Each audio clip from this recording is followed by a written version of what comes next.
Instant noodles with a market price of 5 yuan. But you spent 20,000 to buy it from the dead fat guy. He chuckled and thought you were crazy, unaware that this bucket of instant noodles will be worth 5 billion after 2 hours. But when you opened it, you found that what you were looking for wasn't inside. Just as you stood there in a daze, you saw a delivery guy carrying 2 boxes of instant noodles and telling the fat guy that he would deliver them to his house. Hearing this, you felt silly and couldn't help but ask the fat guy why he bought so many instant noodles. Isn't the game Tianqi going to start soon? Is there a problem with the food for Tianqi in the next week? Do you still need to buy? I can offer a discount, 10,000 per bucket. You wished you could kick this fat guy to death. If you had known he was buying so many, you wouldn't have needed to spend 20,000 on a bucket of instant noodles. But the god-level talent card that could change your destiny must be among these instant noodles. You gritted your teeth and transferred 240,000 through your phone. Then, holding the 2 boxes of instant noodles from the delivery guy, you quickly ran back to your residence. For these 2 boxes of instant noodles, you almost spent all your savings from the past few years. But for the god-level talent card, even 5 billion is just a drop in the bucket. Because the game Tianqi is about to bring a global apocalypse. 99% of people will die because of it. So even if you get a divine-level talent card, you wouldn't sell it for 5 billion. With an extremely tense mood, you quickly start to open the instant noodles. After opening a dozen or so, finally in a bucket of old tan sour and spicy noodles, you found that gold card. You immediately take the gold card, inserted it into the card slot of the Tianqi game helmet. Next, all you have to do is wait for the server to open in an hour and a half. You look out at the sky and sigh, recalling that after the last Tianqi beta test, all the players who entered the game had a common problem of being unable to log out. No one knew how it started. Initially, it was when a player in the game encountered an NPC during a mission, who looked exactly like a friend of his in real life. Later, it was revealed that in the game, dying meant really dying. Those who didn't log into the game were even worse off. They were the first to be annihilated, becoming NPCs in the game. In the previous life, you struggled and crawled in the Tianqi world for 8 years, only to die in the hands of your best brother in the end, and at the hands of the woman you loved the most. Reborn in a new life. You swear to make this despicable couple pay the price. At exactly 8 o'clock, you put on the game helmet, logged in, entered the ID from the previous life, and chose the human camp, one of the 3 major camps. Dear player with a divine level talent card, congratulations on obtaining a random divine level talent. As a divine level enhancement owner, you will have a 100% equipment enhancement success rate. Seeing the talent you've obtained, you feel absolutely thrilled. This talent is amazing. In the previous life, countless players were in tears over the enhancement odds of their equipment, but still had to persist in enhancing. Because when the equipment is enhanced to 25, it will activate a powerful talent. Just as you were excited, another system prompt sounded. The Dragon Blood Scroll has taken effect. Congratulations on obtaining a level 1 Dragon Clan lineage. This thing was actually an item obtained before dying in the previous life, and it's been brought along for the rebirth. In the previous life, you, Mujin, and Linrua, along with over 100 other top players, united. It took a whole year, continuously hunting and killing 9 super divine dragon emperor bosses, and in the end, the entire team died, leaving only you. The 3 of you finally gathered all 9 fragments and synthesized the Dragon Blood Scroll. Excitedly, you opened the interface, and it didn't disappoint you. A level 1 Dragon Clan lineage was given to you right from the start, along with the highest quality golden skill in the Genesis world, and also an additional all attribute increase, along with a 5-star passive. Seeing the required reputation values for the 3 major factions for the Dragon Clan lineage upgrade, you couldn't help but secretly rejoice. You chose the Human Clan faction because it can increase reputation gains by 20%. And when the Dragon Clan lineage reaches level 10, you will be eligible to join the Dragon Clan faction. This is the strongest race in Genesis, and in the previous life, only 3 people worldwide succeeded after 8 years of Genesis operation. At this moment, the system prompt sounded again as the character creation was completed. Welcome to the Genesis game world. This week's survival mission has been released, with the sound of the system prompt fading from your ears. As you looked around, you found yourself in a derailed train. The familiar scene made you somewhat excited, as the birthplace was indeed the same as the previous life. Looking around, in the same train car as you, there are many other players continuously refreshing. The time in the Tianqi world is synchronized with the real world. In the flickering light of the street lamps, you can see the enormously large spiders and scorpions all over the railway outside, gnawing on the bodies of animals and humans.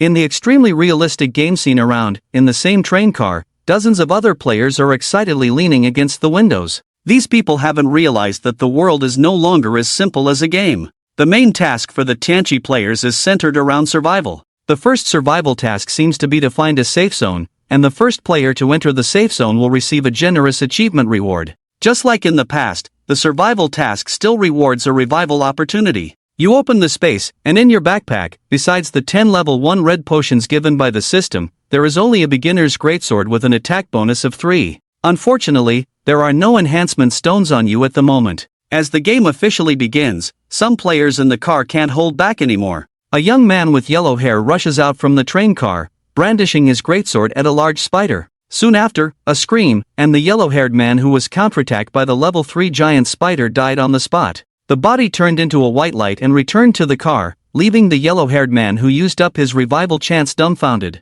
How could this giant spider be so tough? At the same time, the other players in the car, with excited hearts, also rushed towards the level 1 spiders with their greatswords. Only you didn't rush to leave, but instead, by a window, took down a safety hammer. As the safety hammer fell into your hands, it instantly transformed into a large black iron hammer. You obtained the rough iron hammer equipment, and upon inspecting it, you smiled with satisfaction at the additional 5 attack points. Although both are 1-star equipment like the beginner's sword, this level of iron hammer indeed has 2 more attack points than the level 0 beginner's sword. In the early stages, 2 attack points can make a significant difference. The player from the previous life who got the safety hammer became the first person among you new players to kill their way out of the train station. Equipped with the iron hammer, your attack power has increased to 10 points. The moment you stepped out of the carriage, a strong rancid smell hit your nose. As long as you don't level up like Huang Mao did at the beginning, there won't be any life-threatening danger. You arrived at the train station waiting hall.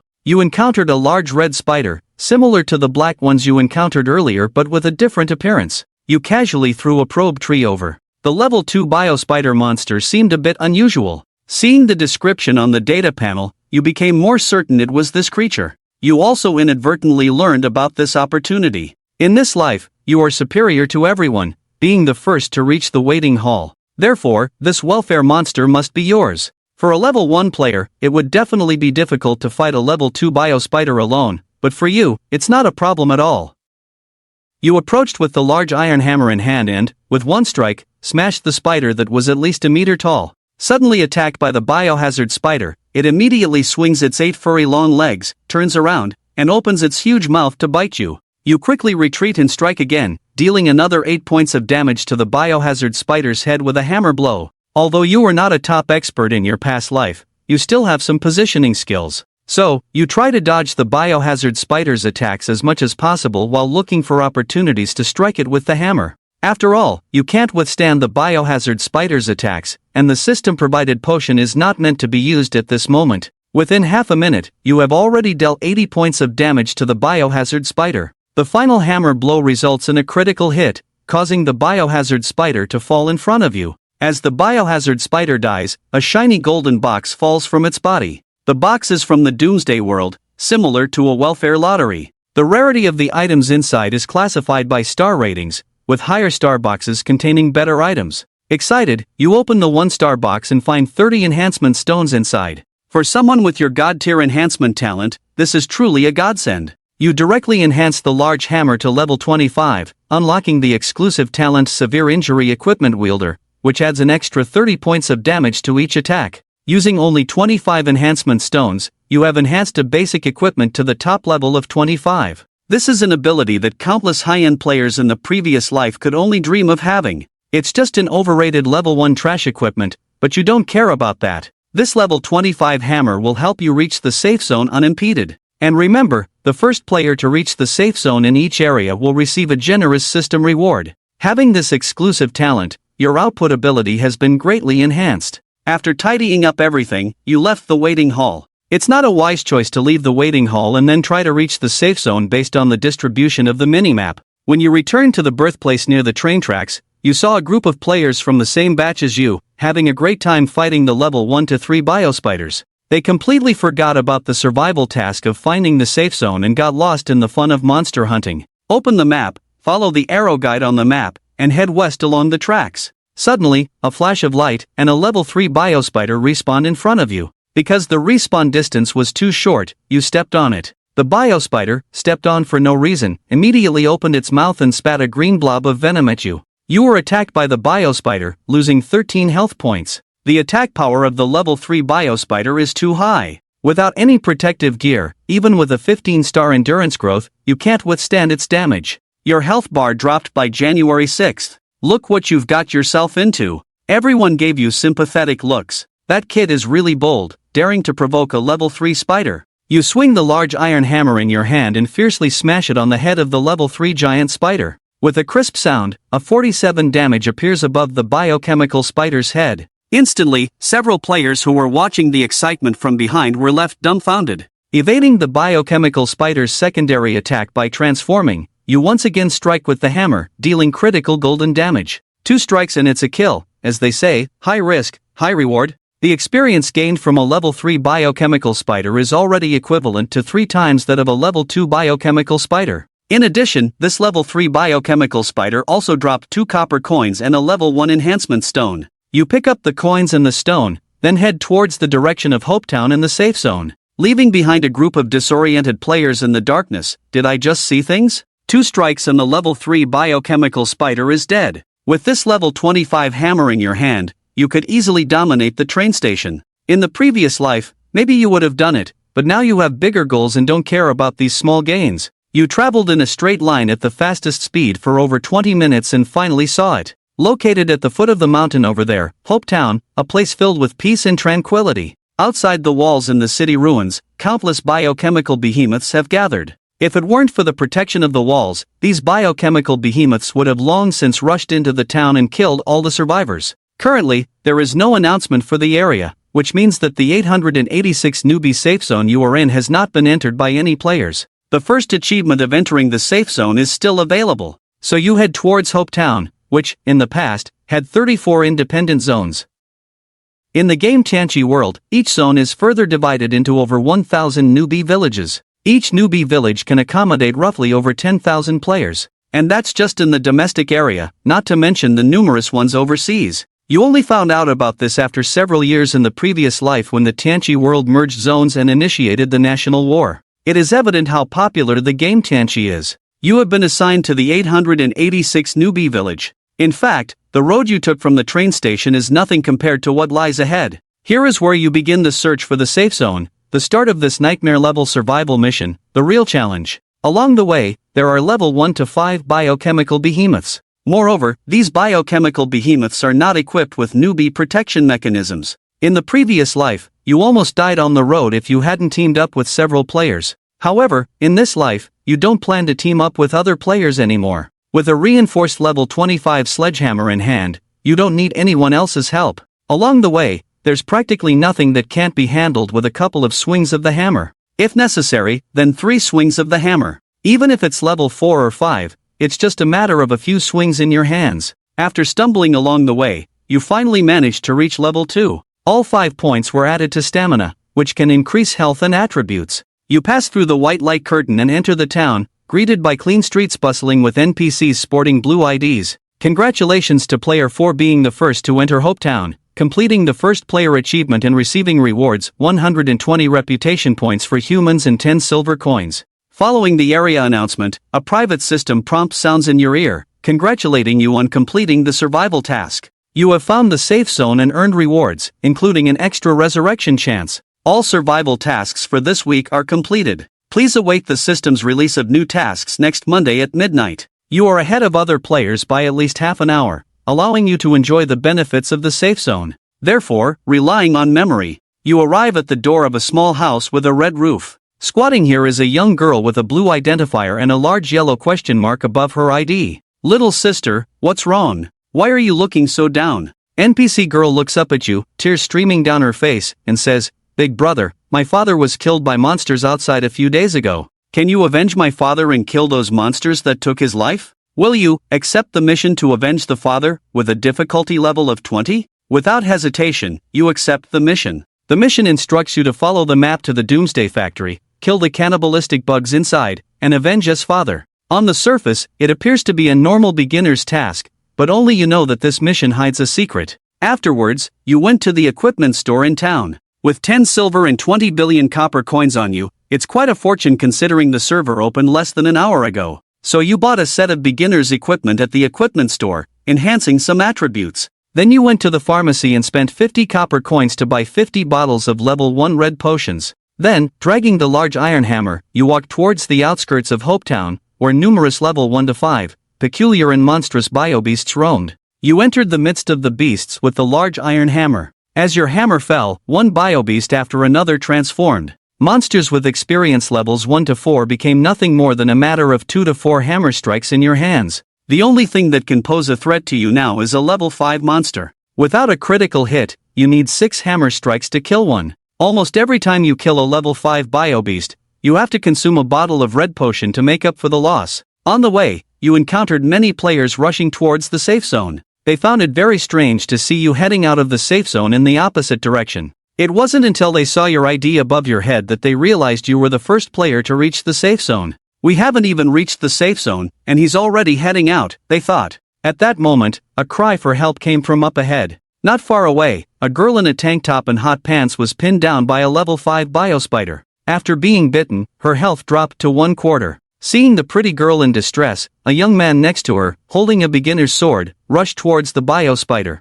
Little did he know. As he attempted to play the hero and save the damsel, he was attacked by the biospider before he could get close, suffering a critical hit of 44 points and triggering the poison talent. Combined with the 3 points of poison damage per second, the young man was taken out in the blink of an eye. When the other players around saw that it was a level 5 monster, they were all too scared to engage. Just as the girl was about to be devoured by the giant spider, you approached with a large hammer, delivering a golden critical hit from the spider's head. You dealt 94 points of damage and followed up with 2 more strikes, each causing 47 points of damage, killing the not fully healthy level 5 biospider directly. Amidst the astonishment of the crowd, you quietly left after collecting the loot of 2 copper coins. Following the map guidance, it took over 10 minutes to journey from Hopetown to the Doomsday Factory. The experience gained from the low-level monsters along the way will soon bring you to level 3. In sight was an abandoned chemical processing plant situated in the wilderness, appearing desolate and full of danger. Without hesitation, you entered the factory, carrying the large hammer. Inside the factory, there were many rotten, foul-smelling corpses of NPC workers, and numerous large black bug-like creatures were feasting on the bodies.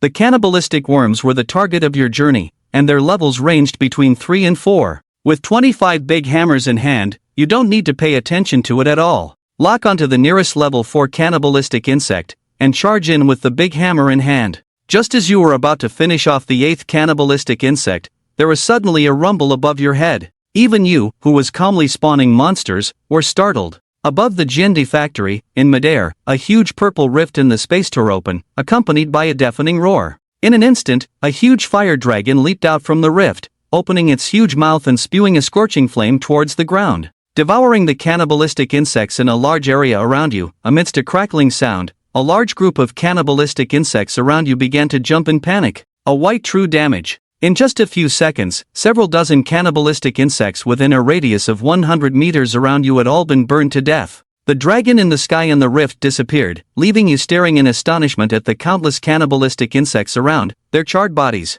You heard the prompt of a sharp increase in experience points, and a golden light fell, directly raising you to level 3. It wasn't until you checked the battle records that you realized it was a basic attack that triggered the Dragon Clan's exclusive skill, Hellfire Dragon Flame, with a 1/1000 chance of activation. It can deal 150% of your attack power as true damage to all hostile targets within a radius of 100 meters around you, and last for 5 seconds. Unable to resist the 30% burning damage, you were stunned for a long time, and only then did you spit out a sentence about the dragon lineage. It's amazing to know that this is only a first level effect. If you upgrade the Hellfire Dragon Flame to level 10 later, it will be like instantly dominating everything. It took 3 minutes to pick up everything exploded by the 47 man-eating insects, totaling 70 copper coins, 5 first-level enhancement stones, and an alien treasure chest. Opened the treasure chest and got 10 first-level enhancement stones, plus a pair of alien man-eating insect boots. So without hesitation, you took out the accumulated 25 first-level enhancement stones and smashed them all on these star boots in one go.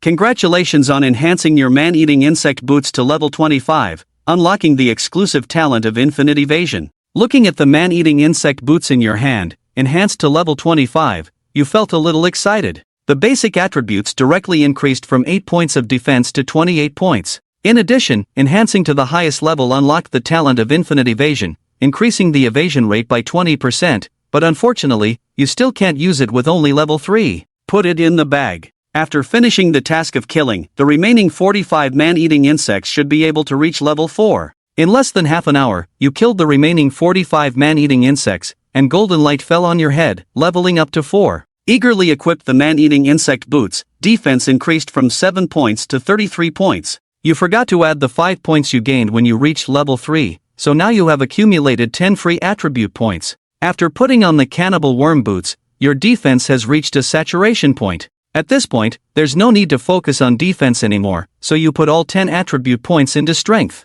Don't even talk about how speed can affect positioning, so you need to add points to agility. In the face of absolute offense and defense, you don't need to reposition. With a 15-star strength growth, your attack power increases by 15 points, reaching a total attack attribute of 41 points. Combined with the severe injury talent, it's actually equivalent to your attack power reaching 71 points. It looks like you can go deal with that big guy now. You raise your head and glance deep into the factory, but you need to go back and turn in the quest first. After speaking, you hurried back to Hope Town. Bored, you use your right hand to hammer the monsters charging at you, while using your left hand to open the local chat interface. You didn't realize it before, but now you've actually become a little famous figure in Hope Town. When you returned to Hope Town, you found out that, compared to just an hour ago when you first entered, the town is now packed with people. However, many players are frantically searching everywhere, scrambling to grab quests from the NPCs with question marks above their heads, and no one noticed. Because of the Doomsday setting, the number of times each NPC that can trigger a quest can give out quests each day is limited, until it refreshes at midnight the next day.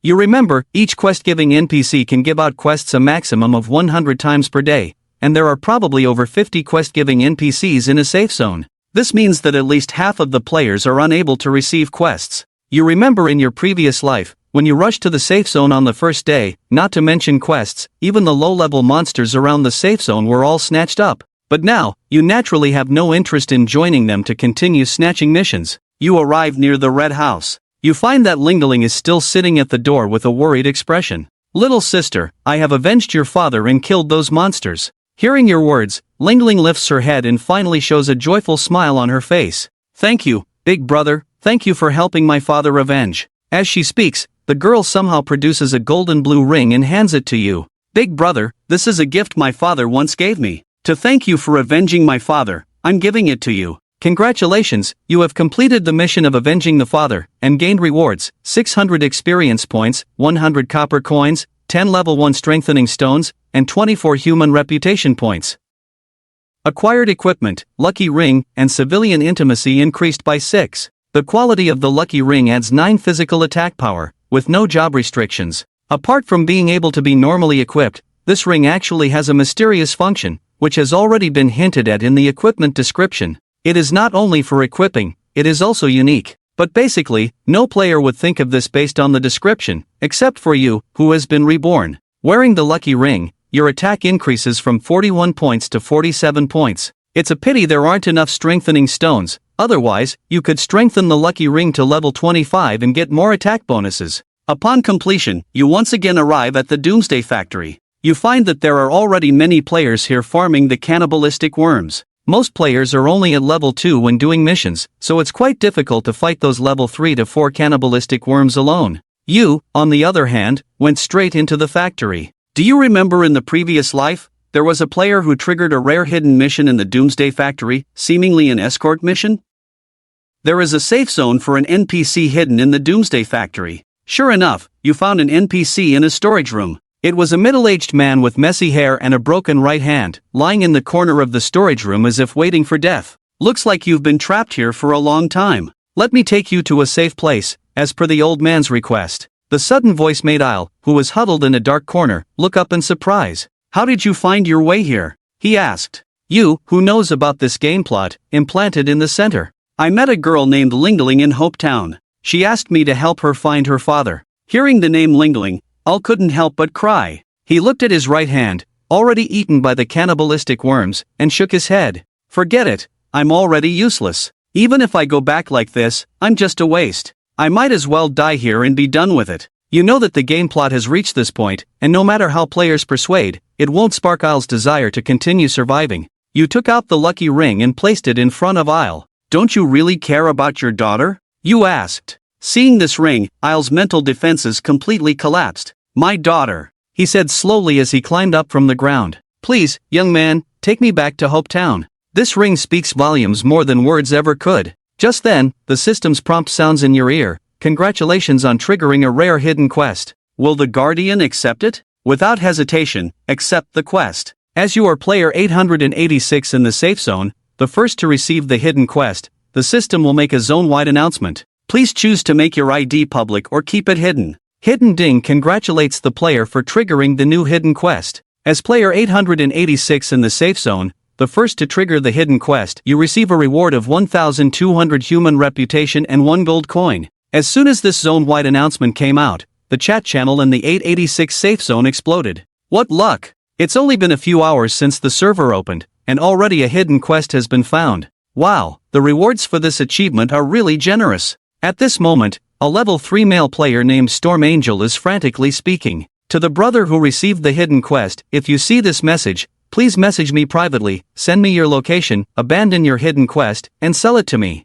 I'll pay 100,000 to buy your hidden quest. If you don't believe me, I can find you first, log off, transfer the money, and then we can trade quests. Because the official announcement from the Dawn of Time previously disclosed the super generous reward mechanism for hidden quests. Moreover, all hidden quests in the Dawn of Time world are unique and cannot be claimed by multiple people. Therefore, the value of an initial hidden quest is no less than that of a divine artifact. However, it was quite bewildering for Storm Angel. He kept spamming the regional channel for several minutes until he was muted by the system. The person who received the hidden quest didn't send him a private message. Could it be that the person who received the quest is also a wealthy tycoon? If this were in the previous world, you might actually be willing to sell this quest to Storm Angel for 100,000. But now, you are very clear that strength is something no amount of money can buy. Open the task interface, please escort Yer safely to Hope Town. Before that, you need to escort Yer back to his hometown to help him retrieve something. If you die during the mission, it will be considered a mission failure.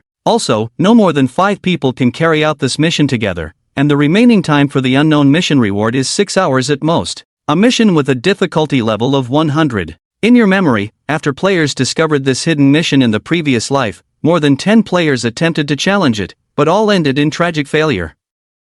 Because the ultimate goal of this mission is to hunt down a high-level elite monster hidden in Yurgali, remember that this mission was completed almost 2 to 3 days after the server opened. The players' levels and equipment have all been upgraded, and several players joined forces to barely kill the elite monster. As for this hidden mission, along with the double generous rewards obtained from the elite monster, it also directly raised the strength of the player team to a higher level in the 886 safe zone. You must obtain the generous rewards from this hidden mission in order to significantly increase your own strength, because according to the historical progress of the previous life, soon you will face a nightmare that will bring you 8 years of psychological trauma. To be precise, all players in the 886 safe zone will face a nightmare. In this nightmare, players with insufficient strength will suffer endless torment and slaughter. As you accept the mission, Yer says, "Young man, before going back, I want to go back to my hometown to get something. Can you accompany me there first?" "Alright, I will ensure your safety." You followed Isle out of the back door of the Doomsday Factory, leaving the factory just as Isle did.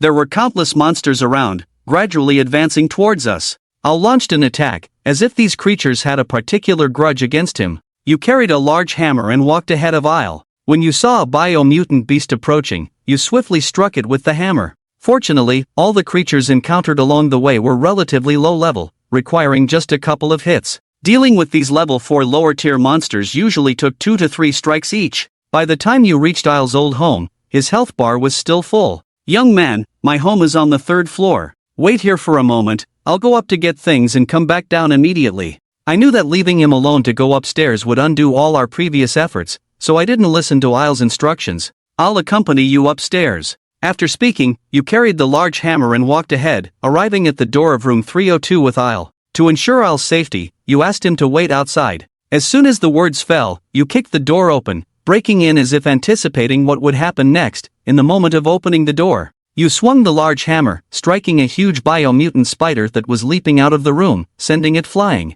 Then, you calmly entered the room and closed the door. but as you looked at the scene inside the room, you regretted taking on this task. As he was about to attack the large spider that had flipped over on the living room sofa, suddenly, with a loud roar, another biospider leaped out from the kitchen on the right and knocked Zhang Chen down unexpectedly. Zhang Chen looked at the large spider crawling on him in astonishment. Why didn't anyone tell me in the previous life that there are two elite monsters here? As he had anticipated, Zhang Chen had made sufficient preparations before daring to charge and head on. However, what he hadn't expected was that there were actually two elite monsters in the house. With a reinforced hammer and boots, both newbies' divine items with a plus 25 enhancement, Zhang Chen knew he could handle a single elite monster in a one-on-one battle. But facing two at the same time meant he had only one way to go, a dead end. However, as Zhang Chen calmed down, he realized that only the first spider was an elite, the one currently on him was just a level 5 ordinary monster. A level 5 biospider with 25 attack power, not even Zhang Chen's defense of 33 could withstand it.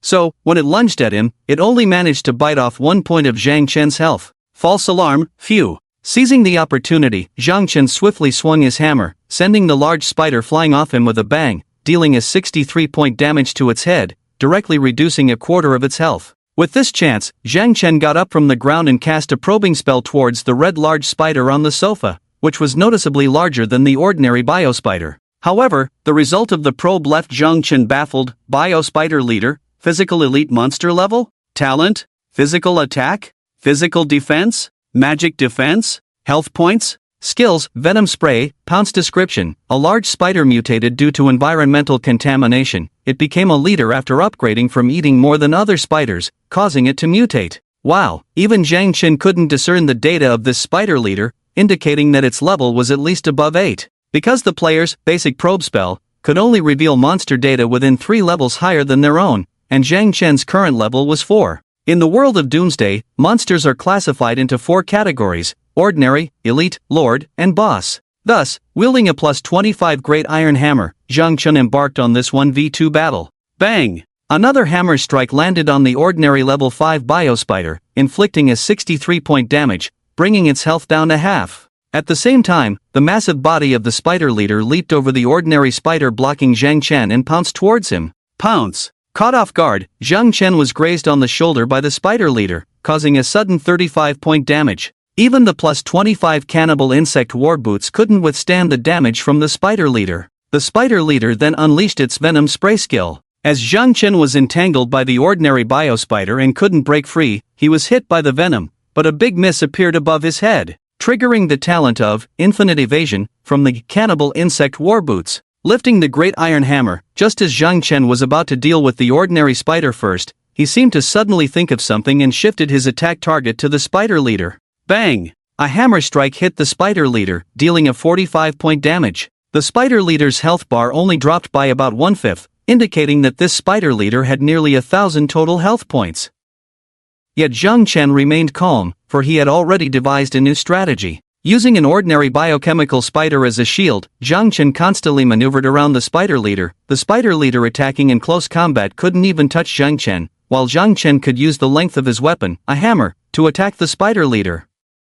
The ordinary spider's damage to Zhang Chen was only a mandatory 1 point, so Zhang Chen completely ignored it, letting it bite him as he focused on the spider leader. Fortunately, Zhang Chen's attacks were powerful enough, with each blow taking away 1/20th of the leader's health. After a few minutes, with 20 blows accumulated, the elite biochemical spider leader was defeated. Using the ordinary spider as a shield, Zhang Chen, who rarely suffered damage from the spider leader during the battle, still had over half of his health bar remaining after the fight. After killing the spider leader, Zhang Chen decisively dealt with his teammate, the ordinary biochemical spider that had helped him greatly. A pleasant notification sounded. Ding, you have killed an 8th level biochemical spider leader, gaining 600 experience points. Human reputation plus 6. Ding, you have killed a 5th level biochemical spider, gaining 20 experience points. Killing monsters above elite level earns reputation. The experience gained from an 8th level elite monster is comparable to the reward for a task with a difficulty level of 20.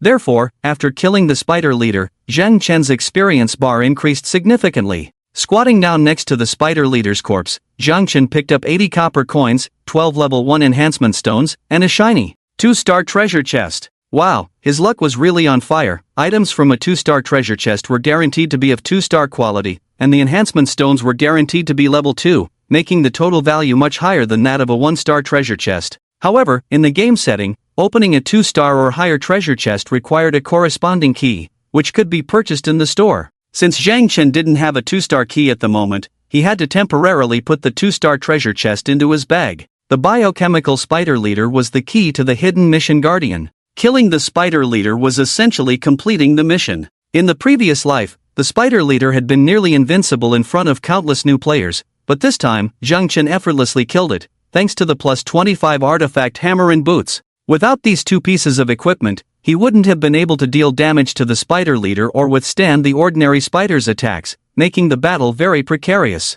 After dealing with the spider leader, Zhang Chen opened the door and walked out, telling Al, who was standing outside the door, "Go in and get the stuff, I'll wait for you." "Oh, okay." Al stared in astonishment at the two large spider corpses in the room, a hint of fear in his eyes as he walked in. Seizing this opportunity, Zhang Chen opened his backpack and found that with the 12 enhancement stones dropped by the spider leader just now, along with the 10 from the previous mission rewards and a few more from monster spawns, he now had exactly 25 level 1 enhancement stones in his bag. Apart from the weapon and shoes already enhanced to level 25, Zhang Chen's best equipment was the 4th level, Lucky Ring.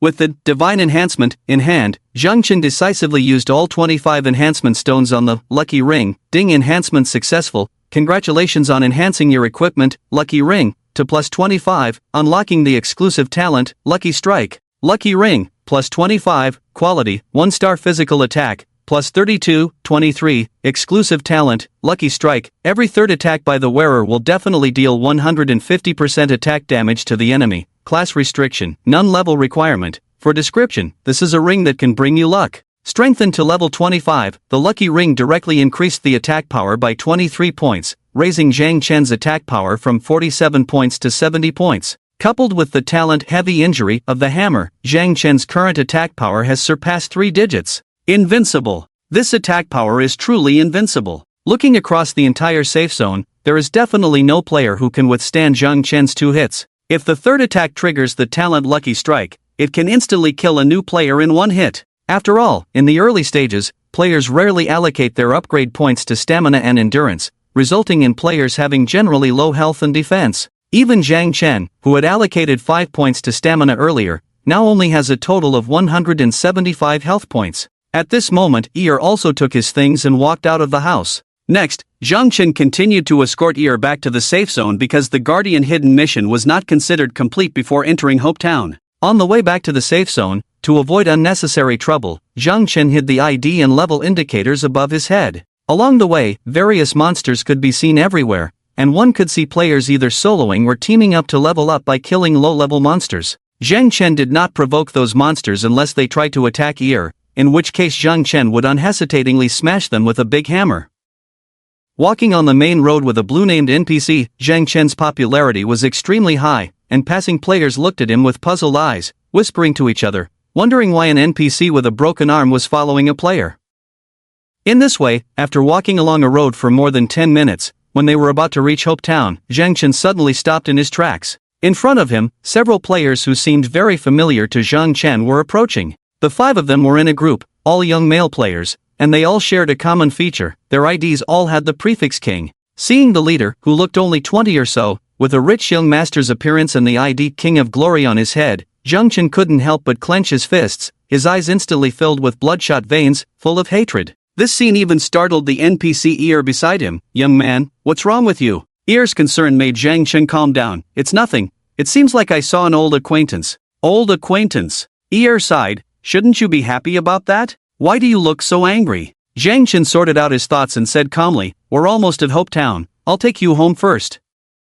With that, Zhang Chen deliberately lowered his head and, as he passed by Ear and the players with the ID King of Glory, the blue-named NPC walking beside Zhang Chen immediately caught their attention. One of them, a level 3 young man with yellow hair named King Returns, looked at Ear in surprise and said, "Is this NPC bugged? Why is he out here walking around alone?" Just as King Returns was puzzled, another player beside him, King Supreme, stared intently at Zhang Chen, who was walking past them with his head down, as if he had discovered a new continent, pointing at Zhang Chen excitedly and shouting, "Hammer Brother! Captain, Hammer Brother!" As soon as King Supreme finished speaking, the players King of Glory and King Returns all turned their gaze to Zhang Chen. "Stop!" King of Glory quickly walked up to Zhang Chen, stopping him in his tracks. He looked at Zhang Chen thoughtfully and asked, "Are you Hammer brother?" "Oh no. One promise?" Before Zhang Chen could respond, the level 3 player called Supreme King of Glory quickly said, "That's right, Captain, it's him. I've seen him before, he hid his ID, but I still recognized him."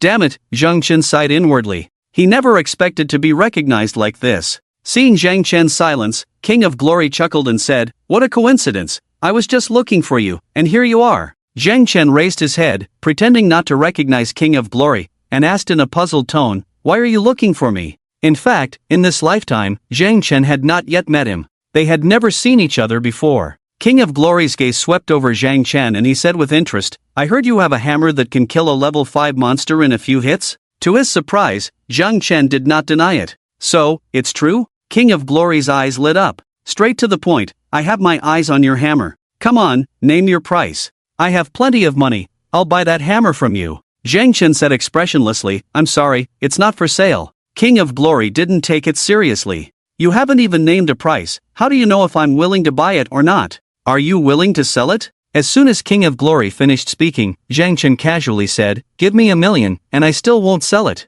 King of Glory's smile froze instantly. "You brat, do you know who I am?" King of Glory, Zhang Chen looked up at the ID above King of Glory's head and calmly said, "I had the honor of playing King of Glory for 3 years, reaching the Star Diamond rank." After that, the surrounding players, including Supreme King of Glory and others, burst into laughter. "Stop laughing!" King of Glory scolded his teammates while staring at Zhang Chen. "Don't push your luck, believe me, I can kill you and make that hammer appear." With that, a loud clang was heard as a large iron hammer appeared in Zhang Chen's hand. He held the hammer firmly, calmly looking at King of Glory and said, "Don't say I didn't give you a chance, come on, bring it." King of Glory, who had never been provoked like this before, became furious. With a swift motion, he drew a silver long sword from his waist. At this moment, Supreme King of Glory from the back quickly reminded, "Captain, his hammer has super high damage, he can deal 40 to 50 damage in one hit, don't fight him, you can't beat him." King of Glory, relying on his level 3 armor, dismissed the warning.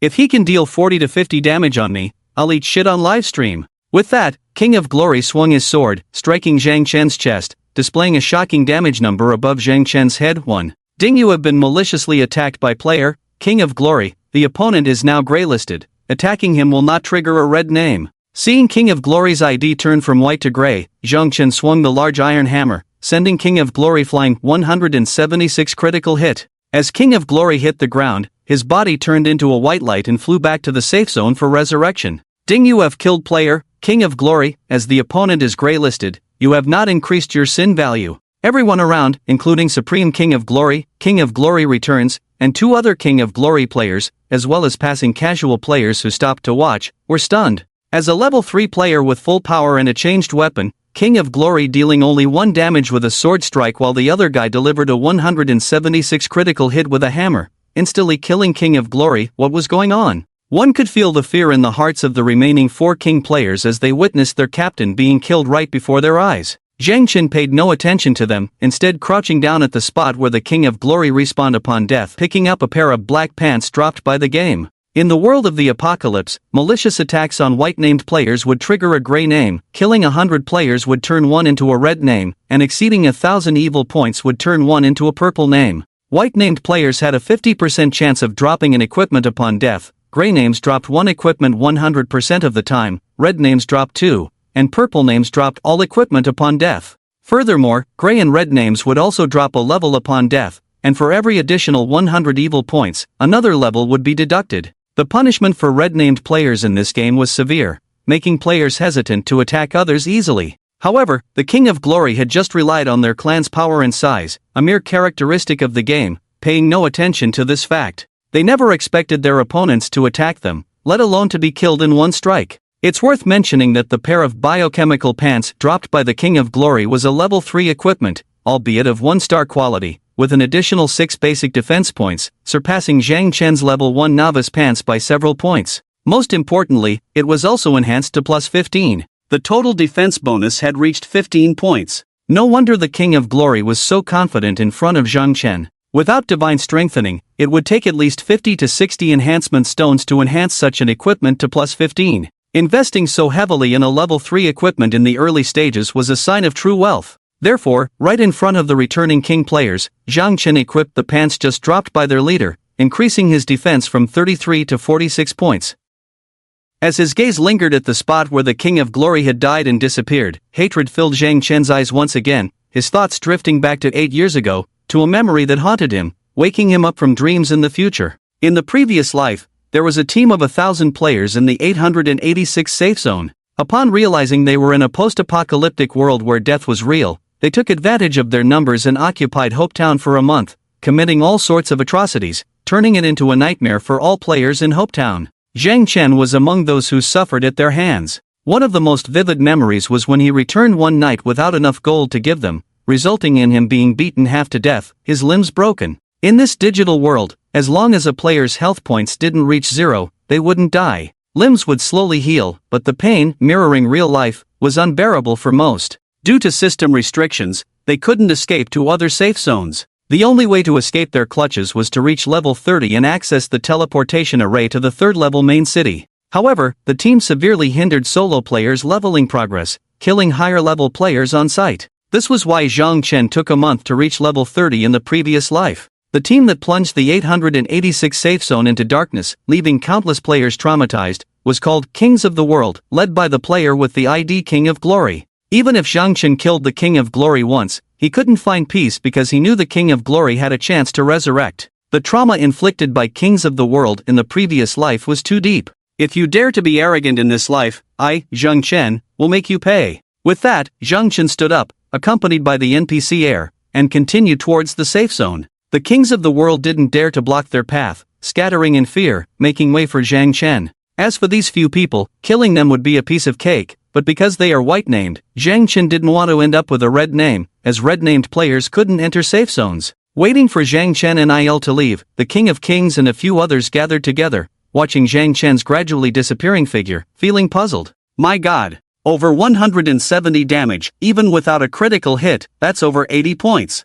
How did he manage to deal such damage? Could it be that the hammer in his hand is a growing artifact? Does his attack power increase as his level goes up? Forget about that, let's hurry back to find the captain. The captain must be in a bad mood after being killed instantly. Let's go and comfort the captain. Meanwhile, before Zhang Chen entered the safe zone, he saw the area chat channel being flooded by messages from King's Glory, Male, Level 2 player Yinuo Kingxing, you damn well wait for me. From today on, if you have the guts, don't let me see you again, or else, every time I see you, I'll kill you. King's Glory, Male, Level 2 player unless you immediately roll to the resurrection fountain and kneel in front of me to apologize, and hand over the weapon on you, otherwise, I have 10,000 ways to make sure you can't survive in the entire Tianqi world in the future. Seeing these messages on the area channel, Zhang Chen paid no attention, but heard passers-by around him discussing it. Player A, it is said that the captain of Kingdom of Kings, King's Glory, is a rich kid in real life, with assets worth tens of billions at home, the richest man in Linhai City.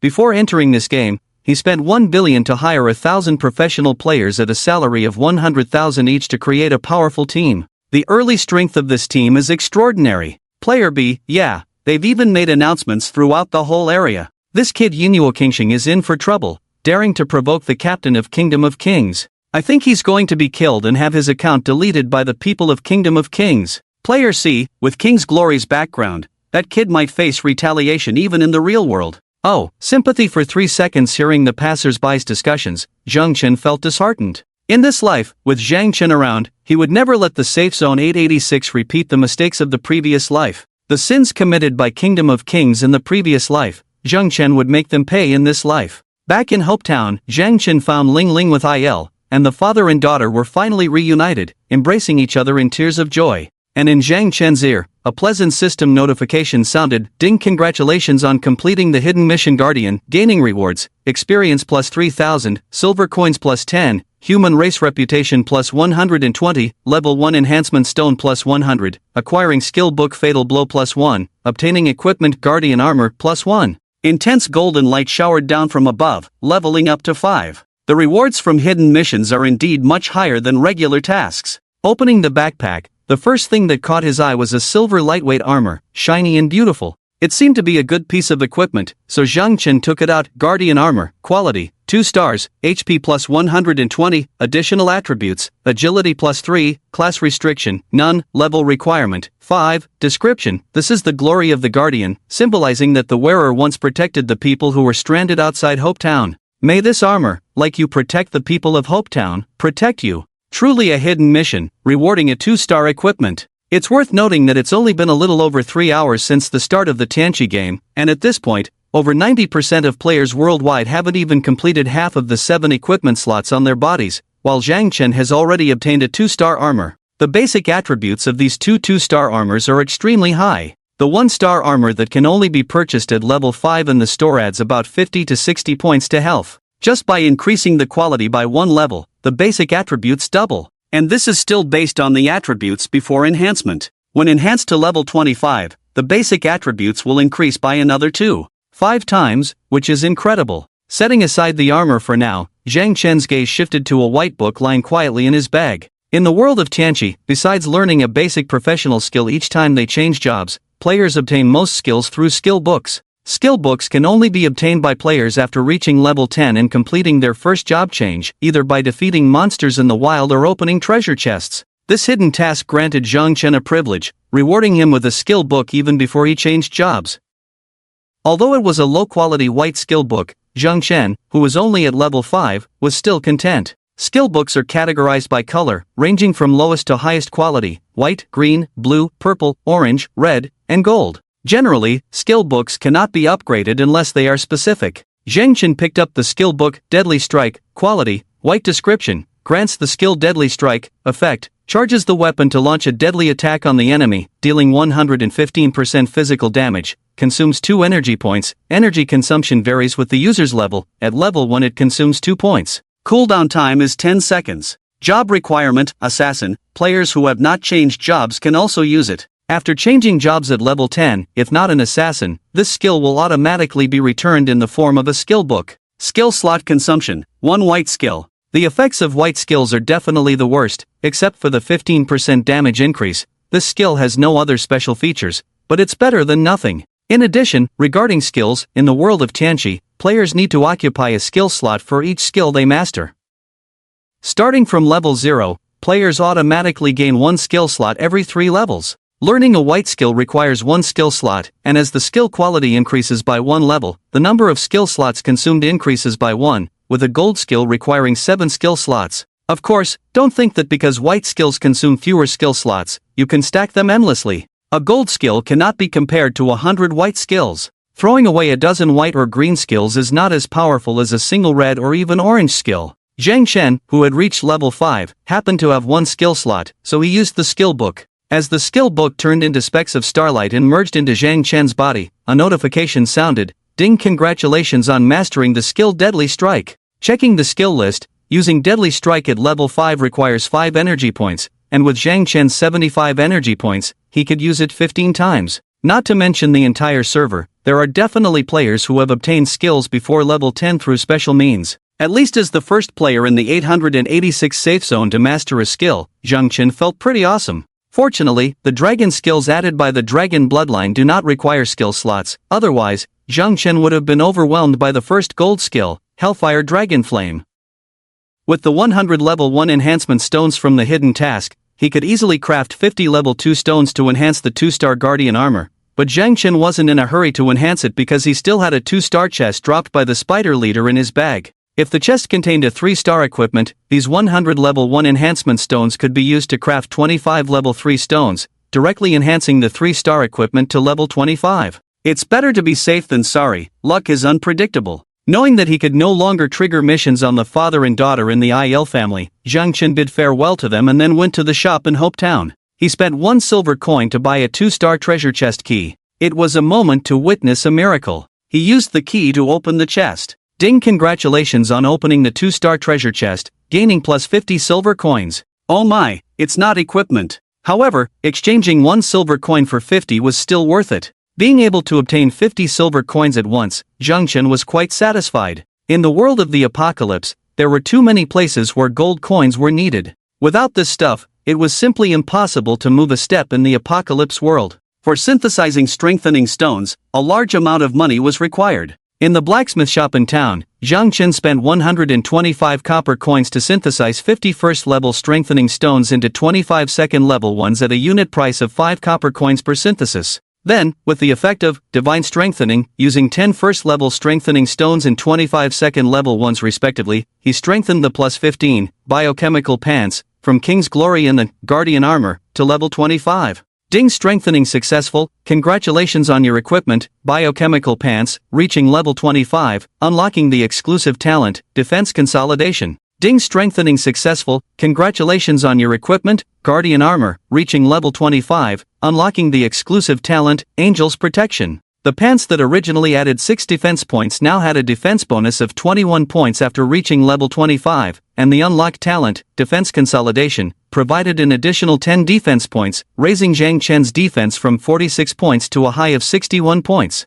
As for the plus 25 Guardian Armor, the base health increased from 120 to 420, and the additional attribute, 3 Agility, also rose to 11 points. Angel's Protection granted the wearer a shield equal to 10% of maximum health when attacked, lasting for 10 seconds with a 10-second cooldown. Equipped with the Guardian Armor, Zhang Chen checked his status bar and was amazed to see his health had surpassed the 500 mark, soaring to 570 points. Satisfied with his current stats, Zhang Chen nodded approvingly. Next, I can go for something big. One thing Zhang Chen was very clear about, his talent, Divine Strengthening, had the most significant advantage in the early stages because other players would not waste too many strengthening stones on low-level equipment. By the mid to late game, when equipment was more established and the rate of replacement slowed down, although reaching plus 25 was still difficult, most players could easily strengthen a set of equipment to plus 20. At that point, the difference between Zhang Chen and other players lay in those few extra levels of strengthening. At most, he could gain a slight advantage in talents,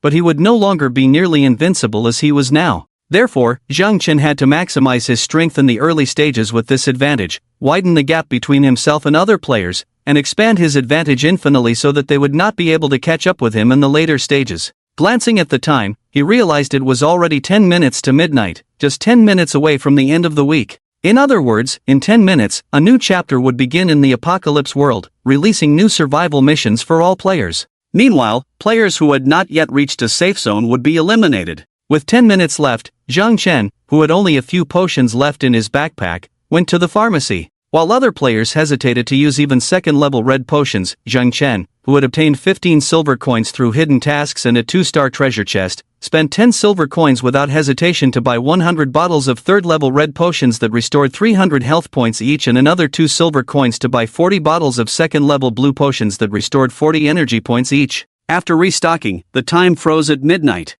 Ding, dear players, a new week has begun. The survival mission for this week has been released. Players can check the mission interface and complete the survival mission within this week as required, or face the penalty of death. In this new week, congratulations to all players for receiving +1 resurrection chance as a reward. Wishing all players a pleasant gaming experience. With this server-wide announcement, in the wilderness, numerous players who had not completed last week's survival mission of finding a safe zone suddenly were struck by purple thunder and vanished into white light. However, their deaths did not attract much attention from other players. Opening the mission interface, confirming the first survival mission of the week. Your survival mission this week, Extreme Hunt, Normal Level, Background. While the safe zone can temporarily ensure your safety, to survive in this world, you must complete the survival missions according to the rules. Mission description: you need to accumulate killing 1000 monsters higher level than yourself within this week. Progress 0/1000. Remaining time for mission, 7 days. Mission reward,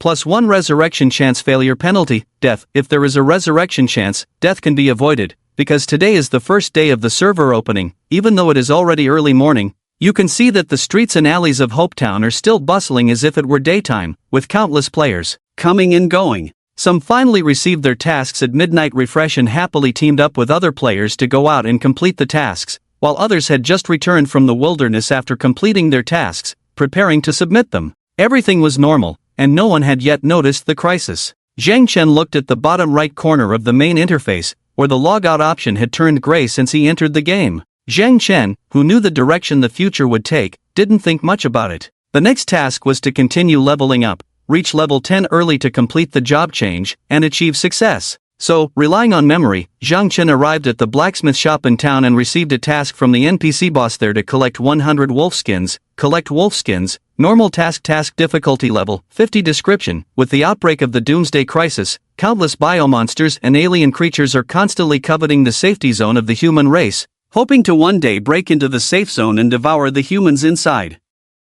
As the owner of the blacksmith shop in Hopetown, Illinois, bears a heavy responsibility, needing to forge a large number of powerful armor and weapon equipment for the guards every day, enabling them to defend their homes and country. However, crafting these equipment requires a large amount of materials. Players are requested to follow the map guide to go to the dark forest, hunt the enchanted wild wolves inside, collect wolf skins from them, and hand them over to IL. Task progress, 0 out of 100, wolf skins, task reward, experience points plus 2000, copper coins plus 250, level 1 enhancement stone plus 15, random equipment plus 1, human race reputation plus 30 remaining time. One day. That's right, Zhang Chen's previous hidden task, Guardian, in fact, saved the NPC IL, who is the owner of the blacksmith shop. It is said that IL is the top blacksmith master in Hopetown. Even though he lost a hand, it did not affect his continuation in the forging industry. So, Zhang Chen once again received a new task from him. On the surface, this seemed like a very ordinary task. At most, the difficulty level was 30 points higher than the Avenging Father task Zhang Chen previously received, nothing special besides that. Because the task had no reminders, ordinary players encountering this task would simply go kill the demon wolves, collect 100 wolf skins, and submit the task. However, Zhang Chen knew one special thing about this task: it could be submitted multiple times. This was also an opportunity that Zhang Chen learned from a player in the same safe zone in the previous life. Remembering that this quest seemed to be repeatable 10 times, apart from the normal reward for the first completion, the rewards for the subsequent 9 submissions decreased slightly compared to the first time. However, if a player could complete this quest 10 times, they would receive an ultimate grand prize. In the previous life, Zhang Chen only heard about this secret after reaching level 10, which caused him to miss this opportunity because his level was too high to receive the quest. Choosing this quest was because Zhang Chen was also too lazy to keep running back and forth between tasks, finding it too troublesome. This quest allowed Zhang Chen to focus solely on grinding in the map of the Dark Forest for a day and a half. By the time he completed the quest, along with the rewards and experience gained from monster hunting, he should be close to reaching level 10 and could directly advance to a new class. Moreover, by completing this quest, Zhang Chen could also fulfill his survival quest, Extreme Hunt, killing 2 birds with 1 stone. Therefore, after accepting the quest, Zhang Chen left the bustling Hopetown. By the Resurrection Spring in Hopetown, a player dressed in shorts, looking somewhat pitiful but decent, stood there with an air of arrogance until several players with IDs prefixed with King hurried over from a distance. Captain, are you okay? Looking at the King of Glory in red shorts, the returning King of Glory, trying to suppress a smile, asked with concern. What the hell? Being instantly killed by Zhang Chen with a single blow, dropping from level 3 to 2, and having his plus 15 pants destroyed, the King of Glory was furious and kicked the returning King of Glory who was gloating there. Take off your pants and give them to me to wear. Then go tell the brothers in the team not to use the enhancement stones dropped by monsters, save them all for me, 1,000 each, and get your salary card offline tomorrow morning. Also, high-level equipment starts at 10,000. Save all the good equipment for me. The returning King of Glory was stunned for a moment. My foot. The King of Glory couldn't help but kick the returning King of Glory again. Take off your pants, then pass on my orders. A promise that shakes the city. Dare to kill me, and I'll make sure you can't survive in the entire 8th district. Following the map guidance, Zhang Chen arrived at the Dark Forest, about half an hour's journey south of Hopetown. Shrouded in darkness, this forest, located by a river, devoid of any human presence, only had numerous blue-eyed werewolves roaming around, emitting an eerie and terrifying vibe. After all, it was a level 6 to 8 map, and currently, besides Zhang Chen, no other players dared to come to such a high-level area for leveling up. How the eerie howls of wolves echoed from the forest, making Zhang Chen, standing outside the Dark Forest, feel a chill down his spine. Clang, the heavy hammer fell to the ground, and Zhang Chen, alone, entered the forest, dragging the hammer along. In the moonlight's glow, he saw that the vast forest was filled with gray-furred werewolves with blue eyes. Zhang Chen casually targeted one of the highest level 8th grade werewolves and cast a detection spell, Enchanted Wild Wolf, Magic Normal Monster Level, 8 Talent, Magic Break. The Enchanted Wild Wolf's attacks can ignore 20 points of the target's magic defense, magic attack, 65 physical defense, 30 magic defense, 22 health points, for 40 description. Originally living in the woods, these wild wolves underwent a mutation due to environmental contamination. These enchanted wild wolves possess strong magic breaking abilities. If you don't have high enough magic resistance, Try to avoid provoking them. Wow, this level 8 wild wolf actually has an attack power of 65. If it were a physical monster, it would be manageable because Zhang Chen's physical defense reached 61 points, making him almost immune to the wolf's threats. The headache was that it was a magic type, and Zhang Chen's magic resistance was only 45 points. Of course, the strongest aspect of the demonized wild wolf lies in its demon break talent. In front of it, Zhang Chen effectively only has 25 magic resistance. Keep in mind, this is with Zhang Chen equipped with the plus 25 man-eating bug boots and plus 25 biochemical pants. For the average player facing this level 8 magic wolf, they would probably be bitten to death in just a few hits. Zhang Chen glanced at his own stats. With the 5 points added to strength upon reaching level 5, his attack power had already reached 78 points. Coupled with the plus 30 heavy injury talent, dealing with this level 8 magic wolf with 30 defense points wasn't much of a problem. However, Zhang Chen decided to start with the easier to handle level 6 magic wolf. After all, for the sake of collecting wolf skins, why risk fighting higher level opponents when there are lower level ones available? The level 6 magic wolf only had an attack power of 50, and its demon break talent could only ignore 12 points of the target's magic resistance, posing minimal threat to Zhang Chen. So, locking onto a nearby level 6 magic wolf, Zhang Chen hefted his large hammer and approached. Stepping into the magic wolf's effective attack range of 30 meters, the wolf let out a howl and spat out a blue magic ball towards Zhang Chen. He swiftly dodged to the side and closed in on the wolf, bringing down the hammer in a swift strike. A fatal blow. Bang! The iron hammer, glowing red, landed on the wolf, dealing a whopping 97 points of damage to its head. With only 300 health points, the level 6 magic wolf had already lost nearly a third of its health from Zhang Chen's single blow. As a level 5 player with the attack power boost from the plus 25 weapon and plus 25 ring, Zhang Chen's damage was truly formidable. The plus 11 agility from the guardian armor increased Zhang Chen's speed significantly. Before the wolf could react, he struck again with his hammer 88. Without the bonus of a fatal blow, Zhang Chen's regular attack only caused a slightly lower amount of damage. By this time, the wolf had lost over half of its health and lunged at Zhang Chen, finally managing to bite him. Feeling a sharp pain in his left arm from the attack, Zhang Chen triggered the Guardian Armor exclusive talent, Angel's Protection, creating a faint energy shield that not only nullified the 17 points of damage from the wolf but also had over 2/3 of its shield value remaining. With a bonus of 10% of his maximum health, the shield had 57 health points, based on Zhang Chen's maximum health. Following up, Zhang Chen struck again with his hammer, triggering the Lucky Strike talent from the Lucky Ring, dealing 5 times the damage, 134. The remaining health of the wolf was instantly depleted by this blow, and with a final howl, it collapsed to the ground.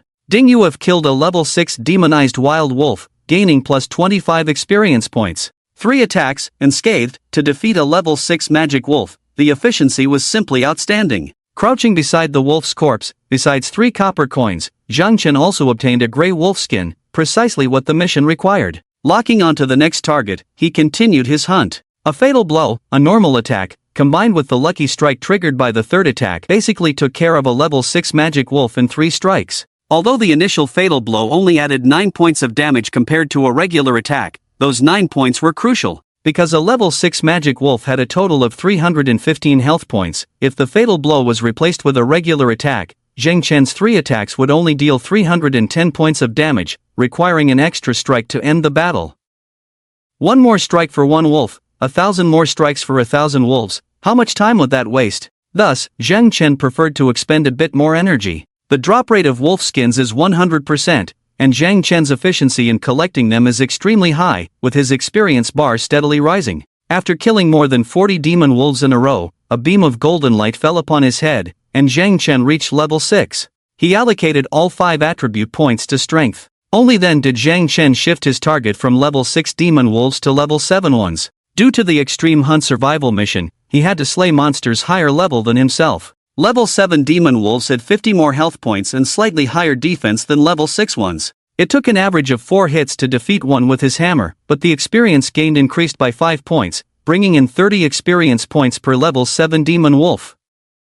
Starting before 1 a.m., Zhang Chen kept grinding until 8 a.m., and finally collected 1,000 wolf skins. By then, due to hunting 1,000 demon wolves, his level had risen from 5 to 9. Unfortunately, the extreme hunt mission was only 2/5 complete, as even the highest level 8 demon wolves in the dark forest couldn't fulfill the task after reaching level 8. Unknowingly, he had grinded through the night, from darkness to daylight. Zhang Chen hadn't felt this passionate in a long time. Initially, he was alone in the dark forest hunting these corrupted wild wolves, but now, looking around, many players were also hunting demon wolves. The once lonely forest had become lively. Seeing that most players were at level 7 or 8, Zhang Chen couldn't help but check the regional level leaderboard. Hope Town, Safe Zone 886 level leaderboard. First, Storm Angel, male, level 9, 72%. Second, Glory of Kings, male, level 9, 50%. Third, Keep It Simple, male, level 9, 46%. Fourth, Return of the King, male, level 9, 42%. Fifth, Supreme King, male, level 9, 40%. Sixth, King in Heaven, male, level 9, 37%. Seeing this leaderboard, Zhang Chen was stunned. His level of 9 with 10% progress wasn't listed. But then he realized that he had been purely grinding monsters in the dark forest without completing any quests. Other players had completed 2 or 3 quests between midnight and 8 a.m., gaining substantial experience rewards from quests along with monster grinding, which surely boosted their levels quickly. Zhang Chen had reached level 9 solely through monster grinding, showing remarkable progress. It was certain that once he returned to the safe zone to turn in the Wolfskin Collection quest, he would skyrocket to the top of the level leaderboard, surpassing the second place by far. Zhang Chen was about to receive 10 consecutive quest rewards. The competition among players in the early stages was intense, with the top 10 players all reaching level 9. What surprised Zhang Chen the most was that 5 of the top 10 players on the leaderboard were from the Kings of the World Guild.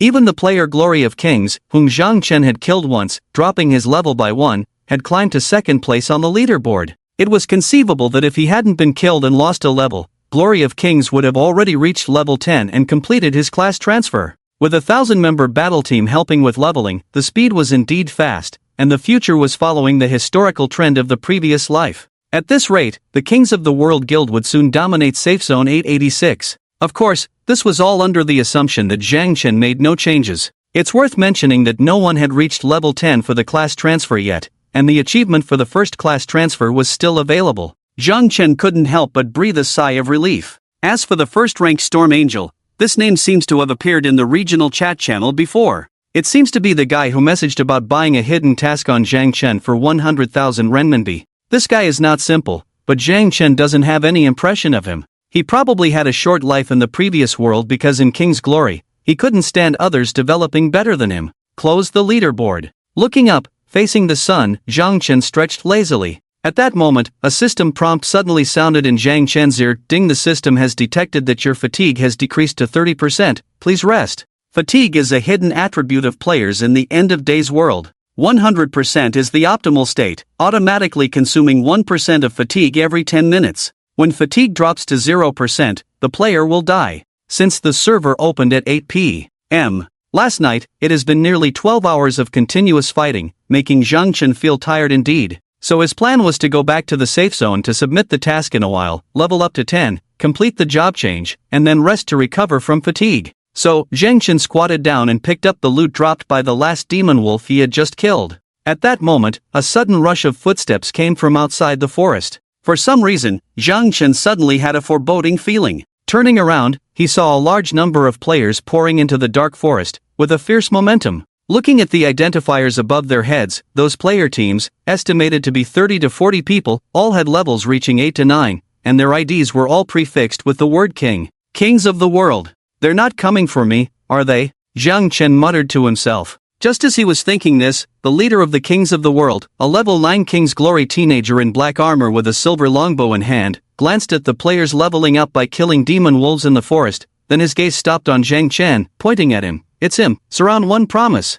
As soon as he spoke, more than 30 players behind King's Glory quickly surrounded Zhang Chen from both sides, instantly enclosing him. Oh no, they really came for him. At this moment, King's Glory looked at Zhang Chen and coldly snorted, still leveling up here? Do you know why I'm here to find you? Glancing at the equipment on King's Glory. TSK, all 7 pieces are complete, and they all seem to be pretty good equipment, especially the black armor and silver longbow in his hands, which should be top-notch at the current stage. So, Zhang Chen pondered for a moment and speculated, are you here to give me equipment? Give your sister. King's Glory spat, staring coldly at Zhang Chen and said, I'm here to send you to the Western Heaven. Zhang Chen looked around at the other players of Kings of the World and said indifferently, "Is this all the people you've got? I'm afraid it's not enough for this ability." Zhang Chen could see that apart from King's Glory, the equipment of the other Kings of the World members was not complete. In the previous world of the End of Days, Zhang Chen, who had survived for 8 years, could even analyze the quality and enhancement level of equipment from the gloss of the equipment.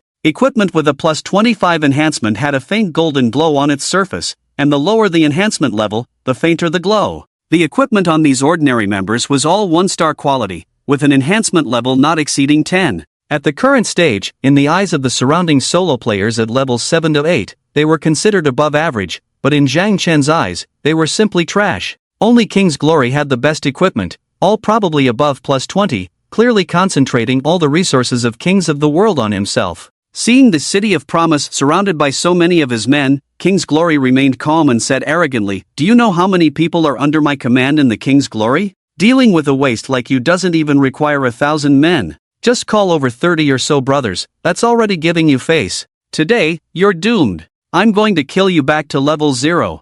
Bang! The heavy iron hammer fell to the ground. Zhang Chen held the handle, looking calmly at King's Glory and said, "Come and kill me, don't say I didn't give you a chance." Damn it! I've seen arrogance before, but never this level of arrogance. Did this guy never hear about the King's Glory before entering the game? The one who posted the fiery post on the official forum of Apocalypse about recruiting top professional players for a monthly salary of 100,000 renminbi for the team was King's Glory. So even before the game started, the King's Glory team was already popular. The over 1,000 people under him now are professional players from all over the country. Therefore, Zhang Chen himself didn't react much. The solo players around him who were grinding monsters in the dark forest started to discuss when they saw Zhang Chen surrounded by King's Glory players. Player A, this kid dares to openly provoke King's Glory, he's really bold. Player B, yeah, doesn't he know the status of King's Glory? He might not just be killed in a while, he might even find it hard to survive in the 886 safe zone in the future. Player C, we must never provoke people from King's Glory like him in the future, otherwise, the outcome will definitely be the same as his. Amidst the discussions, King's Glory didn't waste words and after leaving a remark, "I'll make you regret being alive," he gave the order, "Get him." Following King's Glory's command, the King's Glory players surrounding Zhang Chen from all directions began to brandish their weapons and move in to attack. The solo players around, all watched with anticipation. In their eyes, the person being besieged by King's Glory players, who had hidden their ID and level, seemed like a corpse already. Only Zhang Chen himself stood calmly in place, unperturbed. He waited as 2 people with long swords approached him from the front. Swish, swish, 2 swords landed on Zhang Chen's left and right shoulders, displaying damage numbers that made the onlookers gasp in shock. -1. -1. My goodness. No penetration? Are the King's Glory players' attack power so low? Or is that guy's defense so high? Even the 2 attackers were stunned. Although not going all out, their attack power had reached over 50 points, yet they couldn't break through this person's defense to cause damage. At the same time, standing still and deliberately taking 2 hits, Zhang Chen received 2 battle notifications. Ding, you have been maliciously attacked by player King's Glory Mad God, the opponent is graylisted. Attacking the opponent will not trigger a red name. Ding, you have been maliciously attacked by player King's Glory Azura, the opponent is graylisted. Attacking the opponent will not trigger a red name. Finally, upon receiving these 2 notifications, Zhang Chen raised his hammer and with a bang, struck King's Glory Mad God, then followed up with another strike to King's Glory Azura's chest, causing incredibly high damage numbers above their heads. 118. -112. Before the 2 could react, taking advantage of the speed bonus from his 14 agility points, Zhang Chen landed a critical hit on King's Glory Mad God. 195. With only a little over 260 HP, King's Glory Mad God was emptied of health by Zhang Chen's 2 strikes. Before he could even react, he fell to the ground, turning into a beam of white light the next moment, leaving behind a pile of copper coins, potions, and a pair of boots. Ding, you have killed the player, Kingdom's Mad God. Due to the opponent having a gray name, you did not increase your sin value. The double bonus of a fatal blow and a lucky strike allowed Zhang Chen to deal 195 points of damage on the Kingdom's Mad God with a hammer that had just received a 165% damage boost, leaving the surrounding onlookers in awe. What kind of damage is this? Almost 200? My goodness. If that hammer had hit me, I would probably have been taken out in one shot. I see, this kid seems to have triggered the first achievement, one promise to rule them all. It is said that the hammer in his hand is a growing artifact. He previously used it to defeat the captain of Kingdom's Glory in the Kingdom's world. The people of Kingdom's World are here for revenge. No wonder so many people from Kingdom's World have come to deal with just one person. It seems they have long understood the opponent's strength and know that he is a master. Even the Kingdom's World players who had not yet approached were at a loss. This kid's damage is so high. Didn't the captain say that his hammer is an artifact? It's just a game, we won't really die if we're killed. And the captain said, dying once is compensated with 10,000 coins. Brothers, attack, help the captain explode that kid's artifact hammer. Even if it's just a little damage at a time, we'll pile it up until he's dead. With that, the people from Kingdom's World continued to surround Zhang Chen. Zhang Chen smiled because even if they piled up on him, they couldn't kill him. In fact, their attacks couldn't even break through his shield that triggered every 10 seconds, the angel's protection, let alone his 570 health points.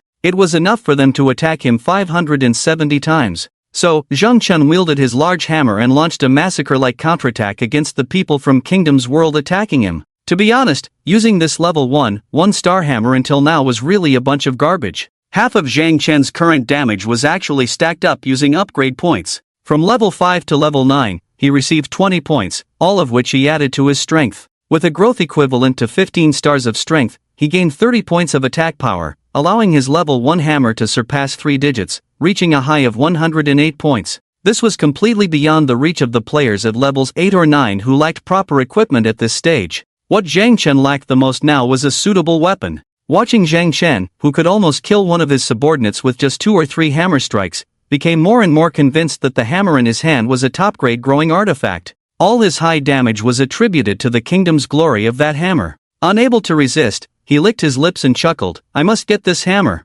With that, he raised a clearly valuable silver longbow in his hand and aimed at Zhang Chen, who was being surrounded in front of him, releasing an arrow with a whoosh. Put! From a distance of over 30 meters, the sharp arrow struck Zhang Chen's sturdy guardian armor in the chest, finally displaying a damage number greater than 1 above his head, 105. The remaining shield value of over 30 points from the angel's shield was directly broken, and Zhang Chen additionally lost 70 health points. Seeing the damage he had suffered, Zhang Chen was somewhat surprised. After all, he had 61 points of defense. In this calculation, the attack power of Kingdom's Glory was at least over 160 points. This attack power, besides being fully upgraded, the bow in Kingdom's Glory's hand was at least a 2-star enhanced item with a plus 20 or higher enhancement. Because Zhang Chen only targeted those with gray names for his counterattacks, even though he had already killed 3 players from Kingdom's World, he still had a white name. This caused the Kingdom's Glory who attacked Zhang Chen to have their ID turn gray. And Zhang Chen's gaze suddenly turned to the Kingdom's Glory who had shot the hidden arrow from afar.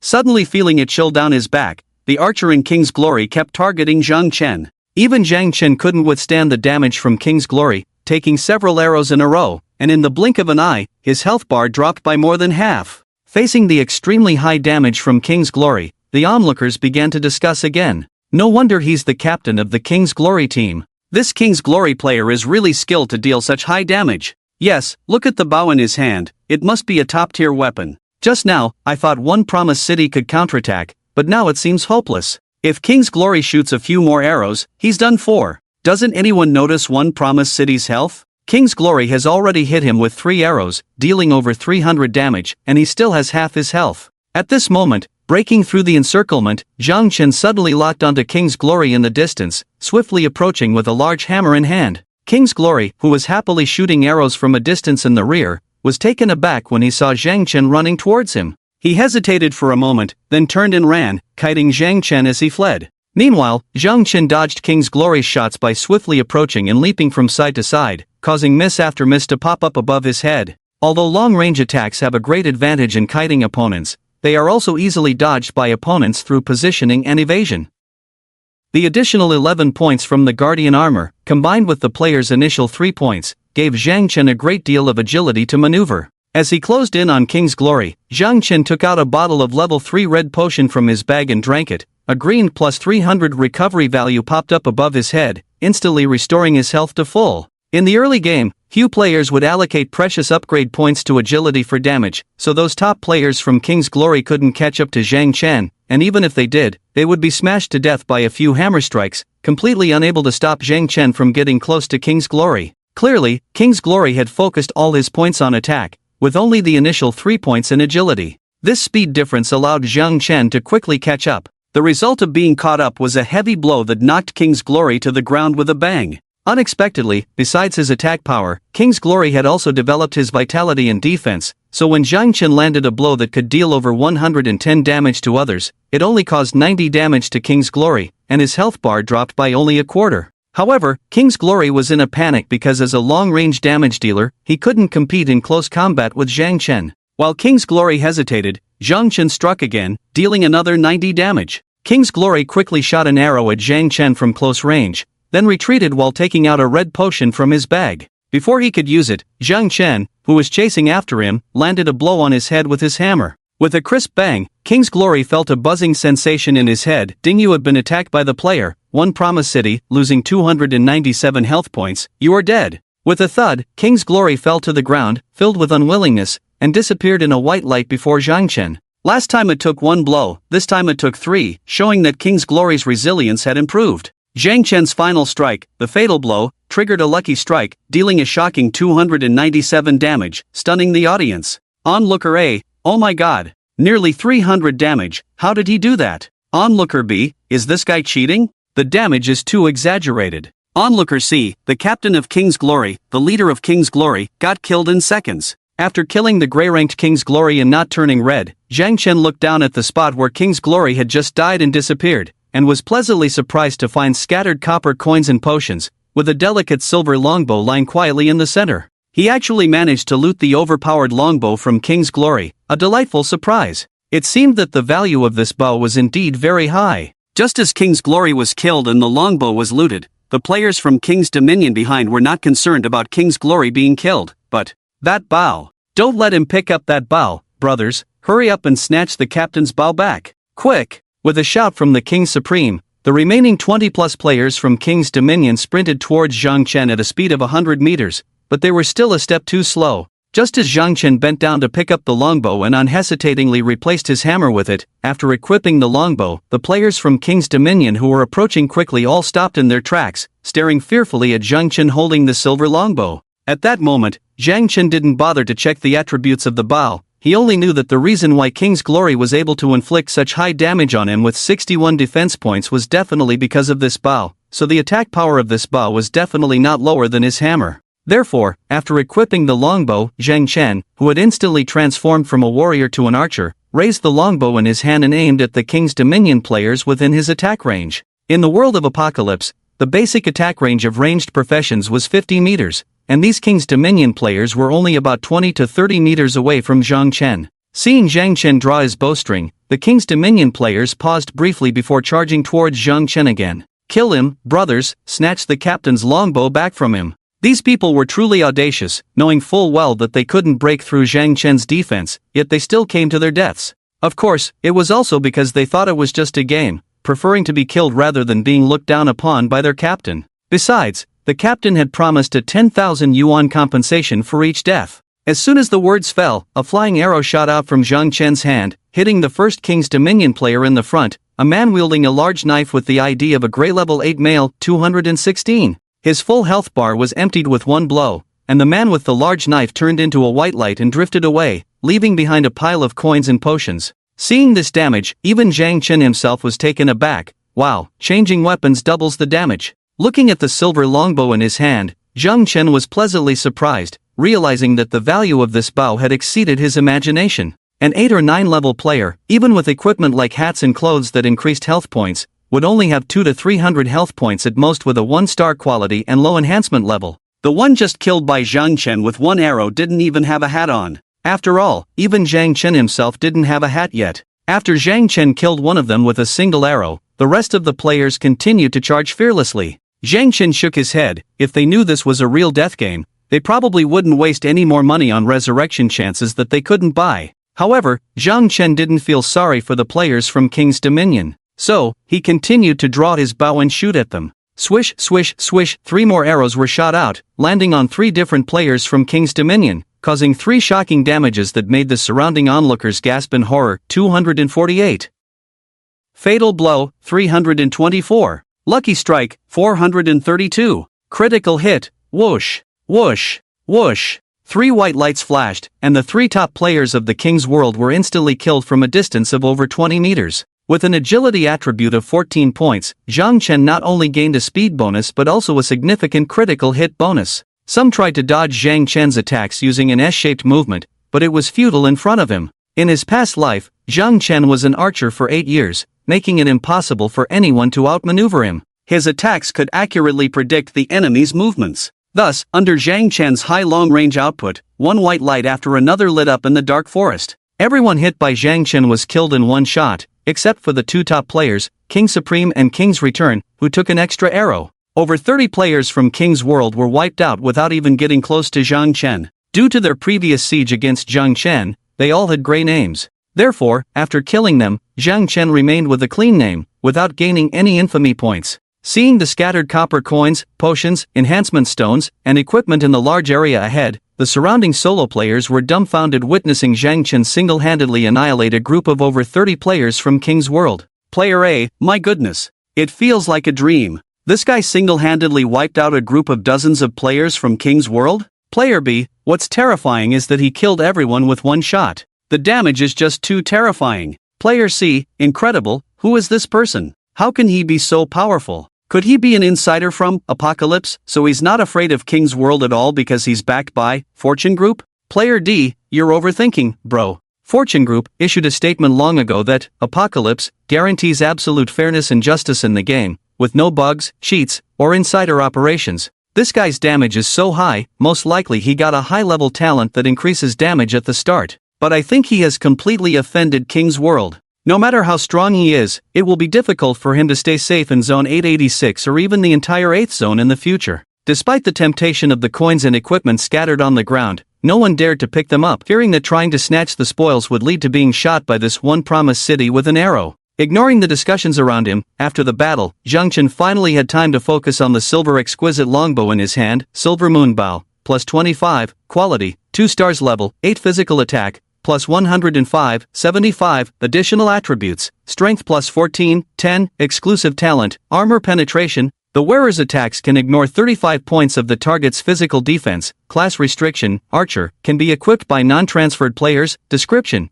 it is said that this is a top-quality weapon, forged by a human advanced forging master with rare silver white or on the night of the full moon, absorbing the moonlight silver moonbow, possessing strong killing power. Wow, it's actually a 2-star level 8. No wonder the previous owner of this silver moon bow, King's Glory, had such high damage. I had thought before that this weapon must have been enhanced to over plus 20, but Zhang Chen didn't expect it to be fully enhanced. This King's Glory is truly willing to invest. Enhancing a 2-star equipment to plus 25 would require at least 400 to 500 level 2 enhancement stones, equivalent to nearly 1,000 level 1 enhancement stones. It's crazy to invest so much in an early level 8 transitional equipment. Zhang Chen couldn't understand the mindset of the wealthy. However, it seems easy for King's Glory to collect enhancement stones. With over 1,000 people under his command, if each person contributes 1, he would have 1,000 stones. Opening the status bar, Zhang Chen noticed that his attack power had reached 216 points after equipping the Silver Moon Bow. No wonder each arrow he shot just now inflicted nearly 216 damage.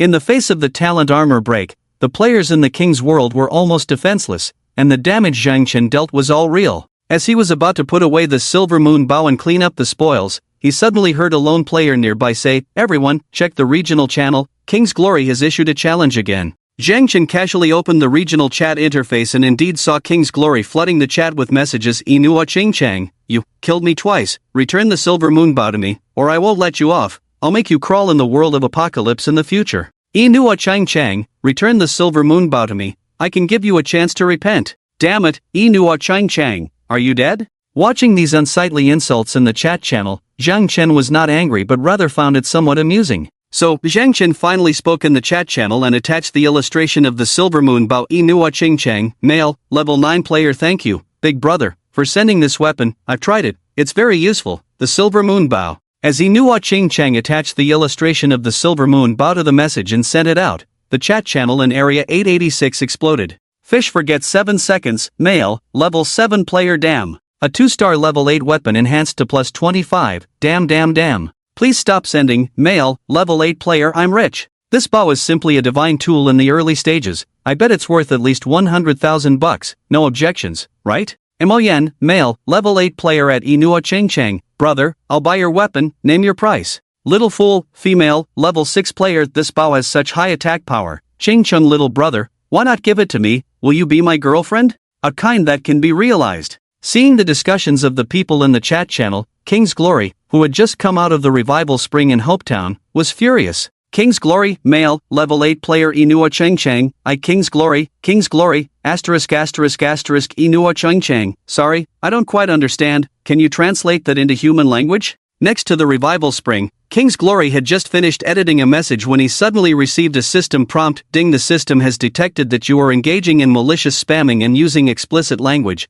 You have been muted by the system for 1 hour. Damn it! King's Glory was furious, and at that moment, the King's Return team came out of the revival spring. Seeing all his teammates wiped out, King's Glory became even angrier. Damn it, so many people can't defeat one person. With your skills, dare to call yourselves professional players?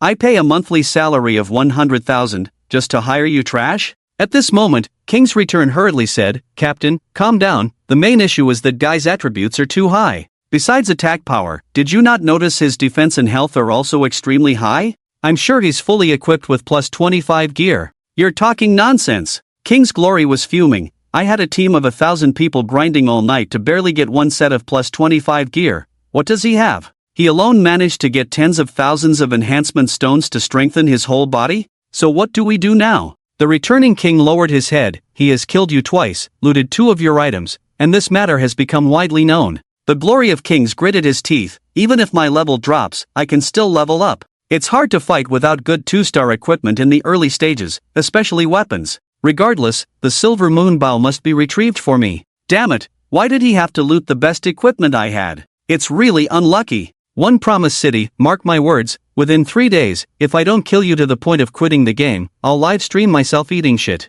Captain. At this moment, the King of Kings whispered, when you first encountered One Promise City before, you seem to have said that you didn't believe he could deal 40 to 50 damage with one hit. If he can, you'll live stream yourself eating shit. You. The Glory of Kings kicked the King of Kings. Get lost, now. I'm kicking you out. The King of Kings. In the Dark Forest, Zhang Chen, who had killed the King of Kings team leader Glory of Kings twice in a row, attracting attention in the 886 safe zone, paid no heed to the discussions around him. He was just curious about how the people of Glory of Kings knew he was in the Dark Forest. In the end, Zhang Chen found the answer in the chat records from over 20 minutes ago in the area chat channel. It turned out that the lone players in the Dark Forest couldn't resist the temptation of the 100,000 yuan bounty offered by Glory of Kings, thus revealing their location. This Glory of Kings was truly wealthy. Zhang Chen didn't care about this. He spent several minutes picking up everything that the 30-plus members of Glory of Kings had dropped, totaling 35 items, all between levels 1 to 8, with enhancements below level 10. At this point, Zhang Chen didn't really care for these level 1 items because he had already obtained 7 to 8 level 6 to 8 1-star items from killing 1,000 demon wolves overnight in the Dark Forest, all unidentified, unlike the items dropped by the Glory of Kings players, which were of lower quality. Zhang Chen planned to return to the safe zone and sell them all at a stall because, although these items were of no use to him at the moment, many other players needed them. Among the loot, the Silver Moon Bow was Zhang Chen's greatest gain, proving that the 30-plus people he had just killed were not in vain. Besides that, Zhang Chen was more interested in the coins and enhancement stones they had dropped. He collected a total of 2,000 copper coins, equivalent to 20 silver coins, and over 60 enhancement stones. Glancing at the time, it was exactly 8 o'clock. Zhang Chen yawned and set off back to Hopetown, leaving behind a group of players in the Dark Forest watching his departure, still feeling a chill at the scene of him single-handedly slaughtering 30-plus members of Glory of Kings. Upon returning to the safe zone, Zhang Chen immediately found the NPC shopkeeper of the blacksmith shop Il. He initiated a conversation. Young warrior, I never expected you to actually help me gather so many wolf skins. I'm truly grateful. Taking the 100 wolf skins handed over by Zhang Chen, Illinois said excitedly. At the same time, a pleasant notification sounded in Zhang Chen's ear. Ding, congratulations on completing the quest, collecting wolf skins, receiving rewards, plus 2,000 experience points, plus 250 copper coins, plus 15 level 1 enhancement stones, plus 36 human reputation, and obtaining the equipment, wolfskin coat, plus 1. Intimacy with blacksmith shop owner, plus 6. Just then, another notification sounded. Ding, player 1 Promise City, congratulations on increasing your intimacy level with blacksmith shop owner, to over 10 points, upgrading your intimacy level to level 1, and gaining the privilege, in the future, when forging equipment at the blacksmith shop, you can enjoy a 5% discount. Next upgrade requires intimacy level to be raised to 50 points. Intimacy level is a feature set up by the game Apocalypse to enrich gameplay. Players can increase their intimacy level with NPCs by completing tasks. When the intimacy level reaches a certain point, players can upgrade their intimacy level, gaining various benefits. NPCs are divided into categories based on their professions, such as commoners, blacksmith shop owners, innkeepers, shop owners, appraisers, guards, and city lords, mayors, and the intimacy level is universal throughout the world of Apocalypse. For example, if a player reaches level 2 intimacy with a shop owner in a safe zone, they will also have level 2 intimacy with the shop owner in the main city after reaching level 30. This allows them to receive a 10% discount on items like potions and equipment in the shop. The higher the intimacy level, the greater the discounts and the chance for players to receive hidden quests from NPCs. Despite receiving a reward of 2,000 experience points for completing the task, Zhang Chen was unable to level up because the 8,000 experience points required to advance from level 9 to 10 were too high. As for the wolfskin coat, a 1-star item at level 9, Zhang Chen, who possessed a 2-star guardian armor, had no interest in it. After submitting the task, I'll ignore Zhang Chen, a reaction that would prompt most players to move on to find another NPC offering quests. However, Zhang Chen suddenly remembered a non-mainstream signature line he had on his QQ account when he was young: "As long as you take the initiative, we will have a story." So, Zhang Chen initiated a conversation with Il, saying, "I have some extra wolf skins, do you need them?" As soon as Zhang Chen finished speaking, Il was pleasantly surprised. "Really, warrior? How many wolf skins do you have? 100? Yes, Zhang Chen replied, taking out 100 wolf skins and handing them to Il. "Ding, congratulations on completing the quest, collect wolf skins for the second time, receiving a reward of plus 2,000 experience points, plus 50 copper coins. Intimacy level with the blacksmith shop owner, plus 2. Upon submitting the quest again, the rewards significantly decreased. Zhang Chen took out another 100 wolf skins and continued to submit them repeatedly until he had handed over all 1,000 wolf skins in his bag in 10 batches.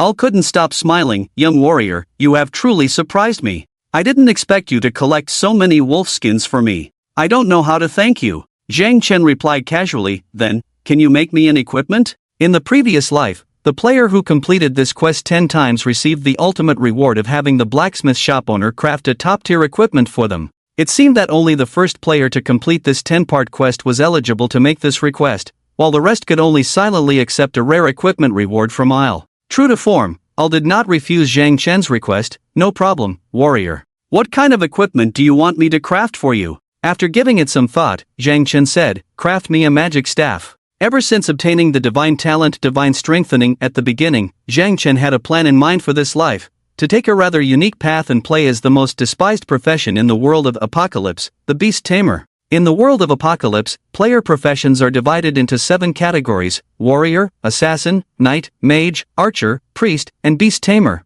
Those who have played the game know the unique characteristics of each profession, with the beast tamer being the only one that stands out. Because the beast tamer profession is quite special, he can summon beasts to fight for himself. The summoned beasts are not limited in type. He can summon tank-type beasts with tough skin and thick flesh to absorb damage in the front, summon mage-type beasts with explosive output in the back to output together, summon healer-type beasts to heal himself or teammates, and even in the late game, advanced beast tamers can build a team with healing, tanking, and damage output all in one. At first glance, doesn't this profession seem very powerful, almost like having all the professions in the world of the Apocalypse at your disposal? Yes, in the previous life, it was because of the perfect deception, of the beast tamer profession by the Apocalypse official that countless players fell into the pit. It was only later that they realized that being a beast tamer was not just falling into a pit but a bottomless pit. Those players who chose this profession were crying sitting up in bed in the middle of the night. Unlike traditional summoners, beast tamers summon beasts that have an independent training system unrelated to the beast tamer's own attributes. This means that from the moment you start training a beast, you have to allocate half of your own resources to it. Like players, it needs to wear equipment, learn skills through skill books, and leveling up requires consuming the player's experience, which is like playing 2 characters with the resources of one account. Strengthening equipment and skills is already a bottomless pit, and many players later found it hard to sustain themselves, let alone have the energy and resources to raise beasts. The beast tamer itself is akin to a mage, but to balance this profession, the beast tamer's own attribute growth is the lowest among the 7 major professions, and the skill damage is also extremely low, nothing compared to a true violent mage. Therefore, in the previous life, those players who chose the beast tamer profession, upon discovering the pit of this profession and being unable to change anything, decided to give up the ability to summon beasts directly. Playing this profession as a mage was not feasible because the beast tamer's development was too slow. This led to the rapid elimination of beast tamers, becoming objects rejected by countless players. Major teams do not accept players of the beast tamer profession,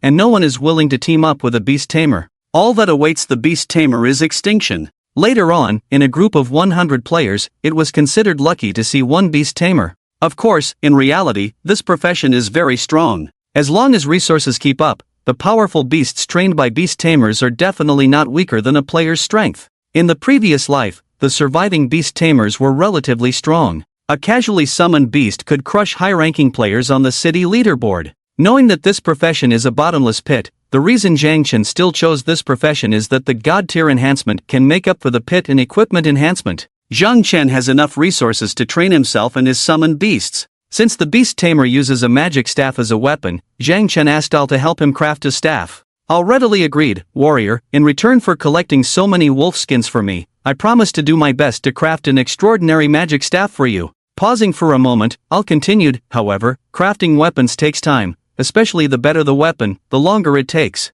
Come by around 6 o'clock this evening to pick it up. Zhang Chen nodded. Alright, thank you, Master Isle. After completing the task of collecting wolf skins 10 times in a row, accumulating 20,000 experience points, Zhang Chen successfully reached level 10, and his experience points were full. Before completing the job change, a player's level cannot exceed level 10. After bidding farewell to the NPC heir, Zhang Chen arrived at the Mentor Hall located in the center of Hopetown. As the first player to enter the Mentor Hall, many passing players cast envious glances at Zhang Chen. Player A, damn, isn't it only level 10 players who can enter the Mentor Hall? How did this guy reach level 10 so quickly? Player B, stop complaining, let's hurry up and level up. It's said that the first 100 players to change jobs in each safe zone will receive rewards. Player C, is that true? Then why hesitate? Let's go out and grind monsters quickly. In the Mentor Hall, 7 mentors dressed in various styles stood waiting, each offering an invitation as Zhang Chen entered. The warrior mentor, clad in golden armor and wielding a long sword, with a sturdy physique, said, "Young man, join our warrior profession, and you can have a body like mine, with no shortage of fangirls spinning around you."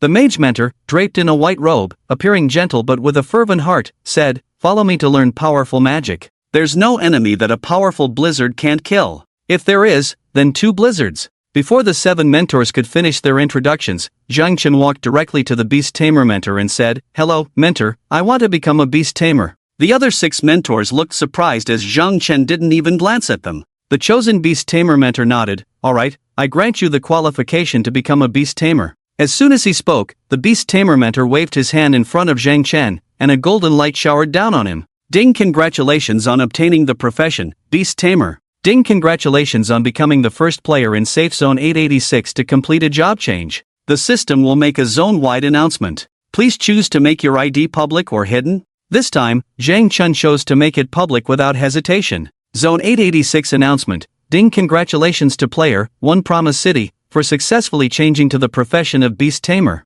As the first player to complete a job change in Safe Zone 886, you receive rewards: human reputation plus 1,200, 1 gold coin. Just like the achievement rewards triggered earlier, under the 20% reputation gain bonus for the human race, Zhang Chen once again received a hefty 1,200 reputation points and a whole gold coin as a reward. Indeed, completing achievements is the fastest way to gain reputation and money. In just one night of gameplay since the start of the game, Zhang Chen's reputation had already reached 2,700 points. While other players could barely count the silver coins on them, Zhang Chen already had 2 gold coins. After the job change, Zhang Chen, whose experience bar was already full, directly leveled up to level 11.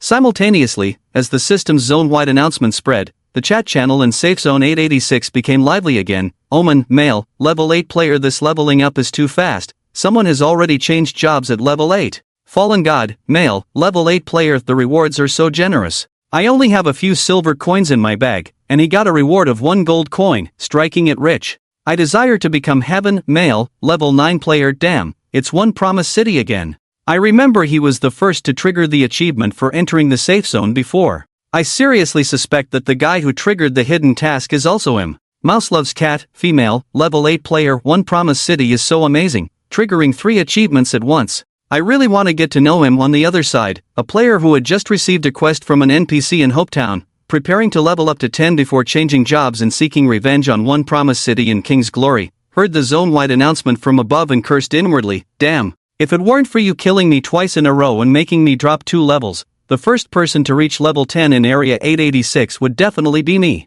At this moment, the King's return beside the King of Glory said, Captain, he switched to being a beast tamer. Before the launch of the apocalypse, it was known on the forums as the pay-to-win profession, requiring money to develop. The King of Glory snorted, that kid looks like a poor guy, definitely not someone wealthy. Can he afford to play as a beast tamer? Without money, the beast tamer profession is trash, with such low attribute growth that they are even more fragile than priests.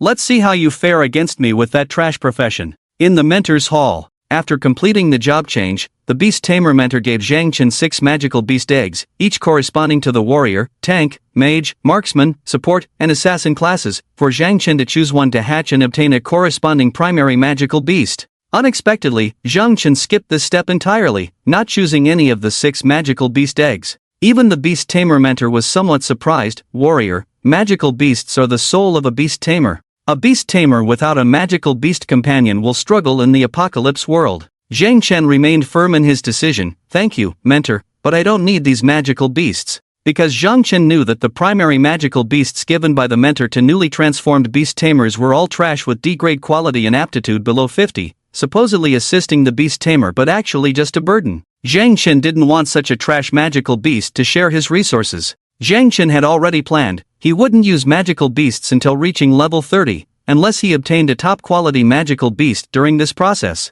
Otherwise, he would use all his resources to strengthen himself first and only focus on magical beasts once his strength improved. Of course, another reason for Zhang Chen's decision was that there was a super top-quality magical beast waiting for him somewhere, far superior to these low-level magical beasts and beyond the discernment of Zhang Chen, who had returned from the apocalypse 8 years later. However, Zhang Chen's current abilities were not enough to obtain the top-quality magical beast. He would have to wait for some time. Zhang Chen continued his conversation with the Beast Tamer mentor to learn basic skills. When each player changed jobs, they were provided with 3 basic white skill books for purchase. Among the 3 white Beast Tamer skill books in front of Zhang Chen, one was the Control-type Frost spell with a 70% damage coefficient and a 1.5-second freezing effect, with a 12-second cooldown. The second was the Defense-type Magic Shield, applying an 80% magic attack power shield to oneself for 5 seconds with a 20-second cooldown. The third was the Pure Output-type Fireball spell with a 110% damage coefficient and a 5-second cooldown.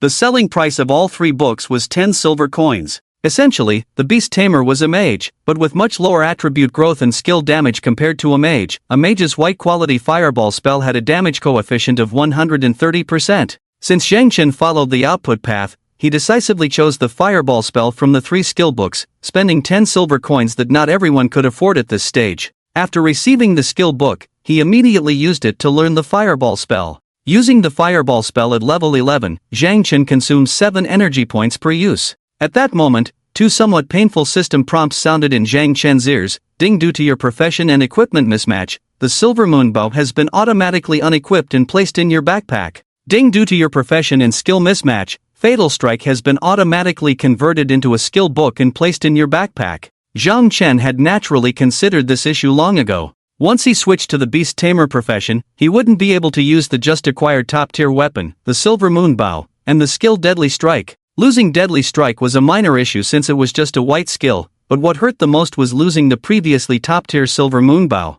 Zhang Chen did this for the greater good, as his past life experiences had taught him that in this post-apocalyptic world, no one was worth trusting except himself. However, in many situations, even if you were personally strong, you still needed teammates by your side. When unable to rely on other players, the beasts of a beast tamer were dependable. Fortunately, equipment like the Guardian Armor, which had no profession requirements, could still be used. Although it might look odd for a beast tamer to wear armor, it was necessary. Additionally, Zhang Chen's attribute growth changed significantly after becoming a beast tamer. base attribute growth for a beast tamer, intelligence growth, 9 stars, endurance growth, 7 stars, agility growth, 6 stars, stamina growth, 7 stars.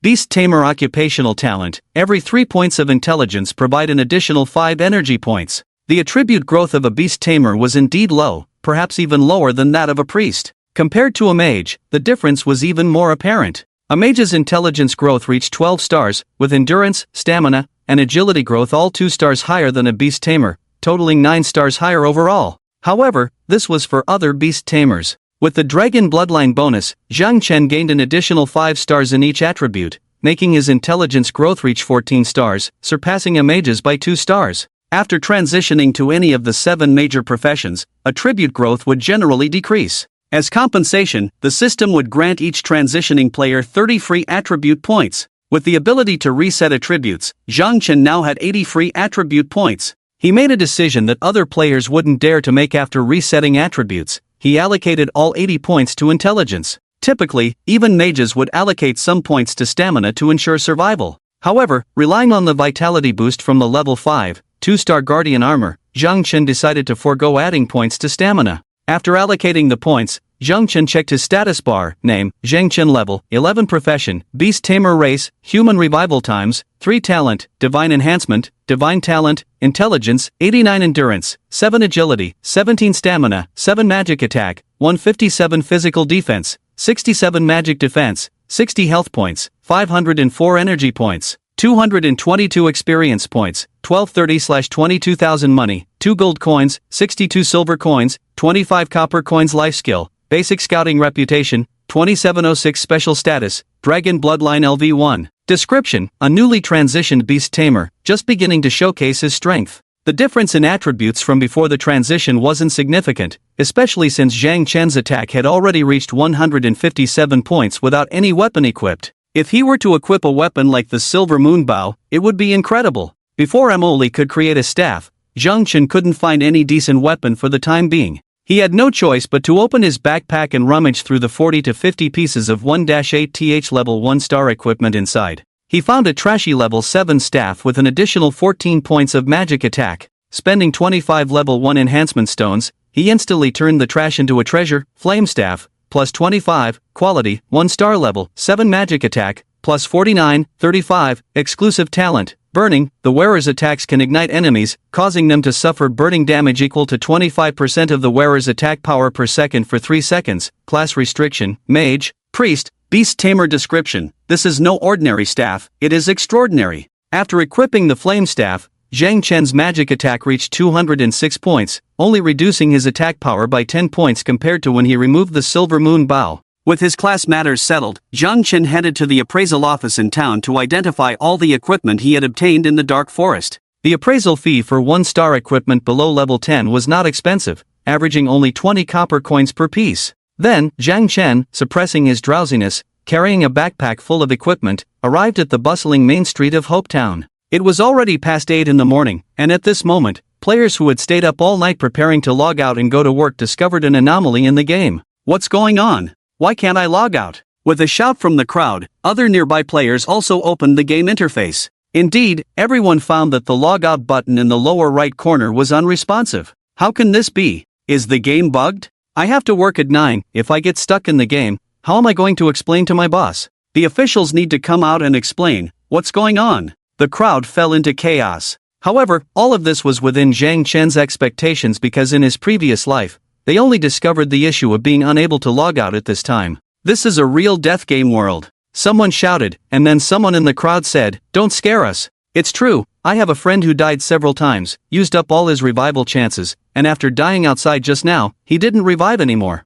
He really died." Then, someone else said, "Have you noticed, the NPCs in this world? Don't they feel familiar? They are all real people from reality. When I was getting a quest this morning, I saw my mom, I thought I was hallucinating. What's going on here?" While everyone was in a panic, Zhang Chen remained calm. He found a good spot on the street, spent 10 copper coins to apply for a 10-minute stall from the system, and set up a stall while the players were most anxious. The more panicked they were, the better Zhang Chen's equipment sold because realizing this was a real death game, players spared no effort to get good equipment to strengthen themselves and survive in this world. This fact was indeed hard to accept. Most players preferred to believe that the game was just bugged, and once Tianyun Group fixed the bug, they could log out and return to the real world. So, those players who believed the latter gradually calmed down, some even got excited. Great, now we have an excuse not to go to work, our boss plays this game too, he must be trapped in it as well, huh? In no time, a crowd of players gathered around Zhang Chen's stall, most of them there for the stall owner.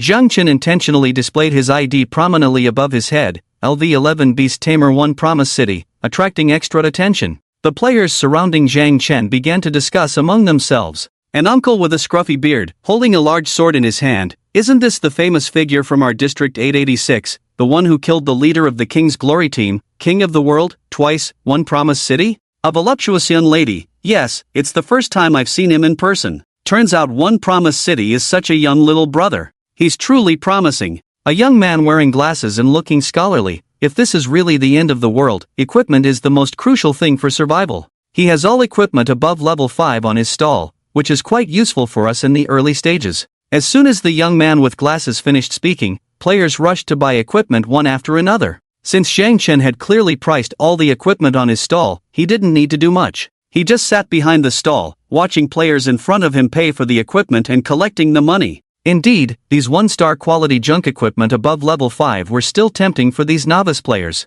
Zhang Chen sold over 40 pieces of equipment on the stall at prices ranging from 50 to 100 copper coins each, totaling 35 silver coins. After deducting the cost of appraising the equipment, which was 2 silver coins, he was left with 33 silver coins. This was much more profitable than selling them to the shop. If he had sold the equipment directly to the system shop, he wouldn't have made more than 5 silver coins in total. It's a pity that equipment enhanced with the talent Godly Strengthening was set by the system as non-tradable. Otherwise, the plus 25 level 1 hammer in Zhang Chen's bag would have been worth several gold coins at least. When the design team of Heavenly Luck Group designed this godly talent, they must have considered various factors. How could they allow players to use this talent to enhance any junk equipment into top-notch items and sell them at high prices in a continuous money-making cycle? Therefore, they set a rule that any equipment enhanced with its ability would be bound. Fortunately, another godly equipment enhanced to level 25 in Zhang Chen's bag was not bound to him because it was not upgraded using godly strengthening. So, Zhang Chen took out that piece of equipment. When the 2-star level 8 silver moon bow with a plus 25 enhancement emitting bursts of golden light appeared on Zhang Chen's stall, the players around the stall instantly became excited. Wow! A level 25 enhanced equipment, and it's a 2-star quality weapon. Oh my god, so far I don't even have a plus 10 equipment on me. How did it get enhanced to level 25? How many strengthening stones did it take? Silver Moon Bow, isn't this the weapon that 1 Promise City shared in the regional chat channel's illustration? It seems to have dropped from King's Glory, plus 105 attack power, and it even has a talent of 35 armor penetration. This equipment is simply invincible. Hearing the players around discussing excitedly, Zhang Chen shouted, "The auction starts now, bidding starts at 1 silver coin." As soon as Zhang Chen finished speaking, the players around him went crazy, shouting prices one after another. "I offer 5 silver coins, sell it to me. Are you buying it, chick? 5 silver coins for a plus 25 level 2-star weapon? I offer 20 silver coins. I offer 30, I can gather money with friends right away. 50, 70. In no time, the price of the silver moon bow had soared to 3 gold coins, mainly because the game had only been live for 12 hours, and players didn't have much gold on them. Most players only had around 10 to 20 silver coins. Those bidding over 1 gold coin were mostly players in teams who could pool money together. With the price set at 3 gold coins, no one could afford to bid any higher. Zhang Chen furrowed his brows slightly. Even if he were to dismantle the silver moon bow and sell it, he wouldn't settle for just 3 gold coins, letting it go cheaply. When equipment is dismantled, half of the enhancement stones can be returned. To enhance the silver moon bow to level 25 in King's Glory, it would have taken at least 4 to 500 level 2 enhancement stones. After dismantling, Zhang Chen would still get over 200 level 2 enhancement stones. Isn't this better than a few gold coins? Just as Zhang Chen was about to pack up without selling, a voice suddenly rang out, "I'll offer 20 gold coins. 20 gold coins." The surrounding players turned their heads in unison to see a male player in silver armor, looking around 26 or 27 years old, exuding an aura of success as he walked over with a few players who seemed to be his teammates. At first glance, Zhang Chen noticed a somewhat familiar ID above his head, Storm Angel. Wasn't this the guy who previously bid in the regional channel to buy Zhang Chen's hidden mission? Moreover, he was ranked second in the level rankings of the 886 safe zone, just behind Zhang Chen. Indeed, this was also a clan. Following Storm Angel were several well-equipped level 9 players, all with IDs starting with Storm. Seeing the second-ranked player on the leaderboard, the solo players in the vicinity voluntarily made way. Storm Angel squatted in front of Zhang Chen's stall, looking at the exquisite longbow on display and asked, 20 gold coins, do we have a deal? Without hesitation, Zhang Chen replied, 100, final price. As soon as he spoke, a chorus of gasps filled the air. 100 gold coins, is this guy crazy for money? Yeah, the official announcement stated a 1 to 10,000 ratio between RMB and gold coins for recharging. Can a weapon, even if it's top-notch, sell for 1 million? Besides, this is just an 8th grade 2-star weapon. It'll be replaced in a day or two. However, Storm Angel did not share the same thoughts as those around him. If I can gather 100 gold coins now, I won't hesitate. Pausing for a moment, Storm Angel continued, how about we trade in cash? Once the official fixes the logout bug, I'll log out and transfer 1 million in cash to you. This Storm Angel was indeed a big spender. All the players around cast envious glances at Zhang Chen. 1 million, many people wouldn't earn that much in their lifetime. This 2-star level 8 longbow wasn't actually valuable, it's worth laying being enhanced to level 25. Resources were scarce in the early stages of the game, and many things couldn't be bought even with money. With this bow, one could significantly widen the gap between themselves and other players in the early game. Unexpectedly, just when all the players around thought Zhang Chen would surely agree, he actually refused Storm Angel, saying, I only want gold coins, not cash. But I can't come up with that many gold coins. Storm Angel looked at the silver moon bow, gritted his teeth, and took out a green book from his bag. How about this, can you consider it? Zhang Chen glanced at the book, Chain Lightning, skill book quality, green description. After use, you can learn the skill Chain Lightning. Casting summons lightning to attack enemies, and the lightning will bounce between 2 other enemies within a 50-meter radius of the target, dealing 90% magic damage to a maximum of 3 targets simultaneously. As each target decreases, the skill damage increases by 20%.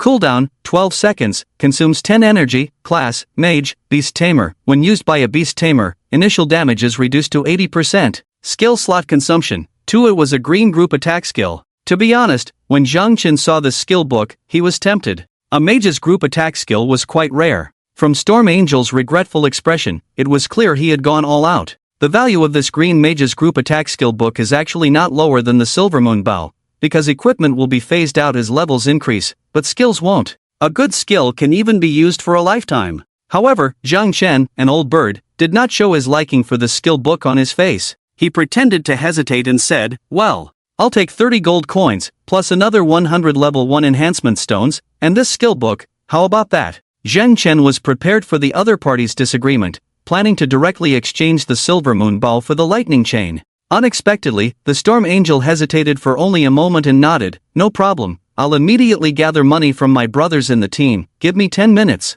No need to rush, I can give you 3 hours. Seeing Zhang Chen put away the Silver Moon Bow, the Storm Angel looked puzzled. What does this mean? 3 hours later, at exactly 11 o'clock, I'll be here waiting for you. At that time, we'll trade again under the same conditions. The Storm Angel didn't understand. Why? Because I want to sleep. With that, Zhang Chen got up, packed up his stall, patted his butt, and left the crowd, leaving behind a few puzzled members of the Storm family. Captain, why does he want to trade in 3 hours? The Storm Angel frowned. I don't know either, but for this equipment, let's wait. Let's go level up first, come back at 11 sharp to trade with him. Fatigue had dropped to 28%, although he could endure another 4 hours without rest. Zhang Chen planned to fully restore his stamina before an important task in the afternoon. As for why he wanted to wait until after sleeping to trade with the Storm Angel, of course, Zhang Chen didn't want others to develop too quickly while he was asleep. If he gave the Storm Angel this plus 25 Silver Moon Bow with explosive attack power now, by the time Zhang Chen woke up after a few hours, that guy might already be level 15. Regarding fatigue recovery, players can choose to rest in 1 to 5 star rooms at inns for recovery. The lower the star rating of the room, the slower the fatigue recovery rate. Resting in a 1-star room recovers 5% fatigue per hour, and so on, with a 5-star room recovering 25% fatigue per hour. Additionally, the higher the star rating of the room, the higher the cost, depending on the player's level. Billing is hourly, and at Zhang Chen's current level, staying in a 1-star room only costs 5 copper coins per hour, while a 2-star room costs 30 copper coins per hour. A 5-star room costs a whopping 20 silver coins per hour. This is not something an ordinary player can afford. However, for Zhang Chen, who currently has nearly 3 gold coins in assets and will receive a huge sum of 30 gold coins in a few hours, this expense is trivial. So, Zhang Chen checked into a 5-star room with the NPC landlady and went to sleep. Just as he woke up at 11, Zhang Chen found that his fatigue had already been restored to 100%. So, after paying the 60 silver coins for the room, Zhang Chen, now fully energized, left the inn. Glancing at the leaderboard, he realized that while he rested for those few hours, other players were climbing desperately. Zhang Chen, who was originally ranked first in the level leaderboard of the 886 safe zone, had dropped to several tens of places, with the first place already at level 12, a transcendent archer, Storm Angel. Fortunately, before going to sleep, Zhang Chen had a solid foundation, so he wasn't too far behind now. With no activity for 3 hours, he was still ranked 42nd on the level leaderboard. Looking at those players closely chasing levels on the leaderboard, Zhang Chen frowned slightly. Don't any of you sleep? Prepare to die suddenly. He, too, may not have realized the seriousness of the problem yet. Zhang Chen felt that around 12 o'clock, a large number of players would suddenly drop dead, not knowing how they died. Glancing at the time, he saw that it was already 11:06, 6 minutes past the agreed time with Storm Angel. So, Zhang Chen quickly arrived at the location where he had arranged to trade with Storm Angel. However, when he reached the street where Storm Angel had set up a stall in the morning, he did not find her there. Can't wait a few minutes? Zhang Chen furrowed his brow. Left so soon? Forget it, let's talk about it later in the evening. With other matters at hand, Zhang Chen wasted no time and went to a shop in town. Determined, he spent a hefty sum of 1 gold coin to purchase a magic scroll. Scrying scroll, quality, common description, allows the user to ignore level differences and view specific target data. Magic scrolls are rare items in the world of the apocalypse, usually for one-time use, similar to scrying scrolls, teleportation scrolls, and buff scrolls, which enhance player attributes for a duration. Common scrolls can be bought in shops, while higher quality rare scrolls can only be obtained from chests, quests, or elite boss monsters. Scrolls are categorized by quality like player talents: common, superior, rare, epic, legendary, divine. Despite the pain of spending 1 gold coin on a scroll, Zhang Chen knew this scroll was essential for the major task ahead. The rewards he could gain from completing this task would be worth 100 times, even 1,000 times more than the value of this scroll. The thought of this task excited Zhang Chen, as in his previous life, another player had completed it first and received a super reward that made countless players envious. This time, that super reward had to be Zhang Chen's, and within that super reward was a top-tier magical beast. So, clutching the scrying scroll, Zhang Chen opened the minimap, located a spot south of Hopetown based on memory, marked it, and headed towards the designated location. Just as Zhang Chen was about to leave Hopetown, he noticed a large group of players rushing out of the town. He grabbed one of them and asked, "Brother, what's going on?" The level 10 mage he stopped hurriedly replied, "Check the regional chat channel. They say that Kings of the World and Storm Family are fighting in the woods ahead. Many have died, and lots of items have dropped. Hurry and pick up some gear." Opening the regional chat interface, he saw messages from over half an hour ago. Indeed, the Kings of the World and Storm Family were arguing. Glory of the Kings, male, level 10 archer. Storm Family trash, get the hell out. Storm Angel, did you buy the silver moon bow I dropped from No Regrets? Storm Angel, male, level 12 archer. Can you speak without sounding like crap? Your words stink like shit. Glory of the Kings, you, trash, have the nerve to use over 500 level 2 enhancement stones to max out the silver moon bow? That's my stuff. You have half an hour to roll back to the safe zone and hand over the silver moon bow, or the entire Storm family won't be able to walk freely in zone 886. Storm Dragon King, male, level 11 warrior. With your attitude, you deserve to be killed twice by No Regrets and have your gear dropped. The silver moon bow was bought by our captain, and besides, the moment it dropped, it no longer belonged to you. What right do you have to ask our captain to return it to you? King of Glory, who do you think you are? Do you have the right to speak here, you useless piece of trash? If not, I'll personally kill you, Storm Angel, you garbage, and make the silver moon bow explode. King of Glory, trash from the Storm family, dare to challenge us? If you're a coward, forget it. If you're not, let's pick a place and have a showdown, just our 2 teams. Let's see who's the boss of Area 886. Storm Angel, alright, since you're looking for trouble, the Storm family will grant your wish. Goblin Forest, see you in half an hour. Whoever doesn't show up is a loser. Return of the King, male, level 11 knight. You grandchildren of the Storm family, watch as we, the kings of this world, crush you to the ground. Watching the chaotic chat channel, Zhang Chen glanced at the silver moon bow in his bag and pondered, so, what are these two fighting for? Both Storm Angel and King of Glory had chosen archers, clearly aiming for the profession because of the Silver Moon Bow. In Storm Angel's view, the Silver Moon Bow was within reach, so he was definitely going to play as an archer, or else it would be a waste to spend 30 gold coins plus a green skill book to buy the Silver Moon Bow.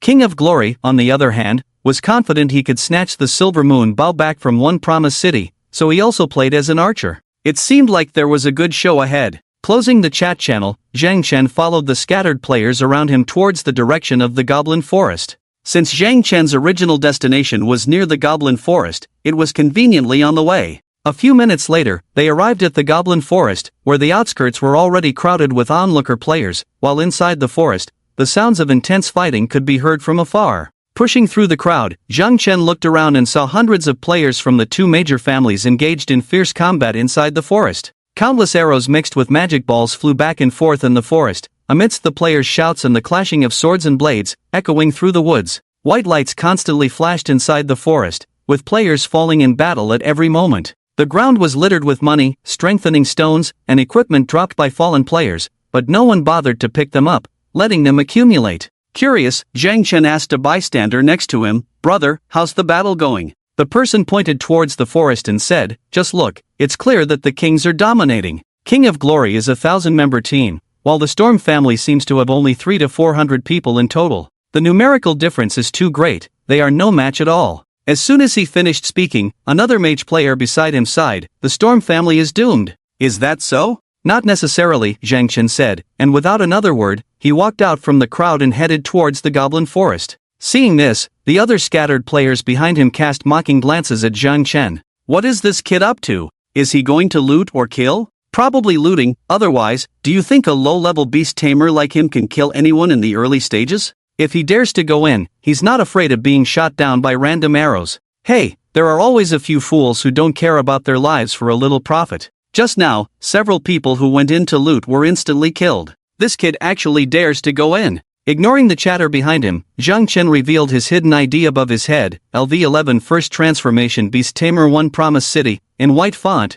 leaving the players behind him in awe. One Promise City. Damn, he's the guy who single-handedly wiped out over 30 members of the King of Glory team, including the King of Glory himself, twice. It's really him. Just a few hours ago, he was ranked first on our server's level leaderboard. Seeing Zhang Chen approaching the Goblin Forest with a magic wand in hand, the audience behind him started to gossip once again. Looks like he's not here to pick things up. With that posture, he's up for a fight. Impressive, no wonder he's the big shot in our 886 district. Which side do you think he'll support? Definitely the Storm family, right? Don't you know he has a grudge against the World Kings? Why would he help them? Well, you never know, maybe he's had a change of heart. He might be assisting the World Kings to seek their forgiveness this time. After all, it's obvious that the World Kings are the true rulers of our 886 district. As the crowd continued to discuss, Zhang Chen, who had already entered the forest and was within the effective attack range of the two factions, raised the flame staff in his right hand, causing a red light to gather at the tip of the staff, a prelude to the Beast Tamer's basic skill, Fireball. However, Zhang Chen's choice of profession was not favored by the crowd. How could one promise choose the Beast Tamer profession? The Beast Tamer's growth is so low, and the skill damage is low too. Without that artifact hammer in his hand, how much damage can he really deal? Just normal damage, right? Without that artifact hammer, he's no longer invincible. Just as the discussion from the onlookers behind him ended, Zhang Chen swung the staff, sending a flaming fireball towards the forest. Boom! The fireball struck a full health World Kings level 11 gray-named mage player within a 50-meter range, dealing a devastating 374 critical hit damage. The World King's mage's health bar was instantly emptied, falling to the ground and turning into a white light that disappeared. One-hit kill. Ding, you have killed player, World King's run. As the opponent is gray-named, you did not receive any infamy points. With a 14-star intelligence growth, 2 stars higher than a first-level mage, coupled with 80 points in full intelligence allocation, and wielding a level 25 enhanced level 7 staff, Zhang Chen's magical attack power reached 206 points. Under the bonus of 17 agility points, the critical hit damage from the fireball was simply unbearable for any current 10 to 11 level player, unless they were knights with full strength allocation. Clearly, the mage who was killed in one shot also had full intelligence allocation. Zhang Chen's damage just now could have easily killed him twice over. As Zhang Chen directly killed a full health mage from the World Kings with one shot, the solo players waiting outside the forest for the battle were all astonished. Player A, damn. Why is his damage still so terrifying after changing weapons? Player B, holy crap. This can't be a mage with full intelligence allocation. But the beast tamer has such low intelligence growth. Even with full 80 points in intelligence allocation at level 11, he would only have 72 attack power. With the weapon and ring bonuses adding up to about 100 points, how did he deal such high damage? Zhang Chen's damage was indeed frightening, as the previous hit alone, even without a critical, was over 180 points. Throughout the Goblin Forest, in this chaotic battle, the damage numbers popping up above players' heads were generally in the range of 50 to 60 points, slightly higher at 80 or 90, and not a single damage exceeding 3 digits. In comparison, Zhang Chen's damage could only be described as abnormal. However, Zhang Chen himself was not entirely satisfied with this damage, as both his weapon and ring were of poor 1-star quality. His current attack power was solely reliant on the over 80 intelligence points and the 2 level 25 enhancements. Both the weapon and ring urgently needed to be replaced. After one-shotting a player from the World Kings with a fireball, Zhang Chen locked onto the next target and sent out a basic attack magic ball, dealing 175 points of damage, once again killing an 11th level low-health priest from the World Kings. Zhang Chen specifically targeted those squishy and fragile mage archer players, relying on his extremely high damage. As long as they weren't at full health and had more than 2/3 of their health remaining, most of them were instantly killed with a single blow. Typically, squishy backline professions focused more on output and rarely added points to their stamina. A normal level 10 to 11 mage priest archer, with only around 200 to 300 health points, even if Zhang Chen couldn't kill them in one hit, triggering the talent burn from the flame staff could burn the enemy to death with 40 to 50 points of burning damage per second for 3 seconds. In less than half a minute from entering the battlefield, Zhang Chen had already killed more than 5 people in succession, his explosive output quickly attracting the attention of several top players in the world. But just as he was about to stab to death an 11th level storm player, the assassin king of the storm faction, Zhang Chen, who was slaughtering around the outskirts of the forest, paused for a moment and exclaimed in astonishment, "A beauty at all costs." On the other side, the gaze of the Glory of Kings followed the assassin king of the storm faction and turned to Zhang Chen. One of them couldn't help but exclaim in anger, "Damn, it's this brat again. I was just thinking about finding him, and he actually came to us, seeking death." As soon as he finished speaking, a Glory of Kings player beside him exclaimed in surprise, "But Captain, his damage is so high, how can a beast tamer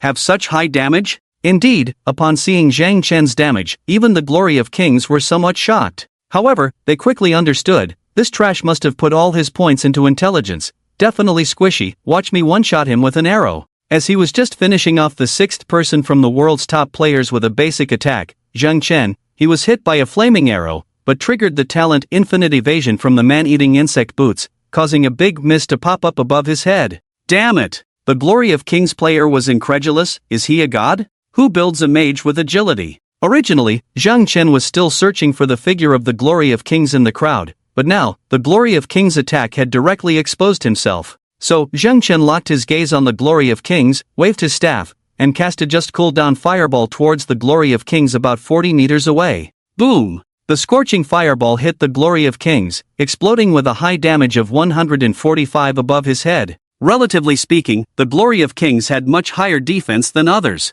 The 2 equipment pieces on him, the shoes and pants that increased defense, must have been at least plus 20 each. As the fireball hit the Glory of Kings, triggering the talent burn from the flame staff, the Glory of Kings would suffer a 32-point burning damage every second. His health was also terrifyingly high. Calculated by percentage, his total health was at least over 700, higher than Zhang Chen, who had a 2-star enhanced level 25 Guardian armor. It was evident that besides the equipment bonuses of over 20, the Glory of Kings had definitely added a considerable amount of points to his stamina, probably because he was afraid of being one-shot by Zhang Chen again. Under Zhang Chen's attack, the Glory of Kings gave a command, and several warriors and assassin players from the world's top players around him began to leave the battlefield and charge towards Zhang Chen on the outskirts. Zhang Chen remained calm, attacking the relatively fragile assassins on the other side, killing one of the level 10 assassins among the group of Glory of Kings players with several basic attack spells before the melee players from the Glory of Kings faction could get close. At this moment, several players from the Storm family also rushed over and intercepted the approaching Glory of Kings players halfway. Zhang Chen was inexplicably touched by the Storm family players' actions, and at this moment, the Storm Angel appeared by Zhang Chen's side out of nowhere, excitedly saying, "Brother Qingcheng, you're here. Will you help us fight against the players from the King's world?" The Storm Angel was even more moved than Zhang Chen. Zhang Chen took out the silver moon bow from his bag and said, "I've come to give you some equipment." Seeing the 25th level 2-star enhanced silver moon bow in Zhang Chen's hand, the Storm Angel, who had changed to the archer profession just for this bow, immediately took out a green skill book, 100 level 1 enhancement stones, and 30 gold coins from his bag and placed them in the trade window, saying, "I have everything you need ready." Zhang Chen smiled and said, "Happy trading." After that, Zhang Chen placed the silver moon bow in the trade window. Ding, trade successful. Congratulations on receiving 30 gold coins, 100 level 1 enhancement stones, and acquiring the skill book, Chain Lightning, +1. After the trade was completed, the Storm Angel eagerly equipped the silver moon bow and turned to face several players from the King's World who were chasing from the woods behind. He aimed at an 11th level warrior and shot a fire arrow, -376 critical hit. Although the warrior had balanced offense and defense, the 348 damage dealt did not kill him instantly but left him with less than 1/5 of his health. Moreover, the archer's fire arrow had a continuous burning effect, similar to Zhang Chen's flamestaff talent, causing an additional 10% of the original damage per second on the King's World warrior, which was 35 points of burning damage, lasting for 5 seconds. As a result, the King's World warrior player who was not killed instantly by the Storm Angel's arrow was burned to death before he could even heal himself. Looking at the damage he had just dealt, the Storm Angel could hardly believe his eyes. Wow, this damage is terrifying. After all, before this, the Storm Angel could only deal 70 to 80 damage at most. With the silver moon bow, his damage had more than doubled. The damage was indeed very high, so high that Zhang Chen regretted selling the bow to the Storm Angel. Meanwhile, the excited Storm Angel, holding the silver moon bow with a 35 armor penetration effect, began a frenzy of shooting at the King's World players in the woods. At this moment, looking at all the players from the King's World, no one could withstand the Storm Angel's damage. Basically, one arrow could severely injure a full health player, followed by another arrow to kill. If a critical hit was landed, it could be an instant kill. Under the 35 armor penetration effect, even the knights were fragile in front of the Storm Angel. After all, the Storm Angel was the #1 player in District 886 and the captain of the Storm family, possessing considerable strength. With this early game artifact like Silver Moon Bow, he was truly unstoppable. As for Zhang Chen, after acquiring Chain Lightning, he immediately learned it. Ding, congratulations on mastering the new skill, Chain Lightning. The green skill consumed 2 skill slots, and players gained 1 skill slot every 3 levels. At level 11, Zhang Chen had 3 skill slots, 1 occupied by Fireball, leaving 2 slots available for learning Chain Lightning. Having mastered the new skill, Zhang Chen eagerly tried it out. He targeted a King's World knight within his attack range, waved his staff, and released the Chain Lightning. Boom! Under a purple lightning strike, it hit the knight directly, then the lightning bounced off the knight and struck 2 other King's World players nearby, dealing consecutive high damage, 136, -167, -159. Crackling sounds. 2 consecutive flashes of white light appeared on the field, instantly killing the 2 remaining low-health mage and archer players hit by the Chain Lightning after the initial knight attack. This group of attack skills, combined with Zhang Chen's extremely high attack power, feels incredibly satisfying to use. So, the Storm Angel, with the help of the Silver Moon Bow and Zhang Chen, actually started leading the players of the Storm family, gradually turning the tide. With just 2 people, they could change the fate of a battle involving hundreds of people. It sounds like a fantasy, but in reality, with top-tier equipment in the early stages of the game, 2 people can indeed achieve this. The Storm Angel, now acting like a mobile output cannon as an archer, basically takes down a person with just 2 or 3 arrows, and with the close protection of over a dozen advanced knight players from the Storm family, the players of the Kings of the World couldn't even get close to the Storm Angel. While the Storm family and the Kings of the World were fiercely fighting, Zhang Chen quietly withdrew from the battlefield. Instead of participating in this unproductive group battle, Zhang Chen had something very important to do. He left the players of the Kings of the World to the Storm family, believing that the Storm Angel, assisted by the power of the Silver Moon Bow God, would not easily let go of the players of the Kings of the World. After leaving the Goblin Forest, Zhang Chen followed the map guidance and spent a full half-hour traveling to the south of Hopetown, arriving at a graveyard filled with tombstones everywhere. Looking around, even during the day, the graveyard was eerie, as if it were night. There were no obvious level or name markings on the game map of the tomb, unlike other places on the map. Zhang Chen was able to find this place naturally based on his memories from his past life. Being able to remember this clearly after 8 years was because this graveyard was very special. It housed a hidden dragon race instance. In the world of the dawn, instances, like missions, could be divided into normal instances and hidden instances. Hidden instances were as rare as hidden missions, and if players cleared a hidden instance, they could receive incredibly rich rewards. Zhang Chen remembered that in his past life, it wasn't the players from the 886 safe zone who found and cleared this hidden dragon race instance, but a powerful team from the neighboring 885 zone. This graveyard was located right in the central area between zones 885 and 886. It was said that the players who cleared this hidden instance in the past life not only obtained a super rare demon beast but also found many top quality equipment, items, and a lot of money inside. Zhang Chen didn't care about the rest. What he cared about the most was that demon beast. So, in this life, Zhang Chen had to beat the team from zone 885 to claim this hidden instance. The reward of the demon beast from the instance was particularly important to Zhang Chen as a beast tamer. Of course, Zhang Chen didn't plan to take down this instance right now because he vaguely remembered the account of the team that cleared the instance in the past life. There were a 100-person team that entered the instance, and in the end, only less than 10 people survived to barely clear the instance. Zhang Chen didn't intend to share the rewards of this hidden mission with others. He wanted to claim all the rewards of this hidden instance for himself. Therefore, Zhang Chen had to plan a perfect plan in advance. The purpose of coming here was to explore the level of this instance preliminarily to formulate a targeted plan. Just as Zhang Chen stepped into the graveyard, a cold system prompt fell from the sky. Ding! The system reminds you that you have entered a high-risk map, Dragon Emperor's Tomb. The threat of death to you in this map exceeds 1000%. The system suggests you leave Dragon Emperor's Tomb immediately and wait for a significant increase in level before exploring again.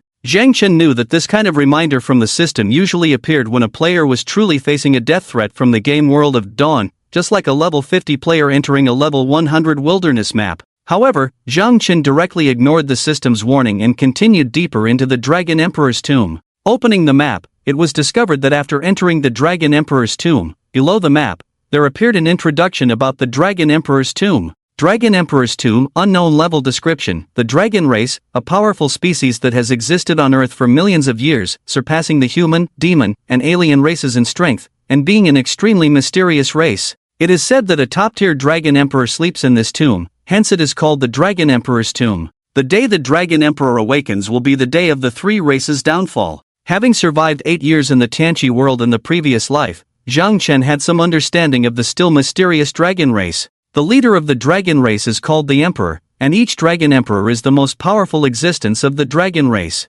Before dying in the previous life, Zhang Chen spent a year collecting the dragon blood scrolls with Mu Chunlin and over 100 top players, which required hunting down 9 divine-level dragon emperors of the dragon race. Upon entering the map, Zhang Chen did not encounter any monster attacks because he knew that besides hidden instances, there was only one monster in this tomb, the guardian of the hidden instance. Delving deeper into the Dragon Emperor's Tomb, Zhang Chen indeed found the entrance to the instance between two huge tombs, a white light curtain. Zhang Chen's heart raced suddenly because, in his 8 years of survival in the Tianqi world in the previous life, he had never personally encountered a hidden instance. And now, it was only the second day since the opening of Tianqi. Excitement was followed by fear because Zhang Chen knew that passing through this light curtain to enter the hidden instance was not that easy. Before that, players had to kill the guardian of the hidden instance in the Dragon Emperor's Tomb. In the previous life, it took the team from zone 885 several weeks and over a dozen attempts to kill that guardian, exhausting all 3 resurrection chances obtained from the survival missions each week before finally succeeding.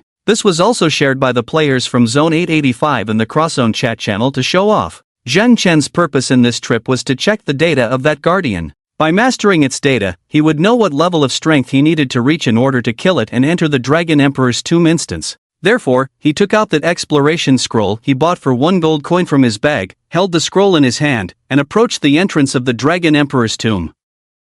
Just as Zhang Chen got closer to the light curtain, a low and hoarse roar suddenly sounded in his ears. Intruders of the Dragon Emperor's Tomb, die. As soon as the words fell, Zhang Chen saw a red light fly out from one of the 2 tombs in front of him. He immediately crushed the exploration scroll in his hand. The next moment, the red light flew back into the tomb, and a strong red light wave burst out from the tomb, catching Zhang Chen off guard. He was hit by the light wave and thrown out, falling heavily to the ground, feeling his vision darken as he lost consciousness. Ding! You have been attacked by the Dragon Blood Swordsman, the guardian of the Dragon Emperor, losing 1538 health points. You are dead. When his vision cleared, Zhang Chen found himself in the resurrection spring of Hopetown. Due to death, he suffered a penalty of losing a level, dropping from level 11 back to level 10. Zhang Chen couldn't help but mutter, damn. He had planned to leave the Dragon Emperor's tomb immediately after obtaining the Guardian's data, but he didn't expect to be killed instantly. On his first return after resurrection, he had already exposed himself like this. Quickly checking his body, fortunately, as a white name, Zhang Chen did not drop any equipment upon death, only losing a dozen silver coins and a few enhancement stones. The biggest loss was the reduction of 1 resurrection chance. In shock, Zhang Chen opened the memory storage interface and checked it. Fortunately, he found that just before his death, he had obtained the thing he wanted most, the Dragon Emperor Guardian, Dragon Blood Swordsman, Physical Lord Monster Level, 30 Talent, Bloodsucking. Dragon Blood Swordsman naturally possesses 25% bloodsucking ability, able to convert 25% of all attack damage into his own health, physical attack 1055 physical defense, 790 magic defense, 650 health points, 55,600 skills, Dragon Emperor / Dragon Blood / Dragon Shadow Kill, Dragon Annihilation Technique, Dragon Emperor Bloodline Description, the protector by the side of the Dragon Emperor of the Dragon Race, the immortal Dragon Blood Swordsman, has been guarding Shigula for billions of years. Anyone attempting to approach the Dragon Emperor's tomb will be killed by the Dragon Blood Swordsman. The exploration scroll took effect. It seems that this wave of deaths was not in vain. At least he had obtained the data of the Guardian of the Dragon Emperor's tomb. Next, Zhang Chen could plan to conquer the hidden instance Dragon Emperor's tomb based on the data of the Dragon Blood Swordsman. It can be imagined that as the guardian of the Dragon Emperor's tomb, the strength of the Dragon Blood Swordsman basically represents the overall strength of this instance. The monsters in the Dragon Emperor's tomb are definitely all level 30. Except for the instance guardian boss, the rest of the normal or elite monsters are definitely weaker than the Dragon Blood Swordsman. In other words, as long as Zhang Chen can increase his strength to surpass the Dragon Blood Swordsman and defeat him, he can basically pass this instance. The attack power of the Dragon Blood Swordsman has already reached 4 digits, so one must also have at least 4-digit attack power to contend with him. It's not easy to increase the attack power to 4 digits. It seems that more effort is needed, as Zhang Chen's current attack power is only 206 points, still far from this goal.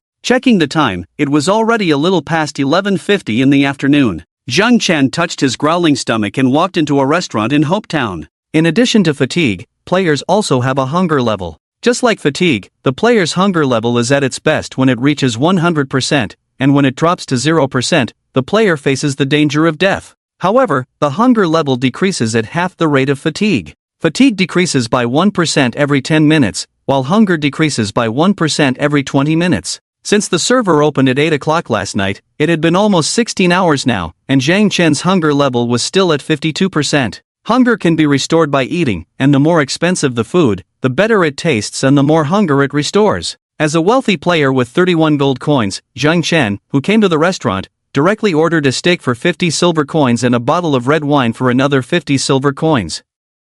It was around noon, lunchtime, and at this moment, there were many other players having lunch in the restaurant. The restaurant in Hopetown had a variety of food, ranging from the 50 silver coin steak that Zhang Chen was eating to steamed buns for just 10 copper coins each. At this stage, players didn't have much money, so most of them were eating fried rice or noodles for 1 silver coin a bowl. In comparison, fried noodles and the like had the best value for money, being cheap and having a decent hunger recovery rate. A bowl of fried noodles could restore 10% of the hunger level, while a steak could restore 50%. Besides, the difference in taste was indescribable. When the players around saw Zhang Chen sitting there alone eating steak and drinking red wine, they cast envious glances at him. Damn, this kid is actually eating a 50 silver coin steak? Living the high life. Stop staring, eat your fried rice. He's got money, something we can only envy. Finish your meal, go out in the afternoon to kill more monsters, make some money, and we can also have something nice to eat tonight. Zhang Chen paid no attention to the whispers of the surrounding players.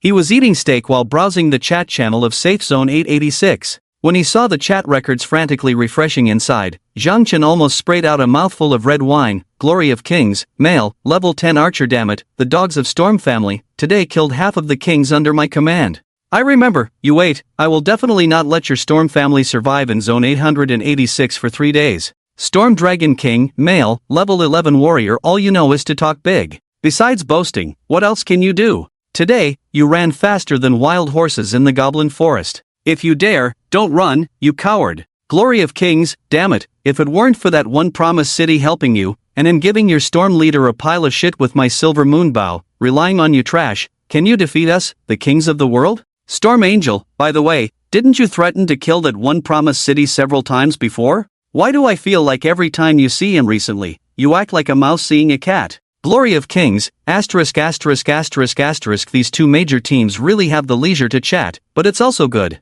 With the help of the Storm family, Zhang Chen will find it easier to defeat the Kings of the World team. Inadvertently, Zhang Chen also used the Storm family to change the course of history because in the previous life at this time, the Kings of the World had already begun to oppress the solo players in the safe zone, but in this life, their attention is currently focused on Zhang Chen and the Storm family, not having time to target the solo players and implement their plan to take over Hope Town.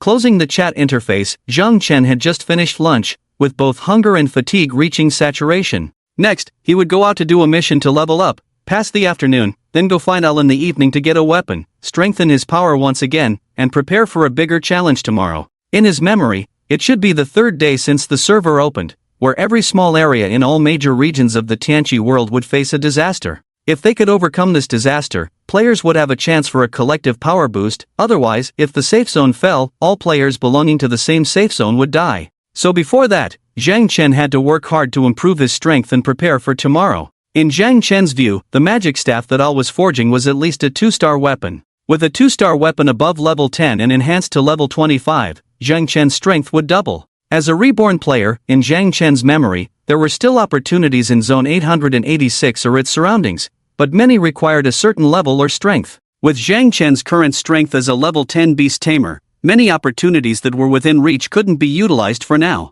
In the afternoon, Zhang Chen obediently went to the identification office in the safe zone and received a normal task with a difficulty level of 120 points, to hunt down the mutant octopus and collect 200 octopus codex. After stocking up on a large supply of red and blue potions at the store, Zhang Chen followed the map guidance and arrived outside the safe zone, near a closed high school established in the suburbs. This high school was the habitat of the octopus. According to the task description, after the apocalypse broke out, numerous infected and mutated octopuses ran down from the back mountain of the school, invaded the school, killed all the students and teachers inside, and fed on their bodies, living in the school for a long time. Taking out the flame staff from his bag, as Zhang Chen stepped into the campus, a strong smell of blood hit him. Amidst a series of low growls echoing back and forth, as far as the eye could see, the vast campus was littered with octopuses between levels 12 and 15, feasting on the severely decomposed, foul-smelling human bodies clad in student uniforms. With his current level of only 10, Zhang Chen could not only complete the task of collecting the octopus codex by hunting these creatures but also engage in the survival mission of extreme hunting.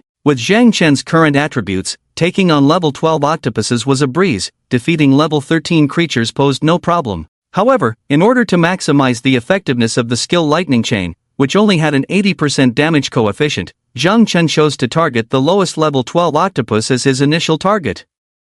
The level 12 octopus had 120 attack power, 50 magic resistance, and 350 health points. Locking onto the three nearest level 12 octopuses, Zhang Chen waved his staff, sending a lightning chain towards one of them. Crack! The purple lightning struck the octopus, bouncing off and simultaneously attacking the other two level 12 creatures, each displaying a damage number of 125 above their heads, triggering the talent burn, causing them to suffer 39 points of burning damage per second. The next moment, the three octopuses that were attacked screeched and swiftly crawled towards Zhang Chen. Unperturbed, Zhang Chen stood his ground and with a light wave of his staff, three purple magic orbs representing basic attacks were hurled at the octopuses. 156. 234. Critical hit, 156. The octopus hit by the critical strike was instantly sacrificed, while the other two perished under the continuous burning damage of burn before they could even approach. On average, each level 12 octopus yielded 50 experience points, so the three creatures brought Zhang Chen a total of 150 experience points.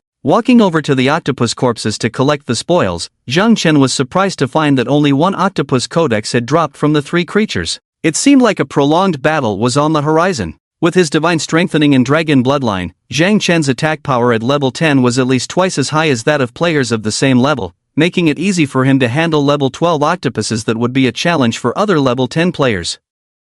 The melee octopuses barely had a chance to approach Zhang Chen before they succumbed to the flames of his staff, becoming his experience points. Zhang Chen's explosive output astonished the other players in the school who were also hunting octopuses. A level 11 warrior who had just managed to kill a level 12 octopus with half his health remaining exclaimed, "Damn! How can the beast tamer deal so much damage? Killing an octopus in 2 hits, that's too OP."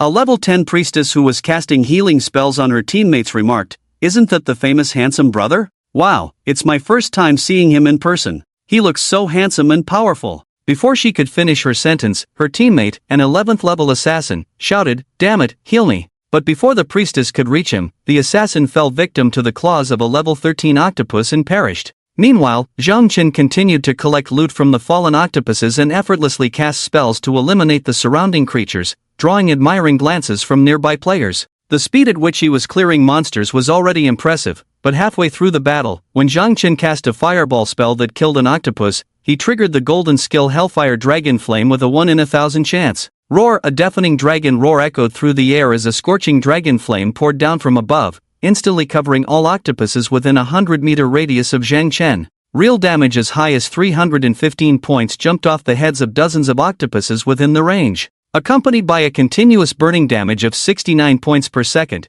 every octopus touched by the hellfire was instantly killed. Zhang Chen's experience bar surged visibly at a rapid pace, leaving the surrounding solo players in awe. What was that flame just now? Who summoned it? It just wiped out so many monsters in an instant, oh my god. No one understood what had just happened, while Zhang Chen, the triggerer of the hellfire, casually cleaned up the loot, continuing to hunt octopuses. The drop rate of the octopus compendium remained at 50%, with Zhang Chen killing over 400 octopuses before 3 in the afternoon, completing the task. However, seeing that there was still time left, Zhang Chen didn't rush to submit the task and continued hunting octopuses. After killing over 100 more, a pleasant system notification chimed down from the sky. "Ding, congratulations on completing this week's normal survival task, Infinite Slaughter, receiving a bonus of +1 resurrection chance. The survival task has been upgraded to Advanced Task, Elite. Please complete the task within this week." The Advanced Task required players to complete at least 3 tasks with a difficulty exceeding 200 points within the week. It was only Monday, so there was no rush. And so, the hunting continued. Hunting until late afternoon, using up all the blue potions in the bag, a golden light showered down from above. "Ding, congratulations on reaching level 13, gaining 5 free attribute points. Next level up requires 33,000 experience points." Finally level 13. Zhang Chen sighed in relief, hurrying back to the safe zone before nightfall. On the way back, Zhang Chen opened the backpack to check the gains. In the afternoon alone, he had killed over 800 octopuses, earning over 4,000 copper coins, equivalent to 40 silver coins. He obtained over 70 level 1 enhancement stones that dropped, along with 30 from a 1-star treasure chest, totaling 100 enhancement stones. Additionally, there were 9 pieces of 1-star equipment for levels 12 to 15 for various professions, all unidentified. Besides, there were 2 skill books, one for a warrior and one for an archer, along with a previous white skill book, Deadly Strike, for an animal tamer like Zhang Chen, all of which were common items. Upon returning to Hope Town, Zhang Chen's first task was to find Emoli, the owner of the appraisal shop, and submit the task.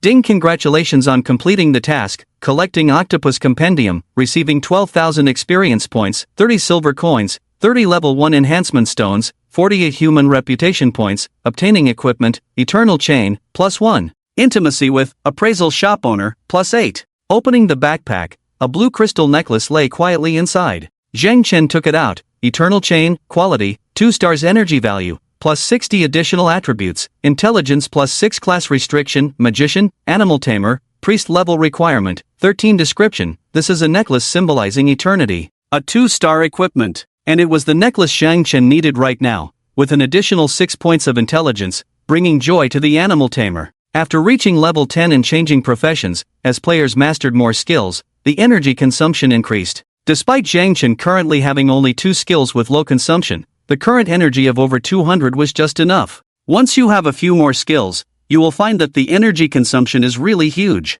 Without a good necklace equipment that can provide players with a high energy bonus, it is easy to find yourself in a situation where you can't use skills because of lack of energy. This is the most dreaded thing for mage players who rely on skills for a living. Zhang Chen, who has god tier enhancements, always thinks of enhancing every time he gets new equipment. Top notch, top notch, top notch. Even the most rubbish equipment can be upgraded to top-notch using god-tier enhancements, especially the 2-star equipment that is currently relatively rare. However, enhancing 2-star equipment requires level 2 enhancement stones, but Zhang Chen only has level 1 ones in his bag, and he needs to go to the blacksmith shop to synthesize enhancement stones. Before that, Zhang Chen planned to appraise the few pieces of equipment he obtained in the afternoon to avoid running back and forth. At the current stage, the market value of 1-star level 12 to 15 equipment is not low. After appraisal, he can sell them for a good amount of money. Therefore, the appraisal of the previous 8 pieces of equipment cost a total of 30 silver coins.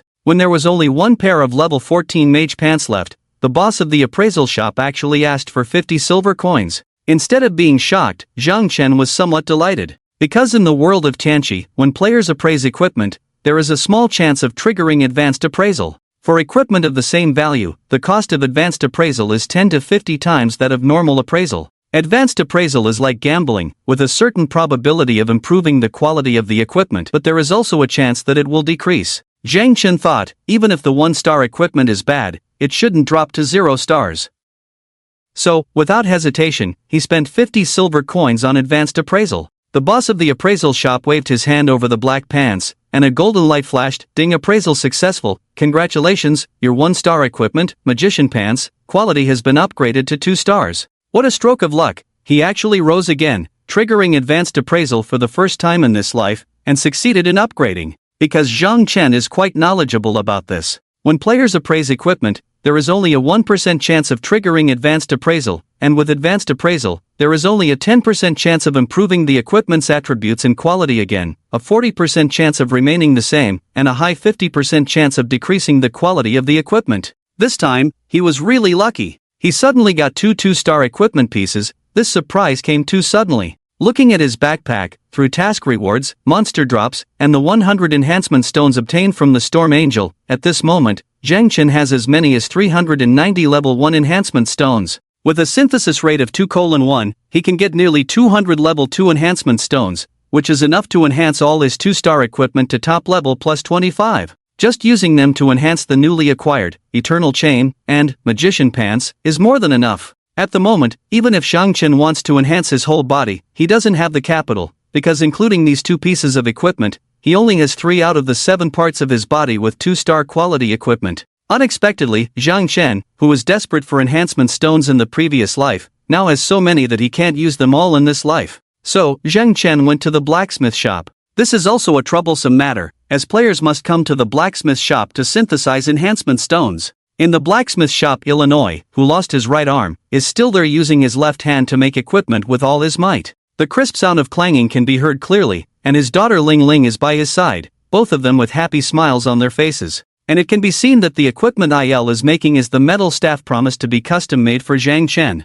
It doesn't look like an ordinary item. Although Zhang Chen saved IL's life through a hidden task before, it doesn't affect him charging the fee needed for synthesizing enhancement stones here. However, because the intimacy level between Zhang Chen and the blacksmith shop owner had reached level 1, any purchase at the blacksmith shop would receive a 5% discount. Level 1 equipment had already entered the obsolete stage and would soon usher in the era of 2-star equipment for all. For Zhang Chen, being able to advance into the 2-star era earlier than ordinary players, he no longer needed level 1 enhancement stones. Therefore, Zhang Chen simply combined all 390 level 1 enhancement stones to obtain 195 level 2 enhancement stones. At a synthesis price of 5 copper coins each, the original cost of 975 copper coins, after the 5% discount, Zhang Chen paid IL 926 copper coins. With enough level 2 enhancement stones in hand, Zhang Chen eagerly enhanced the unequipped Eternal Chain and Magician's Pants in his bag, triggering the infinite enhancement. Ding, enhancement successful. Congratulations on your Eternal Chain equipment reaching plus 8 enhancement level. Ding, enhancement successful. Congratulations on your Eternal Chain equipment reaching plus 15 enhancement level. Ding, enhancement successful. Congratulations on your Eternal Chain equipment reaching plus 25, unlocking the exclusive talent, skill enhancement. Ding, ding, ding, enhancement successful. Congratulations on your Magician's Pants equipment reaching plus 25 enhancement level, unlocking the exclusive talent, damage reduction. The plus 25 Eternal Chain had its basic energy attribute increased from 60 points to 210 points, and the additional intelligence increased from 6 points to 21 points. With Zhang Chen's 14-star intelligence growth, 21 points of intelligence could also bring an additional 29 points of attack power and 35 points of energy bonus. This was secondary. The most important thing was the exclusive talent, skill enhancement, unlocked at level 25 enhancement, invincible skill enhancement, can increase the equipment wearer's skill damage by 20%, group skill damage bonus halved. This talent perfectly compensated for the low damage of the Beast Tamer profession's skills. With this talent, Zhang Chen's fireball damage coefficient reached 130%, 5% higher than the magician's fireball damage coefficient. As for the magician's pants, the attributes after top-level enhancement were also extraordinary. Magician's pants, plus 25 quality, 2 stars level, 14 physical defense, plus 70, 50, magic defense, plus 56, 40, additional attributes, endurance plus 21, 15, talent, damage reduction, reduce 25 points of damage each time the wearer is hit, class restriction, universal for magic-based professions with 70 points of defense alone. The attributes of these pants surpassed Zhang Chen's current total of 67 defense points.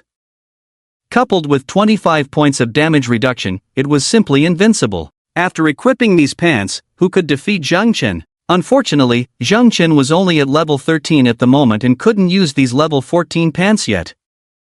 So he temporarily stored them in his backpack, equipped the Eternal Chain, and his maximum energy value soared to 482, almost catching up to his 504 health points. With the equipment settled, Zhang Chen shifted his focus to Il, who was busy forging equipment, and initiated a conversation. How much longer until my staff is ready? As soon as he finished speaking, Illinois suddenly put down his hammer, picked up the silver staff on the forging table, and said to Zhang Chen, "It's done." Zhang Chen was taken aback, so hastily. Il looked at the staff in his hand, feeling like something was missing, and said somewhat regretfully, "It's good, but not perfect yet. If you want it now, I can give it to you immediately," Il said, "but if you can find me an energy crystal, I can make it even more perfect for you." This meant there was room for further improvement? Zhang Chen was delighted. "No problem, I can help you find an energy crystal. Please continue to forge this weapon to perfection for me." Energy crystal is a very rare forging tool in the world of the apocalypse. When used in equipment forging, it can enhance the quality of the crafted equipment. However, energy crystals are extremely rare and difficult for ordinary players to obtain. Since you mentioned it, it means there is room for improvement in this wand, and he knows where to get energy crystals. Zhang Chen shouldn't rush and should instead spend time and effort to let Yer perfect it. So, Yer nodded and said to Zhang Chen, "Alright, go to the undead city and help me find a first-order energy crystal. I only know that there are a lot of energy crystals buried there, but I don't know the exact location." The undead city? Zhang Chen opened the map, searched for the undead city, and found it to be a level 15 to 30 map. The map description stated that the undead city is divided into 3 layers, each layer corresponding to different monster levels. The monsters on the lowest first layer already reach levels 15 to 20. It seems that finding an energy crystal won't be easy. However, in his past life, Zhang Chen had also heard of the undead city. Although it was known to be dangerous with high-level undead monsters, it was rumored to hide numerous treasures, known as the Treasure City for beginners by players from the previous life. Besides high-grade treasure chests, the monsters in the undead city also had a chance to drop extremely rare set equipment. Many players perished there, but some made a fortune. Zhang Chen then said to Yer, "Alright, wait for me. I'll bring back the energy crystal for you." At that moment, Yer suddenly said, "Warrior, since you plan to go to the undead city, there's something I'd like to ask of you." Zhang Chen was surprised. This seemed like the start of a hidden quest. Yer's words clearly indicated a task for the player, but there was no question mark above his head. So, Zhang Chen asked, "What is it?" The undead in the undead city carry a large amount of materials that can be used for forging equipment. Could you go there, hunt those undead, and collect some materials for me? As Yer finished speaking, a system prompt that made Zhang Chen's heart race sounded in his ears. "Ding, congratulations, you have triggered the advanced hidden quest, obtain rare materials. Will you accept the quest? This quest is of high difficulty and will require a significant amount of time and effort. The system advises that if you are not a very patient person, do not accept this quest, as failing it will result in severe punishment."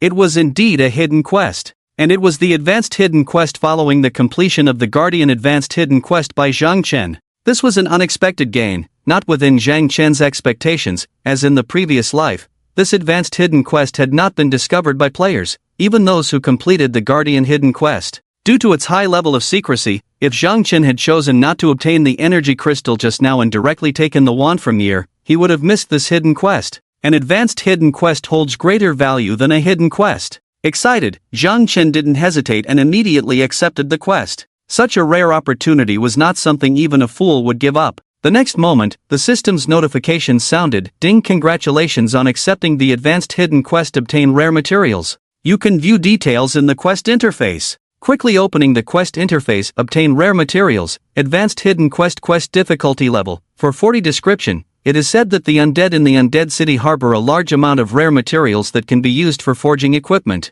Please follow the map directions to the city of the undead, hunt and kill the undead residing in the city to obtain 3 rare materials, energy crystals, divine bones, and undead knowledge. Task progress, energy crystals tier 1 0 out of 10, dropped by all monsters in the city of the undead with a certain probability, divine bones 0 out of 1000, dropped by skeleton-type monsters in the city of the undead with a certain probability, undead knowledge 0/1000, dropped by undead-type monsters in the city of the undead with a certain probability. Task reward, unknown remaining time, 7 days failure penalty, level -3, failure to collect enough materials and deliver them to the master forger IL within the specified time. Wow, it's actually a task with a difficulty level of 440. For Zhang Chen, who just completed a task with a difficulty level of 120, this is quite a challenge. And this task, damn it, it requires collecting 10 energy crystals tier 1. With so many energy crystals, along with some other easily obtainable materials and a bit of money invested, he could almost craft a 4-star equipment at the blacksmith shop at this stage. However, this also proves that with such a huge investment in the task, its reward must far exceed the value of 10 energy crystals tier 1. Fortunately, the task provides ample time, a week, 7 days to collect these materials, so it should be manageable. Of course, this is just Zhang Chen's personal opinion. Advanced hidden tasks are not as easy to complete as he imagines. After accepting the task, Zhang Chen bid farewell to IL. Checking the time, it was just 6 o'clock in the evening, and Zhang Chen didn't rush out immediately to execute the task because he still had some things in his bag to deal with. At this time, many players who had been busy with tasks and monster hunting in the wilderness all day were returning to the safe zone one after another, making the small town bustling with activity. Many players set up stalls on the street, auctioning off equipment or skill books they didn't need that dropped from monsters outside. Zhang Chen also randomly chose a crowded spot, set up a stall, took out the 1-star equipment and 3 white skill books from his bag, then displayed his ID above his head. Leveraging his reputation as City of Promises, he quickly sold all these items, accumulating a profit of 2 gold coins. Of course, the main reason he could make so much money was the 3 skill books, even though they were of white quality. In the early stages of the game where all players only had one class-specific skill given at the start, they were still very valuable items. After dealing with his own items, Zhang Chen strolled around other stalls, intending to browse casually and buy something if he found a good deal, or just move on if not. Unexpectedly, Zhang Chen did come across something good: an intermediate fireball spell, green skill book for mages and beast masters. The intermediate fireball spell had the same skill effect as the fireball spell for mages and beast masters, being a pure output skill, but with a 15% increase in damage compared to the basic fireball spell. The fireball spell was a core single-target output skill for the mage class, extremely powerful for single-target elimination in the later stages. Moreover, its key feature was the short cooldown of only 5 seconds, allowing for almost one fireball spell to be cast every 2 to 3 attacks. So, Zhang Chen squatted in front of the chubby magician player who had only this book at his stall and asked, "How much for this book?" 10 gold coins, no bargaining. As soon as the seller finished speaking, Zhang Chen raised his head, shifted his gaze from the skill book to the stall owner, and the chubby stall owner with the ID happy fat otaku coincidentally met Zhang Chen's eyes. Both of them stared at each other for a second, pointing at each other in surprise. "It's you! Oh my god! What a coincidence to run into the fat guy who gave Zhang Chen the divine level talent card." As Zhang Chen was somewhat surprised, the happy fat guy immediately exclaimed, "Oh my god! You took my divine level." Before the fat guy could finish his sentence, Zhang Chen covered his mouth. Revealing the extraordinary divine level talent on oneself was not a good thing for Zhang Chen.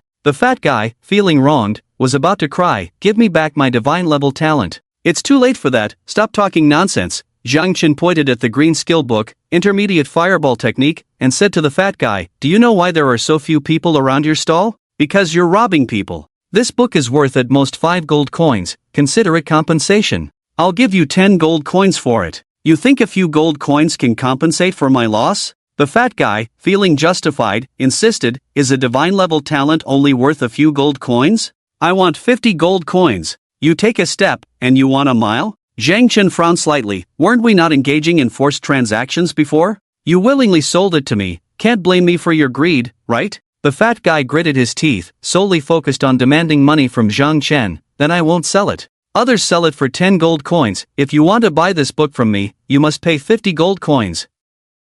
"You fat fool, get lost. Zhang Chen couldn't bear it anymore. I won't buy it, keep it for your coffin. The fact that the fat guy, a level 14 mage, was reluctant to use the skill book and chose to sell it indicated his extreme frugality. However, as Zhang Chen mentioned, the value of this intermediate fireball technique was only 5 gold coins. Paying 10 gold coins was out of respect for the divine level talent card. Since the fat guy didn't appreciate it, Zhang Chen saw no reason to sympathize with him and left directly. The happy fat guy watched as Zhang Chen, with his ID hidden except for the level 13 beast tamer mark, walked away. Enraged, he gritted his teeth. If it weren't for you, the divine level talent would be mine. What's wrong with compensating me for my loss? Bastard, I won't let you off the hook. With that, the happy fat guy stopped setting up his stall, packed up, and quietly followed Zhang Chen while opening his friend list. He found a friend and sent a private message. Boss, I've been bullied, come help me seek revenge. I'm waiting for you outside the south gate of Hopetown, hurry.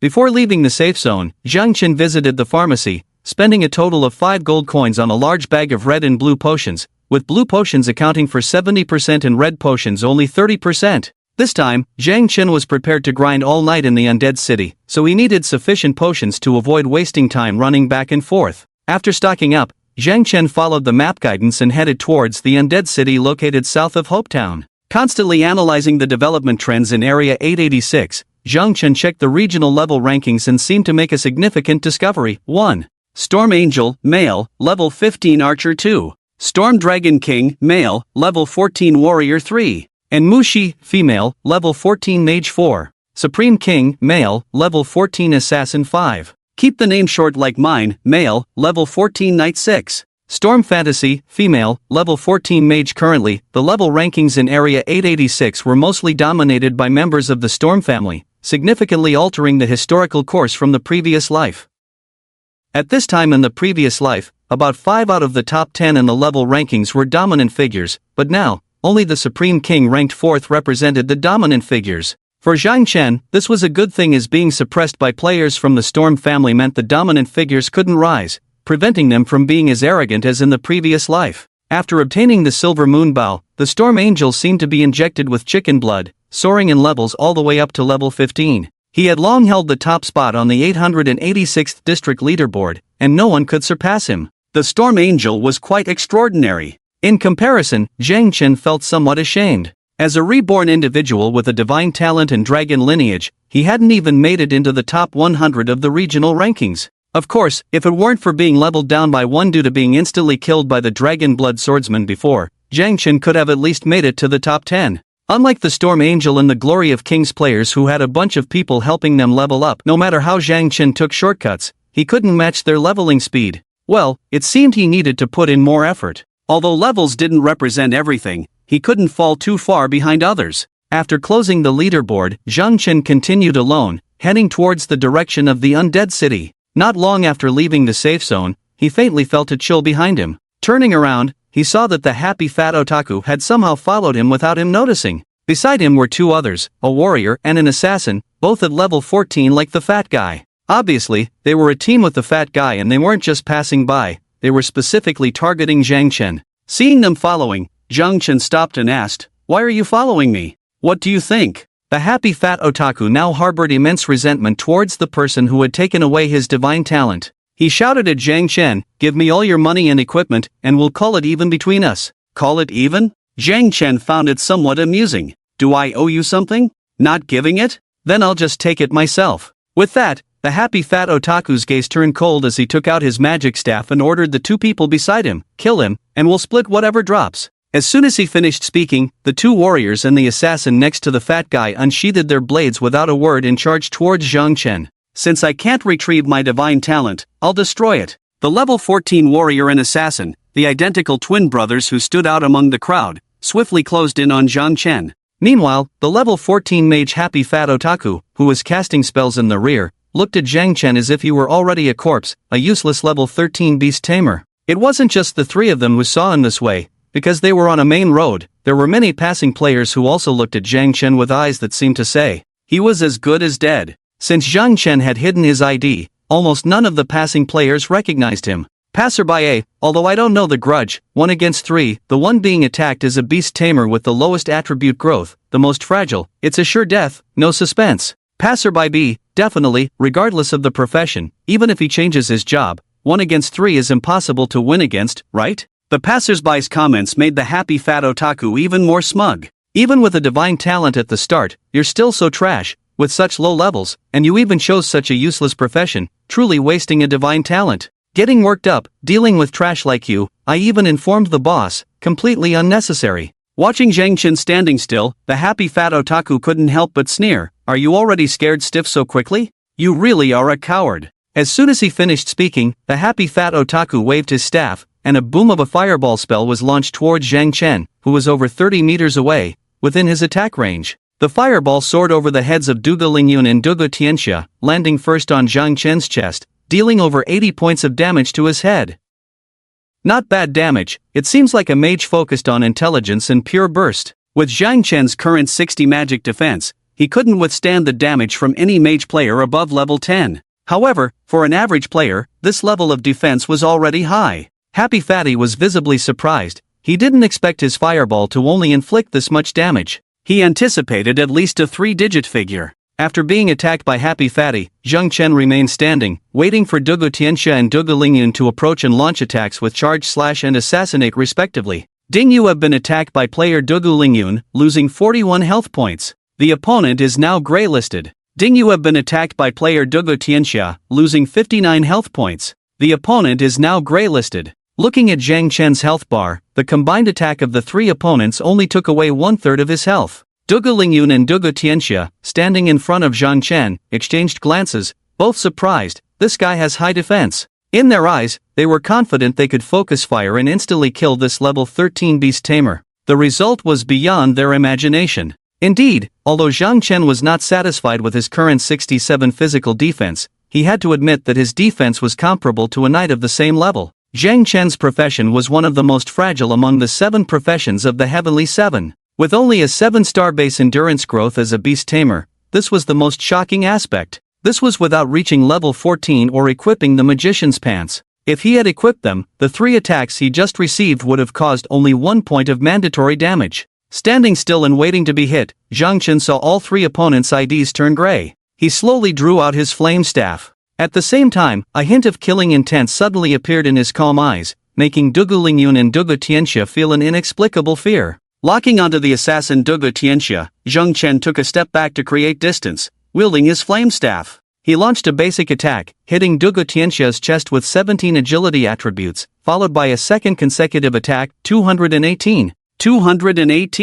2 high damage attacks exceeding 200 points each jumped out from Dugu Tianxia's head, accumulating over 400 points of damage, undoubtedly instantly killing the level 14 assassin Dugu Tianxia. Beside him, the warrior Dugu Lingyun watched in shock as his brother was killed. Zhang Chen wasted no time and, taking advantage of Dugu Lingyun's daze, cast a fireball spell at him, nearly causing the same damage as the chubby mage Happy Fatty behind him, 734 critical hit. Around level 14, except for knights, no other player's health points could exceed 600. Therefore, without a doubt, even without triggering the talent burn from the flame staff, Dugu Lingyun was directly killed by Zhang Chen in one blow. Even a basic attack from Zhang Chen's 249 attack power was too much for Dugu Lingyun and his companions to withstand, coupled with the 20% skill damage increase from Fireball and skill enhancement, along with the bonus from Lucky Strike. This resulted in Zhang Chen's Fireball spell, with an additional 180% damage coefficient, setting a new record for the highest damage dealt. Clang clang, 2 consecutive flashes of white light lit up.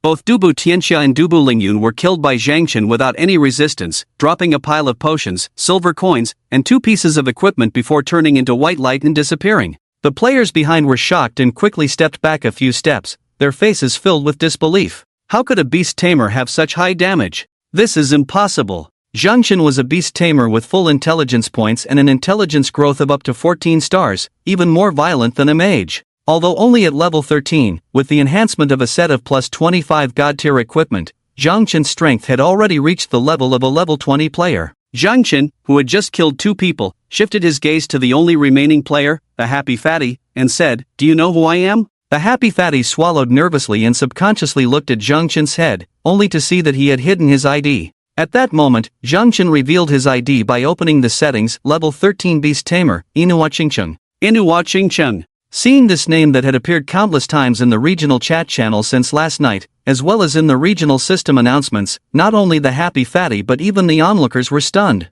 Oh my! This hidden guy is actually Inuwa Chingching, triggering the system announcement twice in a row, killing the leader of the King's Glory team twice, the guy who was even shouted out in the entire King's Glory region? The happy fatty looked shocked. Why? Inuwa Chingcheng. Zhang Chen deliberately revealed his identity in front of the fatty, aiming for him to spread the information about his divine talent back to the safe zone. Once the King's Glory players found out, they would definitely come looking for Zhang Chen, as he knew the nature of King's Glory players: if you can't get it, destroy it. Zhang Chen was too lazy to seek out the King's Glory players. He would wait for them to come to him and then kill them one by one, or in groups. In this life, Zhang Chen would never fear the King's Glory players again. The fatty would never have dreamt that the person in front of him was the well-known figure in the 886 safe zone, who had triggered the system announcement twice in a row and was said to have started the game with a divine hammer, smashing every kid in sight, making even the leader of the King's Glory team, who commanded a 1,000-man squad, both hate and fear him. Inuwa Chingching. If he had known that this guy was Inuwa Chingching, even with 10 times the courage, he wouldn't have dared to pick a fight with Zhang Chen. After all, this guy had single-handedly taken on over 30 King's Glory players and wiped them out, earning the nickname Bug among the 886 zone players. Even over 30 professional King's Glory players were no match for Zhang Chen. Did they really think they could kill him with just the 3 of them? The happy fatty, feeling a bit scared, stepped back, only to see a group of players rushing towards them. When he saw the young man in silver armor leading the group, a level 15 archer, the happy fatty seemed to see hope and instantly regained his confidence. "Boss, you finally came." The happy fatty then shifted his gaze back to Zhang Chen and arrogantly said, "Humph, my boss is here, Inuwa Chingching, you're doomed." Zhang Chen looked on helplessly. The so-called boss behind the happy fatty turned out to be the Storm Angel. Yes, the group of players behind the happy fatty, with levels mostly around 14 and well-equipped, were members of the Storm family, and the leader, a level 15 silver-armored archer, was the Storm Angel.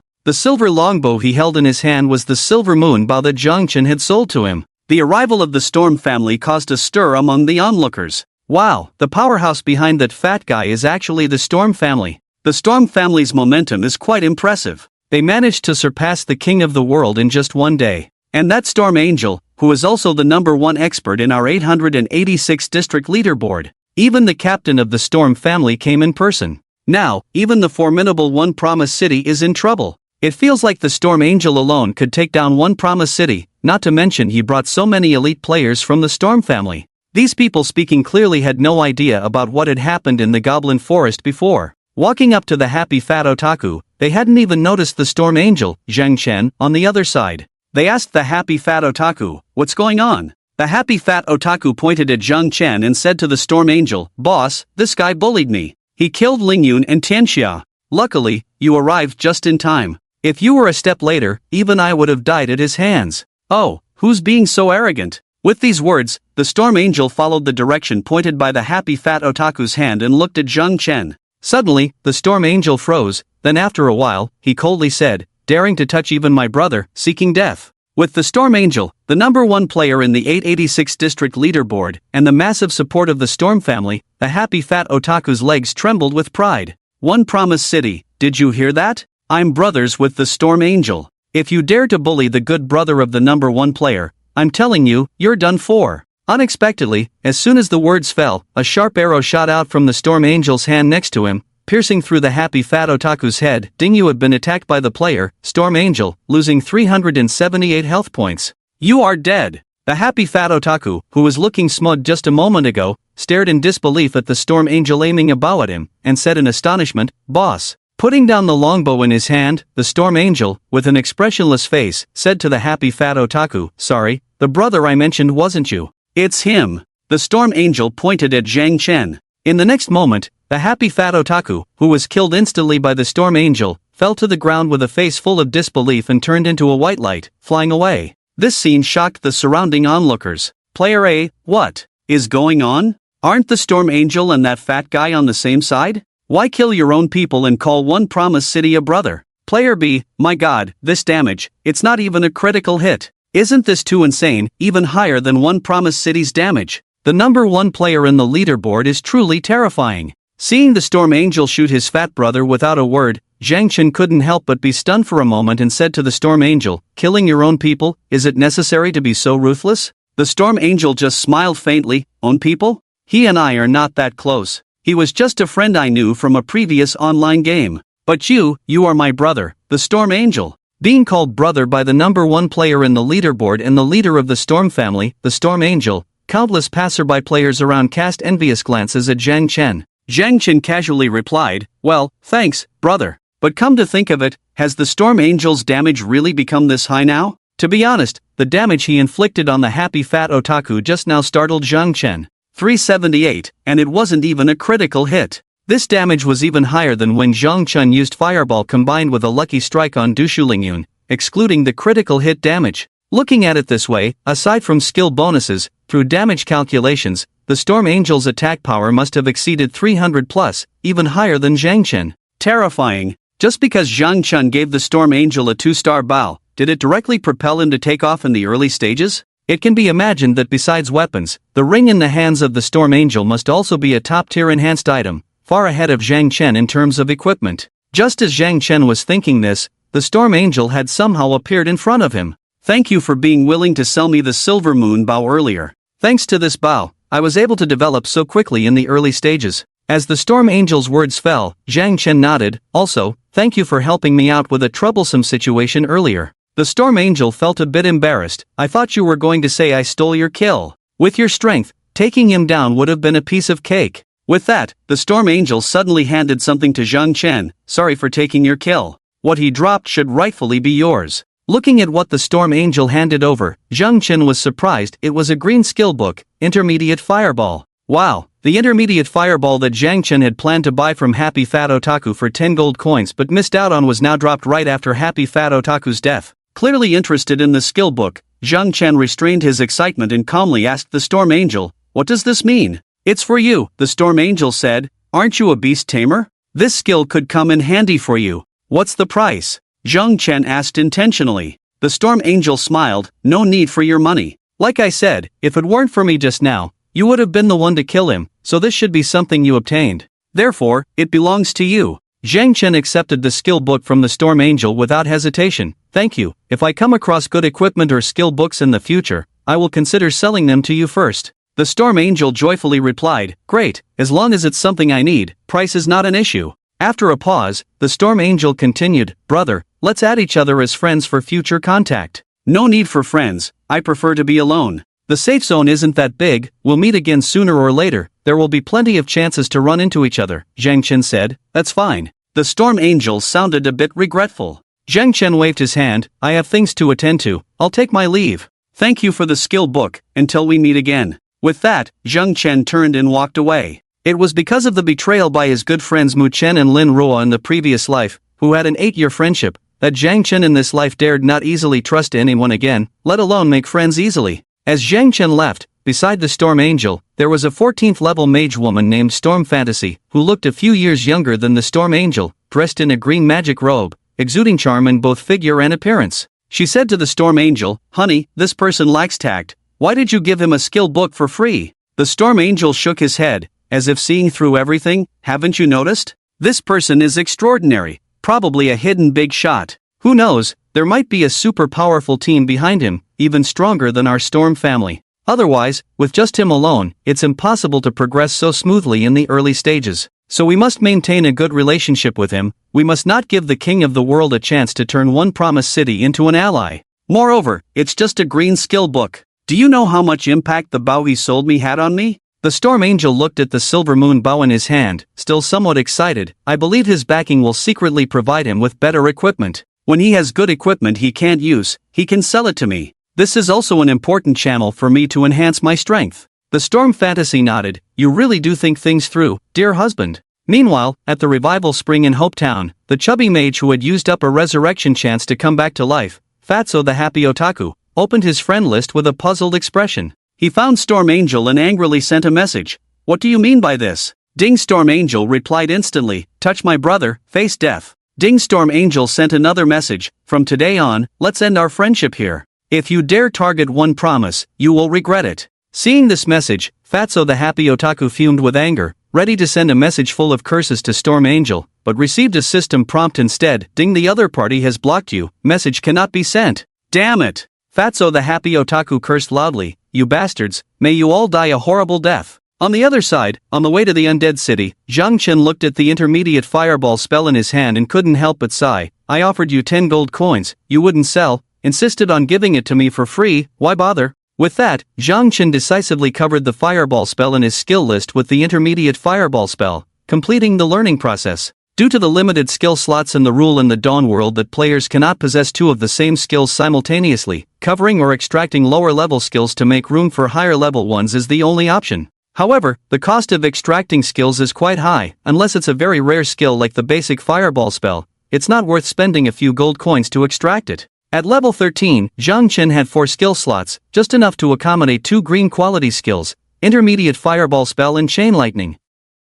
The intermediate fireball spell, with a damage coefficient of 125% on beast masters, coupled with the talent bonus from eternal chain, meant that Zhang Chen's fireball spell now dealt 145% damage. Combined with a lucky critical hit, it reached 195% damage, truly terrifying. The consumption of the intermediate fireball spell was definitely higher than the basic one, with energy consumption per use increasing from 7 points to 9 points, while the cooldown remained at 5 seconds. After more than 20 minutes, Zhang Chen finally arrived at the undead city. From a distance, it was a city surrounded by a wall tens of meters high on all sides, appearing desolate with countless crows circling above, surpassing the height of the wall. The towering skyscrapers in the city seemed to be at least 70% destroyed. According to the detailed description on the map, the undead city was one of the main human cities invaded by the alien race through a wormhole over a decade ago, originally named Cloud City. In a week-long battle, the million humans in Cloud City were slaughtered by the alien vanguard, turning the once grand city into a dead city.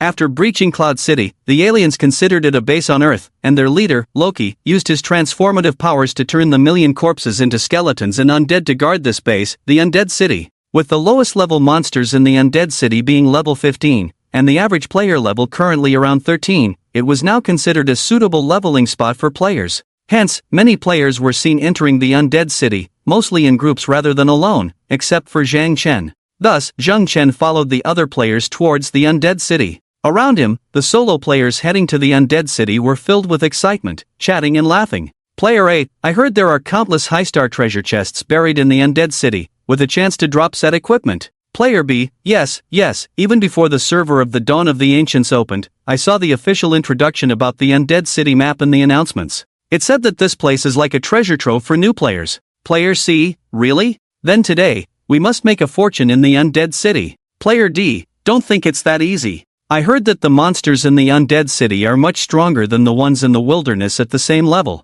It's already good if you don't end up dead in there. There were even players who, relying on their business acumen, treated this as a dungeon. They started advertising at the entrance of the undead city, need someone to play for you? Just need 2 gold coins to join the team. 3 spots available, with a level 14 mage ranked 125th in the district and a level 14 knight ranked 99th in the district leading the team. We also have a healer. Items obtained will be distributed by rolling. Just come and relax, let's get started. Watching those players at the entrance of the undead city trying to recruit others, Zhang Chen couldn't help but shake his head. With their skills, they might not even be able to protect themselves once inside the undead city, yet they were thinking of leading others? They probably had no idea how fierce the skeletons and undead creatures were in the undead city. Furthermore, one could see a mysterious NPC standing at the entrance of the undead city in a black mage robe, with a blue ID floating above their head, Undead Merchant ELO. Another attractive feature of the undead city was that players could receive corresponding quests on this map.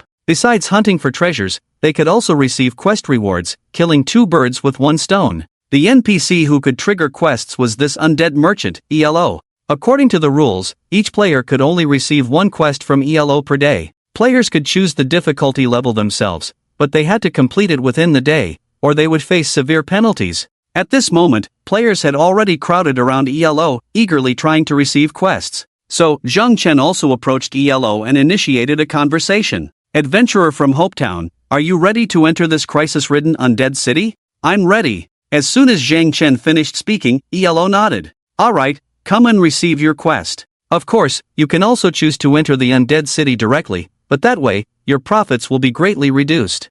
There was only one quest that could be received from ELO, Undead Redemption. However, this quest could be divided into different difficulty levels based on the player's level. The difficulty coefficient for a level 1 Undead Redemption was 100, suitable for new players who had just arrived at the Undead City to practice. The task was not very difficult. Players just needed to enter the Undead City and hunt a certain number of skeletons and undead within a specified level range. For each level increase in the quest, the difficulty coefficient increased by 100, and the corresponding level of skeletons and undead to be killed also increased. It was already 7 p.m., with 5 hours left before today's quests refreshed. Therefore, players who were receiving quests dared not choose too high a level, fearing they wouldn't be able to complete them in 5 hours. Most of them chose the 1 to 2 level difficulty, Undead Redemption. For a player like Zhang Chen, whose level was only 13 but had the strength of a level 20 player, undertaking this level 1 quest was a bit of an understatement. Moreover, Zhang Chen's second survival task, the Advanced Task, required completing 3 tasks with a difficulty coefficient exceeding or reaching 200 points, and a level 2, Undead Redemption, was just right.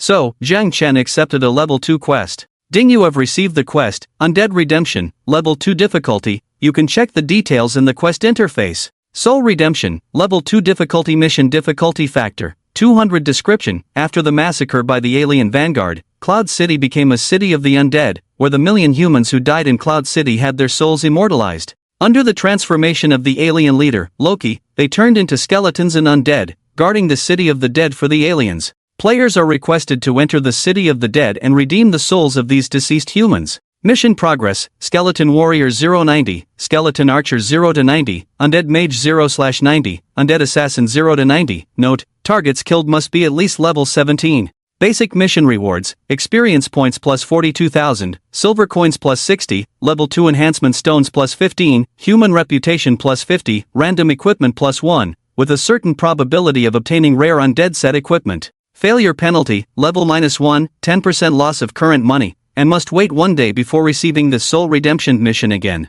Remaining time: to kill a total of 360 skeletons and undead above level 17 within today. Zhang Chen, holding a flame staff, did not dare to delay and entered the city of the dead with the surrounding crowd. Upon entering the city, many players could be seen ahead engaging in combat with the skeleton monsters found everywhere in the city. Fireballs from mages, arrows from archers filled the sky, occasionally accompanied by screams and flashes of white light. The players' complaints followed suit. A level 14 warrior player who had just returned from the front line with low health exclaimed, "Damn! Why are these skeletons so powerful? A level 17 skeleton is as strong as a level 20 monster outside. I'm scared, I'm out, goodbye." His warrior teammate asked, "Are we not completing the mission?" The warrior player replied, "Forget it, staying a second longer will get us killed.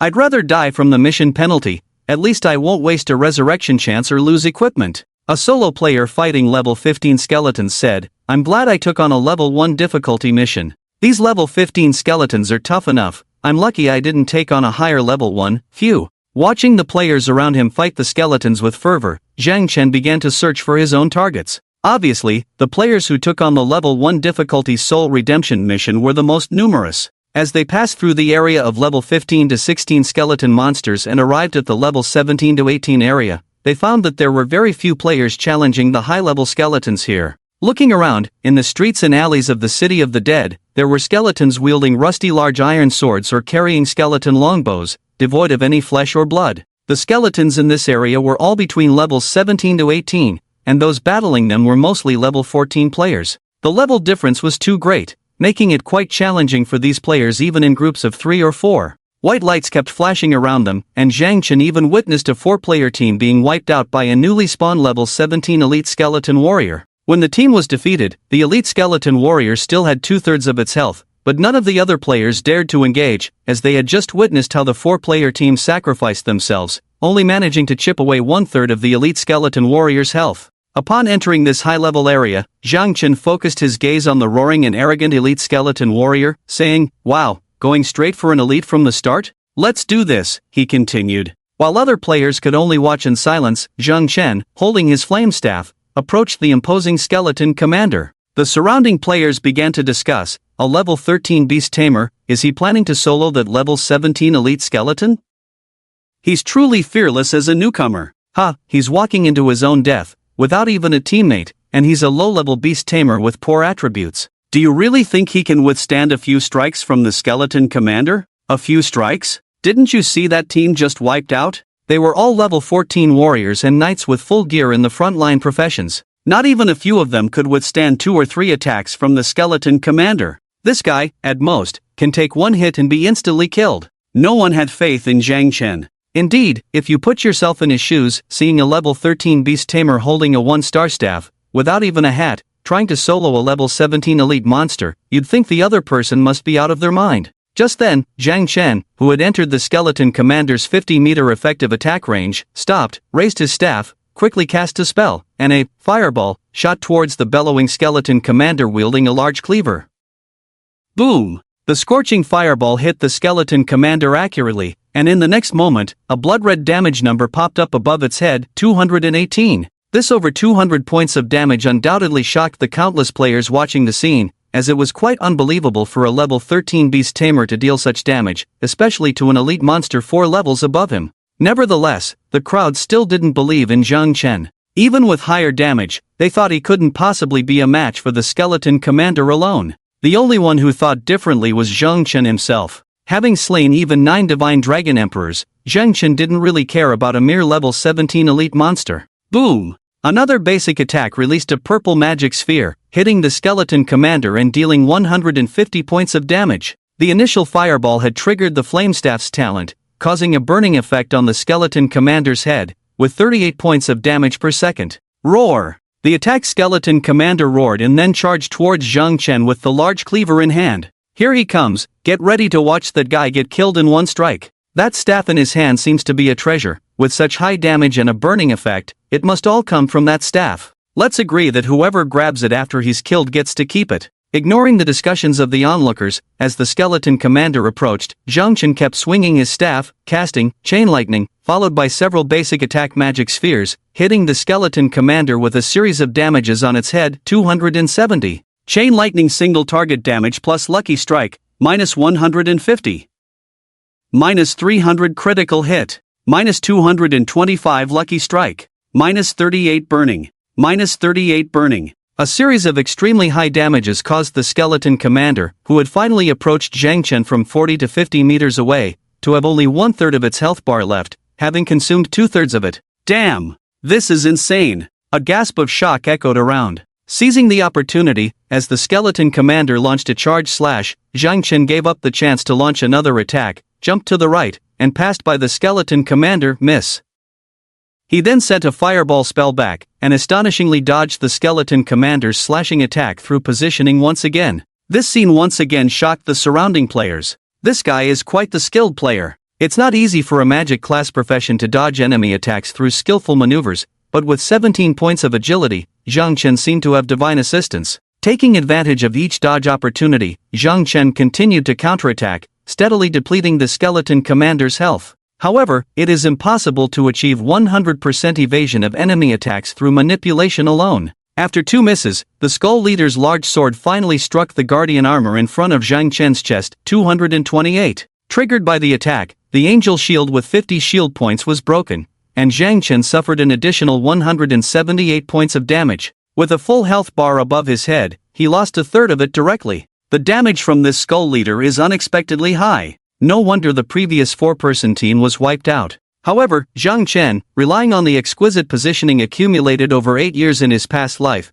and the high attribute bonuses brought by the 4 level 25 enhanced divine equipment on his body, managed to take it down single-handedly after consuming a bottle of level 3 red potion for 10 rounds. Ding! Congratulations on killing the level 17 elite monster, Skull Leader, experience points plus 5,000, human reputation plus 12. Roar! With a resentful roar, the Skull Leader fell to the ground with a crash. Clang clang, a pile of coins, enhancement stones, equipment, skill books, and even a shiny golden chest burst out of its body. What a big loot this time! Before Zhang Chen could start picking up the spoils, there was suddenly a commotion from all directions. Looking up, he saw the players who had just been watching on the sidelines while he fought the Skull Leader now rushing towards him. Obviously, they were all after the Skull Leader's loot. Everyone, hurry and rush! The Skull Leader dropped so many good things. We can't let that useless beast tamer hog it all. Hurry and grab things. It was unclear who shouted, but players from all directions went crazy and rushed over.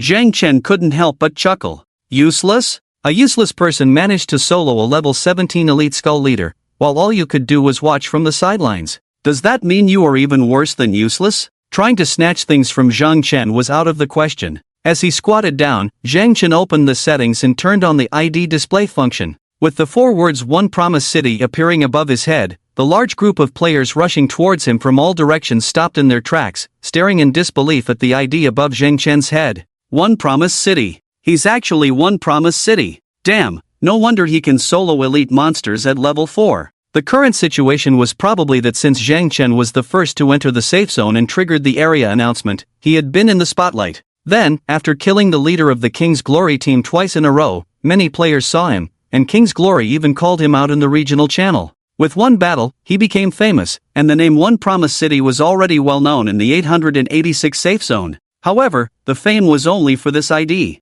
People only knew One Promise City, not Zhang Chen. So as long as Zhang Chen hit his ID, over 99% of the players in the 886 zone would pass by without recognizing him as One Promise City. With the appearance of the ID One Promise City in everyone's eyes, surrounding players immediately thought of the rumors about this person single-handedly killing over 30 professional players from King's Glory. No one dared to compete with One Promise City for loot. As a result, Zhang Chen took all the items. A total of 12 silver coins, 8 level 2 enhancement stones, 2 pieces of equipment, and an archer's skill book. Zhang Chen was somewhat disappointed because, apart from the universal money and enhancement stones, none of these items were useful to him. Both pieces of equipment were level 17, although one was a 2-star premium item. Unfortunately, Zhang Chen couldn't equip it because it was a knight's helmet, and the other was a 1-star assassin's outfit. He put all these items that he couldn't use into his bag, planning to auction them off when he returned to the safe zone. Zhang Chen's gaze lingered on the last remaining chest, which was his final hope.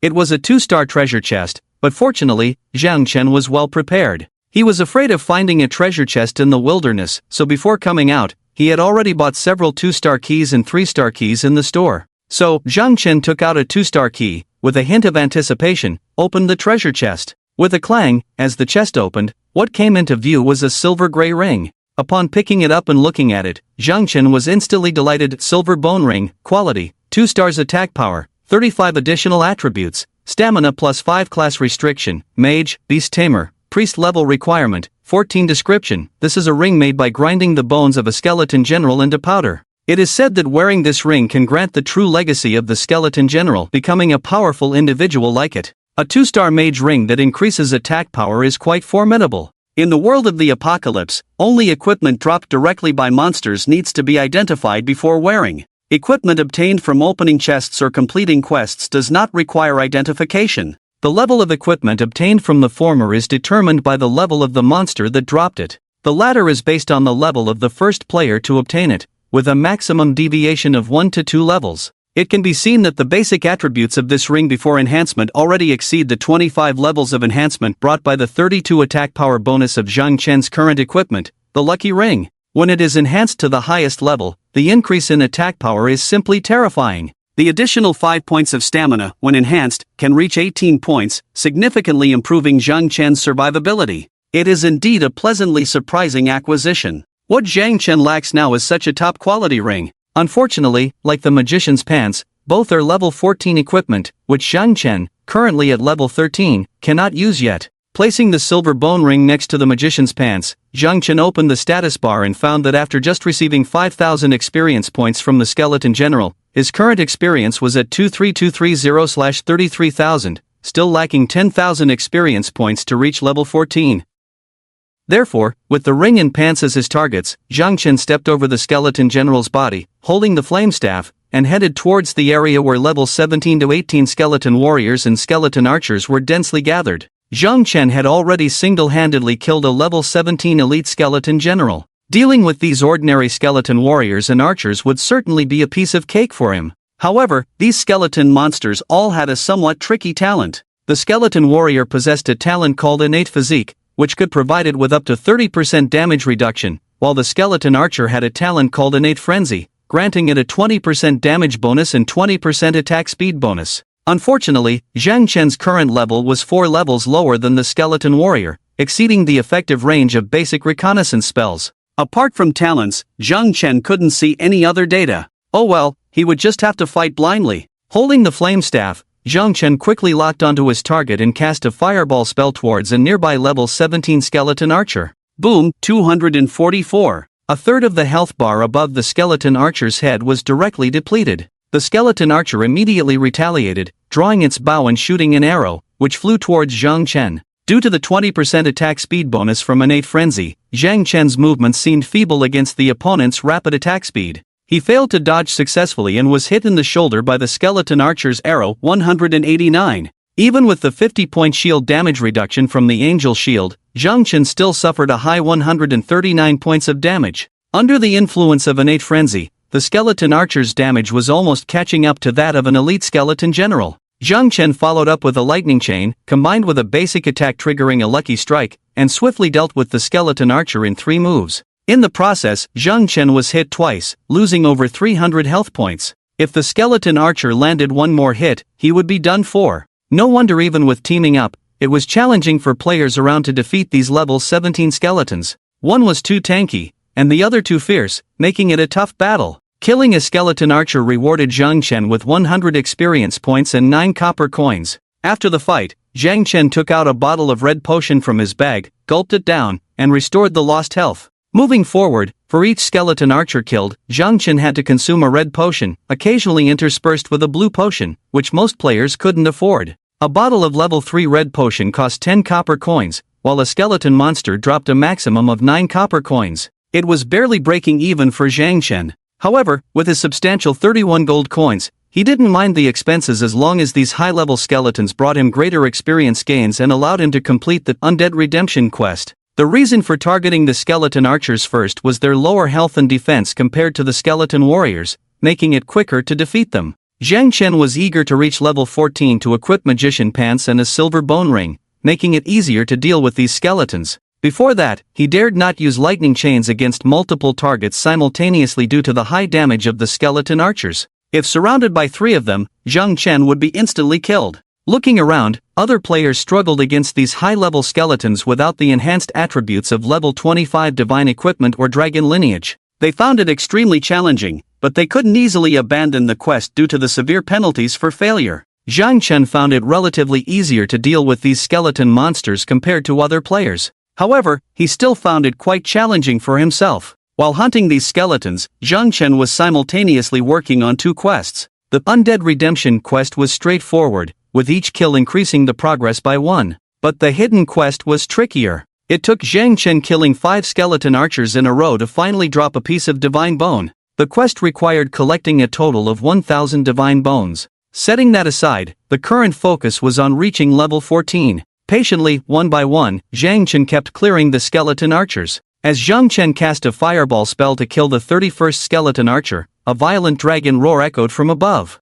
Hellfire Dragon. Boom! The scorching dragon flames poured down from the sky, instantly covering all skeleton warriors and archers within a 100-meter radius of Zhang Chen with a blazing inferno. The skeletons in the Sea of Fire suffered a staggering 375 points of high white real damage, along with a burning damage of 75 points per second. In an instant, numerous skeleton archers around Zhang Chen lost half of their health from the initial damage of the Hellfire Dragon, then burned to death in the following 5 seconds, one by one. Ding, you have killed a level 17 skeleton archer, experience plus 100. Ding, you have killed a level 17 skeleton archer, experience plus 100. Ding. The total health of the level 17 skeleton archer was just over 700, meeting the criteria to be directly killed by the Hellfire Dragon. So, the hellfire that lasted for 5 seconds subsided, and a total of 42 level 17 skeleton archers from all directions were instantly killed. There were still over 50 level 18 skeleton archers remaining, and the thicker-skinned skeleton warriors were left with just a sliver of health as they continued to advance towards Zhang Chen. Zhang Chen swiftly wielded his staff, taking out one low-health enemy with each basic attack, not giving the skeletons a chance to get close to him. Taking advantage of the player's slightly longer attack range compared to the monsters, he first killed the skeleton archers outside their effective attack range and then proceeded to eliminate the skeleton warriors with basic attacks. With a casual wave, he gained over 100 experience points, and in the blink of an eye, Zhang Chen's experience bar reached its maximum value, a beam of golden light shining down on him. Ding, congratulations on reaching level 14. The surrounding players were already in shock, as no one had expected that the dragon flame earlier was triggered by Zhang Chen. Player A, damn it. Who used the magic scroll just now? That scroll costs at least 100 gold coins per use, right? Ignoring the discussions of the surrounding players, Zhang Chen, who had instantly leveled up to 14 by triggering the Hellfire, eagerly took out the silver bone ring and magician's pants from his bag, equipped them, and then used 25 level 2 enhancement stones to enhance the unenhanced silver bone ring. Ding!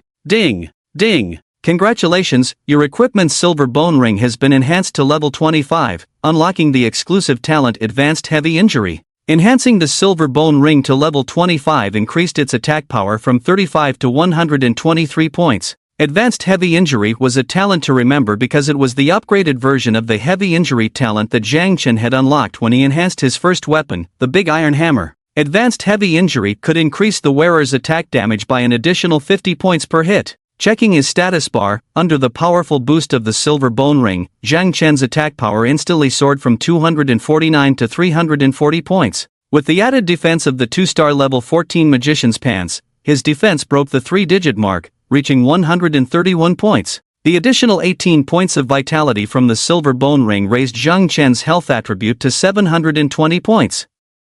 After completing the equipment replacement, just as a skeleton warrior that had been injured by the Hellfire before and hadn't been killed by Zhang Chen yet approached him, wielding a large iron sword, it struck Zhang Chen, causing a somewhat insignificant damage of -71. Compared to before, the damage was reduced by more than half. Zhang Chen retaliated with a fireball spell, 438. Roar. The level 18 skeleton warrior was instantly killed, turning into 120 experience points absorbed by Zhang Chen. In the next moment, several arrows flew from all directions, landing on Zhang Chen and causing around 90 points of damage each, which was half of the previous damage of over 180 points per arrow from the skeleton archers. Zhang Chen didn't hold back and easily took out all the level 18 skeleton archers with a few basic attacks. That's more like it. This was the feeling Zhang Chen wanted. Forget about fancy moves, Zhang Chen just wanted to stack attributes and stand his ground. Equipped with 2 level 25 enhanced 2-star silver bone rings and magician's pants, Zhang Chen's next battles involved no fancy footwork. Whether facing skeleton warriors or archers, he stood his ground. Taking less than 100 points of damage from the level 18 skeletons, Zhang Chen effortlessly dealt over 300 points of damage with a basic attack, easily killing a level 18 skeleton in 2 or 3 hits, leaving other players struggling to kill the skeletons around them in awe. Standing Mage. Amazing. This one promised city is getting more and more terrifying. Gradually, players started to gather around, attempting to team up with the powerhouse player who could slay skeletons effortlessly, just like killing chickens, in the game, The Promise of the City. A busty archer girl in a crop-top leather armor deliberately approached Zhang Chen, swaying her slender waist seductively, with a charming and alluring expression, saying, "Brother Qingsheng, want to team up? I'm single and ready to mingle." Zhang Chen revealed his straightforward nature. "Move aside, you're blocking my monster grinding." Thinking that the archer girl was just not pretty enough or curvy enough, she was ignored by Zhang Chen. Immediately, another girl who looked like a star, with a sexy figure, long legs, a slim waist, and a melon seed face, confidently walked up to Zhang Chen, smiling and asking, "Brother, how do I look?" Zhang Chen glanced at the beauty and remarked, "You look really nice when you smile." Hearing the compliment, the sexy girl beamed with pride. "Really?" Before she could react, Zhang Chen added, "Like a fool in spring. Get lost." Both girls were stunned, not understanding why Zhang Chen suddenly turned so fierce. It was because they didn't know what Zhang Chen had been through. Betrayed by his lover Lin Ruo in the previous life after 8 years of love, Zhang Chen no longer knew what trust was. He dared not believe anyone now, thinking that anyone approaching him must have ulterior motives, especially women. Also, Zhang Chen didn't want to team up with anyone now because when players team up to grind monsters, the experience points would be shared. With Zhang Chen's current strength, soloing was a breeze, so why burden himself with someone else and end up sharing the experience points? The two girls didn't push their luck further and left after being scolded by Zhang Chen. After that, no one dared to approach Zhang Chen. Even such beautiful and sexy girls that other men would worship, Zhang Chen dismissed without a second thought. If any other men wanted to team up with Zhang Chen, they would probably end up being beaten. So, Zhang Chen continued to solo. Previously, he could only handle one skeleton, but now with increased defense, he could confidently take on several at once. Sizzle boom! A lightning bolt struck down from the sky, hitting a skeleton warrior dozens of meters away, then bouncing off to 2 other level 18 and 17 skeleton warriors nearby. 295. -295. -316. -111 burning. -111 burning. -117 burning. As the skeleton's hatred was drawn towards him, their health was already down by a third. Dragging their large swords, they approached Zhang Chen. Seizing the opportunity before they got too close, Zhang Chen swiftly wielded his fire staff, casting fireballs combined with regular attacks, continuously dealing over 300 points of high damage to the three skeleton warriors. Before they could get near, the three skeleton warriors, with a total health of just over 1,000, fell under Zhang Chen's fierce bombardment, turning into a pile of experience points and copper coins scattered on the ground. Without rushing to collect the loot, Zhang Chen continued to attack other skeletons around until the loot piled up so much that he could barely move. Only then did he stop and start clearing the loot. If the items were not picked up within an hour, the system would reclaim them. It took several minutes to pick up everything dropped by the countless skeleton warriors and archers he had slain in the past hour. Checking the quest progress, Zhang Chen found that both the skeleton warriors and archers had reached 100%. This efficiency was simply unreal. During this period, Zhang Chen hunted down more than 200 skeleton monsters, only obtaining over 40 divine bones. He was still far from the 1,000 divine bones required for the hidden mission obtaining rare materials, lacking a staggering 180,000. The hidden mission could wait, as there was a week's time available. Now, he needed to focus on resolving the task of redeeming the undead promptly, as it had to be completed within the day. Thus, Zhang Chen advanced through the domain of level 17 to 18 skeletons towards the deeper and more mysterious parts of the undead capital, leaving behind a group of casual players filled with awe and envy. How can a beast tamer have such high damage output? He kills an 18th level skeleton warrior in just a few moves. It's terrifying, exclaimed a level 14 warrior player. It takes me half a day to kill a 17th level skeleton warrior, even with the help of teammates. This guy, killing high-level skeletons like it's nothing, said another archer player with a sigh. At that moment, a priestess with a look of admiration on her face said, I wish I had such a powerful boyfriend to protect me.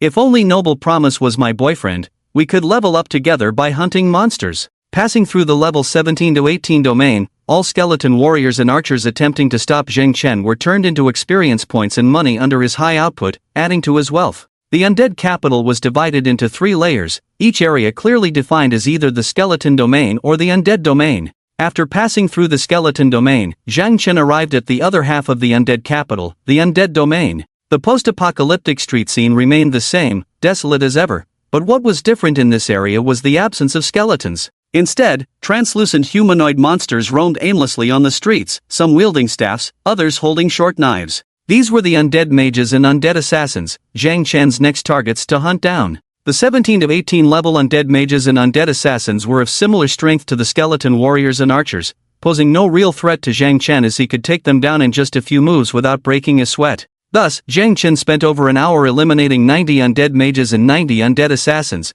completing all 4 progress bars of redeeming the undead to 100%. It was time to turn in the mission, and the clock showed 9 in the evening. Zhang Chen had only spent 2 hours completing the level 200 difficulty level 2 redeeming the undead, surpassing expectations in efficiency. However, Zhang Chen didn't want to turn in the mission and return to the city just yet. He still had one main task left in the undead capital, the energy crystal. Ale needed a first-order energy crystal to continue crafting weapons for Zhang Chen, and despite spending 2 hours in the undead capital, obtaining over 40 divine bones and undead insights, he hadn't found a single crystal. He knew that acquiring an energy crystal was challenging, but he didn't expect it to be this difficult. With 3 hours left, he decided to continue hunting. He was determined to find a first-order energy crystal tonight, otherwise, he feared he wouldn't receive the top-tier weapon Il was crafting before the disaster struck the safe zone tomorrow. Zhang Chen hoped to use the weapon crafted by Il to face that disaster because he knew that relying solely on the plus 25 silver bone ring wouldn't be enough.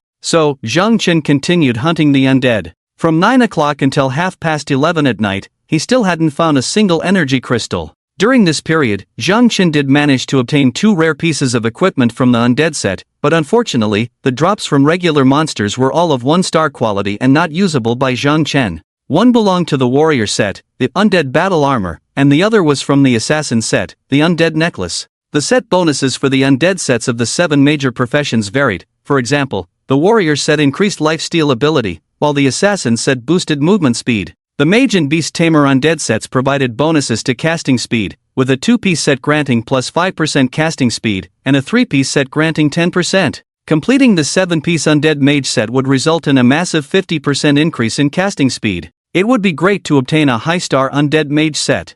As for the energy crystal stones, Zhang Chen decided to give up on them, as failing to complete the Undead Redemption quest by not going out to submit it would lead to its expiration. Therefore, Zhang Chen headed to the outskirts of the Undead capital and submitted the quest to the Undead Merchant Yellow standing by the city gate. Young adventurer, I didn't expect you to complete the quest so quickly. Your strength is truly remarkable. Please accept the rewards you deserve. As Ella's words faded, a pleasant system notification sounded in Zhang Chen's ear. Ding, congratulations on completing the Undead Redemption quest, level 2 difficulty. You have earned 42,000 experience points, 60 silver coins, 15 level 2 enhancement stones, 60 human reputation points, obtained the equipment Magic Hat +1, and received a special reward of a first-tier energy crystal stone +1. Intimacy with Wild Wanderer +8. Golden light showered down. Ding, congratulations on leveling up. Current level 15. Damn it! Upon hearing the system's announcement about the quest rewards, Zhang Chen nearly spat out a mouthful of blood. After spending the whole night fighting skeletons and undead without any drops, Zhang Chen unexpectedly received a first-tier energy crystal stone as a quest reward. Nevertheless, it was still a good thing overall. Otherwise, Zhang Chen had planned to return to the safe zone for a rest and continue the next day. As for the equipment reward, not obtaining the undead set was a bit disappointing, but the hat was exactly what Zhang Chen needed at the moment since he had been bareheaded all this time. Opening the backpack to check, the newly awarded Black Mage Hat was a 2-star level 15 item. However, due to the low life of magic-based professions, it only added 130 base life points and 6 endurance. If compared to a knight's armor of the same level, it would at least provide an additional 250 base life points. Zhang Chen then took out 25 level 2 enhancement stones from the bag. Ding ding ding. With the blessing of godly enhancement, another enhanced level 25 divine equipment was in hand. Magic Hat, plus 25 quality, 2 stars level, 15 life points, plus 455, 325, additional attributes, endurance plus 21, 15, exclusive talent, life enhancement, increases the wearer's maximum life points by 100, class restriction, mage, beast tamer description, this is a magical hat that can make you magical once you wear it. With the hat on, Zhang Chen appeared more composed and checked the simplified status bar, promise of the city, level 15, first transformation beast tamer magic attack, 340 physical defense, 156 magic defense, 135 life points, 1275 energy points, 590 experience points, 14,270/45000 reputation, 2812 special status, Dragon Bloodline LV1 description, a first transformed beast tamer, just starting to show his strength. This life force is simply invincible. Looking around the entire safe zone, there were probably few with a life limit exceeding 500, apart from warriors and knights. Surprisingly, as a beast tamer, Zhang Chen's total life points had already exceeded 4 digits. At this stage, I'm afraid that even a knight with a 15-3-2 stat allocation would only be at Zhang Chen's level, because their equipment cannot reach the level of 15 to 2 stars, and their enhancement level cannot exceed level 15. The current Zhang Chen is both an attacker and a defender, a combination of a mage and a tank. When IL finishes making the weapon, Zhang Chen's strength will be raised to another level. Not to mention the safety zone 886, Zhang Chen feels invincible in the entire 8th district. Glancing at the time, it's 11:30. Although there's only half an hour left, the Undead Salvation mission will refresh, and he can continue to collect tasks to go to the Undead City to farm skeletons and undead. However, Zhang Chen doesn't plan to pull an all-nighter like last night because from noon until now, nearly 12 hours have passed, and Zhang Chen's fatigue has dropped to 30%, plus he's feeling a bit weary. It's time to go back and rest. So, while players are continuously arriving in the Undead City in groups, preparing to level up all night, Zhang Chen leaves the Undead City and heads towards Hope Town. On the way back to Hope Town, Zhang Chen casually checks the leaderboard and sees that after a night of intense grinding in the Undead City, he has successfully reached level 15 at 32%, breaking into the top 10 of the 886 district leaderboard, currently ranking 5th. It seems quite easy for Zhang Chen to aim for the first place, as long as he has the intention. However, Zhang Chen isn't very eager to pursue the top spot because being first on the leaderboard doesn't bring any significant benefits. The first place is still held by a level 16 to 12% Storm Angel, but their level is about to be caught up by the second place. It seems fatigue has reached its limit, and they have gone to rest. Otherwise, with their leveling speed, it's impossible to go from level 15 to 70% to level 16 to 12% in just one night. Closing the leaderboard, Zhang Chen casually opens the regional chat channel and notices that as time passes, players are becoming more aware that the current situation is probably not as simple as a bug in the logout setting of the game Heaven's Awakening by the Fortune Group.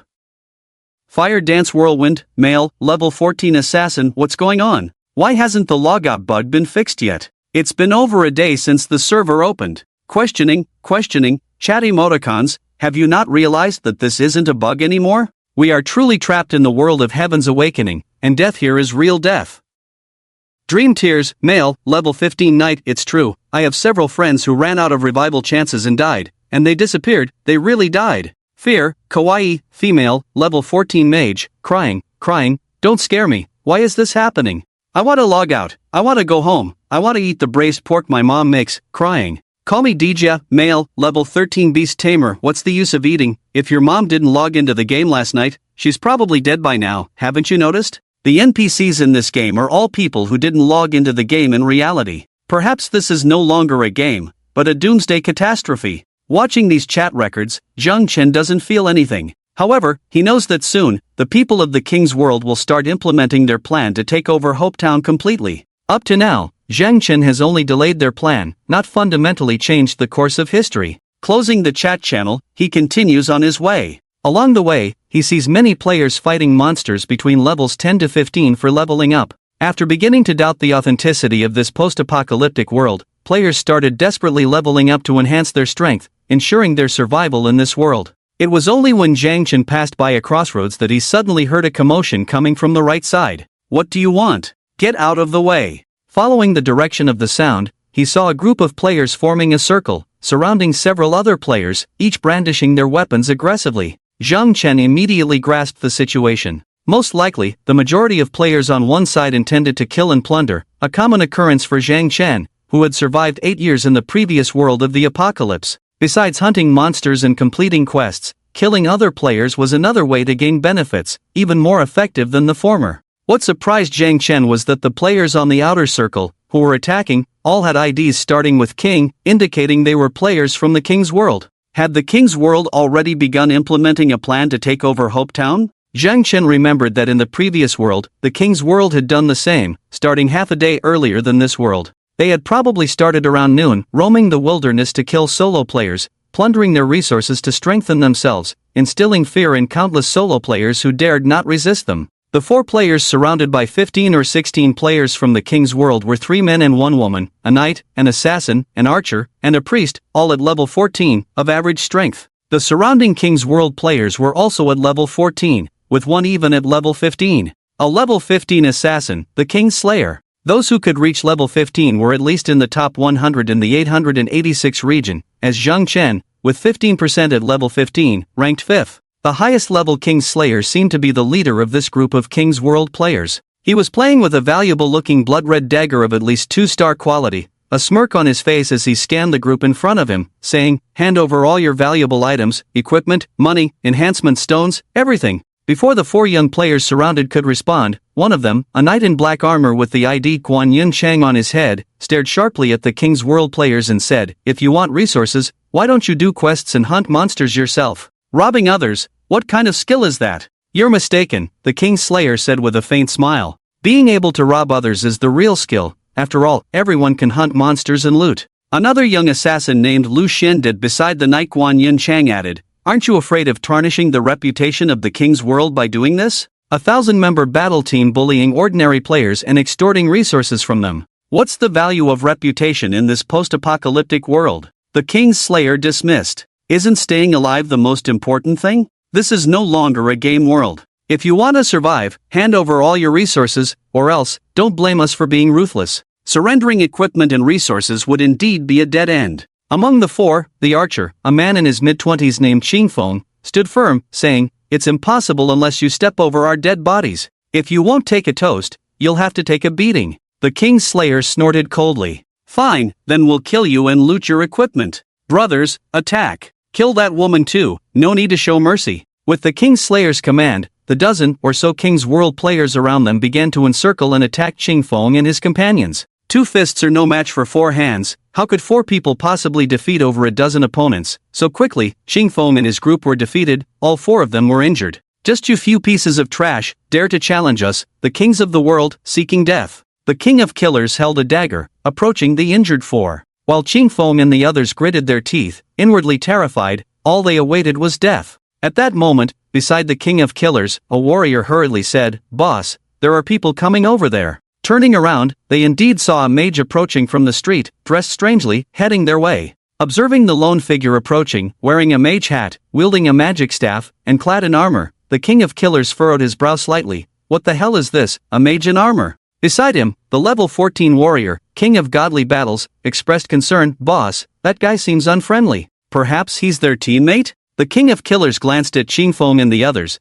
then shifted his gaze to the mage approaching, dismissing it. "So what? He's just one person, merely delivering another head." Concealing his ID, revealing only the emblem of a level 15 beast tamer, Zhang Chen silently approached with a flaming staff in hand. At this moment, the level 14 warrior, king of godly battles, stepped out from the formation, shouting at Zhang Chen, "What are you up to?" Zhang Chen remained silent, continuing to advance. Seeing that the other party ignored him, king of godly battles grew angry. "Damn it, just because he's a higher level, is a beast tamer acting so cocky?" The king of killers behind him calmly asked, "Can you handle it?" "Of course." King of godly battles retorted, "Boss, don't you trust me? If I can't even kill a beast tamer in newbie gear, how can I, as a professional player, stay in the world of kings?" Clearly, the mage wearing armor could only mean one thing. The armor Zhang Chen wore was newbie gear below level 10, as only newbie gear is not class restricted. As a level 15 beast tamer, still wearing newbie gear below level 10, it was evident how low Zhang Chen's stats were.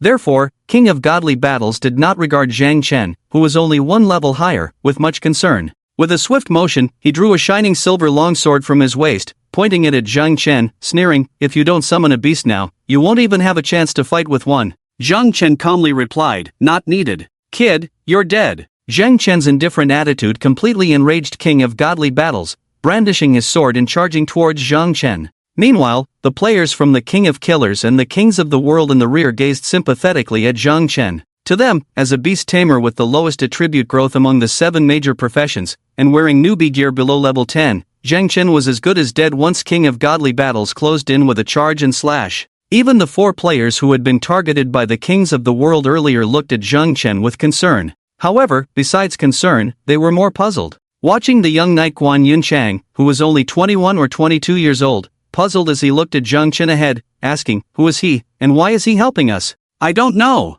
The assassin Lu Xuanda also looked confused, turning to the older archer beside them. "Qingfeng, brother Feng, do you know him?" "You two don't know each other, and I know a ghost," Qingfeng pondered. "It seems like he has a grudge against the king of the world, not for us." Pausing for a moment, Qingfeng continued with concern, "But, coming alone to find the king of the world, isn't that seeking death? What is he thinking? Indeed, he's just a beast tamer." Guan Yunchang sighed, thought he was some big shot. "Feels like he's about to be taken out in seconds. Oh well. Let's have a moment of silence. Farewell to the unknown good brother." Meanwhile, Zhang Chen gazed ahead calmly, the king's divine battle drawing closer within his attack range, his staff already gathering magic. Finally, the king's divine battle entered Zhang Chen's effective attack range of 50, charging directly towards him with full confidence. Just when everyone in the rear thought Zhang Chen was doomed once the king's divine battle got close, Zhang Chen waved his staff, unleashing a fireball spell. Boom! The scorching fireball struck the king's divine battle, still 40 meters away, displaying a striking red damage number in the Dark Knight, 427.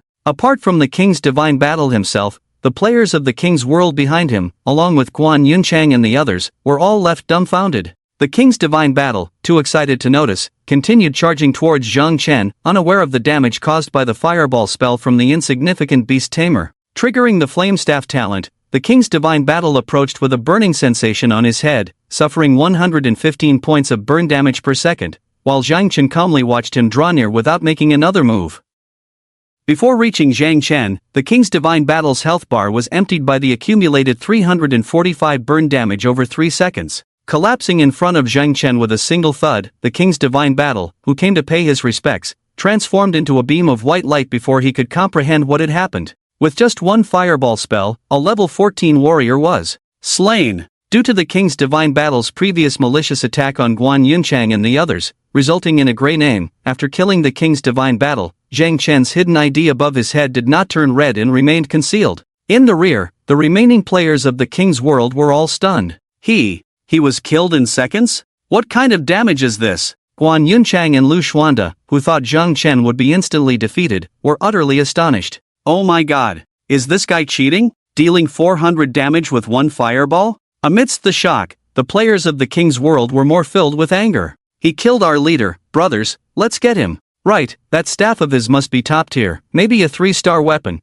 or else he couldn't have dealt such high damage. Let's all attack together and make him reveal that staff. As the words fell, facing Zhang Chen, he casually said, "Come on, all of you attack together." Zhang Chen's arrogant demeanor pushed the players of the king's world to their limits, and in the next moment, over a dozen people armed themselves and charged towards Zhang Chen. Unperturbed, Zhang Chen stood his ground, raising his flame staff, targeting the leading level 14 assassin, and released a lightning chain. Boom! Purple lightning struck the assassin, then bounced to hit 2 other warriors behind him, 628 critical. -291. -302. Flash! The front 14-level squishy assassin was instantly killed by a critical hit, while the 2 warriors behind lost a third of their health. Following that, Zhang Chen launched 2 consecutive basic attacks, killing one of the warriors. In the first 5 seconds of the game, he took down 2 opponents in quick succession, stunning Guan Yun and the others behind him. At the same time, the attacks from several mage and archer players of the king's world rained down from a distance, with fireballs, arrows of fire or ice with slowing effects, all landing on Zhang Chen.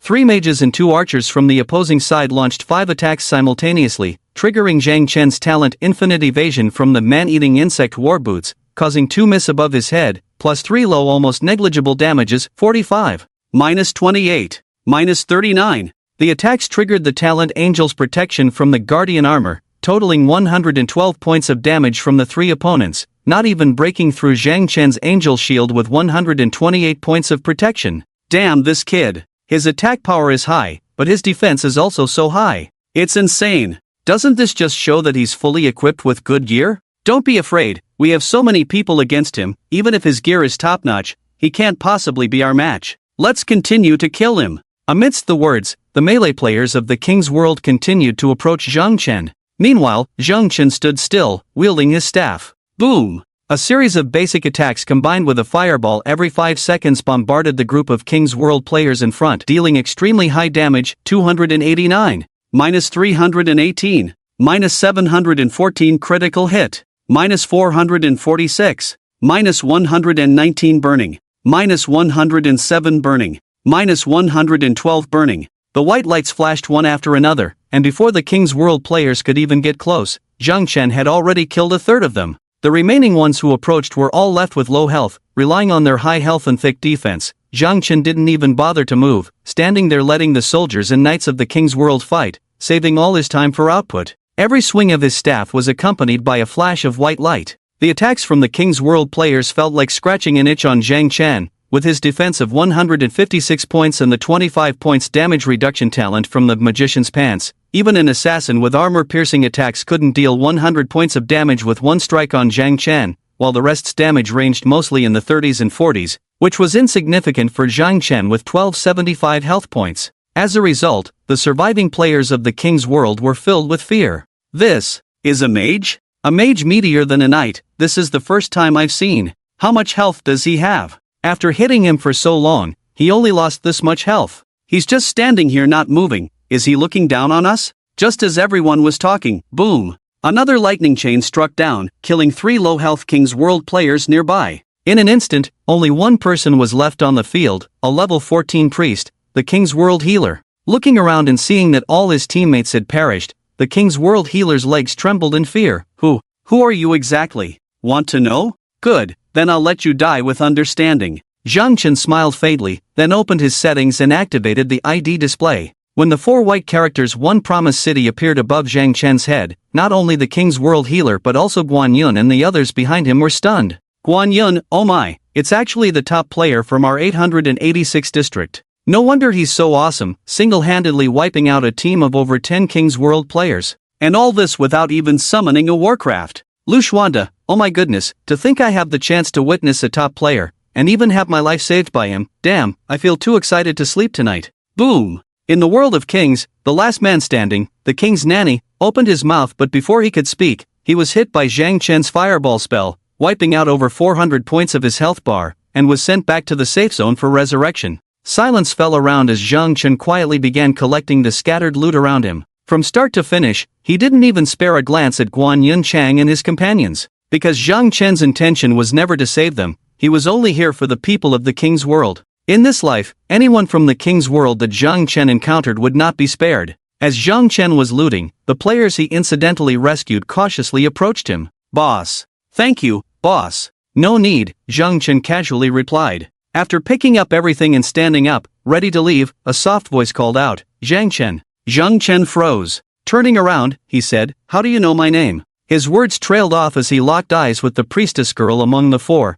who had just called his name. At the same time, Guan Yunchang, Lu Xiandi, and Qing Feng, who seemed to have finally seen Zhang Chen's face, all wore expressions of disbelief as they looked at him. "Oh my! It's really you, Zhang Chen." The ID named Guan Yunchang, a night youth similar in age to Zhang Chen, excitedly ran up to him, patted his shoulder, and said, "Zhang Yidi." "Ha ha." Zhang Chen looked at Guan Yunchang expressionlessly, then after a while, he showed a gentle smile. "Long time no see, didn't expect it to be you guys." Zhang Chen never expected to meet these old friends he hadn't encountered in the previous life. Guan Yunchang, Lu Xiande, Changfeng, Yaro. No wonder these IDs seemed so familiar, and these people looked so recognizable. Perhaps because it had been 3 years, no, 11 years, Zhang Chen's memories had gradually faded. But upon seeing these people again, the long-lost excitement and passion surged in Zhang Chen's heart. These people before Zhang Chen were his classmates and best friends from high school. Many almost forgotten memories resurfaced in Zhang Chen's mind in that instant.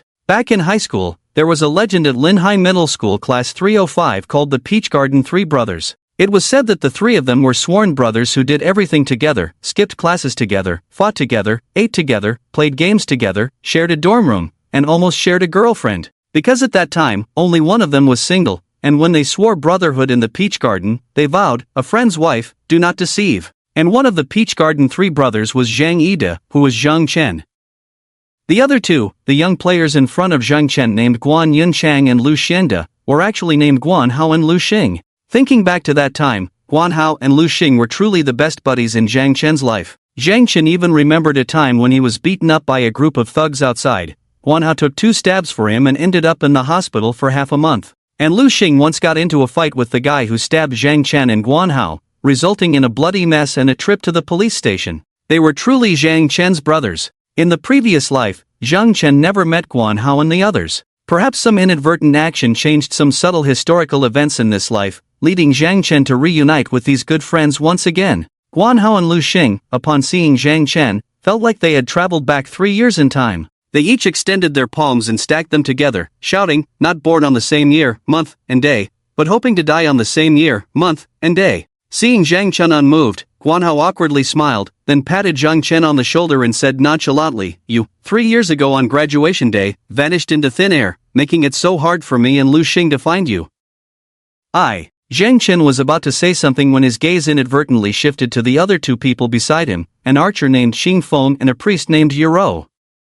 Zhang Chen knew they were siblings, Han Feng and Han Yaro. Priestess Yaro possessed an unparalleled beauty. Back in high school, she was the recognized school beauty of Linhai High School, and now, it seemed she had become even more beautiful. Since the moment Yaro recognized Zhang Chen and called out to him, she hadn't spoken a word, just gazing at Zhang Chen with clear, watery eyes. After locking eyes with Yaro for a second, Zhang Chen seemed to shy away, then said to Guan Hao and Lu Xing, "I have a task to submit, so I'll take my leave." "Hey, Zhang Chen." Seeing Zhang Chen really turning to leave, Guan Hao and Lu Xing hurriedly ran up to him to stop him. "What's going on with you? Disappearing suddenly 3 years ago was one thing, but why act like this now? Do you no longer consider us as brothers?" Guan Hao asked, "What happened 3 years ago? Why did you disappear without a word?" Zhang Chen fell silent for a moment. "Let's not dwell on the past." "Alright, we won't bring up the past." Lu Xing said, "After all this time, we finally meet again, and you want to leave just like that?" Zhang Chen remained cold. "I really have a task that needs immediate submission."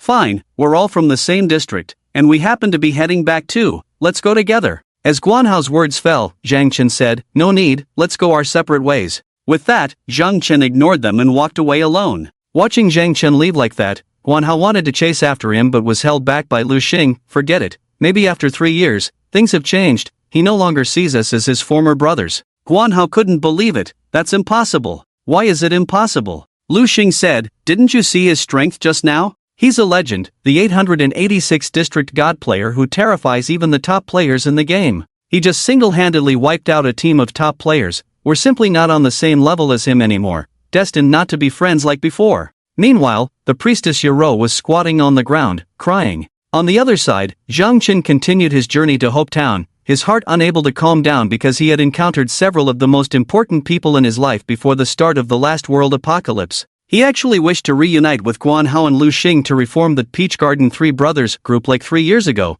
but this time, Zhang Chen was afraid. He feared betrayal, especially from his best friends. In the previous life, not only Mu Chen and Lin Ruo, but even among the friends Zhang Chen knew, at least 3 out of 10 would eventually betray him for some reason, whether for a top-tier equipment, money, a skill book, or other things that could make a player stronger. In the face of self-interest, friendship was worthless. The betrayal of Mu Chen and Lin Ruo was the final straw that broke the camel's back for Zhang Chen. So in this life, Zhang Chen dared not to give his heart to anyone anymore. That's why he hesitated to acknowledge Guan Hao and the others just now, fearing that even Guan Hao and Lu Xing would betray him in the end. Of course, besides that, the reason Zhang Chen's attitude was so resolute just now was also because of that pastor girl, Yoro. This girl stirred up countless memories in Zhang Chen. Well, it's been so long, some things shouldn't be remembered. So, Zhang Chen tried hard to calm himself down and then returned to Hope Town. It was already past midnight, and there were still many players coming and going in Hope Town, with many players repeatedly trying to log out anxiously.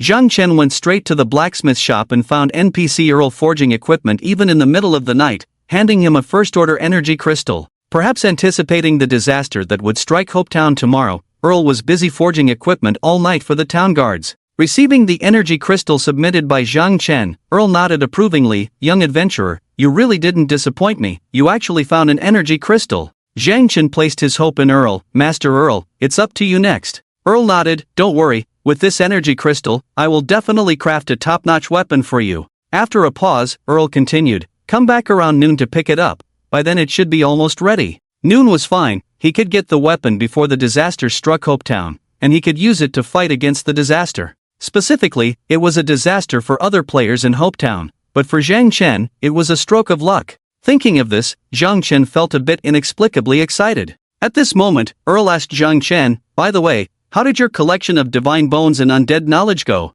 Looking at the less than 100 divine bones and undead knowledge collected in the bag from last night's efforts, Zhang Chen awkwardly said, I can definitely collect them for you within a week." "Good, when you bring me what I need, I will reward you generously." After bidding farewell to Earl, feeling a bit tired, Zhang Chen, with a fatigue level of just over 20, opened a 5-star room in the inn in Hope Town and rested. The next morning, Zhang Chen got up at 5 o'clock. While other players were fighting overnight, Zhang Chen couldn't slack off either. After stocking up on a large amount of potions at the town's pharmacy, Zhang Chen left Hope Town and returned to the city of undead. The drop rate for divine bones and undead knowledge was probably around 1 in 5. At the speed of last night, it wouldn't be easy to collect 1,000 of each, so it seemed that Zhang Chen would have to spend the next week in the city of undead. While other players were only daring to take on level 1 and level 2 difficulty tasks, Zhang Chen directly accepted a level 3 undead salvation task with a difficulty coefficient of 300 from the undead merchant Yellow stationed outside the city. The level 3 undead salvation required hunting 150 each of level 19 to 20 skeleton warriors, skeleton archers, undead mages, and undead assassins.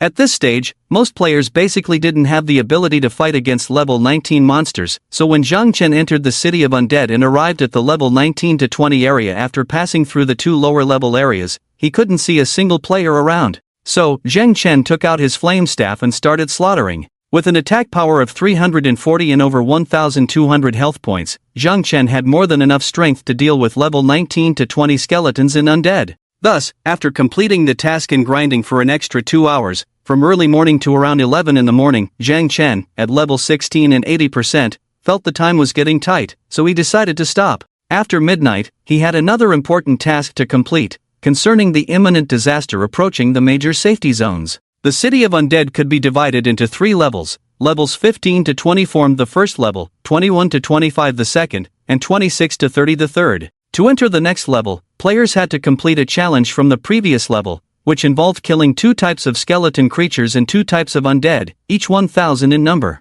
Although Zhang Chen had cleared the first level, he found himself unable to satisfy the requirement for the highest level 20 skeletons and undead. So far, he had only managed to kill 400 of each type according to the system's count. To progress to the second level, he needed to accumulate 1,200 kills of each type, totaling 2,400 before advancing. The city of undead indeed proved to be a treasure trove. In just one morning, Zhang Chen obtained 4 one-star treasure chests. The drop rate for equipment and enhancement stones was twice as high as in other outdoor maps. Within the morning, Zhang Chen acquired 10 pieces of equipment from the city of undead, 3 of which belonged to the undead set. Unfortunately, most of the undead set items dropped in the first level were 1-star quality. Even though there was a pair of mage undead boots that Zhang Chen could use, he set his sights on obtaining a 2-star undead set for mages in the city of undead. As for the 1-star items dropped, Zhang Chen planned to collect enough sets to auction off, as the value of a complete set was extraordinary. Despite the undead boots being better than his current boots, Zhang Chen decided against using them, as equipment enhanced with godly enhancement would become bound to the user.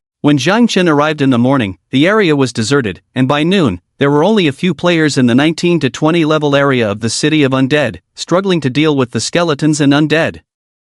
These high-level creatures that Zhang Chen could easily defeat with a few basic attacks were considered formidable by other players at this stage.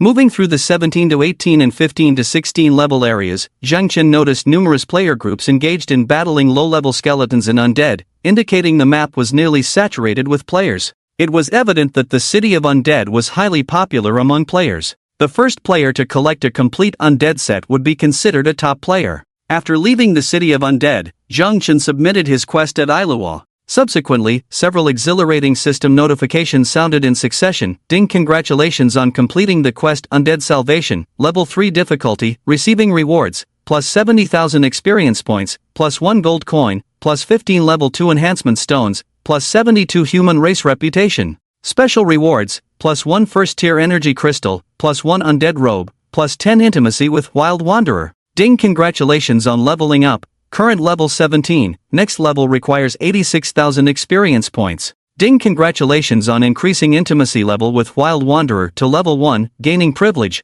plus 5% rewards from quests given by Wild Wanderer. Checking the leaderboard, Zhang Chen discovered that he was ranked first in the heavenly ranking of Zone 886, with 55% progress towards level 17, surpassing the second-ranked Storm Angel by a significant 40% experience points. It turned out that climbing to the top of the heavenly ranking was indeed easy for Zhang Chen, as long as he was willing. Because while other players were still teaming up to evenly split the experience points of level 15 or 16 monsters, Zhang Chen was already soloing level 18 or 19 monsters, reaping all the benefits and leveling up several times faster than the average player. With this kind of gap, it was easy for him to widen the huge level difference with ordinary players. Zhang Chen, who reclaimed the top spot, once again sparked discussions among the players in the 886 area. Light Breeze and Flying Snow, female, level 15 mage. Everyone, look, One Promise City is back at the top of our 886 area level ranking. Flirty, Immortal Residence, male, level 16 archer. Big bro is awesome.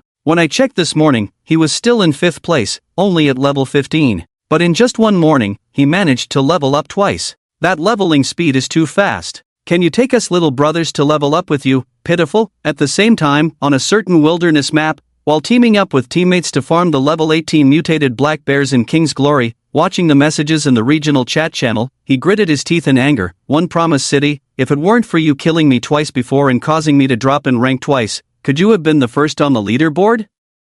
Remembering the incident where One Promise City wiped out his brothers in the wilderness last night, King's Glory became even more furious. Damn it, One Promise City, I swear I will make you disappear from this world. At that moment, a mage beside King's Glory said, Captain, everyone is farming in the treasure city of the undead capital now. Should we also move there and farm? I heard that the skeletons and undead monsters there have a high drop rate, and there's even a chance to get set equipment. No need, King's Glory seemed to have his plan already. Apart from the high drop rate, don't you guys know that the monsters in the undead capital are much stronger than the monsters of the same level in the wilderness? Why should we risk going in to farm? As soon as King's Glory finished speaking, the mage beside him seemed to ponder and said, Captain, do you mean? King's Glory smirked, let them farm for another 2 or 3 days until they have almost all the set equipment, then our whole team will rush into the undead capital, directly snatch from them, and kill those who resist. This way, isn't it much easier to get set equipment? At the entrance of the undead capital, Zhang Chen, who received a piece of undead set equipment from a system prompt, eagerly opened his backpack and took out a black magic robe from it. Undead robe, one of the mage undead set equipment quality, 2 stars level, 17 health points, 150 additional attributes, intelligence plus 7 class restriction, mage, beast tamer description. Undead equipment crafted with the power of the undead, much stronger than ordinary equipment. Mage Undead Set Bonus, 2-piece set / casting speed plus 5%, 3-piece set / casting speed plus 10%, 4-piece set 20%, 5-piece set 30%, 6-piece set 40%, 7-piece set 50%. Wow, after farming since last night, I finally got a 2-star Mage Undead equipment. And it even has an additional 7 points of intelligence, which made Zhang Chen, who pursued maximum output, extremely happy. Relying on his divine level enhancement, Zhang Chen decisively took out 25 level 2 enhancement stones from his bag, and in the blink of an eye, he enhanced the undead robe to the maximum. Plus 25 undead robe, health points plus 525, intelligence plus 25. Activating the exclusive talent Undead Protection, the wearer will receive an undead shield with a maximum health value of 10% every 10 seconds, and the shield will automatically refresh every 10 seconds. Undead Protection, not to say it's similar to the talent Angel's Protection of the Guardian Armor, but it's exactly the same, a good defensive talent. So, Zhang Chen, who had just reached level 17, immediately equipped the Necromancer's robe. It was only then that he remembered he hadn't used any of the 20 free attribute points he had accumulated from level 13 to 17. Zhang Chen decided to allocate all 20 points to intelligence since he was aiming for maximum output. With the additional 25 points from the Necromancer's robe, he now had a total of 45 intelligence points, providing him with a 63-point boost in attack power. As for the Guardian Armor with a plus 25 bonus, it granted an extra 105 points to his health. Unfortunately, the bound Guardian Armor couldn't be traded, so he had to dismantle it, receiving 12 level 2 enhancement stones in return. After spending the morning in the necropolis shattering energy crystal stones, Zhang Chen had 1 explosion and 2 from mission rewards. However, he was still far from the required 10 for the task. Upon completing the mission, Zhang Chen left the necropolis. A half-hour journey later, he returned to Hope Town at 11:30 a.m. With 30 minutes to spare, he decided to have a meal. Not satisfied with the oily steak from the night before, he opted for something different today. In the restaurant, he spent a gold coin on a pot of grilled frog legs, accompanied by a bottle of red wine that had increased in price to 60 silver coins due to his level. Sitting alone at a table, he made the surrounding players, who were eating simple rice dishes for a few silver coins, envious. A warrior eating egg-fried rice exclaimed, "Damn, this guy is loaded. He spends more on a meal than I earn in a day doing tasks and fighting monsters in the wilderness." A mage nibbling on a plain steamed bun said, "That grilled frog looks so delicious, I wish I could have some too." After a satisfying meal, at 11:55 a.m., Zhang Chen, relying on his memory, arrived at the guardhouse in Hope Town. This was where the NPC guards of Hope Town resided, and a level 20 NPC guard named Mug stood at the entrance in armor with a long spear. Zhang Chen's target was this NPC guard, Mug. At this moment, Mug was just an ordinary NPC without a quest trigger. Zhang Chen was patient, waiting at the entrance of the guardhouse, his gaze fixed on Mug, making the NPC guard feel uneasy. At exactly 12 o'clock, a world announcement suddenly appeared in the sky. The announcement read, "Ding attention all players in the world of the apocalypse, darkness descends, the death god, Golden Skeleton King, will invade the major safe zones in 6 hours. Players, prepare to defend your homes." This announcement repeated 3 times, causing chaos in the chat channels of all the major safe zones in the apocalypse world. The newly opened cross-zone chat channel was flooded with messages. In the cross-zone chat channel of the 8th District Booty Island, server 991, male, level 15 mage, a player asked, "Death God? What's that? And who is this Golden Skeleton King?" Question, number 1 expert, area 538, male, level 16 assassin. Didn't you see the official announcement from the beginning? It was stated that on the 3rd day of the server opening, all newbie villages in every area would face a mandatory boss battle. Today is the 3rd day, and the boss battle is about to begin. Excited, don't laugh, area 69, male, level 16 priest. It is said that the first safe zone to defeat the boss will reward all players in the area handsomely. Dioshaochan, area 777, female, level 14 archer. I didn't pay much attention to this announcement. Can any expert inform us, will all safe zones be attacked by the boss? Or will multiple safe zones join forces to fight against the same boss? Lu Xiaobu, area 777, male, level 16 warrior. Don't worry, my dear, I will protect you. King of Glory, area 886, male, level 15 archer. The first kill of the Golden Skeleton King will definitely belong to our area 886. Give up resistance, you trash from other areas. Cool, Peerless Beauty, area 1, male, level 17 warrior. Be careful not to be wiped out by the boss team. It is said that the punishment for a safe zone breached by the boss is that everyone in the entire safe zone will perish. Zhang Chen checked and found that the cost of a cross-area message was 10 silver coins at the moment. These idle people really had money to spare, considering that 5 messages could buy a steak dinner. It was surprising to see even couples chatting in the cross-area channel, truly impressive. As the system announcement just ended, a yellow question mark suddenly appeared above the NPC guard, Mug, at the entrance of the security hall. Refreshed, Zhang Chen immediately felt a surge of excitement and walked towards Mug. Zhang Chen, reborn with the ability of foresight, knew that on the third day of the server opening, at exactly 6 p.m., all safe zones would face the invasion of a 20th level 1-star boss, the Golden Skeleton King, from the City of Undead. At that time, players from each safe zone would need to join forces to fight the boss. Upon the boss's death, all players in the entire safe zone would receive rewards, with the first kill of the boss receiving unparalleled riches. Additionally, he knew that on the day of the boss battle, at the same time as the server-wide announcement, each safe zone would receive a special mission. Completing this mission in a safe zone would allow the boss to invade that zone earlier. Furthermore, completing the mission would weaken the strength of the Golden Skeleton King. This way, players in that safe zone would have a greater chance of achieving the first kill of the boss compared to other safe zones. The special mission to allow the Golden Skeleton King to invade a safe zone was right in front of Zhang Chen at that moment. This mission was unique to each safe zone and had a trigger time of only half an hour, from 12 p.m. to 12:30 p.m.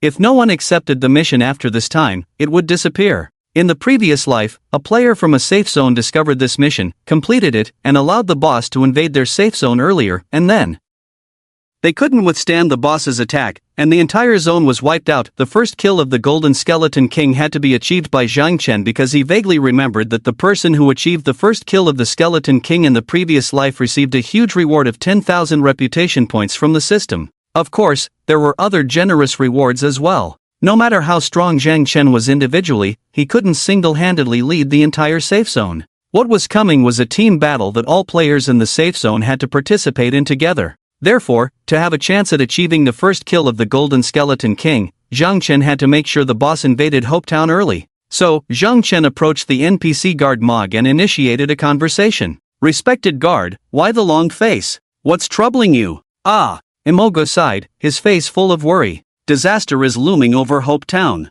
Who can stand against the Golden Skeleton King? If everyone in Hopetown unites, we can surely overcome this." Imogo shook his head and continued, "Unless we do something before the Golden Skeleton King invades Hopetown." At that moment, Zhang Chen asked, "Is there anything I can do to help?" "The lair of the Golden Skeleton King is the City of Undead. Young man, if you can go there and hunt some skeletons and undead, perhaps we can weaken the Golden Skeleton King's power." As Moge's words fell, a system prompt sounded in Zhang Chen's ear. "Ding, do you accept the mission? Hunt skeletons, your reputation exceeds 500 points, meeting the mission requirements?" This is the role of reputation. In the world of Apocalypse, many advanced and even hidden missions require players to reach a certain reputation level to accept them. In the previous life, many players faced the frustration of finding hidden missions but couldn't accept them due to insufficient reputation. Additionally, the system will later open a reputation store where you can exchange reputation for various top-tier equipment and items. Without hesitation, Zhang Chen chose to accept.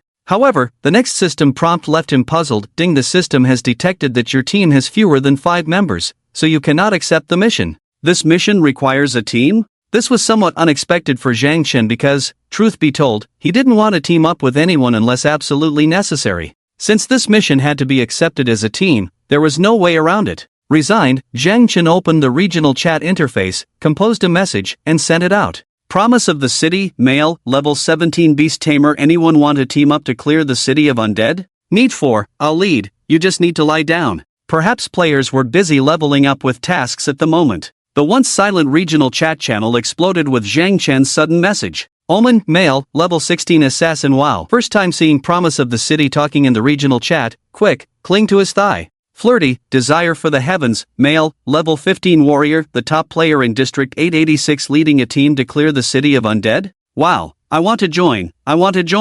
Mouse loves cat, female, level 15 priest. Brother City, please take me with you, I have plenty of healing power. I can heal you anytime. Cute. Dozens of messages suddenly flooded the chat channel, and Zhang Chen felt a sense of satisfaction. It seemed that making a big fuss these past few days, not hiding his ID in 2 announcements, openly challenging the world, and establishing his reputation in District 886 had some effect. So, as Zhang Chen was about to randomly select a few teammates from the players preparing to speak in the regional channel, an annoying ID suddenly appeared in the chat: Glory of Kings, male, level 15 archer. Everyone in District 886, listen up. Whoever dares to team up with Promise of the City is my enemy. Don't expect to survive in District 886 from now on. Glory of Kings, I mean what I say. If I find out anyone getting close to Promise of the City, they won't live to see tomorrow. Glory of Kings continued to send 7 or 8 threatening messages, scaring all the players into hiding. The players who had just messaged Zhang Chen to team up quickly retracted their messages. Zhang Chen frowned slightly. Are they also afraid of Glory of Kings?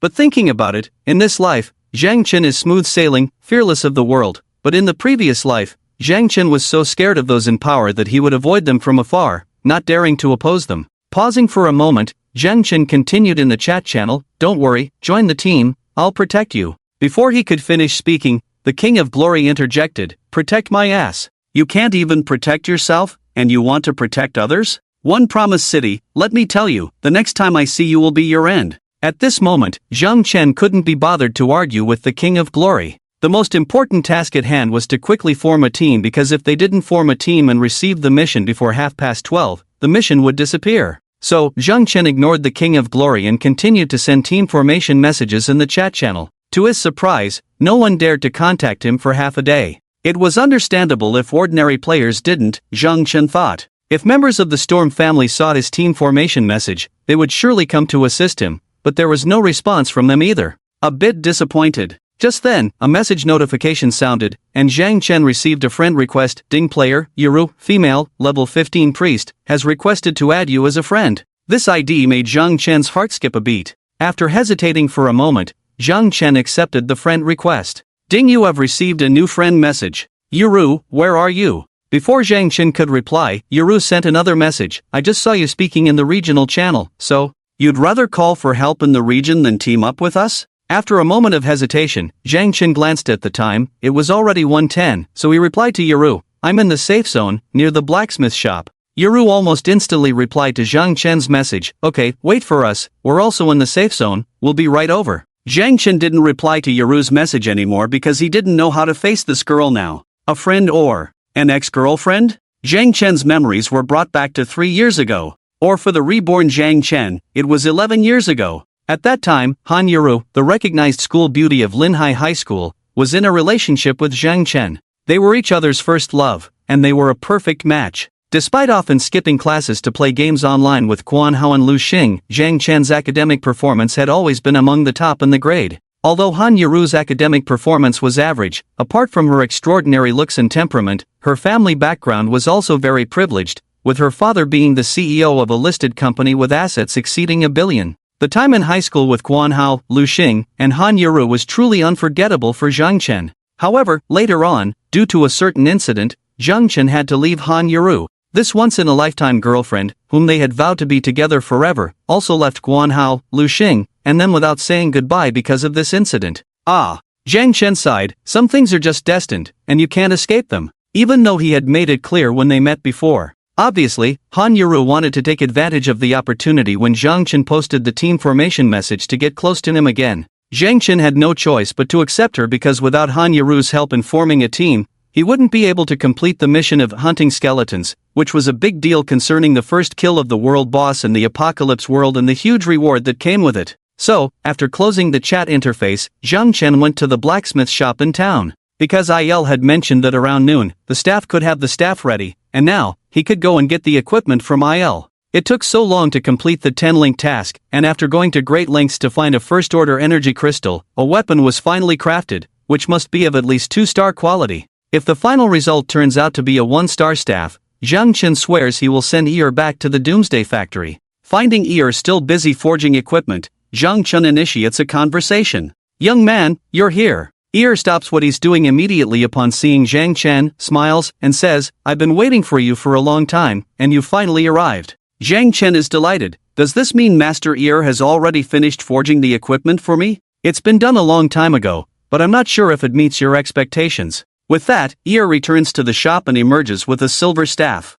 Taking the silver staff from Ear, Zhang Chen is stunned by the staff's data, the flowing light staff, 18th level, 3-star quality. Zhang Chen didn't have high hopes because he knew that although the first-order energy crystal was precious, it could only forge up to 2-star equipment at most, with an extremely small chance of producing 3-star quality. Therefore, Zhang Chen had always thought that Ear would forge a slightly higher level 2-star staff for him, which would have sufficed. Unexpectedly, what he received was a 3-star quality staff. Flowing Light Staff, quality, 3 stars level, 18 magic attack, plus 85 additional attributes, intelligence plus 10 additional attributes, agility plus 10 durability, 15/15, equipment above 3-star quality will increase durability attributes. Durability decreases by 1 point per hour in combat. When durability drops to 0, the equipment will be damaged and unusable. It can be repaired in the blacksmith shop for a certain amount of money. Class restriction, Mage, Beast Tamer description. This is the masterpiece of the great blacksmith Ear. The one who equips it will become the strongest mage in the world of the apocalypse.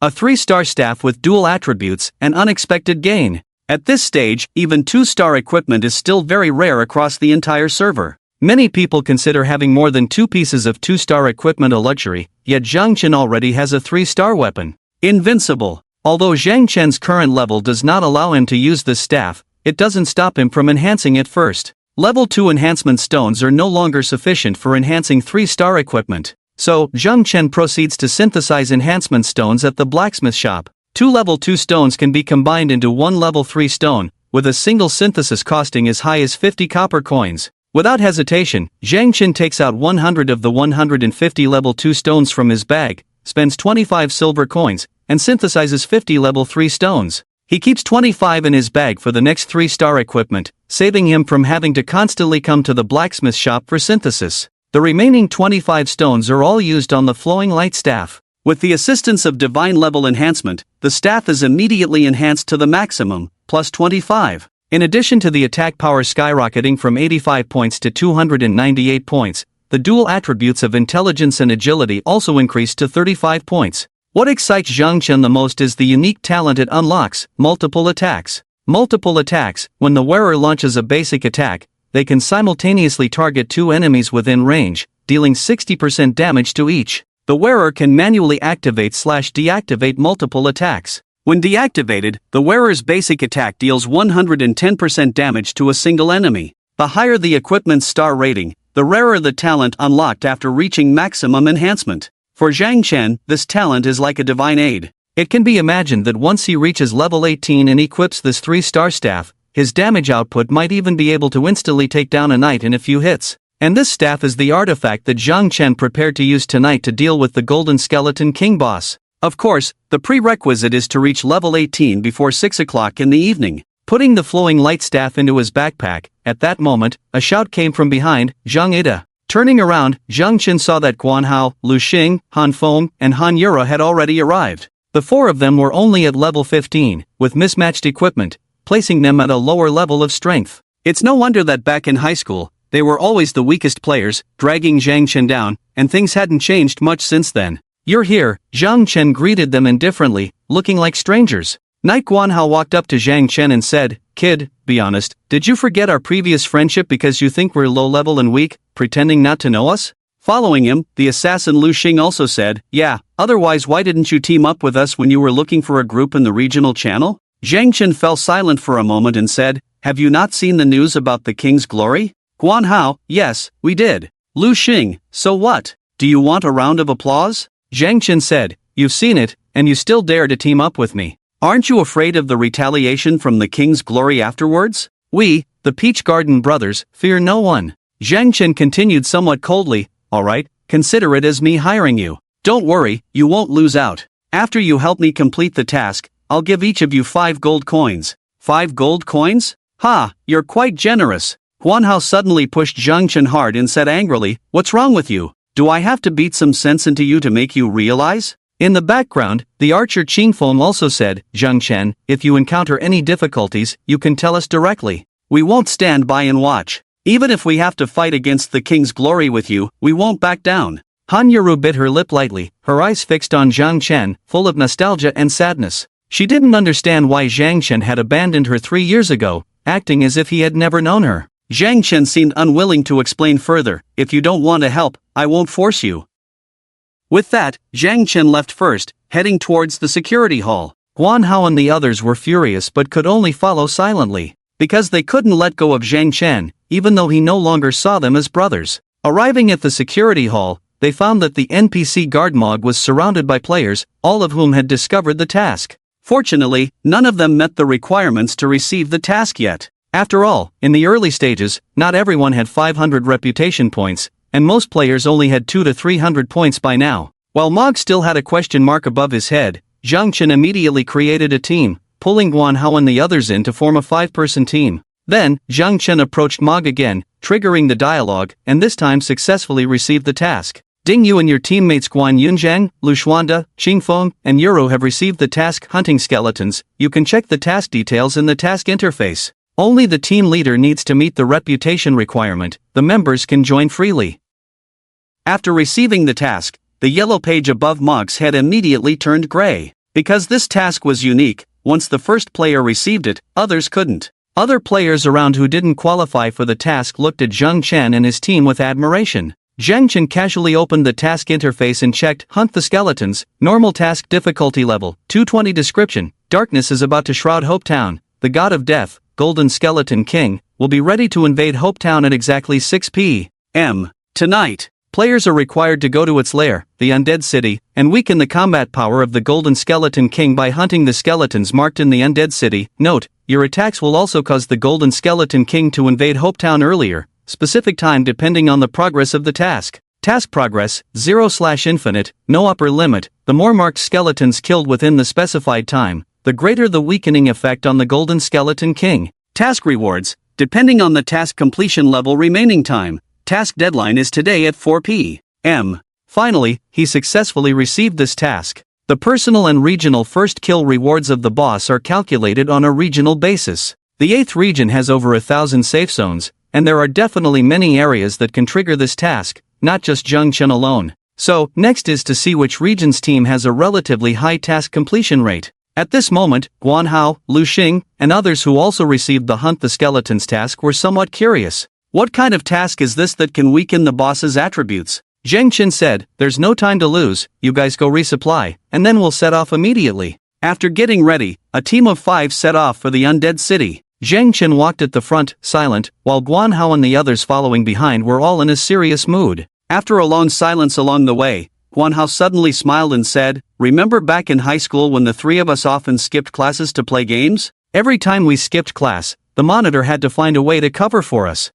Poor Yaro, our monitor. Yes, Zhang Chen never forgot. At that time, Han Yaro was the monitor, and before they got together, every time Zhang Chen skipped class with Guan Hao, they had to ask Han Yaro to come up with all sorts of excuses for them. Han Yaro, they said they ate something at noon and got a stomachache, so they went to the infirmary. Han Yaro, Guan Hao's house caught fire, Zhang Chen and Lu Xing went to help put out the fire. Han Yaro, they went to the hospital to visit the sick grandmother who was hospitalized. Headmaster, the grandmothers of the 3 of them, are they the same person? Han Yaro, the grandmothers of the 3 of them are all sick and hospitalized. 1 reason a day, and no repeats. It was also hard for our monitor Yaro. Guan Hao laughed and said, until one time, it was also the first time Yaro skipped class with us to go online and got caught by the headmaster. So exciting. Zhang Chen remained silent, making Guan Hao look like a fool. Lu Xing then said, Zhang Chen, do you know how many people Yaro has turned down for you since you left? Why are you so heartless?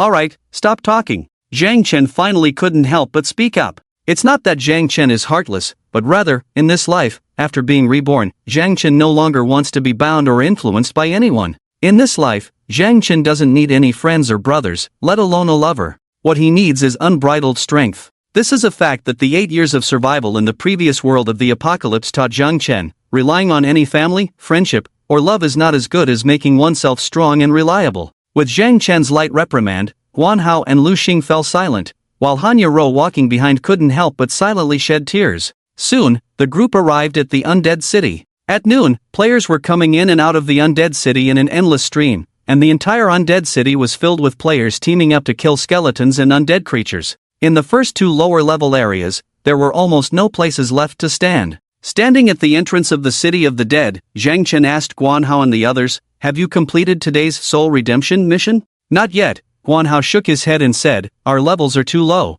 and our equipment is not up to par. Even the lowest level 15 skeleton undead in the city of the dead is too much for us to handle. So, Zhang Chen pointed to the undead merchant ELO and said to Guan Hao and the others, "You guys go pick up a level 3 difficulty mission. I'll take you to complete it, and we can do that mission along the way." Although they had never been to the city of the dead, they had some understanding of its layout through chatting channels and conversations with other players. They knew that the level 3 difficulty of Soul Redemption corresponded to the highest level 19 to 20 skeletons in undead, an area that many high-level players dared not enter, leaving Qingfeng somewhat surprised. Is level 3 difficulty too high? We might not be able to handle level 19 skeletons. Shouldn't we pick a lower difficulty? It's fine, Zhang Chen said, levels 1 and 2 are already crowded, let's go straight to level 3. I'll lead, you guys just need to follow. Despite Zhang Chen's reassurance, Guan Hao and the others still hesitated. Having witnessed Zhang Chen single-handedly defeat a team of over 10 players from the World Conqueror, his strength was unquestionable.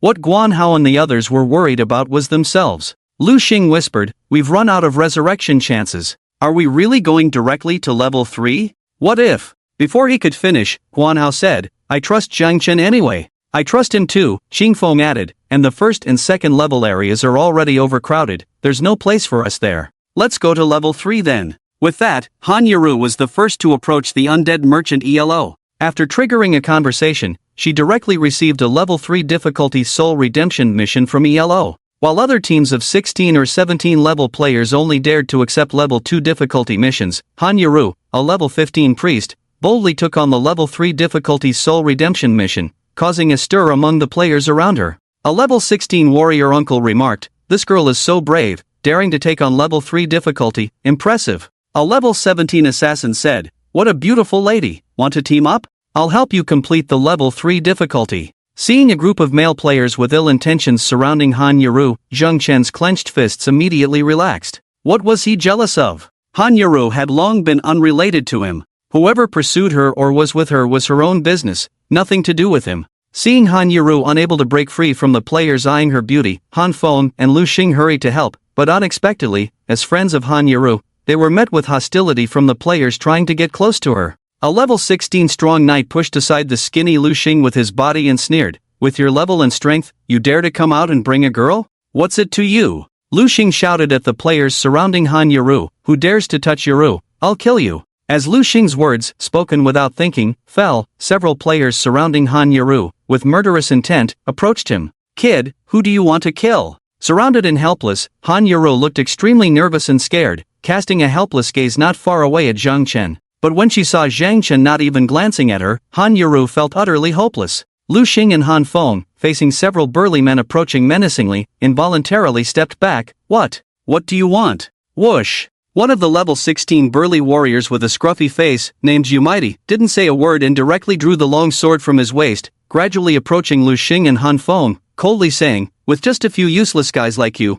that girl staying by your side will inevitably be bullied every day in the future. You can't protect her. It's better to hand her over to us for protection." Han Feng stopped retreating, stood still, and stared at the group of burly men with a piercing gaze, saying, "My own sister, I will protect her myself. You don't need to bother. Can you protect her?" With Yumighty, the other burly men picked up their weapons. Guan Hao also ran over, but the three of them couldn't stop the burly men, not even getting a chance to get close to Han Yaru. Just then, the group of burly men who were approaching Guan Hao and the others seemed to suddenly see something terrifying, each with a look of fear, involuntarily stepping back. Before Guan Hao and the others could understand what was happening, the group of burly men had scattered. Turning around, wearing a black mage hat and robe, exuding the aloofness of a beast tamer, Zhang Chen appeared behind Guan Hao and the others at some point. Guan Hao and Lu Xing exchanged a glance, each looking surprised. Could it be that the group of burly men just now was scared off by Zhang Chen? At this moment, Zhang Chen, with the newly activated level 17 beast tamer promise of the city white ID, walked past Guan Hao and the others,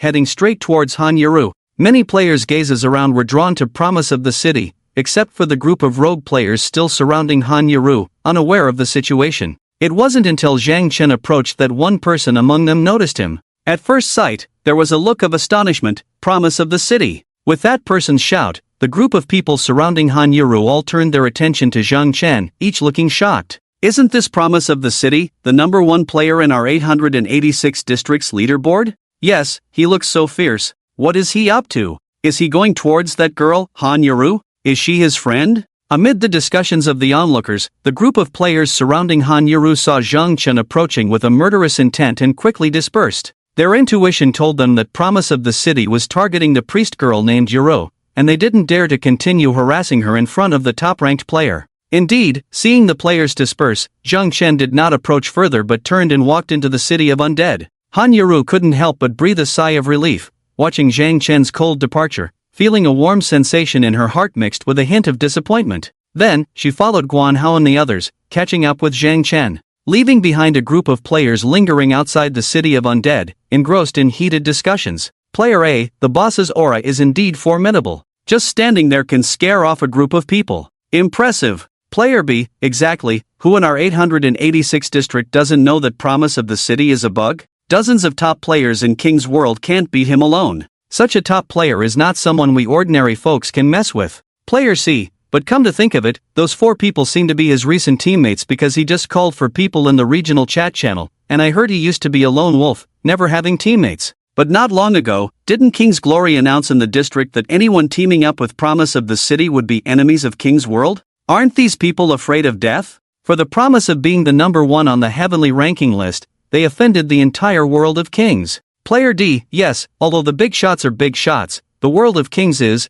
after all, a 1,000-member battle team. On the other hand, the Promise of City has no powerful backing. In the end, the world of kings will definitely prevail. These few people, I'm afraid their misfortune is not far off. But it's none of our business, let's just mind our own business. City of Undead. Zhang Chen and his group went straight through the first and second level difficulty areas, avoiding a large number of leveling crowds. As they delved deeper into the City of Undead, Han Yuro caught up with Zhang Chen, who was walking ahead, and whispered, "Zhang Chen, thank you for helping me out earlier." "You're welcome." Zhang Chen didn't look at Han Yuru and said lightly, "I just didn't want them to delay our mission time." Just as Han Yuru was about to say something else, she noticed Zhang Chen stopping in his tracks. Looking around, they had already reached the 3rd level area. Here, there were skeletons and undead at levels 19 to 20 everywhere. Looking around, there were few players leveling up in the 3rd level area. Just as Zhang Chen and his group arrived, they saw several flashes of white light ahead, and a team of 5 was wiped out by several level 20 skeleton warriors and archers.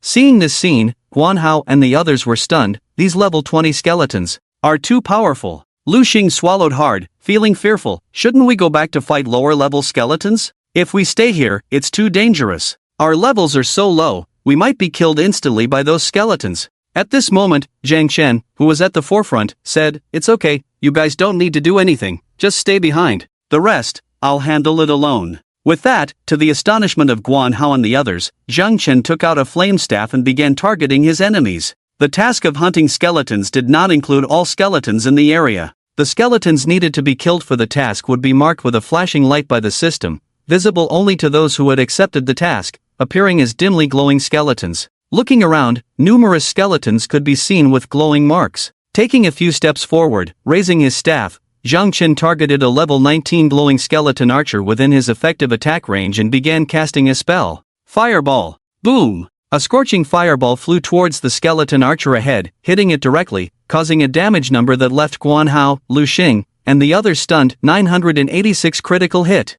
With a roar of defiance, the level 19 skeleton archer with just over 900 health points was instantly killed by Zhang Chen's blow, shattered into a pile of debris scattered on the ground. Achieving a critical hit on the first strike with only 6 agility points was truly a stroke of luck. With the 25 intelligence bonus from the plus 25 undead robe, Zhang Chen's attack power had exceeded 400 points, allowing him to directly kill a level 19 skeleton archer with a critical hit fireball spell, which was within Zhang Chen's expectations. But for Guan Hao and the others behind him, it was beyond extraordinary. It was invincible. Guan Hao, my goodness, has his damage increased significantly compared to when we first encountered him this morning? Lu Xing, it's terrifying. To think one skill could instantly kill a level 19 skeleton? I now understand why those guys were so afraid of Zhang Chen. Han Foam, so terrifying, hiss. Han Yoru. Just as the 4 of them were dumbfounded, Zhang Chen had already taken down the second shining skeleton archer with 2 basic attacks.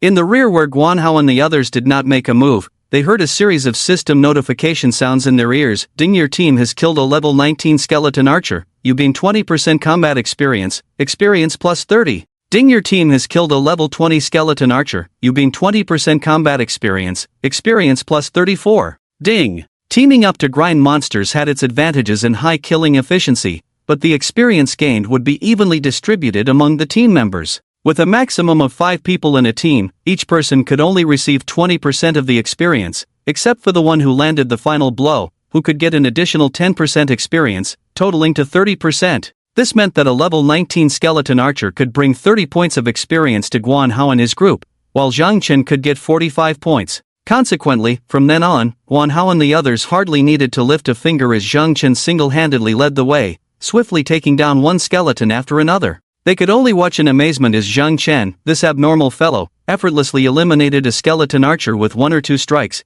and a skeleton warrior with 2 or 3 strikes. Killing these level 19 to 20 skeletons that other players dared not touch at this stage was as easy as slaughtering chickens. However, the difference between shining skeletons and regular skeletons was not just their appearance. They were endowed with a powerful passive skill by the system, corrosion. Corrosion, shining skeleton warriors and archers have a 0.1% chance of directly damaging a random piece of equipment on a player's body with their attacks. Damaged equipment could not be used and had to be repaired at the blacksmith shop for a fee. This was similar to the durability effect of equipment of 3-star quality or higher. When the durability dropped to 0, the equipment became unusable. The corrosion skill possessed by these skeletons could effectively deplete the durability of a player's equipment. Fortunately, the triggering rate was low, otherwise, after a round of fighting, Zhang Chen's equipment would have been destroyed. At one point, Guan Hao and the others considered helping out by having Han Feng, who was an archer, shoot a fire arrow at a level 19 skeleton warrior, dealing over 30 points of damage. However, they almost got counter-killed by the skeleton warrior charging at them. After that incident, they gave up on the idea of assisting and obediently stayed behind to leech experience. Even Han Yaru, who was a priest, couldn't be of much help because Zhang Chen hardly lost any health throughout the battle. The melee skeleton warriors never got close enough to him and were killed from a distance of tens of meters. The skeleton archers had a chance to shoot 1 or 2 arrows before dying, but their damage couldn't even break through Zhang Chen's undead shield. Therefore, Zhang Chen's health remained at full capacity. However, due to the continuous use of fireball and chain lightning, his energy was depleting rapidly. With Zhang Chen's level 17, casting a fireball cost 12 energy, while chain lightning cost a high 15 energy. Thanks to his sufficient energy reserves, he only needed to use a mana potion after killing a dozen or so skeletons. As Zhang Chen ruthlessly slaughtered those shimmering skeletons, the progress of the mission soared rapidly. In no time, it had reached over 50, indicating that Zhang Chen had killed more than 50 skeletons. According to the setting of the Hunt Skeletons mission, for each shining skeleton killed by the player who accepted the mission, the attributes of the boss, Golden Skeleton King, would be reduced by 0.1%. This meant that Zhang Chen had only weakened it by 0.5% so far. However, there was no rush, as this was just the profit from Zhang Chen's 10 minutes of hunting. While carrying out the Hunt Skeletons mission, Zhang Chen was also undertaking the hidden task of obtaining rare materials. With the deaths of the skeleton archers and warriors, occasionally, divine bones would drop. In the blink of an eye, the ground around was already littered with drops like money enhancement stones, divine bones, skill books, and various chests, but Zhang Chen had no time to pick them up. His main goal now was to kill as many skeletons as possible, weaken the boss's attributes, and prompt it to attack Hopetown sooner. Guan Hao and the others couldn't help, so they decided to assist Zhang Chen by collecting the spoils, giving him a hand. They planned to give all the items they picked up to Zhang Chen after finishing the grind, as they felt guilty for just leeching experience and didn't want to split the loot with him. However, even picking up items was risky for them, as they could be shot by a stray arrow from a skeleton archer. Fortunately, the chance of triggering corrosion was low, and Zhang Chen didn't get attacked by the skeletons often, so his equipment remained mostly intact. Thus, from 1 in the afternoon until 4, they kept grinding until the mission deadline, when they finally heard a system prompt in their ears. Ding, your mission slaying skeletons is complete, progress at 95.5%. Please return to the safe zone to submit the mission and receive generous rewards. Simultaneously, a regional announcement sounded, ding, attention all players, due to players in Zone 886 completing the special mission slaying skeletons, the attributes of the Death God, Golden Skeleton King, invading Zone 886 in tonight's boss invasion battle will be reduced by 9.55%. The boss will invade Zone 886 as safe zone 48 minutes earlier, with the specific invasion time set for 5:12 p.m. today. Players in Zone 886, prepare to defend your homes. As the system announcement ended, the chat channel in Zone 886 became lively. Immortal Residence, Male, Level 16 Archer Special Mission? Weakening the boss's attributes? Is this for real? Where can we get this mission? Could the brother who completed it share some information? Little Rascal, male, level 16 assassin. It seems the mission spawns on a guard near the police station entrance. I wanted to pick it up too, but you need to have a reputation of 500 points to accept it. You're too beautiful, male, level 16 mage. Wow, that's amazing. Nearly 10% attribute reduction and invading the safe zone almost an hour earlier. It looks like the first boss kill in our zone 886 is ours. Flowing years, male, level 17 assassin. Don't celebrate too soon. If our zone has this special task to speed up the boss progress, other zones surely have it too. They might even be further along in completing it, resulting in a greater boss attribute reduction. Watching the discussions in the regional channel, Zheng Chen wasn't worried at all. He was confident that Zone 886 would have the most significant boss attribute reduction and the earliest invasion time. No one could clear the undead city skeletons faster than him, even if others were in a 5-person team while he was practically soloing. The first boss kill this time was destined to be his. When the mission ended early, with the boss set to invade the safe zone at 5:12 p.m., there was still over an hour left. However, that time was when the boss would depart from the undead city towards the safe zone, and it would likely arrive around 5:30. Before that, Zheng Chen planned to help Guan Hao and the others complete their undead city tasks. After all, it was Zheng Chen who assigned them a level 3 difficulty undead redemption task before entering the city of the undead. Currently, they had only managed to deal with the progress of the skeleton warriors and skeleton archers. The progress for the undead mages and undead assassins was still at 0. Without Zheng Chen, with just their strength, they wouldn't stand a chance against these high-level undead creatures. Their only fate would be mission failure. Therefore, Zheng Chen led them to grind the undead creatures again, not only to help them but also to challenge himself. Completing the challenge of killing 1,000 skeleton archers, warriors, undead mages, and assassins each was necessary before advancing to the second level. By 5 o'clock, Guan Hao and the others had completed their tasks. Zheng Chen was ready to disband the team and continue solo. He didn't plan to return to the safe zone immediately to wait for the boss invasion. He knew this boss battle would be a long one. In the previous life, it took 2 to 3 hours to defeat the boss and secure the safe zone. The process didn't matter to Zheng Chen, he was aiming for the final blow. So, he only needed to return when the boss was close to death. As for the task of hunting skeletons, it didn't matter when they returned to complete it. Even if they waited until after the boss's death, the purpose of weakening the boss and prompting it to invade the safe zone earlier had been achieved.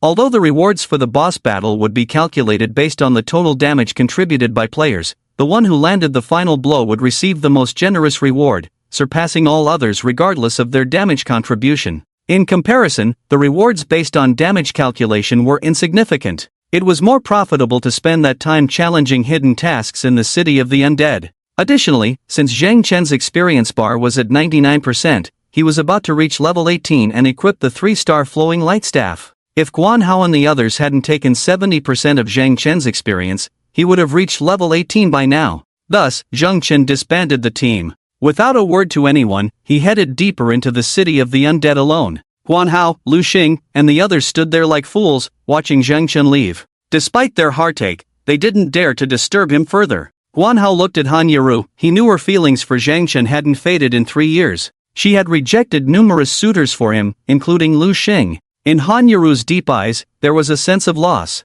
Perhaps it was time to let go. Han Yiru lowered her head and softly said, "Let's go." With that, she turned and walked away. Guan Hao and the others hesitated between following Zheng Chen or Han Yiru, but eventually, they reluctantly followed Han Yiru. Boom! A fireball spell killed an undead mage, and Zheng Chen, as if sensing something, glanced back at Han Yiru, Guan Hao, and the others leaving. His eyes flickered noticeably. That was it then, parting ways. Just like in the previous life, Zheng Chen never met them again and lived well for 8 years. As Zheng Chen was distracted, he faintly felt a cold wind approaching. Turning around, he saw a large fireball flying towards him. Startled, Zheng Chen instinctively raised his staff to block. Boom! The fireball struck the flame staff, and at that moment, Zheng Chen saw his once radiant staff instantly lose its brilliance, turning into a rough and unremarkable stick.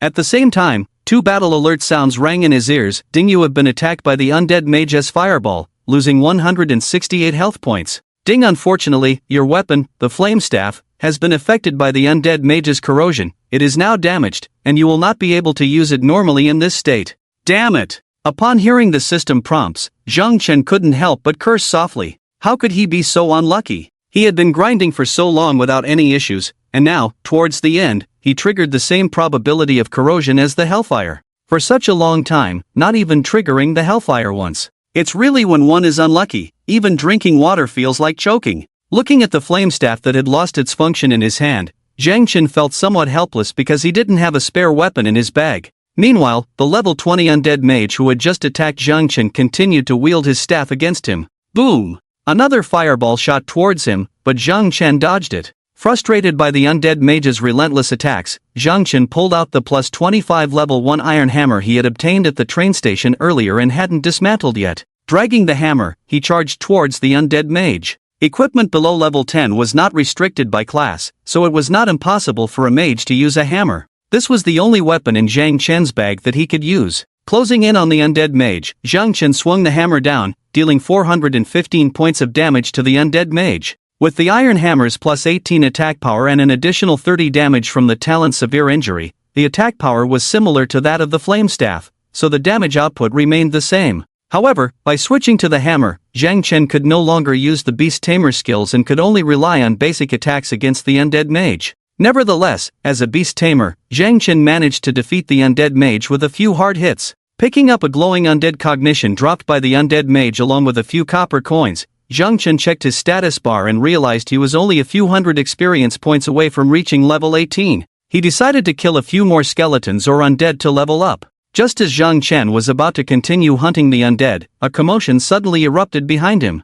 Turning around, he saw a large group of players rushing towards him from the second level area of the undead city. Even Guanhao, Lu Xing, and the others who were about to leave were surrounded by the sudden influx of players. Seeing the IDs above the players' heads, Zhang Chen, who was calmly smashing an undead assassin with his hammer, didn't panic at all. Instead, he wore a somewhat eerie smile and said, "Have you finally arrived? King's Conquest." A large group of hundreds of King's Conquest players charged into the undead city, causing panic among Guanhao and the others, as well as some players leveling up in the third level area who were unaware of what was happening. Looking around, Zhang Chen noticed the leader of King's Conquest, King's Glory, was also present and seemed to have come prepared. After rushing into the third level area, King's Glory quickly spotted Zhang Chen and said, "He's over there." Indeed, King's Glory had brought so many people specifically for him, but how did he know Zhang Chen was there? Could it be that the group of men who had tried to harass Han Yaru when he first entered the undead city had exposed his location? Initially, Zhang Chen was not worried, but when he looked down at the hammer in his hand,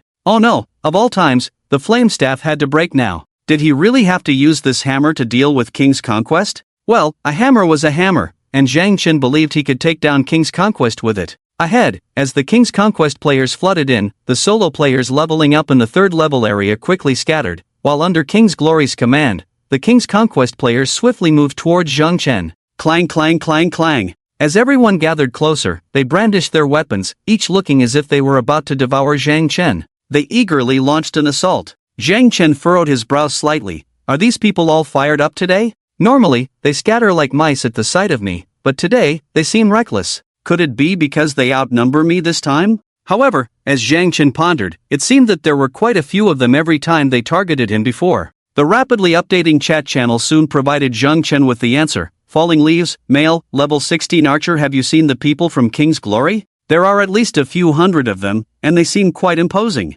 Where are they going and what are they up to? Gray avatar, male, level 16 knight. Are they heading to the undead city? I heard they are targeting one promise of the city. King's Glory has long been calling out for revenge against one promise of the city. Finally, they are fulfilling this promise, and in the previous encounters, there were only dozens of them, and they were killed in return. This time, they are taking so many people with them, it seems like they are determined to kill one promise of the city. Little chicken, male, level 17 assassin. Stop standing there, everyone hurry to the undead city to watch the show. The top player on the leaderboard is facing off against hundreds of King's Glory troops. This is definitely going to be an epic showdown. Enchantment, male, level 17 mage. I'm in the undead city right now. Just saw the people from King's Glory have really arrived. So many people. They look so passionate. Meteor shower, female, level 16 priest. Really? Wait for me, I'm heading there now. I want to witness this epic showdown with my own eyes. Enchantment, forget it. If you're not in the undead city, don't bother coming.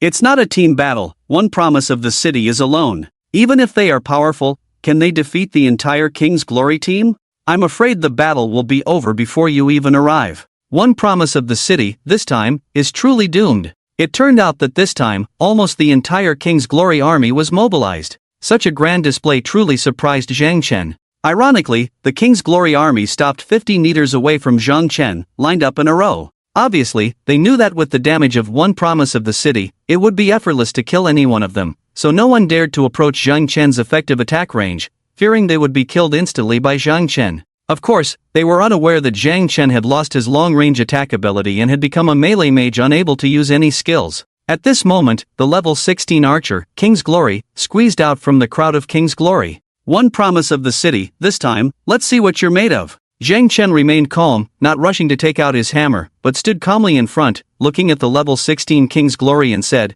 "Have I killed you a few times that your level can't rise? As the captain of King's Glory, your level 16 is really not convincing, is it?" King's Glory, infuriated and embarrassed, said, "Damn it, today I've come to seek revenge on you. You have repeatedly opposed King's Glory, and last night you even killed over a dozen of my King's Glory brothers. Today, all debts will be settled at once." "All right," Zhang Chen replied casually, "let's settle it then. Today, I will enjoy myself." He must not lose in momentum, even though Zhang Chen knew that despite his significant equipment advantage, he alone could not possibly match the King's Glory with so many people. He remained undaunted because the ultimate outcome would just be a death. Zhang Chen, with 3 resurrection chances, feared no death. Most importantly, even if he were killed, the system-bound top-grade equipment enhanced to level 25 on Zhang Chen's body would not drop. At worst, it's just dropping a level, but those who want to kill Zhang Chen, the king of the world, will have to pay 100 times the casualties as the price. Bang! The black heavy iron hammer fell heavily to the ground. Zhang Chen held the hammer handle, facing those players from the king of the world 50 meters away, and said, "Come kill me, I'll give you another chance."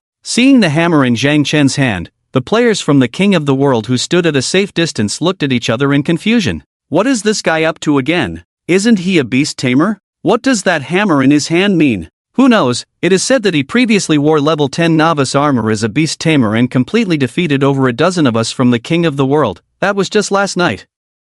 Every piece of equipment on him that looks like trash is actually top-notch. Be careful, that hammer in his hand is most likely a divine weapon below level 10. Its attributes are definitely stronger than a level 30 weapon. Before the fight even started, the people from the king of the world were inexplicably fearful of Zhang Chen holding the large iron hammer. The battle had not yet begun, and the players from the king of the world had already lost a lot of momentum, which was exactly the result Zhang Chen wanted to see. At the same time, many solo players came from the first and second level areas of the Undead City out of curiosity, and even players who specifically came from outside to watch the excitement. Soon, the surroundings were crowded with countless onlookers, facing the upcoming battle where the top player of the 886th district would confront the king of the world's team of 1,000 players. Many players were filled with anticipation. Discussions and debates ensued among the crowd. A knight uncle with his arms crossed. The king of the world is making such a big fuss this time. It seems they are targeting One Promise City. If the whole team can't handle One Promise City, I'm afraid the king of the world will lose face in the 886th district in the future.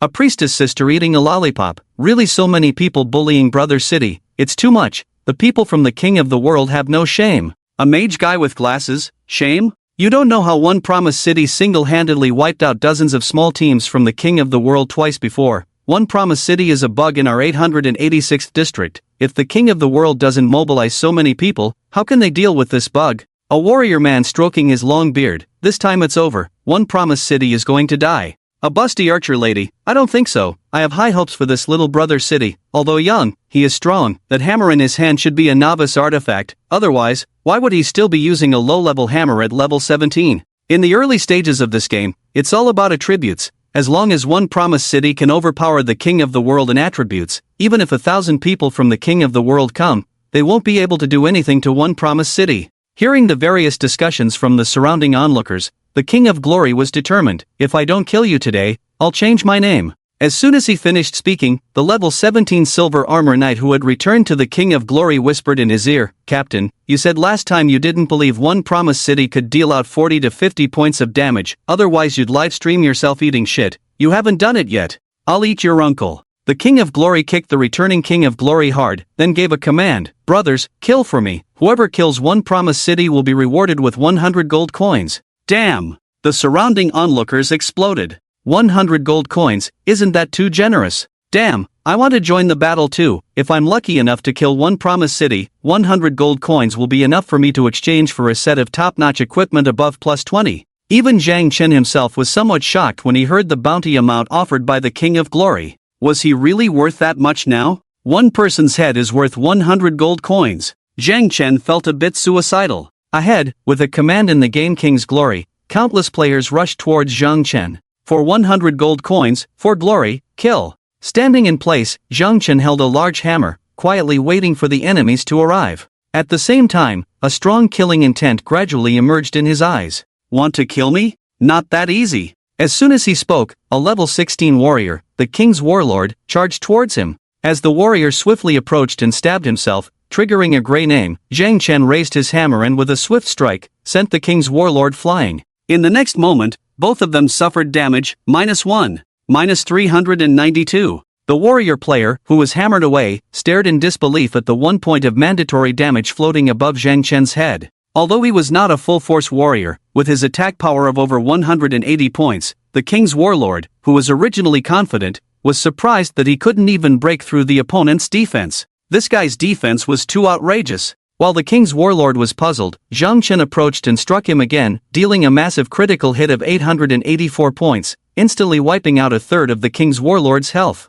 One-hit kill. As the king's warlord's body turned into a beam of white light and disappeared, the surrounding players looked on in astonishment. However, this had no effect on the players in the game. For the 100 gold coin bounty, they continued to rush towards Zhang Chen. As melee players like warriors, knights, and assassins approached, the mages and archers of the game also entered the effective attack range and began to attack Zhang Chen. Countless arrows and magic balls swooped down from the sky, making it almost impossible to dodge. Most of the attacks landed on Zhang Chen, causing a series of 30 to 50 damage points above his head. With over 1,200 total health points, Zhang Chen's health bar couldn't withstand the focused attacks and quickly dropped by a third, even under the protection of the undead robe talent. At the same time, Zhang Chen swung his hammer again, sending a king's assassin flying who was using an acceleration skill to approach from the side. This large hammer was indeed a divine weapon, as almost all the King's Glory melee players who tried to approach couldn't withstand the damage from that hammer. Bang! -375. -342. -798 critical hit. 2 hits for the assassin, 3 hits for the warrior. Even the toughest knight couldn't withstand Zhang Chen's 4 hits. With a plus 25 level 1 large hammer, Zhang Chen's output was simply insane. As the white light continued to flash around Zhang Chen in the front line, and his subordinates were being killed one after another, the King's Glory player who was trying to find an opportunity to shoot from a distance couldn't help but swallow hard, his eyes filled with deeper killing intent. Damn it, attack! Everyone, pile up and crush him to death for me. Unable to withstand 4 hands with just 2 fists, after killing dozens of King's Glory players, Zhang Chen's health had also dropped by more than half. This was despite most of the enemy players only being able to cause 1 point of mandatory damage to Zhang Chen. The archers who had learned armor-piercing arrows at level 10 and the assassins with armor-piercing strike were the biggest threat to Zhang Chen. Zhang Chen had always deliberately targeted grey names, trying to keep his sin value at 0 points so that if he died later, the loss would be minimized. The damage to the flame staff greatly constrained Zhang Chen's mobility, not only preventing him from using skills but also turning him from a long-range attacker into a melee fighter. If he could still use the staff, the enemy mage wouldn't have been so arrogant, wearing down Zhang Chen from a distance. Bang! Zhang Chen, prepared for a heroic death, smashed another level 16 warrior of the world player. Just then, amidst the crowd of world warriors, several figures suddenly emerged, breaking through the encirclement and swiftly reaching Zhang Chen. Brother, we're here. Looking around, Zhang Chen was surprised to see that it was Guan Hao, Lu Xing, and Han Feng who had rushed in from outside. Clang! Guan Hao, a knight, wielded a hammer and shield, shielding Zhang Chen with his body, while Lu Xing, the assassin, and Han Feng, the archer, protected on the sides. Priest Han Yaro immediately cast a spell to use, minor healing, to restore Zhang Chen's health. Zhang Chen was taken aback. Are you guys crazy? Bang! Bang! Bang! Guan Hao continuously blocked several fireballs with his shield, turned to look at Zhang Chen behind him, and said loudly, "Have you forgotten our oath as the Peach Garden 3 brothers? Not born on the same day, but we shall die on the same day." As Guan Hao's words fell, Lu Xing followed, "Yes, we are brothers." The word brothers stirred Zhang Chen's heart. Honestly, Guan Hao's selfless act of rushing in to support him touched Zhang Chen deeply, reminding him of the days when they, the Peach Garden 3 brothers, skipped classes to play games in the internet cafe, fighting passionately. Zhang Chen, stop daydreaming, I can't hold on much longer. Guan Hao in front turned to look at Zhang Chen, gritted his teeth, and said with a frown, quickly take a health potion, then we either run or fight back. Even if we die, we'll take a few of them down with us. Okay. Zhang Chen nodded, took out a bottle of red potion from his bag, drank it, and suddenly heard a scream. What happened next left Zhang Chen astonished. Suddenly, for some unknown reason, Lu Xing launched a surprise attack on Guan Hao, stabbing him in the back, and with the remote bombardment of a large group of world warriors, mages and archers, they killed Guan Hao. Guan Hao, with his health bar emptied, turned his head, looked at Lu Xing attacking him from behind in disbelief. Lu Xing, you. Before he could finish his sentence, Guan Hao knelt down with a thud, turned into a beam of white light, disappearing in front of Zhang Chen, Han Yero, and the others. Lu Xing's face suddenly twisted, as if he had changed. Sorry, brothers. With his agile assassin skills, Lu Xing then pounced on Han Feng, the archer opposite him, and after knocking him down, he ruthlessly stabbed Han Feng's neck several times. Blood splattered, and as Han Feng's health bar emptied, he struggled in a pool of blood, following Guan Hao's disappearance. Brother! Han Yero exclaimed in shock, staring at Lu Xing, who had killed Guan Hao and Han Feng one after the other. What are you doing? Why did you kill Guan Hao and my brother? Before Lu Xing could speak, the world warriors around seemed to have received an order and stopped their attack, followed by applause. Well done. Among the crowd, the glory of the world walked out, smiling at the frenzied Lu Xing. Well done, brother Lu Xiande. From today, you are a member of my world warriors. Picking up a piece of chainmail dropped by Han Feng, Lu Xing stood up, walked to the side of the glory of the world, and grinned. Thank you, Captain. I will do my best in the future, work hard for the team, and not let you down. Han Yuru understood everything. She understood it all. You betrayed us, sided with the king's world. At this moment, Lu Xing had completely changed. He seemed like a different person from before. Otherwise, how do you think the king's world knew that Zhang Chen was here? Han Yuru stared incredulously at Lu Xing. So it was you who leaked the information. Why would you do this? Lu Xing sneered, his eyes showing indifference. Don't you understand? In this dog-eat-dog world, what importance does brotherhood hold when it comes to survival? The king's world had already spread the word in the area. Whoever dares to be with Yinakinching will be against the entire king's world. I warned Rat and your brother before. They didn't listen and insisted on helping Zhang Chen. Lu Xing continued, can we, a few of us, be opponents of the king's world? Continuing to associate with Zhang Chen will only lead to a dead end. Pausing, Lu Xing went on, so I added Yao Gu as a friend, said I knew Yinakinching, and then Yao Gu said, as long as I gave him Yinakinching's location, he would give me a chance to join the king's world. The Yao Gu in Lu Xing's mouth was the glory of the king. Lu Xing even deliberately asked the king's glory, Yao Gu, am I performing well? More than well, you're doing quite impressively. The king's glory chuckled, saying, just give me Yinakinching's location. I didn't expect you to even kill your two good brothers for me. Impressive. You're damn ruthless, killing your own brothers without hesitation. I like talents like you. Ha ha ha. At this moment, Han Yuru felt extremely shocked, while Zhang Chen appeared very calm, as if Lu Xing's betrayal did not surprise him much. Zhang Chen had personally experienced betrayal by his best friend and lover, so Lu Xing's betrayal seemed expected to him. Seeing Zhang Chen so composed, Lu Xing was actually surprised. Why are you so calm? Ignoring Lu Xing, Zhang Chen turned his gaze to Han Yuru, who was sitting on the ground with her shoulders slightly trembling, and said coldly, you still have a chance to choose, join them, be my enemy, and you can avoid being killed by them. Han Yuru was expected to make the same choice as Lu Xing for survival. Unexpectedly, she stood up from the ground. Then I choose to die with you. Yoru. Lu Xing looked at Han Yuru, a hint of reluctance in his eyes, and said to her, I told Yao Gu that if I help him deal with Yinakinching, he promised that besides me, he would also make an exception and let you join the king's world. With that, Lu Xing reached out to Han Yuru, Yuru, come with me, from now on in the king's world, no one can bully us anymore. Han Yuru couldn't imagine how the person who had just killed her brother and good friend could say such things to her. Don't you find it disgusting? He's right. At this moment, Zhang Chen followed up on Lu Xing's words and said to Han Yuru, joining the king's world, at least for now, can save your life, you don't have to be with me and risk being killed by them. Han Yuru turned around, gazing deeply at Zhang Chen, and said, 3 years ago, we promised each other that we would never betray each other, have you forgotten? Zhang Chen fell silent, you will regret it. I won't, Han Yuru said, I will never regret it. Seeing that even in this situation, Han Yuru remained loyal to Zhang Chen, Lu Xing couldn't help but feel angry and embarrassed. Captain, can we kill Yinakinching now? Even before Zhang Chen got together with Han Yuru, Lu Xing was already one of her admirers. In his view, it was his lack of courage to pursue her that allowed Zhang Chen to win Han Yuru's heart first. Due to their relationship with Zhang Chen and Guan Hao, Lu Xing had always suppressed his dissatisfaction towards Zhang Chen. It wasn't until 3 years ago when Zhang Chen suddenly disappeared without a word that Lu Xing thought he had a chance. He began a frantic pursuit of Han Yuru, only to be rejected repeatedly. Han Yuru claimed that her heart would always belong to one person, Zhang Chen.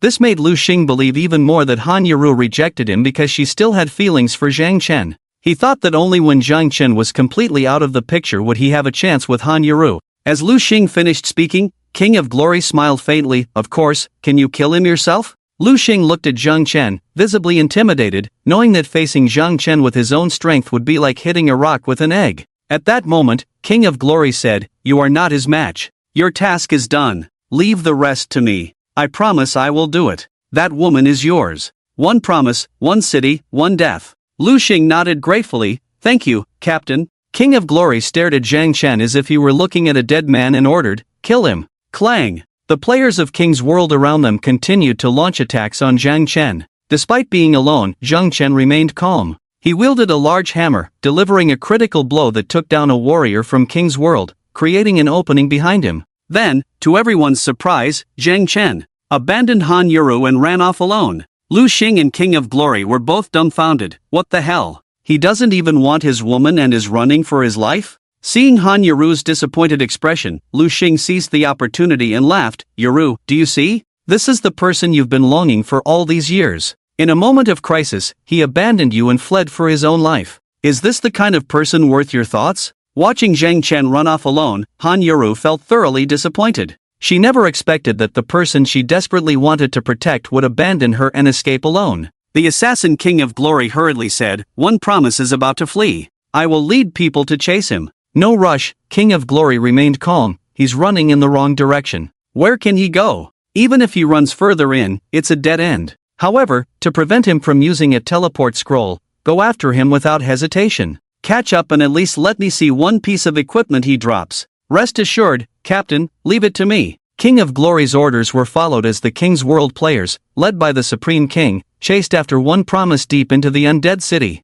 Meanwhile, Lu Xing was still trying to persuade Han Yuru. "Yuru, be with me. Zhang Chen, as strong as he is, cannot protect you, and he is unreliable. I have joined King's World now, and I can protect you." Having just lost her brother Han Feng and been abandoned by Zhang Chen, Han Yuru was numb with grief and paid no attention to Lu Xing. With a gradually brazen smile, Lu Xing approached Han Yuru. "Don't worry, Yuru, I will take good care of you in the future." Just then, a loud roar echoed from ahead. King's Return was startled. "Holy crap! What was that sound?" King of Glory seemed to realize something. "Hurry, let's go." With that, King of Glory immediately led the army of King's World towards the depths of the undead city. Just passing through an intersection, I was stunned to see a large area on the right side of the street showing traces of being charred by a big fire. Countless bodies of King's Glory players who had just died, not yet refreshed by the system, were scattered among the corpses of some necromancers and undead assassins, lying haphazardly on the ground. Equipment, money, potions, and enhancement stones were scattered all over the place.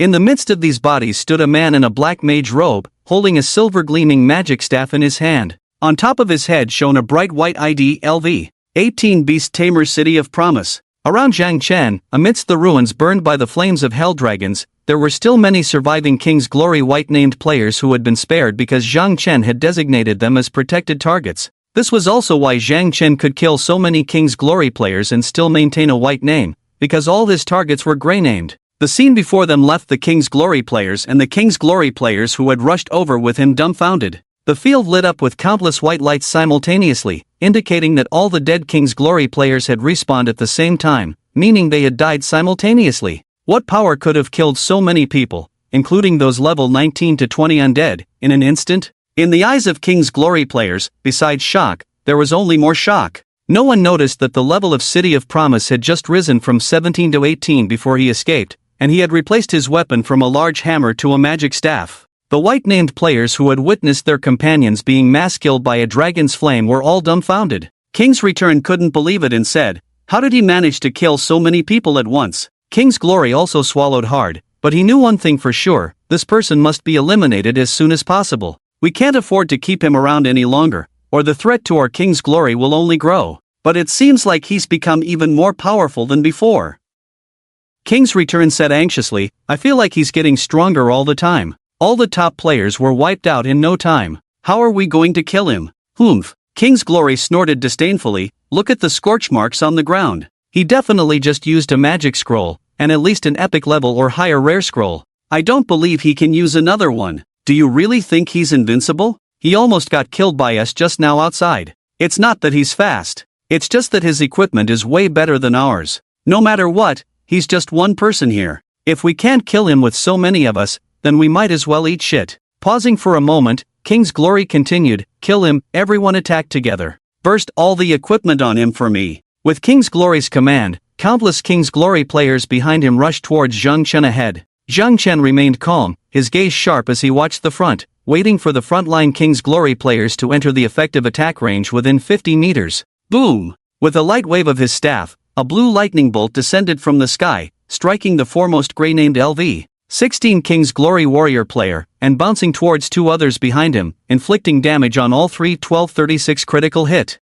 -631. -1198 critical hit. White lights flashed as the lightning chain hit the three, instantly killing two of them at full health, while the third had lost more than half of his health bar. Ding, you have killed player, King's Glory Bull, gray named opponent, no sin points +0. Ding, you have killed player, King's Glory Boss, gray named opponent, no sin points +0. Zhang Chen's targets were all gray names to avoid getting a red name. Ahead, the players from the King's World charging towards him were shocked to see Zhang Chen dealing 4-digit damage, causing them to abruptly stop in their tracks. Even the players from King's Glory, who had not paid attention to Zhang Chen before, were astonished. Damn, how did his damage suddenly increase again? Is he using some kind of cheat? Little did they know that Zhang Chen was wielding a +25 enhanced 3-star weapon, the Flowing Light Staff. So, Zhang Chen wasn't fleeing alone to save Han Yaru, but rather taking a break from the battle to kill a few monsters, gain the remaining experience points needed to reach level 18 and equip the Flowing Light Staff.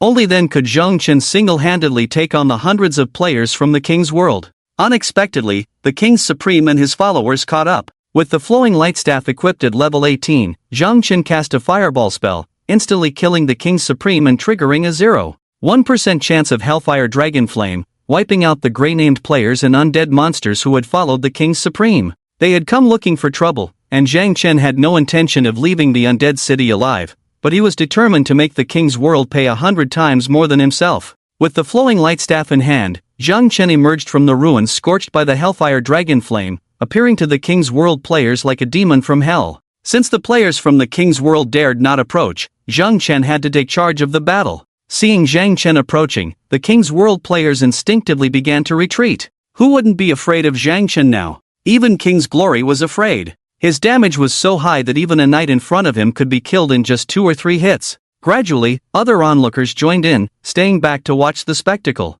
Perhaps to save face in front of these onlookers, King's Glory reluctantly commanded, "Don't be afraid, charge at him, and I'll compensate you with 1 gold coin for each death." The King's World players hesitated for a moment, then armed themselves and rushed towards Zhang Chen. For King's Glory, compensating with 1 gold coin per death was nothing, as his plan was to eliminate the obstacle of One Promise City and then invade Zone 886 to exploit other players for profit. He would take as many gold coins as he wanted then. All the resources in Zone 886 belonged to him. With the 35 agility bonus from the Flowing Light Staff, Zhang Chen effortlessly cast a fireball spell followed by a basic attack, hitting 2 gray-named players from the King's World. 925. -648. Another flash of light, the first player, a level 16 assassin, was instantly killed by the 925 damage from the fireball spell, while the knight's health dropped by a third. Before they could get closer, Zhang Chen landed 2 more basic attacks, finishing off the wounded knight. When targeting a single enemy, the Flowing Light Staff's talent, multi-attack, increased Zhang Chen's damage by 10%. With the chance to resurrect, the King's World players kept coming. As Zhang Chen continued his relentless onslaught, no one from the King's World could withstand his second attack under the high attack power boost of the level 18 enhanced +25 3-star Flowing Light Staff, except for the knights. The basic attack of the individual is too slow, so Zhang Chen activates the talent multiple attacks of the Flowing Light Staff. Each basic attack now releases 2 magic orbs simultaneously, targeting 2 enemies. Although the damage is divided, each orb only inflicts 60% damage, but the total damage dealt to the players in the King's World is as high as 300 to 400 points. Just a few rounds of multiple attacks, basic attacks are enough to take down 2 players instantly. On the battlefield, flashes of white light illuminate the area one after another, and Zhang Chen's ID remains white. It seems that King's Glory has noticed something. This kid only targets gray names for kills. Captain, Captain, Captain. At this moment, a King's Glory player next to him points at the ID above King's Glory's head and says in horror, "You have a gray name. Inua Chang Chang is coming to kill. Get out of my way. Let me run first." The players in the King's world hardly have a chance to get close to Zhang Chen before being blasted by him from dozens of meters away. The bodies pile up so quickly that the respawn time can't keep up with the speed of accumulation, and in no time, the bodies have formed a mountain, with loot scattered everywhere. Gradually, the players in the King's world, facing the almost invincible Zhang Chen, shift from an offensive to a defensive stance, retreating in fear. No one knows why Inua Chang Chang is so powerful. It's as if from the beginning, he was the leader of District 886, the first to enter the safe zone, the first to change classes. Many even suspect that the first anonymous player to trigger the hidden mission is also Inua Chang Chang. Of course, this is because they could never have imagined that Zhang Chen came from 8 years after the apocalypse, with the consciousness of the next 8 years, along with the bloodline of the Dragon Clan and the talent of a god-level opener. It is for this reason that Zhang Chen has become this cheat code. When he reaches a higher level and enters the main city, there is no guarantee that he will continue to have it easy, as there are always stronger individuals out there. In this world, there is more than just Zhang Chen with god-level talents and Dragon Clan bloodlines. But at least until then, Zhang Chen can rely on his early advantages to become the #1 player in District 886, not needing to pay much attention to a mere King's world. On the battlefield, the fight continues, with Zhang Chen still mercilessly slaughtering the players in the King's world. Meanwhile, the regional chat channel of District 886 has been flooded with messages from onlooker players witnessing this massacre. Stranger, male, level 17 assassin. Oh my god, Inua Chang Chang is amazing, 1v1000, the entire King's World team is about to be wiped out by him alone. New helper, male, level 16 mage? Are you kidding me? Is this for real? How can one person take on a whole team? That's impossible, unless he's cheating. Disdain, Crayon Shinchan, female, level 16 warrior. This is true, I'm here right now. I saw with my own eyes the players from King's World surrounding Inua Chang Chang, only to be counter-killed by him, bodies piling up like a mountain. Surprise, Flowing Cloud, male, level 17 assassin. Damn, is it really that exciting? I should have gone to the Undead City to see if there are any brothers there to livestream the video. Crayon Shinchan, can you livestream in this game? Question, Flowing Cloud, yes, you can, but it seems the fees are quite high, charged per second, burning money every second. Burning eyebrows, male, level 17 mage. Money is not a problem, hurry up and start the livestream. We'll send you gifts, guaranteeing you won't lose out, hurry up. The online live broadcast of the Apocalypse line was originally introduced by the Heavenly Luck Group as a way to make money. Players can start a live broadcast with charges per second, and other players in the live room can send gifts, with the host receiving half and the game taking the other half. Watching a large group of players chatting in the chat channel urging for action in the Undead City, a female warrior player with the ID Crayon Shinchan above her head was spectating on the field. After some clumsy maneuvers, she initiated a live stream with a huge cost of 1 silver coin per second. As soon as the live stream started, Crayon Shinchan posted a message in the regional channel. I only have a few dozen silver coins in my bag. The live stream consumes 1 silver coin per second. I've started the stream, how long it will last depends on you all. With the live stream underway, many players who were not in the Undead City found the Crayon Shinchan live room on the streaming interface and joined in. Inside the live room, system messages kept popping up. Player I am stupid entered the live room. Player Nua is also crazy entered the live room. Player Royal Flush entered the live room. Inside the live room, from the perspective of Crayon Shinchan, the scene she saw was being broadcasted. The screen showed a deserted city street where a large group of players from the King's World were being pushed back by a Beast Tamer player, retreating while fighting. With a casual wave of the Beast Tamer's hand, it would usually trigger 1 or 2 flashes of white light on the field. The white ID Inua Chingsheng above the Beast Tamer's head was also quite prominent. The spectacular scene made the audience in the live room exclaim 666. Fong Kinjiandan said, it's really 1v1000, damn, Inua Chingsheng is awesome. Miss Qingtian said, so many people from the King's World can't beat just one person, it's too terrifying. This Inua Chingsheng brother is amazing. Haifeng said, 666, 666, 6666. Scorpio said, 6666666666666.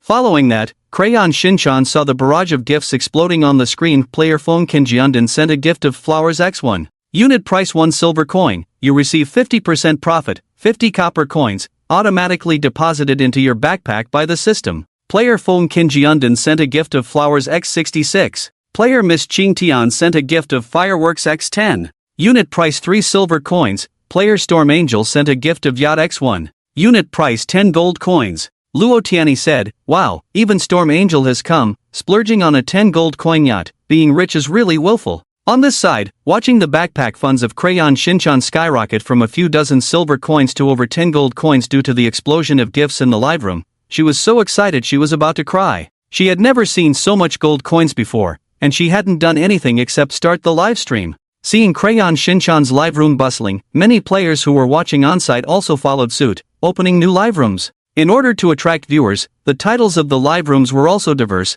Come watch Inuwa Qingsheng God 1v1000, completely crushed the King's World 1000-player team. Inuwa Qingsheng dominates all, truly the number one in District 886.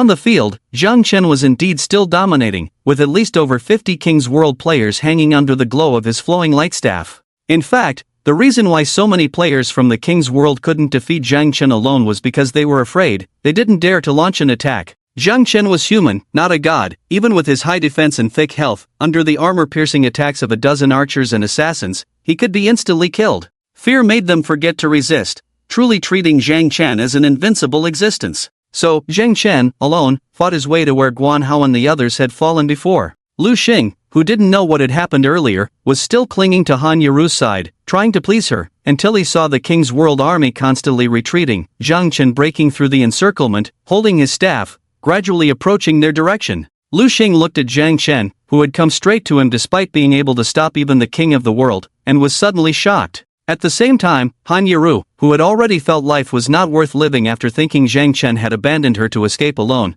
couldn't help but feel a warm sensation in her heart when she saw Zhang Chen return. She gazed quietly at Zhang Chen. "Zhang Chen!" Lu Xing stood up and shouted at Zhang Chen who was approaching, "You've abandoned Yeru, so why are you back? Get lost. You don't deserve Yeru's love. From now on, I will take care of Yeru in your place." No matter what Lu Xing said, Zhang Chen remained silent, just slowly approaching. Surprisingly, the players around, including the king of the world, did not dare to intervene. Lu Xing was incredulous. "Why are you all so cowardly? None of you dare to confront him alone?" Lu Xing also wanted to run, but when he looked at Han Yeru beside him, he gritted his teeth, pulled out his dagger, and said to Zhang Chen, "Fine, if they won't, then let me take the lead." Relying on being an assassin and having learned the armor-breaking skill after changing classes, Lu Xing was not too worried even though he knew Zhang Chen's damage output was off the charts. He knew that despite Zhang Chen's strength, he was just a low-level beast tamer with fragile vitality. As long as he used his high agility to dodge attacks and confidently approached, he believed he could take down Zhang Chen with a set of moves. So, Lu Xing, holding his dagger, charged towards Zhang Chen. "He's on him. This guy is about to one-shot a promise to the city." The onlookers around started discussing. Just as Lu Xing entered Zhang Chen's effective attack range of 50 meters, Zhang Chen suddenly raised his staff and without hesitation, cast a fireball spell directly at his former brother Lu Xing. With 3 points in agility and 2 in strength, Lu Xing, who now had over 40 points in agility, reacted swiftly, taking a step to perfectly catch the fireball Zhang Chen shot at him, 928. His full health bar was instantly emptied, and the level 15 assassin Lu Xing was directly one-shot, falling to the ground with wide eyes, looking at Zhang Chen, before turning into a white light and disappearing. Because he had previously killed Guan Hao Han Feng and triggered a red name, Zhang Chen did not gain any sin value after killing the red-named Lu Xing. In various live streaming rooms, many players watching the broadcast burst into laughter. "My goodness, I thought he was some top-tier expert, daring to challenge the number one in the heavenly ranking, a promise to the city. Turns out he's just a noob who got one shot. The movement and skill combo, I'm impressed." Of course, in reality, it wasn't that Lu Xing caught it well, but rather, Zhang Chen had already predicted his next move based on the sudden change in direction and position of his foot. Anticipation, a basic operation necessary for mid to high-level players in the post-apocalyptic world. After taking down Lu Xing, Zhang Chen had already arrived by Han Yeru's side. Although the players of the King of the World were still hesitant to approach, they surrounded Zhang Chen 50 meters away, making it difficult for him to escape. So, when Zhang Chen came to Han Yeru, he took out a golden teleportation scroll from his backpack, which he had bought for 1 gold coin in the safe zone for special situations, and handed it to Han Yeru, saying, "Use this to go back." Han Yeru looked at the scroll in Zhang Chen's hand and said, "What about you? Let's go back together. I'll cover you, you go first. Don't lie to me." I know the teleportation scroll has a 10-second channeling time and will be interrupted if attacked. How will you escape? Don't hold me back here. Zhang Chen, impatient, threw the teleportation scroll at Han Yaru, saying, "Go away." Han Yaru was startled by Zhang Chen's sudden light shout, then cried as she picked up the teleportation scroll that had fallen on the ground. "Okay, Zhang Chen, I won't bother you anymore." With that, Han Yaru crushed the teleportation scroll, and a white progress bar immediately appeared above her head. Witnessing this scene from a distance, the King of Glory, who had been quietly observing from the outskirts, shouted, "Don't let them teleport back, kill them for me." The players of the King of Glory looked at each other, no one dared to move. The King of Glory became furious. "Damn it, a bunch of cowards. If one promised city escapes today, all of you will get out of the King of Glory. Not enough with just 1 gold coin? Fine, die once and get compensated with 10 gold coins, and whoever kills one promised city will be rewarded with 1,000 gold coins. I have a way to raise the money. I, the King of Glory, keep my word." With the King of Glory raising the stakes, a shout rang out, and the players of the King of Glory around them, relying on their ability to resurrect,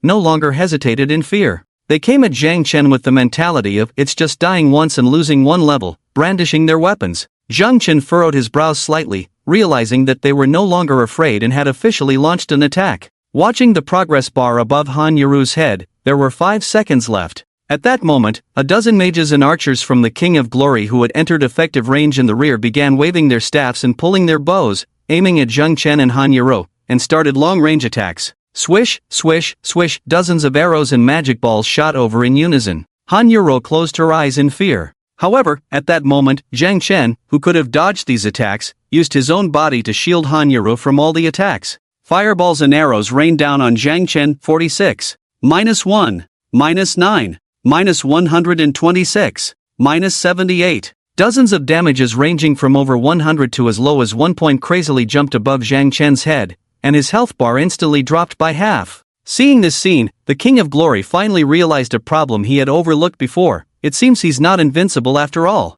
Brothers, let's continue to focus fire on him until he dies." With these words, countless mages and archers from all directions of the King of Glory began shooting at Zhang Chen from a distance. Han Yaru, who opened her eyes, saw Zhang Chen guarding her in front of her and couldn't help but open her cherry-like mouth in surprise and moved by his actions. Zhang Chen was actually using his body to protect her. Zhang Chen quickly took out a bottle of high-level red potion from his bag to replenish his health. Unexpectedly, the next round of focused attacks arrived. In order to prevent Han Yaru's teleportation from being interrupted, Zhang Chen once again endured all the damage.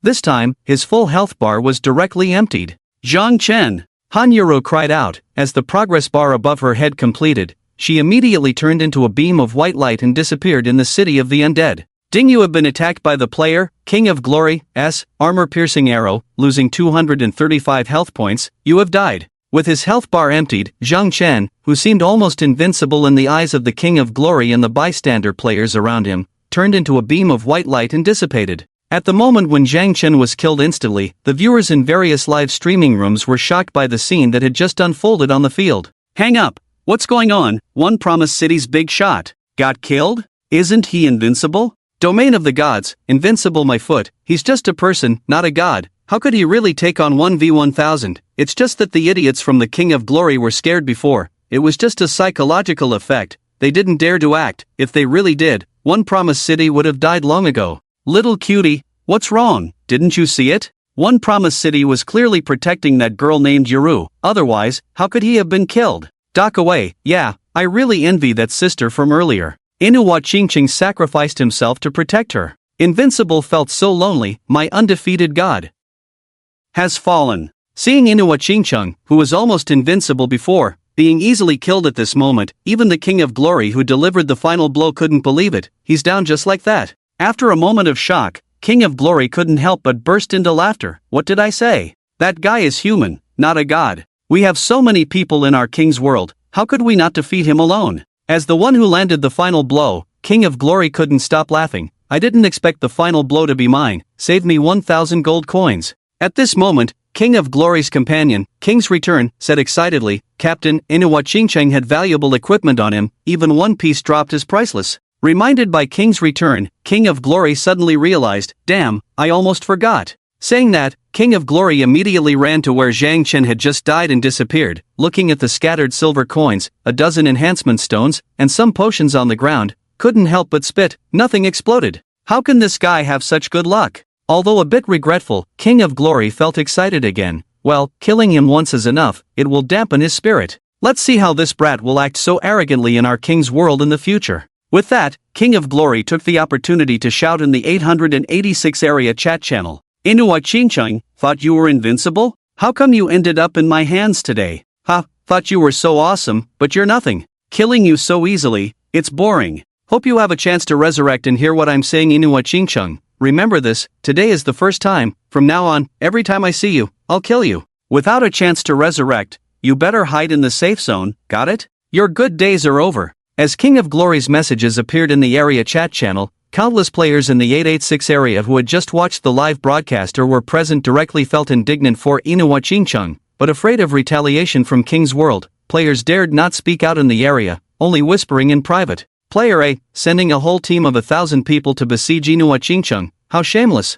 Player B, exactly, although they finally killed Inuwa Chingcheng, before that, Inuwa Chingcheng single-handedly killed so many people from King's World. Just estimate, at least 50 or 60. Player C, moreover, Inuwa Chingcheng was killed for saving that priestess girl. If it weren't for her, Inuwa Chingcheng wouldn't have been killed so easily. He's the bug of our 886 area. Look at King of Glory showing off. Why didn't he mention how Inuwa Chingcheng had solo killed him several times before? Always bullying the weak, shameless guy. Player D, shoo, keep it down, don't let the people from King's World hear us, otherwise we'll end up like Inuwa Chingcheng, slaughtered by King's World. Some players stood on Inuwa Chingcheng's side, while many lackeys wanted to cozy up to King of Glory, who had no scruples and directly praised King of Glory in the area channel. Wang Lawu, male, level 16 assassin, truly the captain of King's World. King of Glory is so awesome, even the top-ranked Inuwa Chingcheng is no match for you. In the future, our 886 area will surely be under your control. Green Tea, female, level 15 Knight Glory. Big brother, is King's World still recruiting? They want to join your team, and they're single. Return of the King, male, level 16 Knight. Of course, welcome. We don't turn anyone away, everyone is welcome to join our Kingdom of Kings. Watching the praise from everyone in the chat channel, in the Undead City, picking up the King's Glory potions and enhancement stones dropped by Zhang Chen, he smiled even more proudly. Fight me, I've told you before, you will die miserably. I promise, I will make you disappear from this world and regret opposing me. At the same time, at the Resurrection Spring in Hopetown, a white light flickered, and Zhang Chen respawned from the spring. Ding, you have received a death penalty, resurrection chance -1, level -1. Due to your low level, not meeting the equipment requirements, your equipment, Flowing Light Staff, has been automatically unequipped and placed in your backpack. Upon respawning, Zhang Chen immediately checked his equipment and was relieved to find that he hadn't lost any. It must be said that there are benefits to binding with Divine Enhancement, otherwise, if he had lost the Flowing Light Staff just now, Zhang Chen would have been devastated. Meanwhile, seeing the continuous messages in the area chat channel, Zhang Chen fell silent for a moment and posted a message in the area. Promise of the City, male, level 17 Beast Tamer. The game has just begun. The appearance of a pro player made the chat area lively again. Many people were puzzled by Zhang Chen's 3 words just begun and kept asking, but after posting that message, Promise of the City remained silent. However, for some reason, upon seeing the message posted by Promise of the City in the area channel, King's Glory unexpectedly felt a chill down his spine. Nevertheless, in the area channel, King's Glory remained unfazed. Oh, another chance to respawn? If you dare, just hide in the safe zone, or else, I'll kill you until you disappear from this world. Zhang Chen had no time to chat with these people, as it was already 5 in the afternoon, with only a few minutes left before the Skeleton King invaded Hopetown. Before the boss was defeated, Zhang Chen had to level up to 18, equip the Flowing Light Staff again, to have a chance to land the final blow among the thousands of people and claim the boss's loot. So, Zhang Chen first went to the guardhouse in town, found the NPC guard Mog standing at the door, initiated a conversation, and completed the Hunt the Skeletons quest. Young warrior, you have not disappointed me. By killing those skeletons and undead, the strength of the Golden Skeleton King will be greatly weakened. This way, we will have a chance to resist its invasion and kill it. Warrior, please accept your well-deserved reward. As Mog's words fell, a pleasant system notification sounded in Zhang Chen's ears. Ding, congratulations on completing the special quest, Hunt the Skeletons. Based on the completion, you receive rewards, experience plus 52,800, silver coins plus 80, level 2 enhancement stones plus 15, human reputation plus 84. Since this quest is unique to the entire region, you receive a special reward skill book, Blink, +1. Intimacy with, Guard, +8. Not receiving equipment rewards, but obtaining a more rare skill book reward. So, Zhang Chen immediately opened his backpack and was pleasantly surprised to find the reward for the mission, a green quality Blink, skill book quality, green description. Upon use, one can learn the mage skill Blink, select any location within a 20-meter radius as the endpoint, initiate instant movement, and after blinking, the user's next attack damage increases by 15%. Consumes 3 energy points, cooldown time of 15 seconds, class restriction, Mage, Beast Tamer. When used by a Beast Tamer, the damage increase after blinking is 10%. Skill slot consumption. 2 Blink is an essential life-saving skill for mages, especially crucial when targeted by enemy assassins. Unfortunately, at level 17, Zhang Chen only has a total of 5 skill slots, with 4 already occupied by Green Fireball and Chain Lightning. He will have to wait until reaching level 18 to unlock the 6th skill slot and learn Blink. So, he put the skill book in his bag, checked his experience bar, 72%, planned to make a quick trip to the Undead City to level up to 18 before the boss is defeated, which should be doable. Before that, Zhang Chen visited the blacksmith and spent a hefty 9 gold coins to repair the damaged flame staff by the undead mage. This was with a 5% discount due to reaching intimacy level 1 with IL. As a 1-star quality equipment, the flame staff itself wasn't valuable, but its plus 25 level enhancement was. The higher the equipment enhancement level, the higher the repair cost. Zhang Chen couldn't possibly face the Undead City's skeletons bare-handed before upgrading to the flowing light staff at level 18. Next, after restocking on potions and spending another gold coin at the store to buy a teleport scroll, Zhang Chen left Hope Town and headed back to the Undead City. The time was set at 5:10, and the systems area announcement rang out again. Ding, attention all players in Safe Zone 886, Death God Golden Skeleton King will begin invading Hope Town in 2 minutes, estimated to depart from the Undead City and arrive at Hope Town no later than 5:30. All players, please return to the safe zone immediately, prepare to defend Hope Town, and get ready to fight against the Golden Skeleton King. Numerous players were seen rushing back from the wilderness, while Zhang Chen was the only one leaving the safe zone in the opposite direction. Not long after Zhang Chen left the safe zone, he felt a tremor, and from the direction of the Undead City, a roar like that of a giant beast could be faintly heard. At the same time, a system prompt appeared. Ding, Death God Golden Skeleton King has been resurrected and is heading towards Hope Town. Players, prepare yourselves. Inside the safe zone, many players felt their blood boil with excitement. Meanwhile, those players who hadn't returned to the safe zone yet and were still fighting skeletons in the Undead City witnessed the rise of the Golden Skeleton King, with some even starting live broadcasts. Zhang Chen also opened the live broadcast interface and randomly selected a player streaming from the Undead City, joining the stream. Wow! The player's perspective appeared on a large screen in front of Zhang Chen. In the screen, a giant skeleton warrior with a head at least 20 to 30 meters tall, wearing a crown on its head, a cloak on its back, and shining all over with golden light, emerged from the depths of the Undead City. Above the head of this shining giant skeleton warrior was a clear red ID tag, level 20 Death God Golden Skeleton King, 1-star physical boss. Insignificant humans, kneel beneath the golden greatsword of this king. With a roar, the Golden Skeleton King that had completely emerged from the underground raised the golden giant sword in his hand and slammed it down on the ground with a thunderous crash. The screen shook violently, accompanied by screams from within. Countless white lights lit up the screen, and in the next moment, the screen went black, displaying a system prompt. The broadcaster had disconnected, the video ended.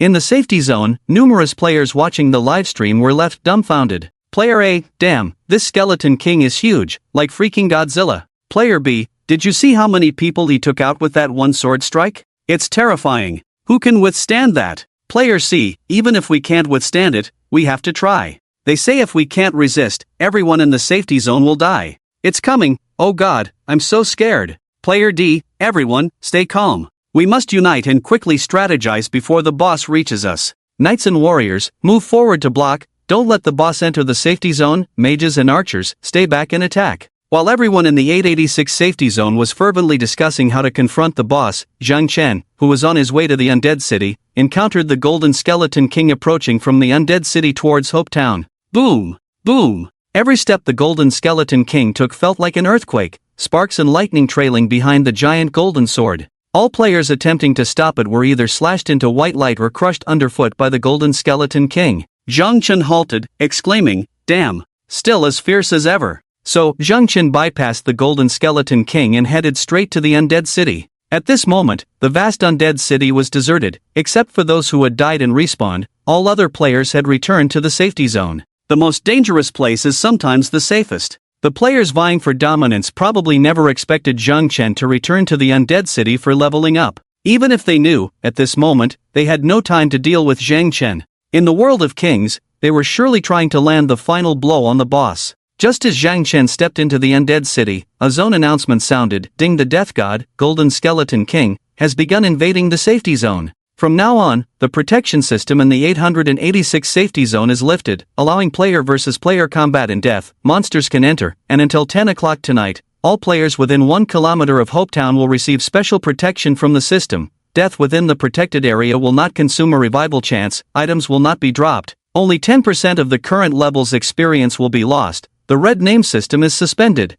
Players will not gain infamy during this period. Ding, all players in Zone 886, please note, rules for this boss invasion battle. If the damage to the safety zone by the Golden Skeleton King exceeds 70%, all players in that safety zone will be subject to death penalties. Everyone must protect their homes and hunt down the Golden Skeleton King together. Zhang Chen remained composed, heading to the third level area of the undead city, wielding a flame staff and engaging with the level 19 to 20 skeletons and undead in the vicinity. Meanwhile, in Hopetown, the Golden Skeleton King had arrived at the entrance of the safety zone, dragging his giant sword, with numerous players gathered at the gate, standing guard to prevent the boss from invading. Brothers, attack! Don't let the boss enter the safety zone! Someone shouted in the crowd, and prepared players, fearless due to the special protection mechanism, brandished their weapons and charged towards the Skeleton King. If this had happened before, knowing that this is a real world of death game, these players would definitely not waste their precious resurrection opportunities to fight desperately with the boss. But now, within the specified time and area, the punishment for death is just a loss of 10% of experience. Based on the output to calculate rewards, this is the reason why players are fighting desperately. Swish! Roar! Countless arrows and magic balls shot out from the hands of a large group of mages and archers in the backline, directly hitting the large Skeleton King like a giant mountain. Damage numbers appeared above the Skeleton King's head: 12, -19, -7, -1, -22. All the damage was minimal, even single-digit and non-penetrating mandatory damage. This result was expected. After all, the Golden Skeleton King was the first 20 level 1-star boss in the Dawn world. Apart from the mages and archers who had already started their attacks from a distance, melee professions like warriors, knights, and assassins players also surrounded the Skeleton King, stabbing and hitting with their weapons, causing damage similar to the mages and archers, just a few points or teens. Even with the boss's attributes weakened by 9.55%, the Skeleton King's health bar was only around 90% after arriving near the safe zone, excluding minor consumption along the way. The combined attacks of so many melee and ranged players in Area 886 only chipped away 0.1% of the Skeleton King's health. According to the data obtained by players above level 17 using reconnaissance spells on site, the Skeleton King's total health reached 1.25 million points. The damage caused by players, ranging from a few points to teens, was insignificant to the Skeleton King. At this point, after enduring several rounds of fierce attacks from players, the Skeleton King began to retaliate. Roar! A thunderous roar shook the ground as the Skeleton King raised the golden giant sword in his right hand and struck the ground, hitting dozens of players in the area covered by the sword. Accompanied by screams, players hit by the sword suffered extremely high damage: 1536, -1498, -1613. Roars echoed as more than 90% of the players hit by the sword were instantly killed. With an average of 1500 damage, even warriors on the field were killed in one blow. Only 1% survived, mainly the resilient knights. Next, the Skeleton King raised his left foot and stomped down with his massive skeleton foot, instantly turning a large area of players into white light. The crowd stirred. This boss's damage is too terrifying. One touch is basically instant death. If we're going to die anyway, it's just a 10% experience loss, so let's contribute more damage before we die, and we'll get more rewards when the boss is defeated. Therefore, the players, fearless, continued to use the tactic of overwhelming the boss. The strength of the Golden Skeleton King was truly terrifying. Almost any of his movements could wipe out dozens of players. Although the players' attacks seemed ineffective, the cumulative damage, little by little, slowly depleted the Skeleton King's health bar. Of course, the main reason was that not all players in Area 886 could participate in the battle at the same time. Due to the player collision prevention mechanism, limiting the number of players attacking the boss to a few hundred within a radius of 50 meters, while those beyond this range, even mages and archers, couldn't reach the boss. So it looks like a massive boss battle with thousands of players, but in reality, only a couple of hundred are actively participating at a time. It's only when players from within the circle are defeated that outsiders get a chance to squeeze in and fill the gaps. If over 10,000 players from the safe zone could all attack the Skeleton King, this boss battle would last only a few minutes. After all, even if each person could only inflict 10 points of damage on the boss, with so many players attacking in one round, they could collectively deal over 100,000 points of damage in no time. While the intense boss battle raged on in the safe zone, Zhang Chen, who was farming skeletons in the undead city, checked the live broadcast interface and was surprised to see that someone was actually live streaming the boss battle. Intrigued, Zhang Chen entered the live stream to see how the battle was progressing. The streamer happened to be a girl, probably acting on impulse since cross-zone live streaming wasn't available yet. With almost all players from Zone 886 gathered to fight the boss, who was she streaming for? Just as the streamer girl was about to end the broadcast, she suddenly received a system message: Player 1 Promise City has entered the livestream. 1 Promise City. The streamer girl thought she had misread it, but upon closer inspection, she realized it was indeed the top player on the Zone 886 leaderboard. She couldn't help but be thrilled. Oh my, the top player from the leaderboard is in my livestream. What followed in the next system message excited the streamer girl even more. Player 1 Promise City sent a gift. Yacht, X1. A yacht priced at 10 gold coins each. At that moment, Zhang Chen spoke in the livestream: find a safe spot to stay, focus on streaming, and I'll send you gifts. After this wave, I'll send you 2 more yachts when the boss's health drops to 10%. Following Zhang Chen's instructions, a level 16 mage named I Like You, who was squeezed in the crowd, found a safe spot away from the boss and provided live coverage for Zhang Chen. Through the eyes of I Like You, who couldn't get into the battle circle and could only watch from the outside, Zhang Chen saw the live situation of the boss battle in the live stream. Watching the live feed, he witnessed the Golden Skeleton King using a sword skill to release a powerful sword energy within a 50-meter radius, instantly killing hundreds of players around him. Zhang Chen couldn't help but gasp, "This is terrifying." He continued to swing his staff at the skeletons while watching the live stream. Although a yacht priced at 10 gold coins each was extravagant, with his total assets of over 30 gold coins, Zhang Chen could only afford to send 3 yachts at most. However, as long as he could secure the first kill of the Skeleton King and obtain the loot it dropped, the mere dozens of gold coins were insignificant. Unable to see the situation on site, Zhang Chen had to rely on other players' live streams. If he missed it and only went back after the boss had been defeated, he would lose billions. Due to the high cost of live streaming, the girl only broadcasted for about 3 minutes before ending the stream. However, she had already agreed with Zhang Chen to go live again when the boss's health was down to 10%, specifically for him. Of course, to prevent the girl from forgetting or any unforeseen circumstances, Zhang Chen had a backup plan. From the brief 3-minute livestream, Zhang Chen observed that the Skeleton King's health had dropped by 3%, averaging a 1% loss per minute. The Lich King's starting health is at 90%. At this rate, if there are no mutations during the process, this boss battle can end in just an hour and a half. Zhang Chen only needs to return around 1 hour and 20 minutes later. In the world of Apocalypse, when the health of any boss-level monster drops to 30%, there is a certain probability of mutation. Mutation significantly increases the boss's combat power for a period of time, which is terrifying. However, after the mutation period ends, the boss will also enter a weakened state. So, after the girl I Like You ended her livestream, Zhang Chen continued to focus on killing monsters. As one skeleton and undead after another, ranging from level 19 to 20, fell under Zhang Chen's fiery staff, his experience bar rose rapidly, getting closer to level 18. In the safe zone, numerous players were still fiercely attacking the boss, all focused on the Golden Lich King, without noticing that the 2 major forces in District 886, the King's Dominion and Storm family players, were not participating in the battle. Outside the safe zone, behind a pile of city ruins 7 to 8 meters high, nearly 1,000 players lay in wait, their eyes fixed on the boss ahead. These players hiding here were from the King's Dominion. Watching the battlefield not far away, the King's Glory and the King Supreme, hiding together behind the ruins, were a bit anxious. "Captain, it seems that the rewards for this boss battle are based on damage. Shouldn't we go and kill it now?" "Kill it for what?" King's Glory said. "How much better can the participation reward get? As long as we get the first kill reward for the boss, we can soar directly. Compared to that, we don't need the participation reward. Moreover, losing 10% of experience for dying once is not a small loss, right? Let's wait until the boss is about to die and then go up to snatch it." By then, those solo players will have been consumed by the boss almost entirely. Whoever dares to stop us, we'll kill them. With a chuckle, King's Return praised, "Captain, you're wise." King Supreme, however, was a bit worried. It seems like the Storm family people are not participating either.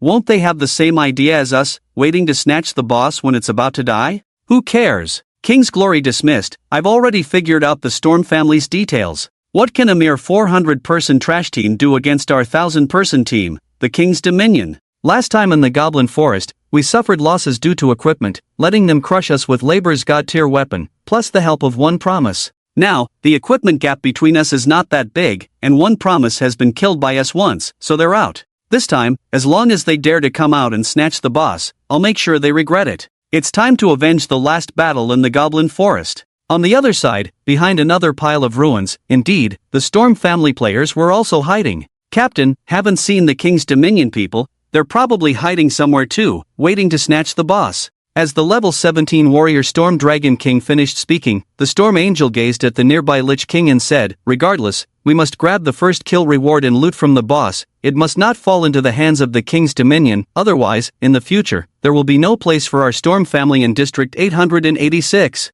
In the midst of their conversation, the mage girl Storm Fantasy suddenly pointed at a few heads peeking out from behind another pile of ruins and said, "Honey, are those people from the King's Dominion?" Ding player, King's Glory, send a friend request through ID search to add you as a friend. Just as the Storm Angel followed Storm Fantasy's finger to look at the other pile of ruins nearby, a notification sound suddenly rang out. Seeing that it was actually a friend request from Honor of Kings, Storm Angel furrowed her brows slightly and accepted the request. Immediately, Honor of Kings sent a message, "Storm, you piece of crap, listen up, if you dare to snatch the boss from us, I will make you regret it." Looking over, just a couple of 100 meters away behind another pile of ruins, probably from Honor of Kings, they were flipping the middle finger at Storm Angel and her group. Storm Angel quickly replied, "Speak with your skills, whoever gets it first, it's theirs, stop talking tough here." Honor of Kings retorted, "Then let's fight it out, let's see who's better." Storm Angel replied, "Sure, come over if you dare." Honor of Kings taunted, "You come over. Cowards." Storm Angel shot back, "You come over. Just trash who talks big." Honor of Kings retorted, "You come over. Useless." In fact, in a situation where the boss could be defeated at any moment, neither the Honor of Kings nor the Storm family dared to easily engage in battle because it could easily lead to missing the boss and letting solo players take it, resulting in a huge loss. So, Storm Angel and Honor of Kings exchanged insults almost to the point of cursing each other's ancestors in their private chat interface, but they never actually fought, even though they were just a few hundred meters apart. At the entrance of Hopetown, the boss battle was still raging. When the Skeleton King's health dropped to 70%, it suddenly stepped towards the safe zone. "Stop it! Don't let it enter and destroy the safe zone!" With a shout from the crowd, countless players surrounded the Skeleton King tightly, with many players climbing up its legs like ants, trying to hinder its entry into the safe zone. However, the players' efforts were futile against the Skeleton King. Ignoring the players' obstruction, the Golden Skeleton King swung its huge sword, clang, destroying the 7 to 8 meters high wall outside the safe zone, then stepping into the safe zone. Boom! Once inside the safe zone, the Skeleton King lifted its foot and kicked over an 8-story building on the street, crushing dozens of players and NPCs. With a swish and a boom, the giant sword swept across, severing several nearby buildings at the waist, collapsing on both sides as the Skeleton King began to destroy the safe zone. At the same time, the area announcement kept ringing in the ears of all players in Zone 886. Ding, please note, the Golden Skeleton King has invaded the safe zone and caused damage. The current damage level of the safe zone is 1%. Ding, please note, the Golden Skeleton King has invaded the safe zone and caused damage. The current damage level of the safe zone is 2%. Ding! Ding, safe zone damage level has reached 10%. All players in Zone 886, please be prepared to defend your home. When the damage level reaches 70%, all players in Zone 886 will receive a death penalty. Damn it! Behind the ruins outside the safe zone, Storm Angel, upon hearing the system alert, turned pale with shock. If this continues, the safe zone will explode. Hurry back to defend. So, as the players of the Storm family rushed out from behind the ruins, on the other side, the players of Honor of Kings also emerged from another pile of ruins. Honor of Kings sneered, "What are you looking at? Look at your sister. We don't have time to fight you now." Storm Dragon King spat, "Ha!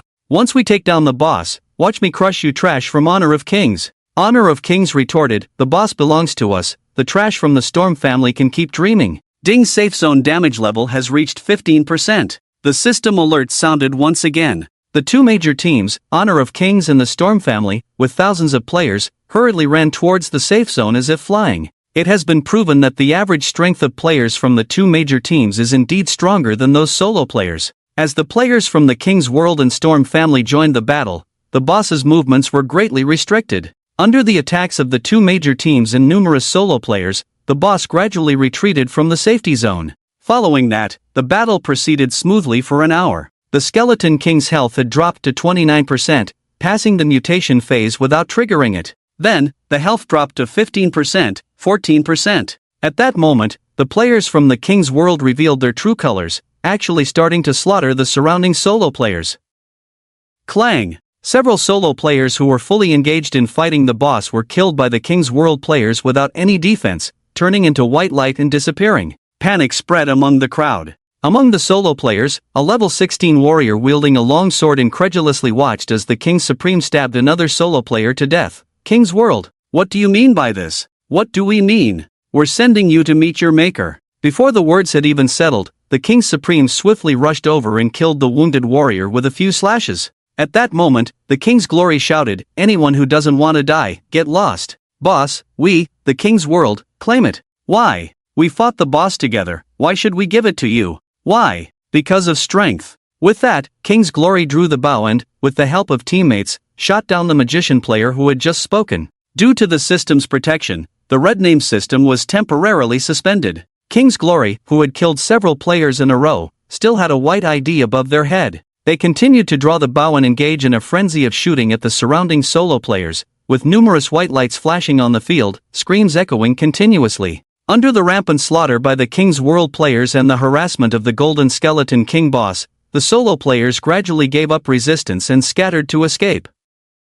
They didn't dare to offend the King's World for the sake of a boss. Even the top player on the leaderboard, One Promise City, was killed for offending King's Glory, let alone these solo players. Some small families and teams, unwilling to let the boss that was about to fall be taken away so easily, openly resisted the King's World. Their fate was to be slaughtered by the King's World. While slaughtering players on one side, King's Glory also kept a close eye on the boss's health. Unbeknownst to them, the Skeleton King's health had dropped to 10%. The first kill of the level 21 star boss, the Golden Skeleton King, belonged to them. However, at that moment, another group of players emerged from the safe zone. The Storm family. In the entire 886 area, only the Storm family had the strength to confront the King's World. Without saying a word, the players from the two major families immediately engaged in a fierce group battle in front of the Skeleton King, all aiming to seize the first kill of the Skeleton King. As the first boss of the Dawn World, the first kill of the Golden Skeleton King was crucial. Whoever could claim the first kill would receive all the rewards and become the leader of the 886 area. This was a showdown between the King's World and the Storm family, a battle that determined their future life and death. Meanwhile, on the side of the undead city, Zhang Chen, who had been quietly grinding skeletons, didn't know how long he had been at it when a golden light suddenly descended upon him. Ding, congratulations, you have leveled up, current level 18. It was not easy to return to level 18. Thinking of the King's Glory, who had caused him to lose a resurrection chance and de-level, a hint of killing intent flashed in Zhang Chen's eyes. King's Glory, you're finished. With that, Zhang Chen took out the flowing light staff from his bag, equipped it, instantly increasing his attack power from 400 points to 701 points. The invincible war god, One Promise City, who could take on 1,000 opponents, was back. Next, using a skill slot he had just reached at level 18, Zhang Chen picked up the green flash from his bag and completed the learning process. Ding, congratulations on mastering the new skill, Flash. Checking the time, it was almost time. Zhang Chen was about to open the live broadcast interface when he heard a message, "Ding, your favorite streamer I like you is live. Go check it out." Opening the live broadcast interface, he indeed saw only one live stream, and the streamer was I Like You. Zhang Chen immediately entered the live stream. I Like You was quite punctual. Through her perspective, Zhang Chen saw the Golden Skeleton King wildly slaughtering in the crowd, with its health bar frozen at exactly 10%, no more, no less. At the same time, he noticed that players from two major factions seemed to be engaging in a fight. Without even looking at their IDs, one could easily guess they were from the King's Dominion and Storm family. However, their battle was meaningless because regardless of who won or lost, the boss would ultimately belong to Zhang Chen. So, as promised to I Like You, Zhang Chen sent 2 yachts worth a total of 20 gold coins in the livestream and then unfollowed I Like You and left the stream. Taking out a teleportation scroll from his bag that was prepared earlier, he crushed it immediately. Whoosh! A white light flashed,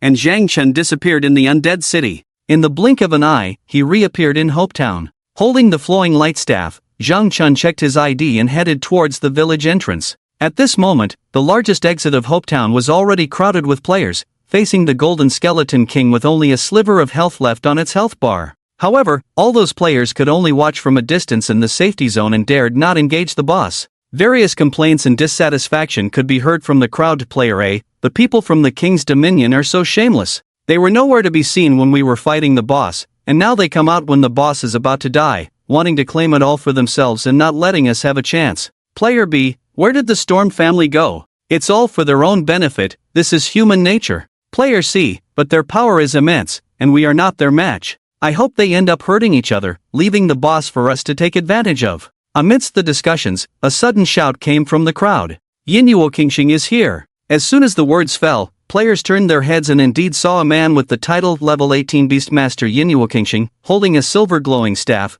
exuding a murderous aura, slowly walking out of the town. The imposing presence of Zhang Chen immediately stirred up the players. All eyes of the players gathered on Zhang Chen. A young assassin said, "Wow, is the boss going to compete with the 2 major teams?" An older knight said, "I feel like he's going after the people from the King's Dominion. Look at the killing intent in his eyes, he probably got killed by the King's Glory in the undead city before. Didn't he say something in the area chat about the game only starting now?" A sexy archer girl said, "Wow, brother Qingcheng looks so handsome. Looking forward to his performance. I feel like the people from the King's Dominion are in for trouble." Just as the crowd was debating, Zhang Chen suddenly stopped in his tracks, hesitated for a moment, then turned and walked into a nearby noodle shop. The players were dumbfounded. Some even went to the shop's entrance to see for themselves and indeed saw Zhang Chen leisurely enjoying a bowl of beef noodles inside. How calm must one be, with the 2 major teams outside fervently battling the boss, and this guy is still in the mood to eat noodles here.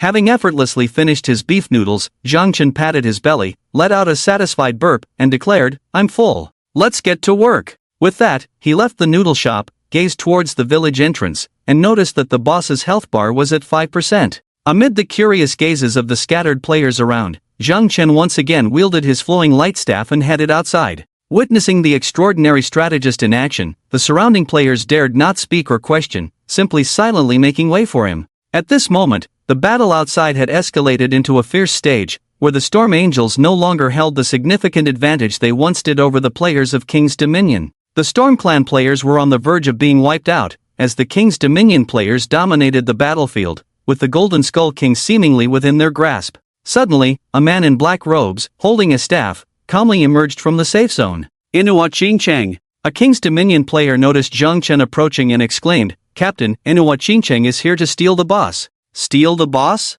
scoffed a King's Glory player, shooting down a Storm Clan player with an arrow, then disdainfully looking at Zhang Chen, saying, "That guy was useless after we killed him once. I've already identified his weakness. A group of mages and archers can take him out in 1 round." Pausing, the King's Glory player continued, "Forget about that waste, get a few warriors to hold him off and prevent him from causing trouble. The rest of you, get ready to take down the boss with me. Remember, leave the final blow to me." With the command given, 2 King's Dominion warriors and a knight, brandishing their swords and shields, charged towards Zhang Chen. I wonder if Inuwa Qingcheng will be taken out in 1 round like last time. It's possible, after all, Inuwa Qingcheng is just a person, not a god. As Zhang Chen stepped out of the safe zone, the players who had made way for him earlier automatically regrouped, focusing their attention on him. Zhang Chen remained calm, gazing ahead at the 3 King's Dominion players approaching. He waited for them to enter the effective attack range of 50 meters. Boom! As Zhang Chen continued to approach the boss, he swung his staff, sending a lightning chain towards the 3 approaching players. -668, -701, -1298 critical hit. 3 extremely high damages struck the heads of the 3 players, with the 16th level warrior in the rear being instantly killed by the critical hit, vanishing in a flash of light. Following that, Zhang Chen cast a fireball spell and used basic attacks to finish off the 2 remaining injured knights and warriors of King's Dominion. Despite having witnessed Inuwa Qingcheng's spectacular 1v1000 battle in the Undead City on a livestream, the fact that Zhang Chen had swiftly taken down 3 players within seconds left the onlooking players in shock. Player A: wow, Inuwa Qingqing's damage is insane, being able to take down warriors with AoE skills. How high must his attack power be? Player B: last time, he was killed to protect that girl, but now, with no restraints, Inuwa Qingqing can freely wreak havoc. Looks like we're in for a show today. Amidst the discussions of the crowd, King's Glory was somewhat surprised to see Zhang Chen effortlessly take down 3 of his men who tried to stop him. Damn, this kid. However, noticing that the Lich King's health was down to only 3%, King's Glory had to set Zhang Chen aside and command the surrounding players of King's Glory, hold back one promise of the city, don't let him come over, wait for me to take down the boss, then deal with him. With that, dozens of King's Glory players rushed towards Zhang Chen with drawn swords. Zhang Chen remained calm, continuing to approach the boss, his flowing light staff in hand, radiating silver light, activating multiple attacks. Boom! Every swing of the flowing light staff released 2 magic orbs simultaneously, thanks to the attack speed akin to an assassin brought by 41 agility points. Countless magic orbs struck towards the players of King's Glory, as if a group of mages were attacking them, not just Zhang Chen alone. Zhang Chen did not target specific individuals, letting these split magic orbs strike chaotically among the crowd of King's Glory players. Numerous damages continuously rose above their heads: 401, -432, -868 critical hit, -449, -394. After activating multiple attacks, each magic orb only caused 60% damage, but with Zhang Chen's high magic attack bonus, even at 60% damage, it could deal fatal blows to the group of King's Glory players between levels 16 to 17. Before they could get close, several white lights flashed, and the fragile assassins all died halfway, while the remaining warriors and knights who approached had already been left with low health. Therefore, Zhang Chen unceremoniously harvested them one by one. Even if some warriors managed to get close, a sword strike on Zhang Chen, who had 156 physical defense, only caused a negligible amount of damage, not even breaking through the undead shield triggered by the undead robe. The players faced being directly killed by a magic orb from Zhang Chen. With Zhang Chen wielding a level 25 enhanced 3-star flowing light staff, no one could stop him. At this point, the boss's health was only 1%, and the Storm family was completely defeated, leaving Zhang Chen as the only opponent in King's Glory. Stop him, everyone hold back, I'm going to kill the boss. Give me the final blow. At the cry of King's Glory, the surrounding players of King's Glory stopped attacking the boss, deliberately leaving the Lich King with just a sliver of health for King's Glory. Seeing Zhang Chen at least 60 to 70 meters away from the Golden Lich King, far beyond his effective attack range, and with a large group of King's Glory players blocking his path, King's Glory laughed triumphantly. You still want to compete with me for the boss? Do you have what it takes? One promise of the city: wait until I take down the Lich King for the first kill and claim all the rewards and spoils. I will bully you in the future, just like bullying a dog. Get ready to be trampled underfoot by me. With that, King's Glory excitedly drew his bow and aimed at the Golden Lich King, whose health bar was already depleted. Farewell, my dear, the first kill of a level 21 star boss on the whole server belongs to me.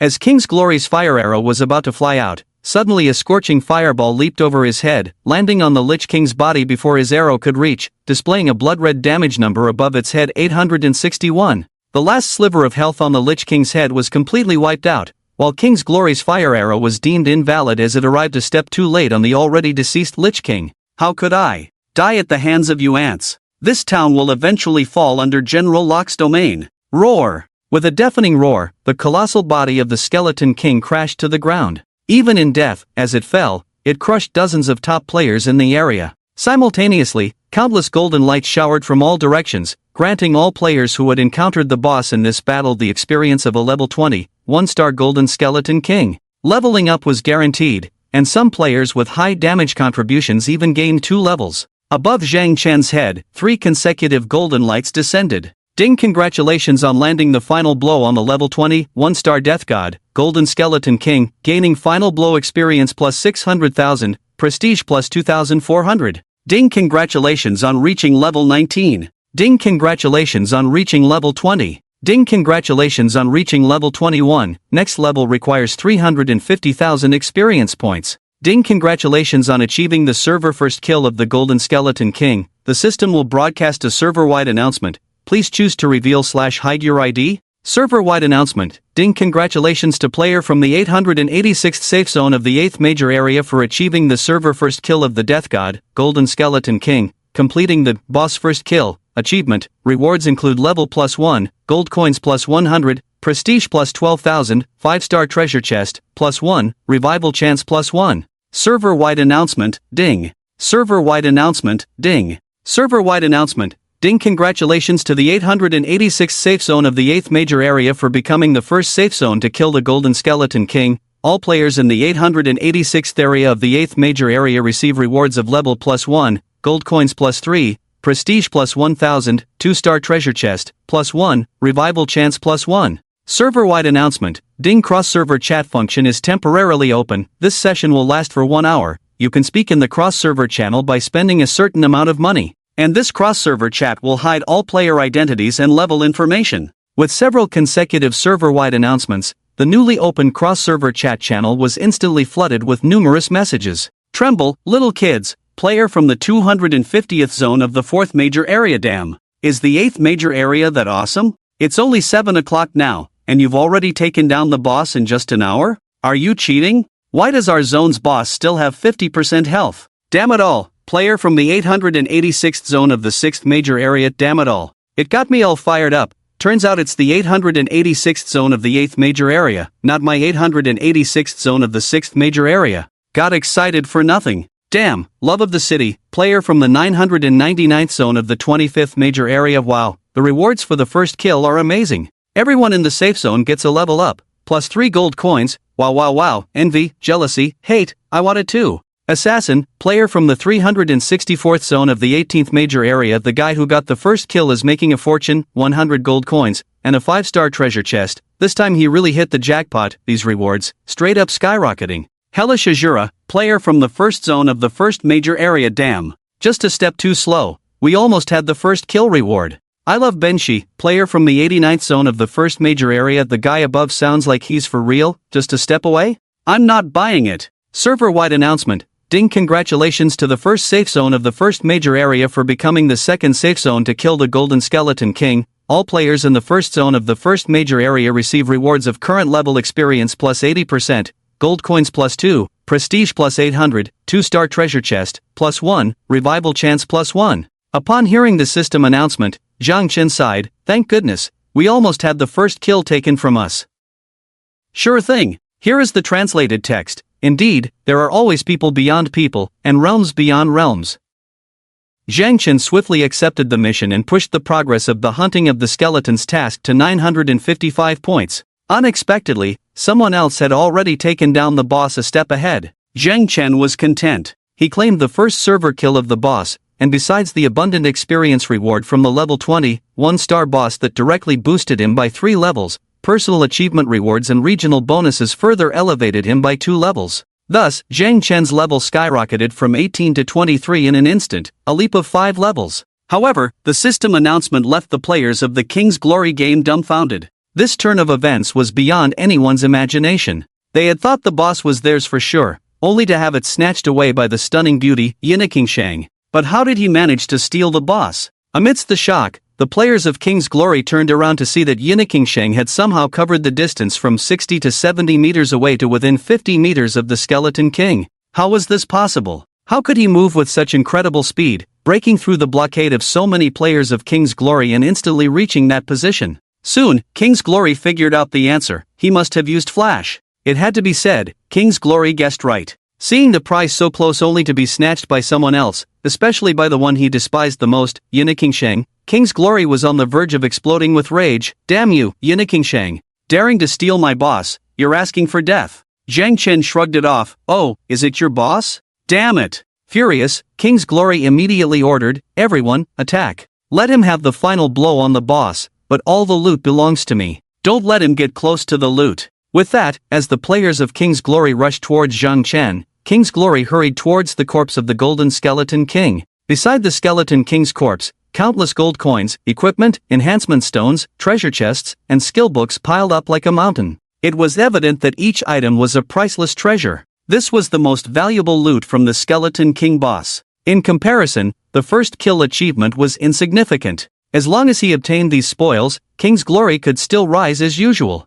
However, Zhang Chen would not allow the players of King's Glory to lay their hands on the boss's loot. Because the spoils of the Skeleton King belonged to him, and without his permission, no one could touch them. Swish! The wand of flowing light swung, and a fireball spell shot out, targeting King's Glory, who was within Zhang Chen's 50-meter effective attack range, rapidly approaching the Skeleton King's corpse. Boom! With precise prediction, Zhang Chen's fireball spell hit King's Glory accurately from nearly 40 meters away. 1926 critical hit. Despite reaching level 19 after receiving the boss's reward, King's Glory, as an archer, even with added stamina points, his total health could not exceed 1200. Thus, his full health bar was instantly depleted, and as King's Glory collapsed just a step away from the mountain of loot, he knelt down and vanished into a beam of white light. One-hit kill. After ascending from level 18 to 23, Zhang Chen immediately allocated all 25 attribute points gained from the 5-level increase to intelligence, raising his magical attack power to 736 points.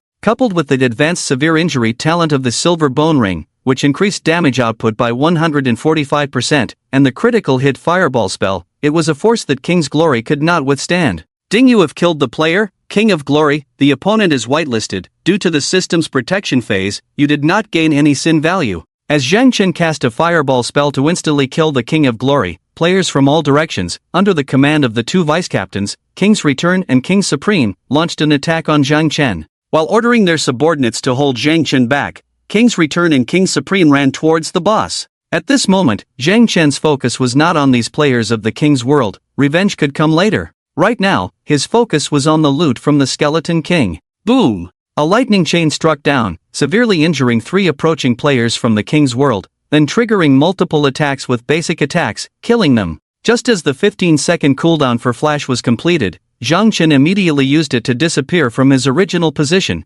causing the surrounding players from the King's world who were attacking to miss their strikes. In the next moment, Zhang Chen appeared closer to the boss, benefiting from the 10% damage boost effect of the green quality flash. He cast a fireball directly at the level 19 assassin King Supreme, dealing 1098 damage, taking him out. Wow! Watching the King Supreme being instantly turned into white light by Zhang Chen, King's Return was shocked and hurried even faster towards the boss. As long as he could get the loot from the Skeleton King, being killed was not a concern. But he was mistaken. As he approached the Skeleton King's corpse, Zhang Chen lightly swung his flowing light staff again, hitting King's Return in the back with a basic attack, dealing over 700 damage but not killing him. However, at that moment, a deafening roar suddenly echoed from the air. Players from all directions looked up at the sky. Zhang Chen was startled. Wow, hit the jackpot. Another roar followed, and a huge fire dragon tore through space, spewing a scorching dragon flame towards the ground. Whoosh! The Hellfire Dragon Flame instantly covered all players from the King's world within a 100-meter radius of Zhang Chen,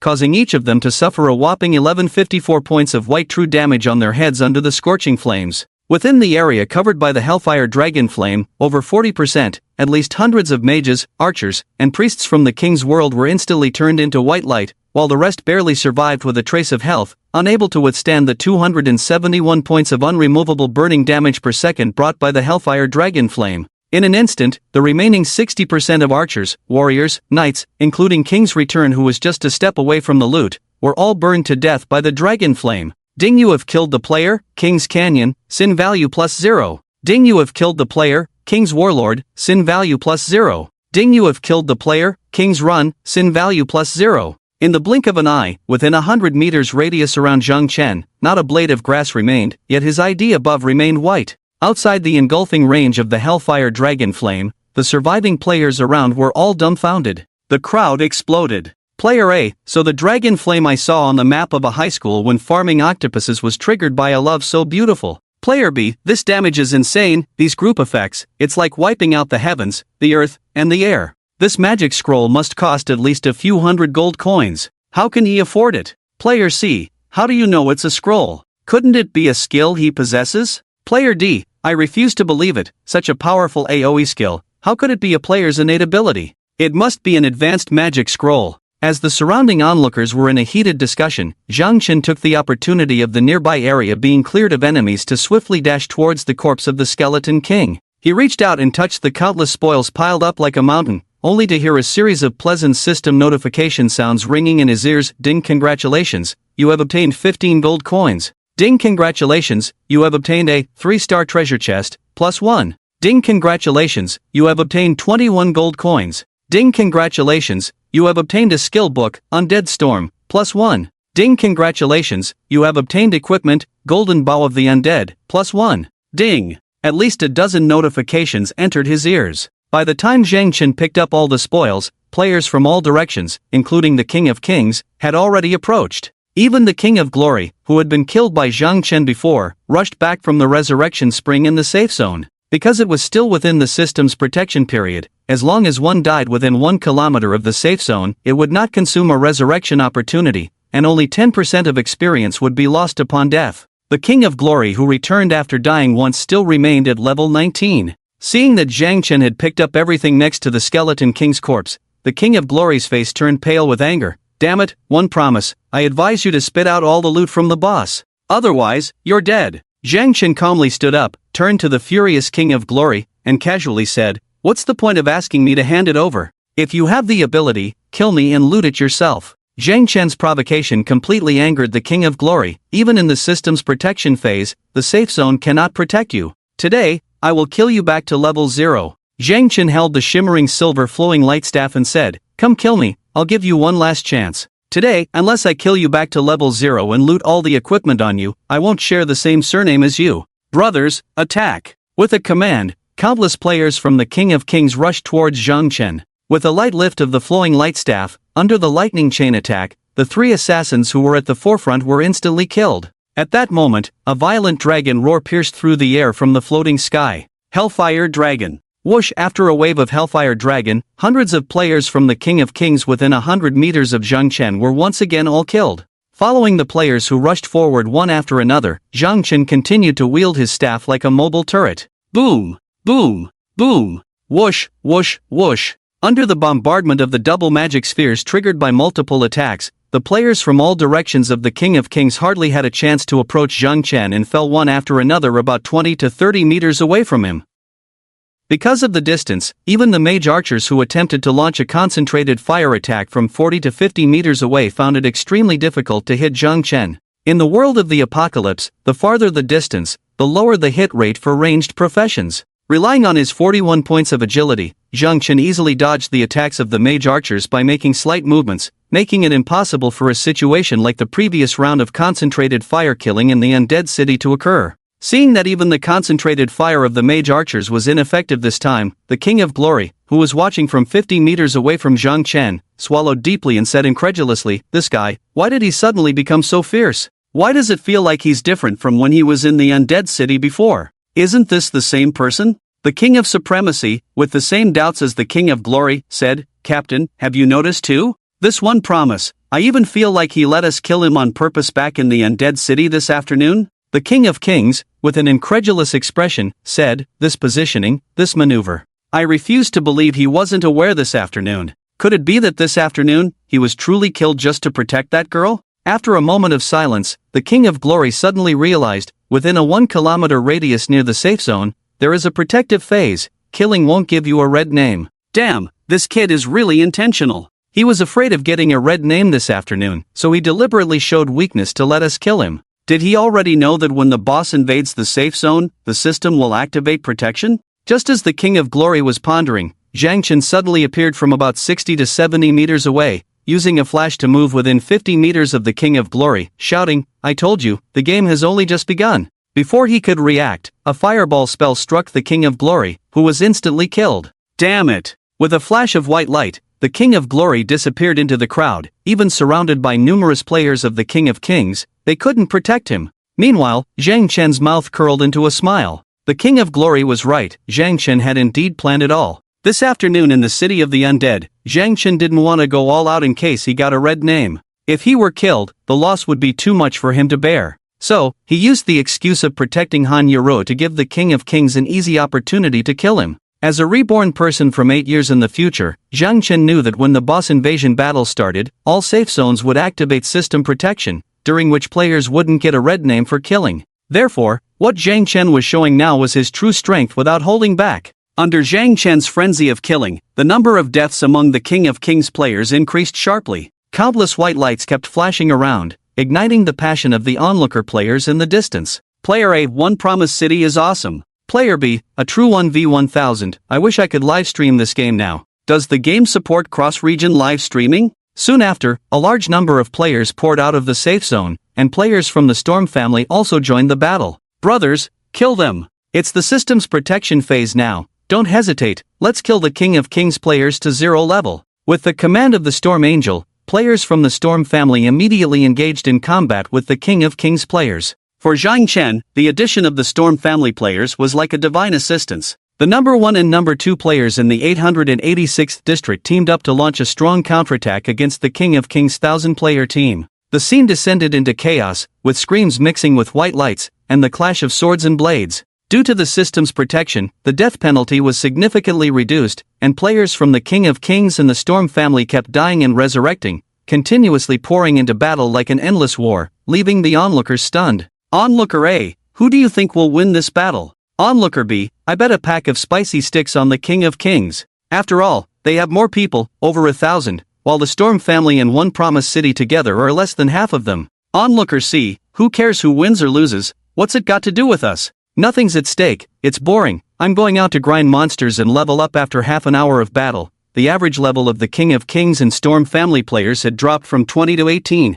Zhang Chen, the 23rd level beast tamer who had controlled at least 400 King of Kings lives, was tired in his right hand, so he switched to his left hand to continue casting spells with his staff. 1 hour later, the King of Kings, who had been killed down to level 16, returned. Damn, are we still fighting? It's already dark. Don't you guys eat? As soon as the words fell, the warrior Storm Dragon King, who had dropped from level 20 to 17, was split into white light by a sword. Stepping on the body of the king who had not yet refreshed, the Storm Dragon King spat and said, "Eat your grandpa, trash." He too ate. 2 hours later, the average level of players in the 2 major teams dropped to level 12, and the chat channel in Area 886 exploded. Elegant Butterfly, male, level 19 knight. Oh my goodness, are the people from King's World and Storm family going crazy? Is it necessary to be so competitive? Crazy Flea, male, level 20 archer. It was so hard to kill a boss and get the first kill reward in the area to level up. Look at the people in both teams, they all dropped by more than 10 levels, and many even dropped to single digits, such a pity.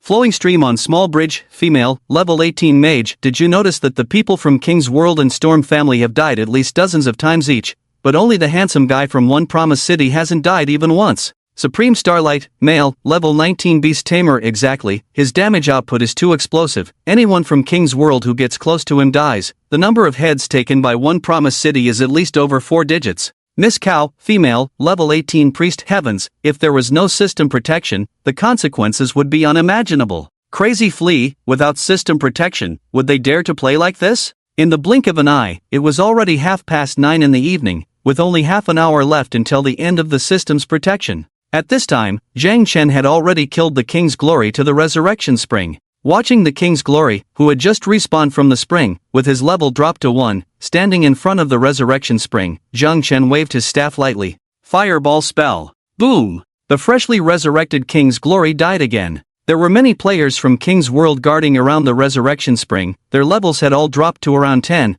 unable to use many high-level equipment, automatically unequipped, their attributes greatly reduced. They were now unable to pose any threat to Zhang Chen. So, they could only watch their captain, King's Glory, being killed over and over again by Zhang Chen, then resurrecting from the Resurrection Spring again and again. One Promise City, if you dare to kill me again, I will have plenty of opportunities to seek revenge on you in the future. Swish! King's Glory's words had just been spoken when Zhang Chen killed him again. 3 seconds later, he resurrected at the Resurrection Spring, with only a pair of pants left on his body, looking ferocious. One Promise City, Isle. Swish! King's Glory died again. One Promise City. Swish! Brother! Swish! Dad! Swish! Grandpa! The players from King's World around turned away, unable to bear looking directly. Until exactly 10 o'clock arrived, an area announcement came down from the sky. Ding attention all players. The system's protection effect has expired, the safe zone is now back to normal. Just as Zhang Chen's fireball hit the just resurrected King's Glory, the damage was directly nullified.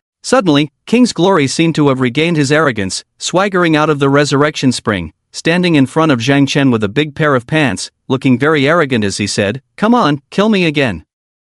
If you dare." Zhang Chen put down his staff, looked expressionless at King's Glory and said, "If you have the guts, stay in the safe zone for the rest of your life, don't go out, otherwise, I'll kill you every time I see you." Pausing, Zhang Chen continued, You should only have one resurrection chance left from the system reward, right? King's Glory was stunned, instantly unable to speak. And Zhang Chen casually swept his gaze over the players from King's world around him, staring the group of players who had each been killed by Zhang Chen at least 10 times, causing them to involuntarily step back. Remember what I said, the game has just begun. With just a few words, Zhang Chen turned and left. The group of players who were once kings of the world were left behind, their faces filled with fear. The King of Glory who had been killed to level 1 by Zhang Chen glared at his departing figure with hatred, gritting his teeth and muttering, "One day, I will make you pay 100 times over. As long as I'm alive, I won't let you off the hook." At that moment, a level 12 assassin king hurriedly said, "Captain, maybe we shouldn't provoke this one promised city. This guy is too terrifying. Terrifying my ass. He killed me to level 1, how can I let this slide?" The King of Glory kicked the assassin king and shouted, "Take off your pants and give them to me." "But I just bought these pants from the store, they're level 10, you can't wear them." On the other side, Zhang Chen, who had just finished a battle that lasted over 3 hours, felt great. Feeling a bit hungry, he entered a restaurant on the street. The bowl of beef noodles he had before the battle was long gone from his system. So, Zhang Chen ordered a lamb hot pot and a bottle of wine at the restaurant, costing him a total of 1.8 gold coins with his level 23 status. With the achievement reward of 100 gold coins for killing the boss, 3 gold coins for the whole region, and over 120 gold coins dropped by the Skeleton King, Zhang Chen's total assets had reached 227 gold coins. Therefore, a dinner costing nearly 2 gold coins was nothing for the wealthy Zhang Chen. As soon as Zhang Chen sat down at the restaurant, he immediately became the subject of discussion among the other players dining there. Player A, look, isn't that one promised city?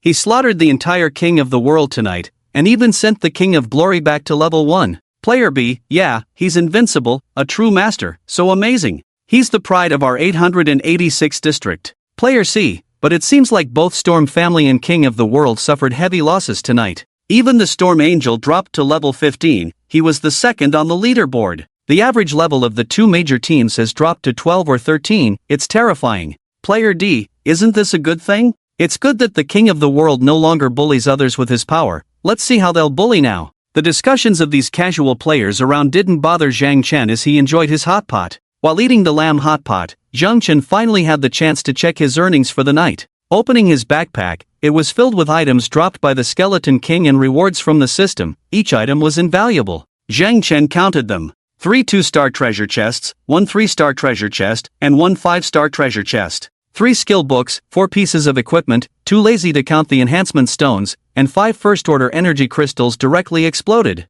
Adding the 3 collected earlier, Zhang Chen now had 8 first-order energy crystals on him, only 2 short of the mission requirement. He set the treasure chests aside for now because all the keys he had were 2-star, never expecting to get 3-star or even 5-star treasure chests so soon. Looking at the 4 pieces of equipment dropped by the Skeleton King, he was pleasantly surprised to find that they were all 3-star quality divine equipment. Level 22 3-star archer weapon, Golden Bow of the Undead. Level 23-star warrior knight armor, Skeleton King battle armor. Level 22 3-star mage boots, boots of the Grim Reaper. Level 21 3-star assassin ring, Skeleton King battle ring. Without exception, all 4 pieces of equipment were top-notch items of the current stage, and enhancing any one of them to level 25 could instantly turn an ordinary player into a top-tier god. However, out of the 4 pieces of equipment, Zhang Chen could only use one in the boots of the Grim Reaper, quality, 3 stars level, 22 physical defense, 60 magical defense, 55 additional attributes,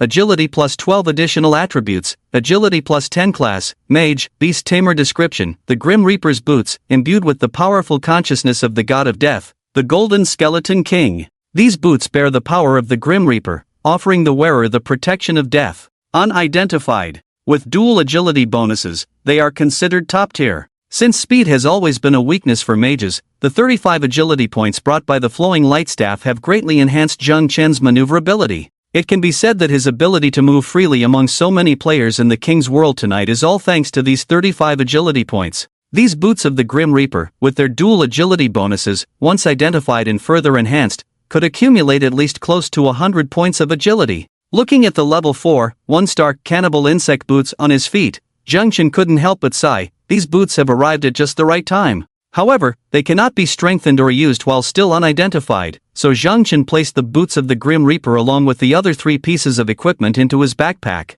As for the other 3 pieces of equipment, Zhang Chen intended to auction them off. At this stage, selling a 3-star equipment for over 200 gold coins is not unreasonable, especially for weapons and rings, which are more precious. Next, Zhang Chen's attention turned to the 3 skill books. Surprisingly, 2 of them were blue skill books, and 1 was purple. Zhang Chen first looked at the purple skill book Undead Storm, quality, purple description, chant a spell. After 1 second of casting, summon a 20 by 20 rectangular magic array at any position within a 50-meter radius around the user, where countless undead creatures will appear and continuously attack all hostile targets within the array, dealing 30% magic damage every 0.5 seconds and applying a 30% slow effect for 3 seconds. Cost, 95, calculated based on your level 23, cooldown, 120 seconds. Class, Mage, Beast Tamer. Damage reduced to 25% for Beast Tamers. Skill slot cost, for wow, it's actually a purple AoE skill. Truly worthy of a boss. The Golden Skeleton King's first drop is amazing.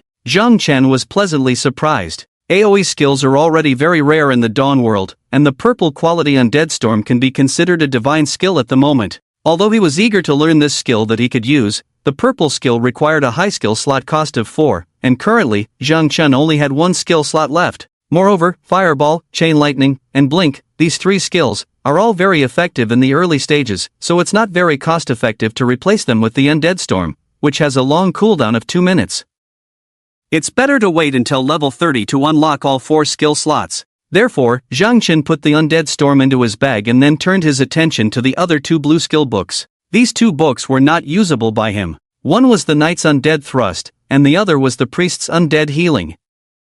All 3 skill books dropped by the Skeleton King were undead skills. At this stage, green skill books are rare, and blue quality ones are extremely valuable. In the Dawn world, undead skills focus more on damage, making them highly sought after by many players who seek high output. Selling these 2 skill books for over 100 gold coins each would not be a problem. The key point is, just after the end of the boss invasion battle, everyone in Area 886 received a system reward of 3 gold coins. Money is not a problem for people now. In addition, the Skeleton King also dropped over 100 level 2 enhancement stones, as well as several high-quality magic scrolls. Attack buff scroll, high quality, increases attack power by 20% when used, lasting half an hour, effects cannot be stacked. Defense buff scroll, high quality, increases defense by 20% when used, lasting half an hour. Speed buff scroll, high quality, increases attack speed and movement speed by 20% when used, lasting half an hour. Life buff scroll, high quality, increases maximum health by 20% when used, lasting half an hour. 2 of each scroll type, totaling 8 high quality scrolls dropped by the Skeleton King. Just these high quality buff scrolls alone are priced at a minimum of 5 gold coins each in the shop. Moreover, the shop might not even restock them, making these scrolls truly invaluable. It would be a waste to use such rare scrolls for daily monster grinding. There will be a time when they will come in handy, so Zhang Chen stored these scrolls in his bag. Using 3 spare 2-star keys from his bag to open the loot dropped by the Skeleton King, he found a total of 3 2-star treasure chests from the system rewards, obtaining 3 pieces of 2-star equipment. The current market price for 2-star equipment has dropped significantly. 2-star equipment around level 20 is worth about 5 to 6 gold coins each, so selling 3 pieces could fetch around a dozen gold coins, which is quite good. The biggest expectation remaining is, of course, the 3-star treasure chest, and the rare 5-star treasure chest from the first kill achievement reward. It is estimated that the 3-star treasure chest could bring Zhang Chen another piece of 3-star top-tier equipment, while what the 5-star treasure chest might contain remains unknown, but whatever it is, it will definitely not disappoint Zhang Chen. If a 5-star equipment piece can be obtained, then it would truly be a huge leap. Zhang Chen knows that a 5-star key is not cheap at all. When he goes back to appraise the Boots of the Reaper, he plans to buy a 5-star key from the shop. Overall, this first kill of the Skeleton King has significantly boosted Zhang Chen's overall strength by a notch. In the entire 886 area, Zhang Chen is already invincible. Even the entire realm of the king cannot contend with him. Zhang Chen plans to conclude this beginner's journey after completing a few important tasks. The hidden task, obtain rare materials, the hidden dungeon, Dragon Emperor's Tomb, and the upcoming regional dungeon, City of Energy, are all intended to be completed within a week. If conditions allow, crafting a set of undead equipment in the undead capital would bring him close to level 30, ready to head to the main city. After tallying up all the gains from this boss invasion battle, Zhang Chen continued to eat. At that moment, at a nearby table full of girls, several of them cast admiring glances towards Zhang Chen. I envy the sister who was protected by Yina Qingsheng at the undead capital before. Yes, it seems that Yinning Sheng is very important, otherwise she wouldn't sacrifice her life to protect her. The young man from Qingsheng seems quite young, doesn't look like he's married early, probably just a girlfriend. Ah, if only I had such a powerful and clean-looking boyfriend. But since he has a girlfriend, does that mean we still have a chance? Forget it, his girlfriend is so beautiful, where do we get the confidence to compete with her? The girls propped their chins and looked at Zhang Chen, sighing in unison, ah. Their conversation inadvertently reminded Zhang Chen of something. Han Yaru. It seems that he hadn't checked on her since she returned from the undead capital that afternoon. Opening the friends list, he saw the only friend listed as Yaru, with a red number 1 in the bottom right corner of the profile picture, indicating an unread message. Zhang Chen opened the message, and 4 words came into view.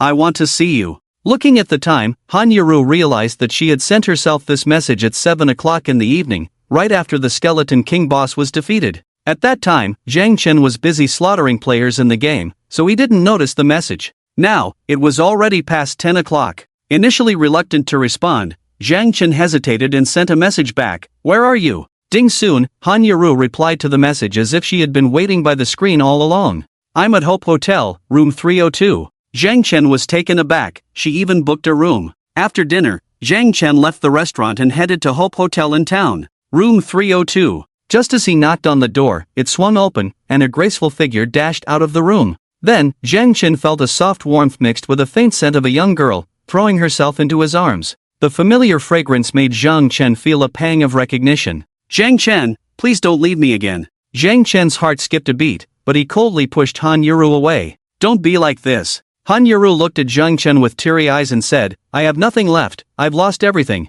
Realizing something, Zhang Chen glanced at the empty room behind Han Yaru and asked, "Where are Rat and your brother?" Han Yaru cried but remained silent. Zhang Chen understood that when Lu Xing killed them in the afternoon, Guan Hao and Han Feng had run out of chances to revive. He hadn't thought much about it before because he assumed they still had chances to come back to life. Zhang Chen had not expected that Guan Hao and Han Feng had rushed into the battle to support him without any chance of revival. Thinking about this, Zhang Chen's eyes welled up, feeling a mix of emotions. It seemed that Lu Xing was also dead, leaving Zhang Chen as the only one of the once 3 brothers. Zhang Chen regretted because it was him who caused the deaths of Guan Hao and Han Feng. However, even without Zhang Chen, according to the previous life's course of events, the inevitable would have happened due to Lu Xing's betrayal. Today's events in the undead city only accelerated the inevitable. Han Yaru cried, "Zhang Chen, I only have you now." Helplessly, Han Yaru approached Zhang Chen and embraced him again, and this time, Zhang Chen did not push her away. After Han Yaru had cried enough, she released herself from Zhang Chen's embrace. 3 years ago, why did you reject me?" Han Yaru's clear eyes shimmered with tears as she looked at Zhang Chen. Zhang Chen fell silent, yet before he could speak, Han Yaru continued, "Was it my father, right?" Zhang Chen hesitated, "Yaru, I knew it." Han Yaru said, "My father must have approached you, otherwise, you wouldn't have been so heartless to leave me." Indeed, 3 years ago, Zhang Chen left abruptly because of Han Yaru's father, the chairman of the well-known domestic company, Han Corporation, who had privately approached Zhang Chen and offered him 1 million to leave his daughter, Han Yaru. In her father's eyes, Zhang Chen, an orphan without any background, was not worthy of his daughter. Zhang Chen also had self-awareness because when he first got together with Han Yaru, he was unaware of her wealthy background. By the time he found out, he was already deeply in love with her. So, later, Zhang Chen agreed to Han Yaru's father's request, left Han Yaru and Guan Hao without a word. However, Zhang Chen did not accept the 1 million from Han Yaru's father, although he regretted it every time he thought about it. Zhang Chen sighed, "It's in the past. But I still like you." Han Yaru said, "You are the only person I have ever liked, Zhang Chen. I can't forget you. You still like me, don't you?" Han Yaru raised her head buried in Zhang Chen's arms, looked at him, and cried again, "Zhang Chen, please don't leave me again." Zhang Chen's heart skipped a beat. After all, Han Yaru was his first love. But Zhang Chen restrained himself, "You're tired, let me help you back to rest." With that, Zhang Chen supported the fragile Han Yaru, who seemed like she could be blown away by a gust of wind, to the bedside, settled her down, and was about to leave when Han Yaru suddenly grabbed his arm. Just as he turned around, Han Yaru's soft lips suddenly approached, her hands embracing Zhang Chen, and with a turn, she pushed Zhang Chen onto the bed. For a moment, Zhang Chen found it hard to control himself and couldn't help but gently stroke Han Yaru's hair with his hand. With a turn, he pressed Han Yaru's soft body beneath him. When the morning sunlight shone through the window into the room, Zhang Chen, who was sleeping soundly, woke up. Opening his eyes, Zhang Chen found himself alone in bed, his arm draped over another pillow beside him feeling numb, and a scent of a young girl's fragrance lingering in his embrace.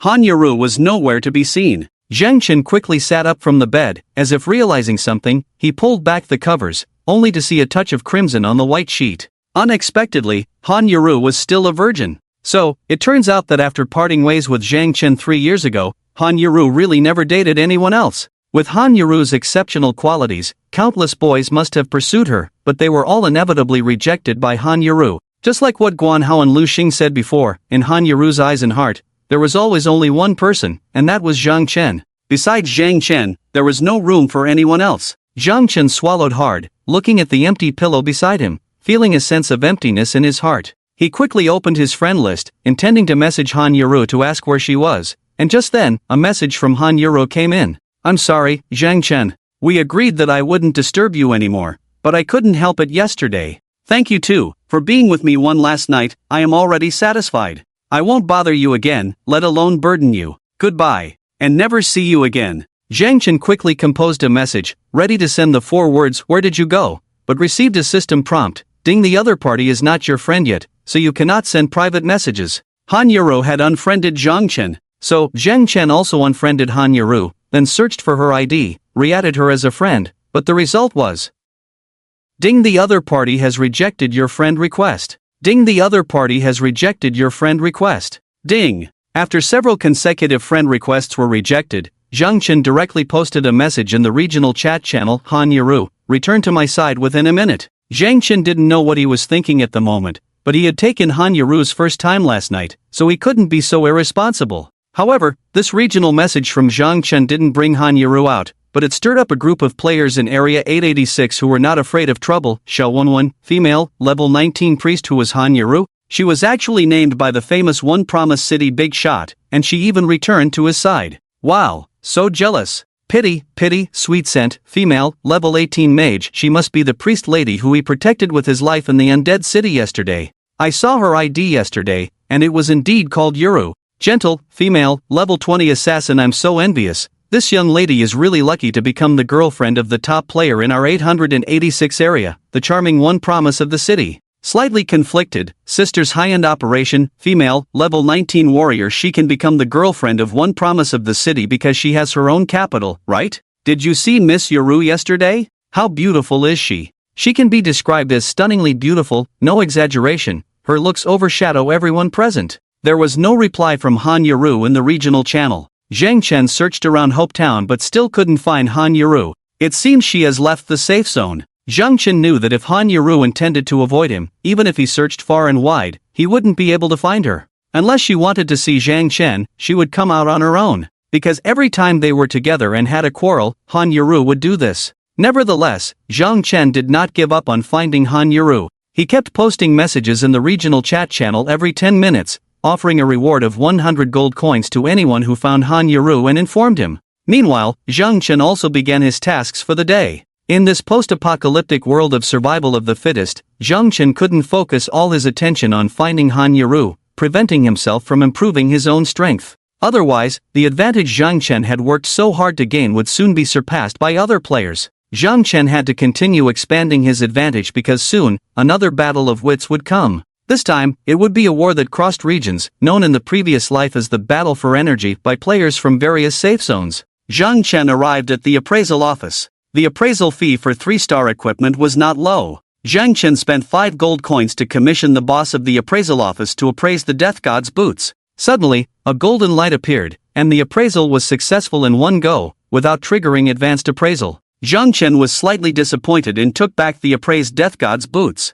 After the appraisal, the basic defense of the Death God's boots increased from 60 points to 70 points. Then, Zhang Chen took out the remaining 25 level 3 enhancement stones from his bag after enhancing the flowing light staff last time and started enhancing. Ding! Ding! Ding! Enhancement successful. Congratulations, your equipment Death God's boots have been enhanced to level 25, unlocking the exclusive talent, Godspeed. Somewhat unexpectedly, the exclusive talent unlocked by this enhancement was actually an active skill. Godspeed increases movement speed by 50% for 10 seconds when used, with a cooldown of 10 minutes. Generally, the talents unlocked by fully enhancing equipment are passive, and the probability of unlocking an active skill is very low. However, once an active skill is unlocked, the value of this equipment will increase tenfold. Therefore, Zhang Chen immediately replaced the flesh-eating insect war boots on his body with the Death God's boots. Checking the status bar, his defense instantly skyrocketed, physical defense 373, magic defense 342. At this stage, looking across the entire safe zone, unless someone has a 3-star weapon, no one can break through Zhang Chen's defense. Coupled with an agility attribute soaring to 132 points, almost 2 hits for a critical strike, he's practically invincible. Of course, these stats are still not enough to deal with the Guardian of the Hidden Instance, the Dragon Emperor's Tomb, the Dragon Blood Swordsman. Zhang Chen still needs to continue working hard to become stronger. Next, Zhang Chen spent 18 gold coins to appraise the other 3 pieces of equipment dropped by the Skeleton King, the Deadman's Golden Bow, Skeleton King's Battle Armor, and Skeleton King's Battle Ring. None triggered advanced appraisal, all remained 3-star, but after appraisal, their basic attributes became stronger. In addition to these 3 pieces of equipment, there were various other items in the bag. Zhang Chen was too lazy to set up a stall, so he decided to visit the auction house in town. He placed all the items he needed to get rid of in the auction house and let the system handle them. The advantage of the system's auction house was that players didn't have to worry about it. They could directly set the prices for the items, and once a player purchased them, the system would automatically transfer the earnings to the seller's account.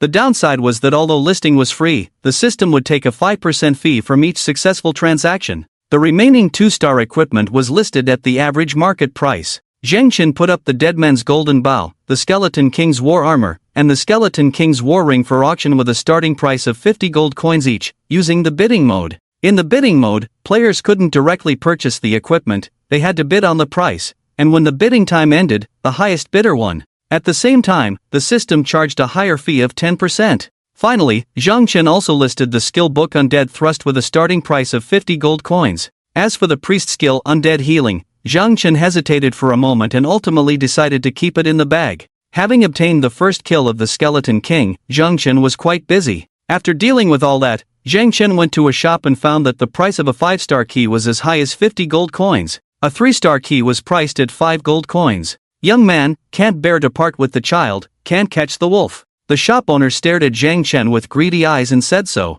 Although high-star treasure chest keys could also be obtained by killing elite monsters or above, Zhang Chen couldn't wait. Looking at the 210 gold coins in his bag, Zhang Chen took out 55 gold coins and purchased a 5-star key and a 3-star key, prioritizing the opening of the 5-star treasure chest. Ding, congratulations, you have obtained an orange skill book, Sword Shadow Storm, +1. Ding, congratulations, you have become the first player in District 8 to obtain an orange skill book. The system will make a district-wide announcement. Please choose to make your ID public/hidden. Concerning the public announcement in the district, and the hiding in the larger district or the entire server. So District 8's district-wide announcement. Ding, congratulations to player for obtaining the orange skill book Sword Shadow Storm, completing the achievement Strongest Skill, and receiving rewards, Human Reputation plus 1,200, Gold Coins plus 10.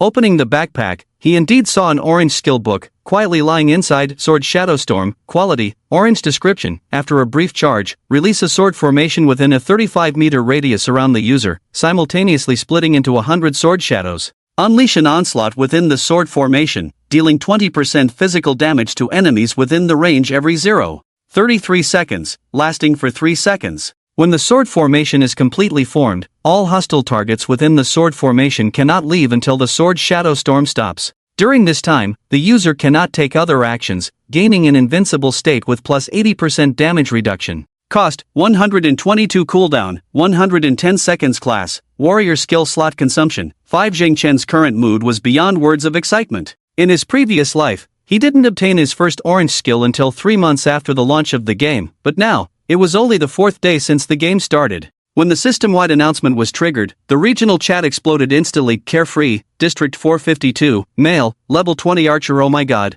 I don't even have a green skill on me right now, and someone already got an orange skill book. Who's that awesome? Apocalypse, District 498, male, level 19 assassin. It's probably the guy who took down the Skeleton King boss first in District 886, because I remember the system rewarded him with a 5-star treasure chest. This orange skill book was most likely obtained from that 5-star treasure chest. Pride Among Heroes, Server 885, male, level 22 archer brothers who have obtained this orange skill book, Please message me, price is not an issue, starting at 1000 gold coins. Pride among heroes, brothers who have obtained this orange skill book, please message me, price is not an issue, starting at 1000 gold coins. Pride among heroes. As the player with the ID Pride among heroes in server 885 entered spam mode, players from other servers were also astonished. Sweetie, server 800, female, level 20 priest. Wow, this dude from server 885 is so rich, 1000 gold coins. If I had the skill book, I would definitely sell it to you. Big Meat Cleaver, server 12, male, level 20 knight looks like another top player from a top team, bow down.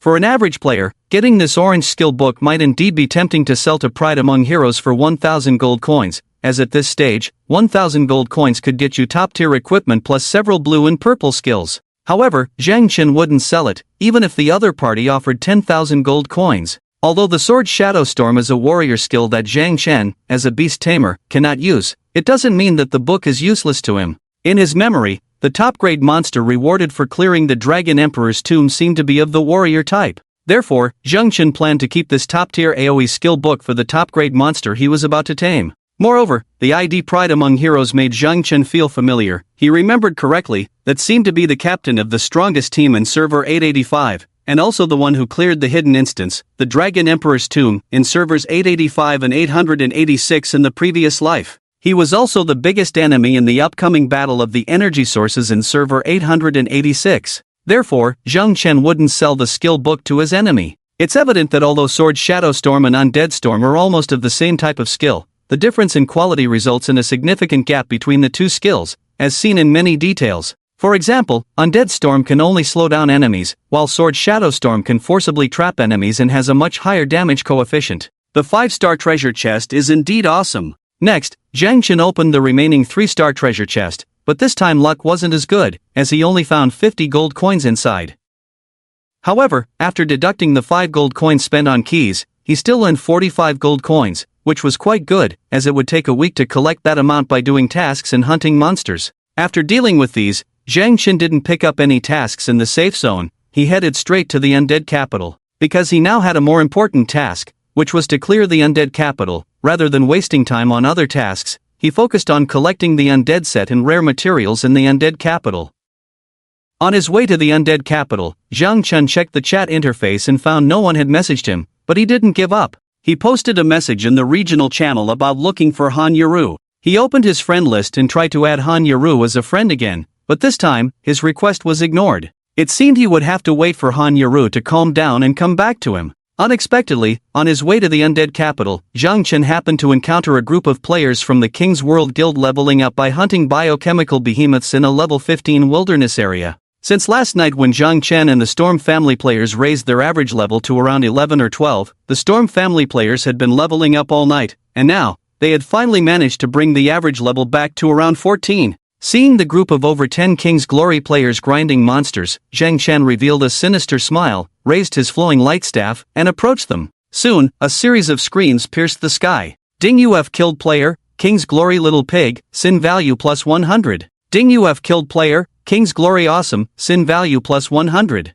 Ding! In just a few tens of seconds, several white lights flashed on the map, and the over 10 King's Glory players leveling up were wiped out, leaving only scattered loot on the ground. Zhang Chen couldn't be bothered to pick them up. What good items could these level 13 or 14 players drop anyway? With a purple ID above his head, Zhang Chen casually put away his staff and left, leaving the nearby solo players leveling up stunned. Onlooker A, could it be that one Promised City went on a killing spree last night? Onlooker B, King's Glory players are reaping what they sowed, bullying casual players everywhere before, now facing retribution. With Zhang Chen's current strength, he could probably handle grinding levels 26 to 30 undead in the third level of the Undead City. However, the Undead City follows a rule of gradual progression. Players must start from the first level and complete each level's challenges to advance to the next. Glancing at his progress, Zhang Chen had almost reached 800 in hunting skeleton warriors, skeleton archers, undead mages, and undead assassins. After spending almost the entire day in the Undead City yesterday, Zhang Chen decided not to waste his only chance on low-level difficulties. He directly accepted a level 5 difficulty coefficient 500 undead redemption task to go to the second level of the Undead City within the day and hunt 400 skeleton guards above level 24 and 400 undead paladins above level 24. After accepting the task, Zhang Chen, with his purple ID, entered the undead city under the gaze of countless players. According to the Apocalypse's setting, players with a purple name drop all their equipment upon death. In District 886, everyone knew that the top-ranked God 1 Promised City's equipment was invaluable. Not knowing whether Zhang Chen's equipment was bound, many players naturally coveted his gear, but most didn't dare provoke him.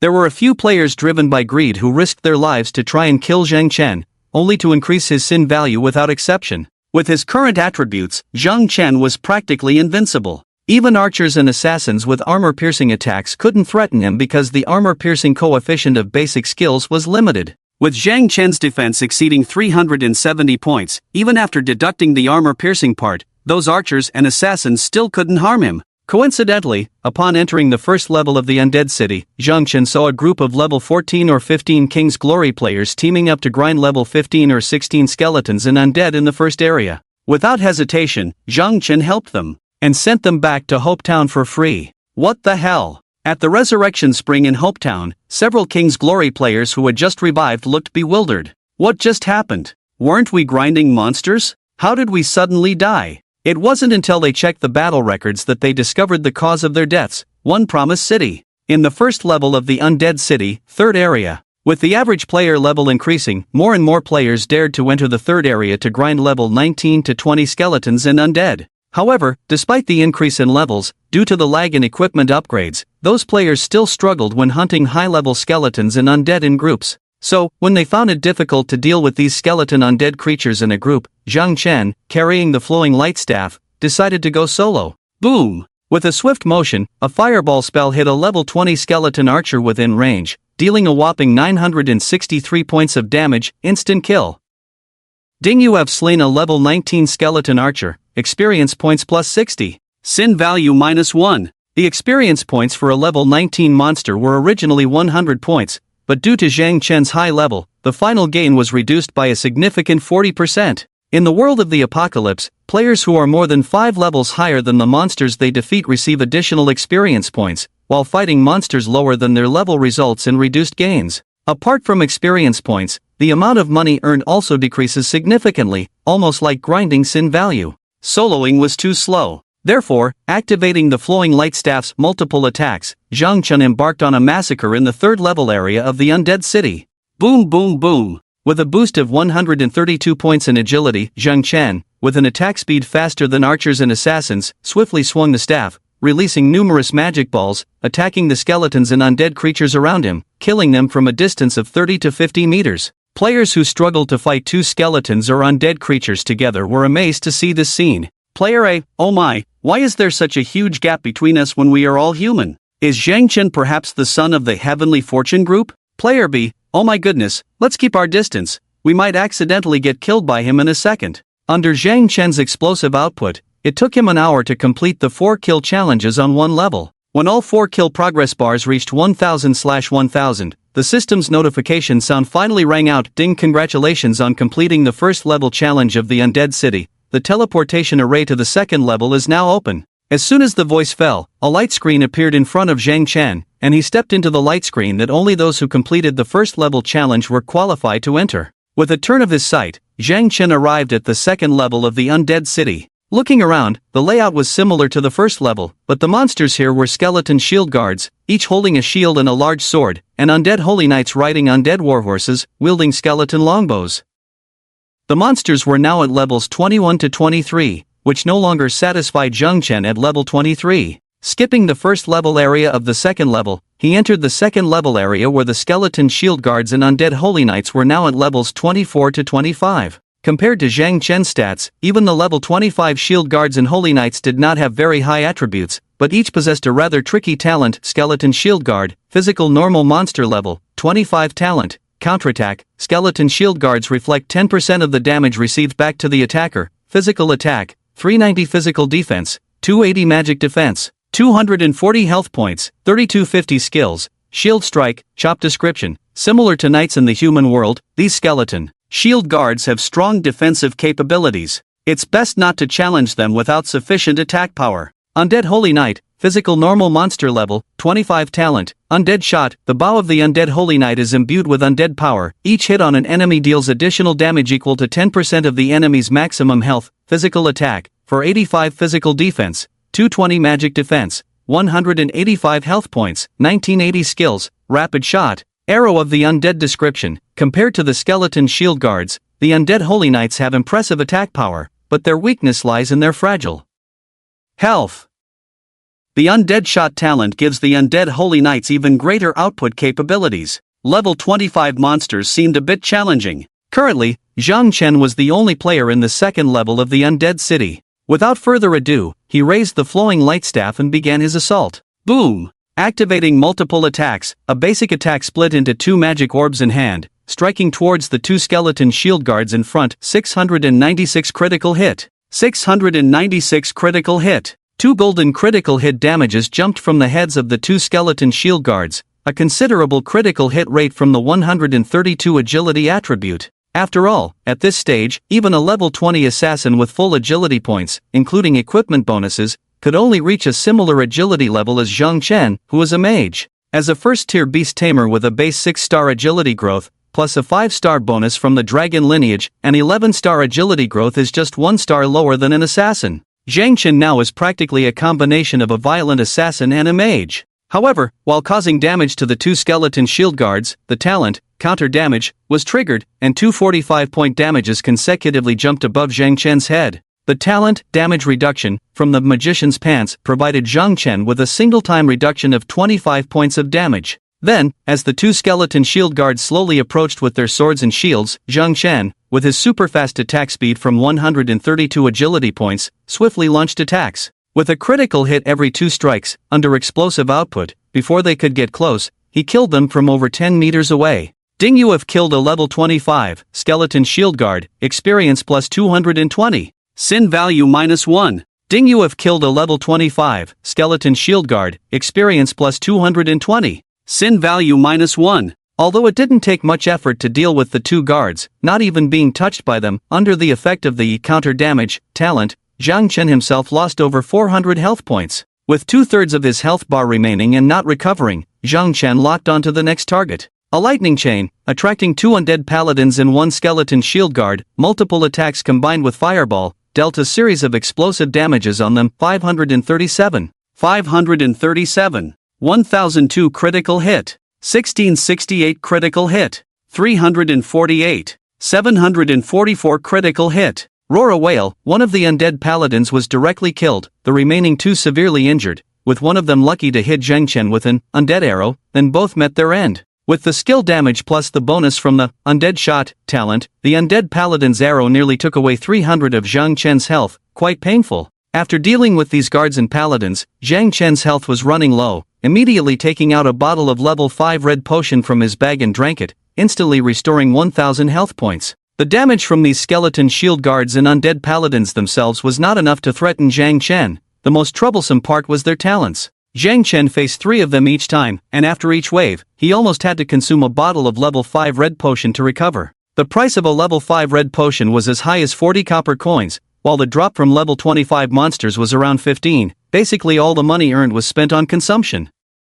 At this point, having a healer by his side would be great. Fortunately, Zhang Chen had plenty of potions in his bag, supporting him to grind for half a day without any issues. So, he continued grinding. The challenge of clearing the second floor was to kill 1000 skeleton shield guards and undead paladins each. At Zhang Chen's speed, it should take at most a day and a half, maybe 2 days to finish. In the vast undead city, there was only Zhang Chen, a living person. Grinding monsters alone was always dull and boring. Zhang Chen killed the skeleton shield guards and undead paladins while checking the chat interface, looking to see if anyone contacted him about information on Hanya Ruo's whereabouts. I have no private messages, but Zhang Chen saw a chat record in the regional chat channel, which was just a brief conversation. Root and leaves, male, level 17 beast tamer 3 3-star equipment items are up for auction in the auction house. Did everyone see them? Shame, male, level 19 assassin, I saw them, so what? Starting bid is 50 gold coins, can you afford it? Damn, male, level 20 archer, damn, I saw them too, there's even a top-notch archer weapon, Golden Bow of the Dead. I really want it. Sweetie, a female, level 18 mage, who do you think put those 3-star equipment items up for auction? Even 2-star equipment is rare now, and someone actually got 3-star equipment and instead of using it, directly put it up for auction. Shame, who else could it be? It must be the big shot one promise. Those 3 pieces of equipment are all related to the undead, obviously dropped by the Skeleton King. Yesterday, One Promise got the first kill of the Skeleton King and all the loot. These items must be his, along with that Blue Knight skill book. Weighty words, male, level 20 assassin. Honestly, can you guys lend me some money? I want to buy that Skeleton King ring, and when I make money later, I'll definitely pay back double. Rogue, male, level 20 priest. Let's not even think about it. I'm at the auction house now. The bidding price for those 3 items has already gone over 100. Even if you borrow money, you can't afford it. Because it's the Storm family and King's World people bidding here. Watching the chat record in the regional channel, Zhang Chen gradually became excited. It's only been 2 or 3 hours since he listed those 3 items for auction, and the price has already been bid up to 100 gold coins. By the time the 24-hour auction ends, how high will the price go? Zhang Chen felt like he was going to make a fortune. No rush, let them continue bidding slowly. Zhang Chen continued to challenge and complete tasks in the city of the undead. This grinding session lasted the whole morning and part of the afternoon, until around 2 o'clock in the afternoon. Zhang Chen, who had killed countless skeleton shield guards and undead paladins, checked the task interface and found that the level 5, Undead Redemption, task was already completed. He had taken care of 400 skeleton shield guards and undead paladins. The efficiency of this solo grind was insane. Seeing that the potions in his bag were running low, Zhang Chen first went to the outskirts of the city of the undead and submitted the task to the undead merchant Yellow. Ding! Congratulations on completing the level 5, Undead Redemption, task, rewarded with experience plus 180,000, gold coins plus 2, second level enhancement stones plus 15, human race reputation plus 168, first tier energy crystal plus 1, and obtained equipment, undead necklace, plus 1. Ding! Congratulations on completing this week's elite survival task, advanced task, rewarded with a resurrection chance plus 1, the survival task has been upgraded, extreme enhancement, nightmare level, details can be viewed in the task interface. Extreme enhancement, nightmare level survival task description, you need to level up by 5 levels or more from now until the end of the week. Task reward, resurrection chance plus 1, if you accumulate 5 resurrection chances when completing the task, this reward will automatically convert to other equivalent rewards. Failure penalty, death. This survival task is more advantageous for lower level players because the lower the level, the easier it is to level up. At Zhang Chen's current level of 23, leveling up has become very difficult, even if he solo grinds on a level 25 map from morning till now, including task rewards. He has only managed to fill the experience bar to 95%. It's a bit of a shame. If this task had come up before killing the Skeleton King, it would have been great, because after killing the Skeleton King, with all the rewards, Zhang Chen would have leveled up by 5, just enough to complete the task. But today is only Wednesday, and there are still 4 days left. Even if he levels up by 1 each day, it would be enough to complete the task. Zhang Chen's goal is to reach level 30 within this week. One of the task rewards that satisfied Zhang Chen was a piece of undead set, a 2-star level 23 undead necklace. Level 23, just right for equipping. Without hesitation, he took out 25 level 2 enhancement stones from his bag and initiated a wave of divine enhancements. Ding! Ding! Ding! Enhancement successful. Congratulations on your undead necklace reaching level 25, unlocking the exclusive talent Energy Attack. Energy Attack, a passive talent that adds 8% of the maximum energy value as damage whenever the wearer launches a basic attack or skill. This talent is amazing, even with Zhang Chen's current energy limit of 795 points before equipping the undead necklace. Energy Attack can increase his attack damage by 64 points each time. It has a better cost effectiveness than Advanced Severe Injury. However, it's a bit of a pity because the talent skill enhancement of the Eternal Chain currently equipped by Zhang Chen is also powerful, increasing skill damage by 20%. Sadly, this top-tier talent is being replaced by the Undead Necklace. Ding! Congratulations on activating the Undead set, Mage set, 2-piece set, gaining set bonus, casting speed plus 5%. After equipping the Undead Necklace, Zhang Chen checked the status bar and saw that the energy limit had reached 900, meaning Energy Attack could add 72 points of damage per hit for Zhang Chen. This was the second 2-star Mage Undead set equipment Zhang Chen had obtained since farming the Undead Capital map. Besides the task rewards, the ordinary skeleton undead on the first and second floors of the Undead Capital only dropped 1-star sets. Zhang Chen knew that only the level 26 to 30 skeletons and undead on the third floor could drop 2-star undead equipment. After spending so much time in the Undead Capital, Zhang Chen's sin value had long been cleared, restoring his white name. Using a teleport scroll, he returned to Hope Town. Feeling famished, Zhang Chen went to a restaurant to have lunch, replenishing his hunger to the maximum value, then headed to the auction house. To his surprise, the 3-3-star equipment dropped by the Skeleton King were already being bid at 170 gold, 180 gold, and 250 gold respectively. In addition, all the 2-star equipment available for direct purchase had been bought by other players. After deducting the 5% commission fee, Zhang Chen received a total of 25 gold coins. The 3 equipment pieces displayed the highest bid winner's ID, and Zhang Chen was somewhat surprised to see that all 3 bidders were from the King of Glory Guild. It made sense, as after this boss battle, the King of Glory Guild's levels had plummeted, especially with Zhang Chen killing them back to level 1. It had to be said that the King of Glory Guild was the biggest beneficiary. With the system rewarding each player in District 886 with 3 gold coins, the King of Glory Guild, with a total of 1,000 members, now possessed a huge sum of 3,000 gold coins, and these assets could be freely utilized by the King of Glory Guild. This was why the King of Glory Guild bid such high prices for the 3 equipment pieces. Therefore, Zhang Chen adjusted the bidding time for this equipment auction, changing it from 24 hours to 12 hours. This way, the system's fees would also be halved after the auction ended. Zhang Chen knew that no one could afford to bid higher than this. The Storm family didn't seem like people who could afford such extravagance, as they had suffered heavy losses this time. The gold coins from the system rewards should be used to boost the entire team, and investing them in these 3 equipment pieces would cut off their team's path forward. As for the 3 pieces of equipment that ultimately fell into the hands of the group of kings under heaven, Zhang Chen was not worried at all that they would become powerful again with these few 3-star equipment because Zhang Chen had an evil plan. As Zhang Chen adjusted the auction time. In the wilderness, on a level 12 wild area map, with the help of teammates, it took most of the day to finally upgrade from level 1 to level 11 in King of Glory. Suddenly, a system prompt came, ding the auction time for the equipment, Golden Bow of the Dead, Skeleton King Armor, Skeleton King Ring, that you are bidding on at the auction house has been changed by the seller. The auction end time has been changed from tomorrow morning at 8 o'clock to tonight at 8 o'clock. If there are no higher bidders by 8 o'clock tonight, the equipment will be automatically sent to your backpack by the system, and the corresponding gold coins will be deducted from you. Damn! Scared the hell out of me, thought someone raised the bid again. The system prompt startled King of Glory. But why did that guy change the bidding time? King Supreme wondered. King of Glory shrugged, who cares, this way is better, those few pieces of equipment can get into my hands sooner.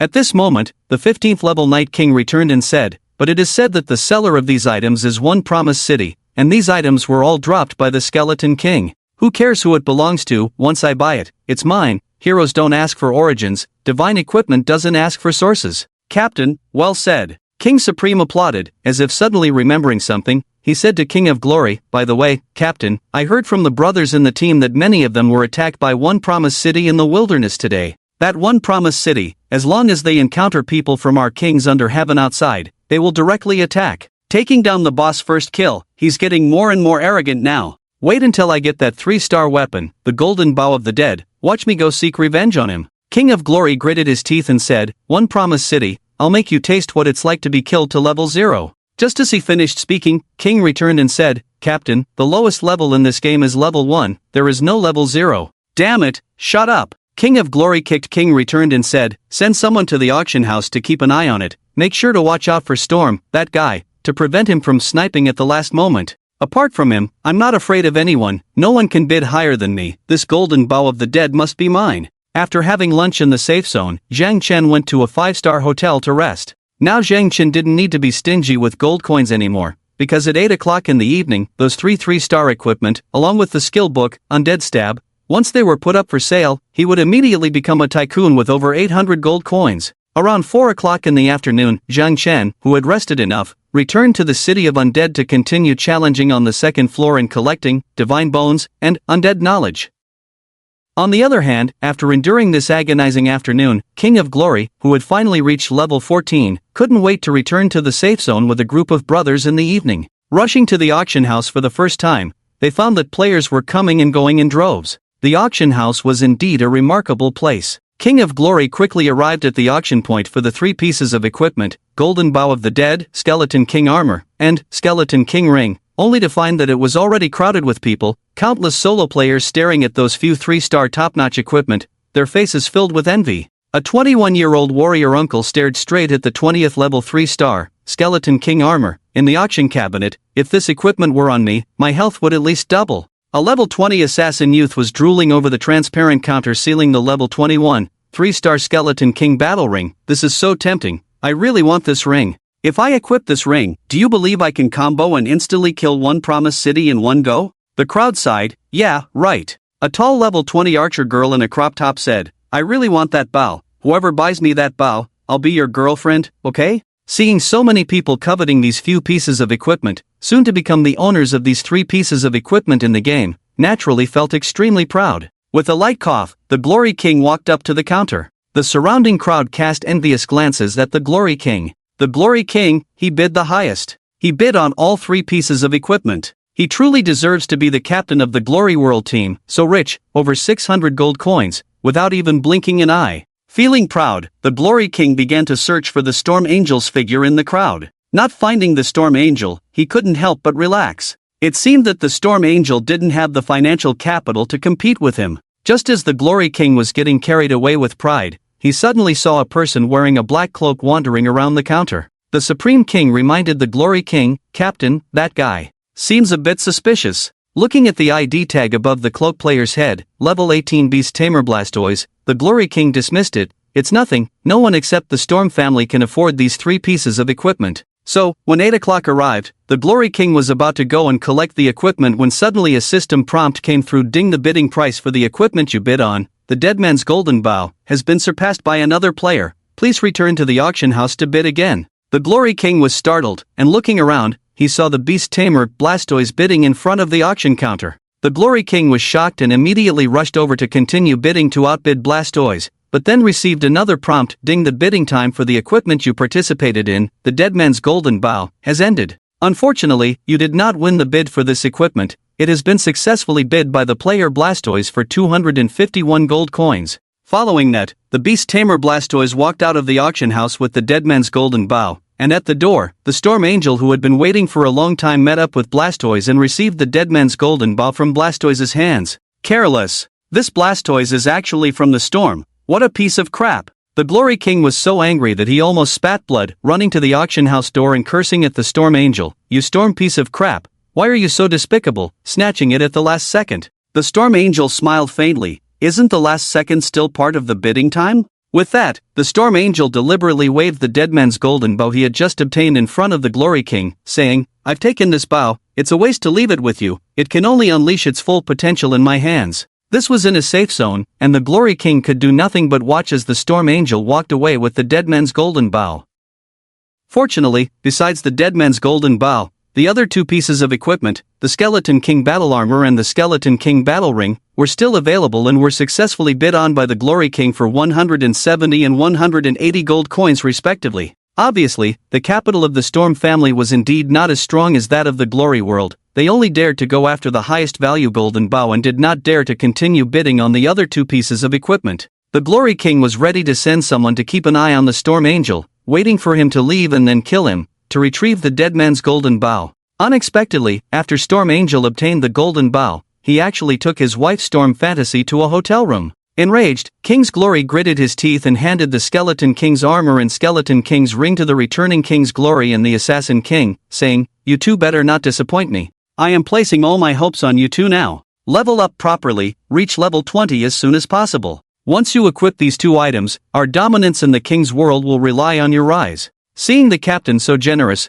both King's Glory and the returning King's Glory were thrilled. Thank you, Captain. We won't sleep tonight, we will level up all night and raise our levels quickly. My level is too low. King's Glory pondered, no, I have to go out with you all night to level up, otherwise with this level, I don't know when I can catch up to one Smile Tempsol. Call the brothers with levels lower than 15, tonight we will level up all night until fatigue is gone. Captain, you are the only one in our whole team with a level lower than 15. Me. King's Glory kicked the Assassin King hard. Call people, take me out to level up, stop dilly-dallying. So, after a quick meal, King's Glory, the returning King's Glory, and others from the King's world, along with dozens of players, left the safe zone. Just as they had left the safe zone, a figure quietly followed them from behind. They locked an 18-level map, Death Valley, as tonight's leveling ground. As King's Glory and the others rushed towards Death Valley, King's Glory casually noticed that the Assassin King kept looking back from time to time. So, King's Glory also looked back and saw nothing unusual except for the passing solo players. They say dogs can see things people can't. What are you looking at? The Assassin King frowned, looked back again, and said, Captain, that person behind seems to have been following us since we left the safe zone. Hearing this, King's Glory, feeling a chill down his spine, looked back and indeed saw a black-robed mage with a low-brimmed hat and hidden ID following them stealthily. King's Glory stopped, turned around, and shouted at the mage, "Hey, why are you following us, looking for trouble?" As the mage, standing tens of meters away, raised his head, King's Glory and the others were stunned by the face revealed. One smile tempts all. Instantly, everyone from the King's world retreated in fear. King's Glory was incredulous because when they had come out, he had deliberately looked around and didn't see One Smile Tempts All nearby, which is why he dared to come out. Unexpectedly, One Smile Tempts All had still targeted them, and if not for the Assassin King's reminder, King's Glory would have been completely unaware. Seeing Zhang Chen, the players from the King's world were on edge, ready for battle, knowing that even if they joined forces, they were no match for Zhang Chen. Because Zhang Chen's level had already reached 24, while theirs averaged only 16. King's Glory looked at Zhang Chen in shock. What? What do you want? What do you think? Under the moonlight, Zhang Chen's smile seemed somewhat chilling. King's Glory swallowed hard. Yesterday. The person who killed your two friends, Lu Xuanda, has nothing to do with me. So what? Zhang Chen casually said, taking out the flowing light staff and approaching the players from the King's world step by step. Captain, this lunatic has been killing anyone from our King's Glory team he sees in the wilderness these days. Let's run. Prompted King's return. King's Honor nodded. You guys hold back. Let me run first. With that, King's Honor turned and bolted, with the others quickly following suit, none daring to stay behind to hold back Zhang Chen, as that would be suicidal. However, just as the King's Glory team had barely taken a few steps, Zhang Chen inexplicably appeared in front of them in the blink of an eye. How can this guy be so fast? King's Return exclaimed incredulously, the distance for Flash isn't that far, right? Indeed, Zhang Chen was utilizing the 50% movement speed bonus from the active talent Godspeed in conjunction with the Boots of the Reaper, and after chasing a distance, he activated Flash to instantly move in front of the King's Glory players. Without giving the King's Glory team a chance to panic, Zhang Chen stood about a dozen meters away from them and, in front of King's Honor and his team, removed all his equipment. To avoid being accused of bullying the weak, how about this? I'll take a step back. Apart from my shoes, I'll take off all my other equipment and fight you. What do you say? Zhang Chen's actions not only left the King's Glory team dumbfounded but also shocked the onlookers passing by. Onlooker A, what is he doing? How can he fight with all his equipment removed? Isn't that suicide? Onlooker B, yeah, he seems a bit out of it lately. Without the equipment bonuses, his defense is at 0, and his health must be only 200 or 300 points. Anyone from the King's Glory team could easily take down Zhang Chen in 1 or 2 hits. Onlooker C, but he's still wearing a pair of shoes, right? Shoes are equipment that increases defense. Onlooker D, what difference does it make whether he wears those shoes or not for defense? Can defense from just a pair of shoes be effective? Meanwhile, despite Zhang Chen's frankness, the King's Glory team hesitated and suspiciously kept their distance from him. What is he up to now? King's Return wondered. Who knows, King Supreme said, but he has removed all his equipment. Even if he's playing us, it will take time to put them back on, and during that time, we can easily take him down. This is a rare opportunity. Even though we are only at level 10, taking down a 0 attribute Zhang Chen is more than achievable. Brothers, attack and defeat Zhang Chen. With King Supreme's command, the King's Glory players around no longer hesitated and, brandishing their weapons, charged towards Zhang Chen. If they were afraid of even an unequipped person, that would be too cowardly. As the other King's Glory team members rushed towards Zhang Chen, only King's Honor stood still, as if suddenly understanding something, and shouted, "Brothers, retreat, don't attack him, we've been tricked." However, the passionate shouts of the crowd drowned out King's Honor's voice, and King Supreme and the others, without hesitation, attacked. Leading the charge was the assassin King Supreme, swiftly closing in, a dagger thrust accompanied by the attacks of the mages and archers behind, focusing their fire on Zhang Chen. The next moment, the damage inflicted on Zhang Chen was shocking, 42. -1. -1. Apart from the King Supreme using armor-piercing attacks, the attacks from the rest could only deal 1 point of mandatory damage to Zhang Chen. How is this possible? The King's Glory team was stunned. He's not wearing a single piece of equipment, how can he still have such high defense? As the players in the King's world felt incredulous, Zhang Chen, who had only a pair of level 22, 3-star enhanced plus 25 boots of the Grim Reaper, made it impossible for any player in the King's world to break through his defense. Hearing the battle prompts in his ears, a slight smile crept up on Zhang Chen's lips. Ding player, Supreme King, launches a malicious attack on you, causing 42 points of damage, the opponent is now gray named. Ding player, Arrow King, launches a malicious attack on you, causing 1 point of damage, the opponent is now gray named. Ding. Looking at the sea of gray names in front of him, Zhang Chen quickly equipped the flowing light staff. With the full attack bonus from the ring he had not taken off, he cast a fireball towards the Supreme King in front of him, 1744 critical hit. Instant kill. Plap! After the Supreme King dropped something and turned into white light, Zhang Chen's gaze fell on the equipment dropped by the Supreme King, the Skull King's battle ring. Ding, you have killed player, Supreme King, due to the opponent's gray name, sin value +0. It was only now that the Night King, who arrived late, realized that Zhang Chen had intentionally provoked them to launch a preemptive attack and trigger a gray name.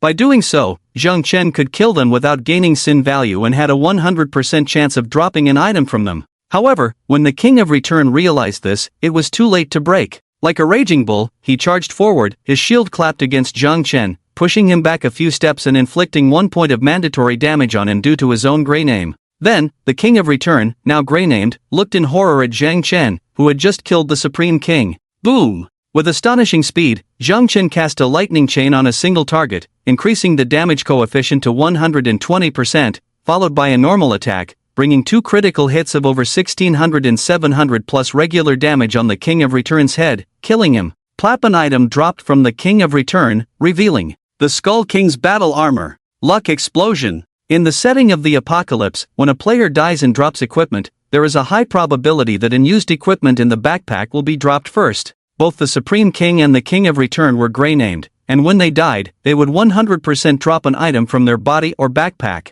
Seeing the 2 3-star Skull King's battle armor and Skull King's battle ring worth a total of 350 gold coins on the ground, the players of King's Glory behind them were wide-eyed, rushing towards the items while shouting, "Quick, pick up the equipment, hurry!" In the front, the group of King's World players closest to Zhang Chen rushed towards the 2 items, trying to pick them up before Zhang Chen could. However, Zhang Chen, who had come out specifically for these 2 items, would not let the hard-won equipment fall back into the hands of the King's World players. At this point, because they had just attacked Zhang Chen, this group of King's World players were all gray-named. Therefore, relying solely on the attack bonus from the flowing light staff and the silver bone ring, Zhang Chen swung the staff frantically, unleashing countless magic balls in all directions under the effect of multiple attacks, causing chaotic and high damage to the crowd of King's World players. 498. Minus 954 critical hit. Minus 988 critical hit. Minus 480. Swish, swish, swish, swish. One after another, white lights lit up continuously, and these King's World players, with an average level of 15 or 16, could not withstand the damage from Zhang Chen, a level 24 beast tamer, and fell one after another under the fierce bombardment of the flowing light staff. The players of King's Glory behind them were stunned. This speed, this critical hit rate, this is a mage? In an instant, more than 20 players from the King's World were wiped out by Zhang Chen, turning into a pile of money, enhancement stones, and equipment scattered on the ground. Still with the white ID above his head, Zhang Chen re-equipped all his gear and calmly picked up the Skeleton King's armor and ring from the ground. 350 gold coins, a freebie. The King of Glory players were almost in tears from anger, but what could they do? They couldn't beat him in a fight. Looking at Zhang Chen with despair, the King of Glory said in a low voice, "Brother, can you return my equipment to me? I bought them with money." "Sure," Zhang Chen replied nonchalantly, "tell me how much you paid before, and I'll sell them back to you." "Damn it!" The King of Glory suppressed his anger and said to Zhang Chen, "Fine, you go back and put them up for auction again, I'll buy them." "Alright, let's discuss it when I return tonight or tomorrow morning." With that, Zhang Chen suddenly lifted the flowing light staff and approached the King of Glory. "What are you doing? Don't be so ruthless. What do you think?" Before the King of Glory could react, a fireball spell struck, dealing over 1,900 critical damage points, instantly killing the King of Glory. As the only white-named player among the King of Glory players, Zhang Chen gained 100 points of infamy after killing the King of Glory, turning his ID red. He didn't even bother to pick up the items dropped by the King of Glory players, as they were of no value to him. The most important things, the Skeleton King's armor and ring, were already in his possession. Although they held no value for Zhang Chen, these items were a valuable resource for other players. As soon as Zhang Chen left, other players nearby rushed to grab the items left on the ground. At the Resurrection Spring in Hope Town, the King of Glory, who had spent his last resurrection chance to come back to life and had just reached level 14, now dropped back to level 13, feeling utterly helpless. "Eternal love is truly my nemesis. Why am I so unlucky to end up in the same safe zone as him?" The King of Glory lamented in despair, unaware that in a previous life, Zhang Chen had shared the same sentiment. At that moment, the King of Glory Supreme and the King of Glory Return, who had also resurrected from the spring, gritted their teeth and said, "Captain, eternal love is too hateful. Shouldn't we gather our forces and try to kill him again?" "Kill him for what?" The King of Glory retorted. "Do you want more humiliation? Can't you see that the gap between us and him cannot be bridged by numbers alone? Then what should we do?" King of Glory Return asked. "We spent 350 gold coins on those items, and now he has destroyed them and wiped us out again. Are we just going to let it go?" "Of course, we can't just let it go." The King of Glory seemed to have a new plan. "Since we can't deal with him directly, we'll have to change our target." With that, the King of Glory immediately opened the regional chat channel, searched for the ID Eternal Love, blocked it, and then repeatedly posted messages in the area. "King of Glory, I offer a double reward of 200 gold coins for anyone who finds the whereabouts of Yarrow and informs me privately." "King of Glory, I offer a double reward of 200 gold coins for anyone who finds the whereabouts of Yarrow and informs me privately."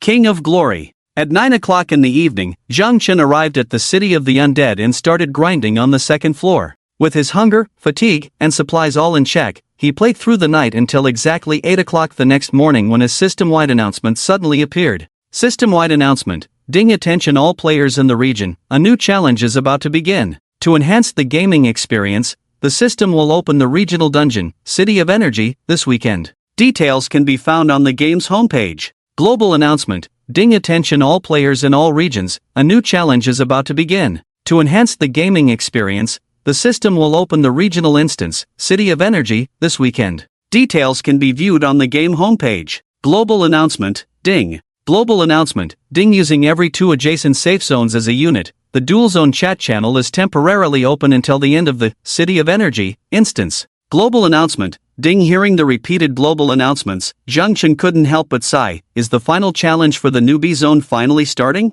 At the same time, in the newly opened Dual Zone chat channels of various regions, players started discussing the City of Energy instance. In Zone 886 where Zhang Chen was, they were matched against Zone 885 in the City of Energy instance. Zone 885/886 Dual Zone chat channel, unprecedented defeat. Zone 885, male, level 21 mage City of Energy? What's that? Can someone explain? Little Red Riding Hood, Zone 885, female, level 21 assassin. Isn't there an introduction on the game homepage? Just read it and you'll know. But I've seen this event on the official site before. You can consider the City of Energy as a battlefield opened between every 2 adjacent safe zones. Killing monsters in the instance earns energy points, and looting energy from players in opposing zones is also possible. At the end of the instance, accumulated energy will be distributed among players in the 2 safe zones, and the zone with more energy rewards all players. Additionally, players can exchange the energy obtained for various high-quality equipment and items in the energy shop after the instance ends. Sweetie, Zone 886, female, level 20 mage, so thrilling. I hope the big brothers and sisters in Zone 885 will go easy on us and not be too harsh. Rogue, Zone 886, male, level 21 priest, what are you saying? Can Zone 886 be bullied by Zone 885? Don't worry, sweetie, stick with Rogue in the instance, and Rogue will protect you. Iron Man, Zone 885, male, level 20 knight, prepare to be defeated, losers of Zone 886. A player named Iron Man ignited a feud between the 2 major zones. Storm Dragon King, Zone 886, male, level 17 warrior, watch your words. Who's the trash here? We'll see who's superior when the City of Energy instance starts. Spider-Man, Zone 885, male, level 20 warrior, what? Can't accept being called trash? What a joke, your zone even has level 17 players, huh? And you dare say you're not trash? Glory of Kings, Zone 886, male, level 15 archer, you trash, stop babbling. Wait for my Zone 886's top team, Kings of the World, to dominate you in the instance. Iron Man, oh my, there's even a level 15 player. Zone 886, you really have some hidden talents. Shadow, Zone 885, male, level 22 assassin, Kings of the World? What's that? Have you heard of our Zone 885's legendary team, the Proud Family? Believe it or not, a single Proud Family member can wipe out your entire Zone 886. Meteor Shower, Zone 885, male, level 21 archer, our Zone 885's top-ranked god, overlord of the heavens, will crush all of you. Dance of Miracles, Zone 886, female, level 20 mage, huh, you think your zone has gods? Our zone's promise of the city is a god, 1v1000. Meteor Shower, spit, spit, spit. Seeing players from two major regions arguing fiercely in the chat channel, Zhang Chen nonchalantly closed the chat interface. In his view, verbal disputes were simply boring. In Tianqi, one spoke with their abilities.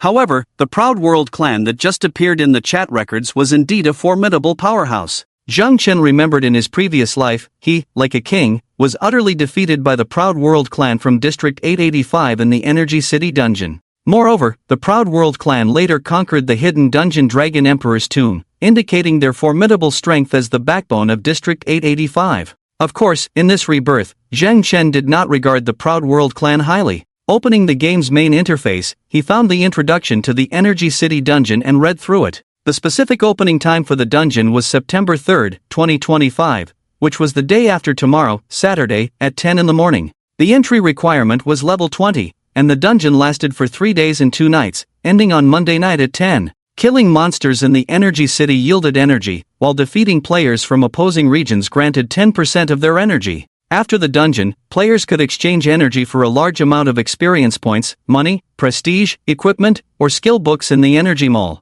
Furthermore, to encourage player participation, the system would establish a system shelter mechanism in the dungeon, similar to when the Skeleton King boss invaded the safe zone. Players who died in the Energy City dungeon would not lose their resurrection chances or drop items but would receive a 10% penalty on experience points. Today was only Thursday, with 2 days remaining until the dungeon opened on Saturday morning. Until then, Zhang Chen decided to do whatever he needed to do. By 8 in the morning, he had reached 80% completion in the challenge on the second floor of the Undead Capital, and his level was approaching 25. Checking his secondary attributes, after a night of fighting, Zhang Chen's fatigue had dropped to 10%, a dangerously low level. He couldn't continue grinding. It was time to go back and rest. So, Zhang Chen crushed a town portal scroll and instantly returned to Hope Town. Not in a hurry to sleep, he first visited the auction house and found that the blue skill book Undead Lunge had been sold for 80 gold coins after a 24-hour auction. After deducting the 5% fee, Zhang Chen received 76 gold coins.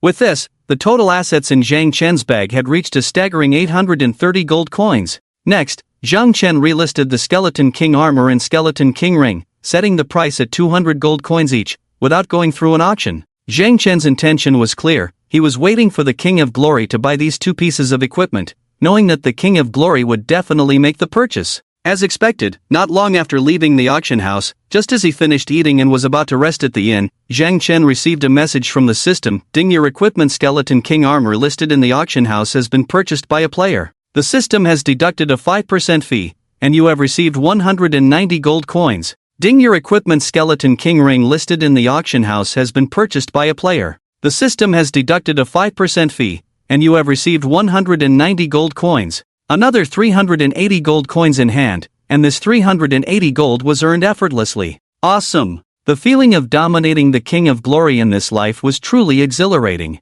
Right now, the King of Glory was probably fuming somewhere, having paid double the price to acquire these two pieces of equipment. After eating, Zhang Chen once again posted a message in the regional channel seeking any trace of Han Yaru, but still received no response. Whether out of sympathy or unresolved feelings, Zhang Chen was a bit worried about Han Yaru. Without Han Feng, Guan Hao, and the others, Han Yaru was alone in this world, making her an easy target for bullying. As she had mentioned before, besides Zhang Chen, she had nothing left, and now, she didn't even have Zhang Chen. Han Yaru, where are you? Zhang Chen, with his fatigue level dropping to 7%, checked into a 5-star room at the Hope Hotel and settled in. At Zhang Chen's current level, the cost of staying in a 5-star room had reached 50 silver coins per hour, with fatigue recovering at a rate of 1% every 2 minutes. For Zhang Chen, who had over 1,200 gold coins, this amount of money was nothing. After sleeping from 8 in the morning until noon, Zhang Chen's fatigue level was fully restored, much faster than in a 1-star room where it would take at least 10 hours to recover fully. Upon waking up, Zhang Chen checked the information interface but found no messages. Thousands of players in Area 886 had seen Zhang Chen's bounty message. With so many people, it was hard to believe that no one had seen Han Yaru yet. There were only two possibilities: either Han Yaru was hiding her ID, or she had left Area 886. Zhang Chen hoped it was the former. After organizing his thoughts, his next goal was still clear. In the afternoon, he planned to return to the City of Undead, complete the second floor challenge, activate the direct passage to the third floor, and also pick up a level 6 to 7 difficulty Undead Redemption task in the hopes of obtaining a set of Mage Undead equipment. He had collected too many 1-star undead sets on the first and second floors, and he was even close to completing a set of 1-star warrior and assassin undead equipment. Around 1 in the afternoon, Zhang Chen arrived at the city of undead, entered the second floor, and started clearing it. At this time, besides Zhang Chen, there were still no other players in sight on the second floor, indicating that no one had completed the first floor challenge yet. After spending the whole afternoon, Zhang Chen finally completed the second floor challenge. Around 4 in the afternoon, Zhang Chen, now level 25, finally heard the pleasant system notification. Ding, congratulations on completing the second floor challenge of the City of Undead. The teleportation array to the third floor is now open. It was only at this point that 1 or 2 teams of players had just completed the first floor challenge and reached the second floor, while Zhang Chen had already entered the third floor through the light curtain. This scene astonished the players who had just entered the second floor. Player A, damn, did someone just open the teleportation array to the third floor and go there? Player B, my god, we just entered the second floor, who's so awesome to have already completed the second floor challenge. Player C, it's probably one promise of love. And he's been soloing all along. It's terrifying, almost insane. The third floor was inhabited by the highest level undead creatures in the City of Undead, level 26 to 30 skeleton guards and undead guardians. Not only were they high level, but these 2 types of monsters were also the strongest in the City of Undead, with talents that had reached the premium level. Prior to this, all the monsters Zhang Chen had encountered had ordinary talents, with only the Skeleton King having an epic talent, and the rare talent of the Dragon Emperor Guardian, Dragon Blood Swordsman.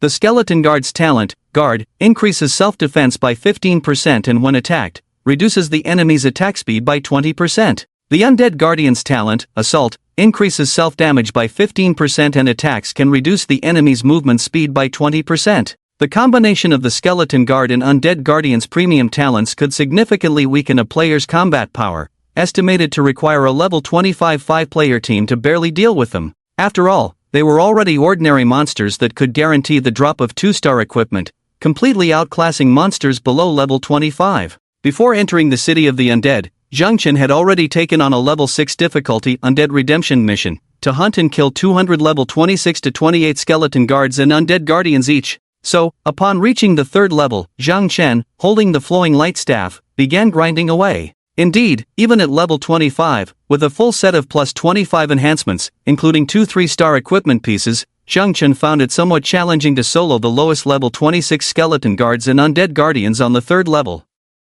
Fortunately, dealing with only 1 to 2 at a time, he could barely manage without a threat to his life, although the monster grinding speed was a bit slow. Starting at 4 in the afternoon, this grind lasted for 6 hours until 10 at night when Zhang Chen finally completed the level 6 difficulty Undead Redemption mission. So, after submitting the task to the undead merchant, Zhang Chen did not return but, relying on his remaining fatigue, went back to the third level of the City of the Undead to continue grinding. Because he had obtained a total of 5 2-star equipment pieces in the afternoon on the third level, including 3 pieces of undead set equipment, Zhang Chen tasted success. Just by grinding here for a week, not to mention a set of Mage 2-star undead set, Zhang Chen felt he could collect a set of undead sets for all 7 major professions. Despite already having 3-star weapons and shoes on him, the base attributes of said equipment were significantly higher compared to normal equipment of the same level and stars. It was not an exaggeration to say that a level 32-star undead staff had a higher cost-effectiveness than Zhang Chen's current level 18 3-star flowing light staff,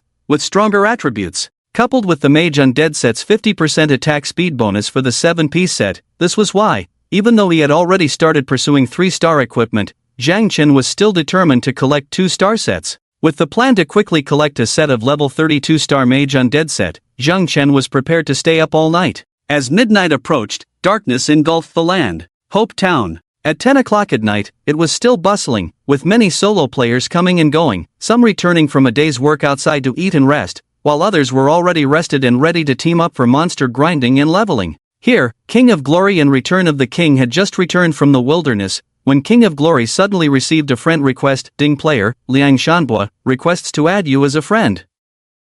Thinking nothing of it, King of Glory accepted the friend request, and the other party immediately sent a message that excited him. Liang Shanbua, I found the person with the ID, Yuru. King of Glory was instantly alert and quickly replied, Where? Are you sure it's her? I'm sure, even though she hid her ID, I saw with my own eyes in the City of the Undead that she was the one who sacrificed herself to protect one promised city.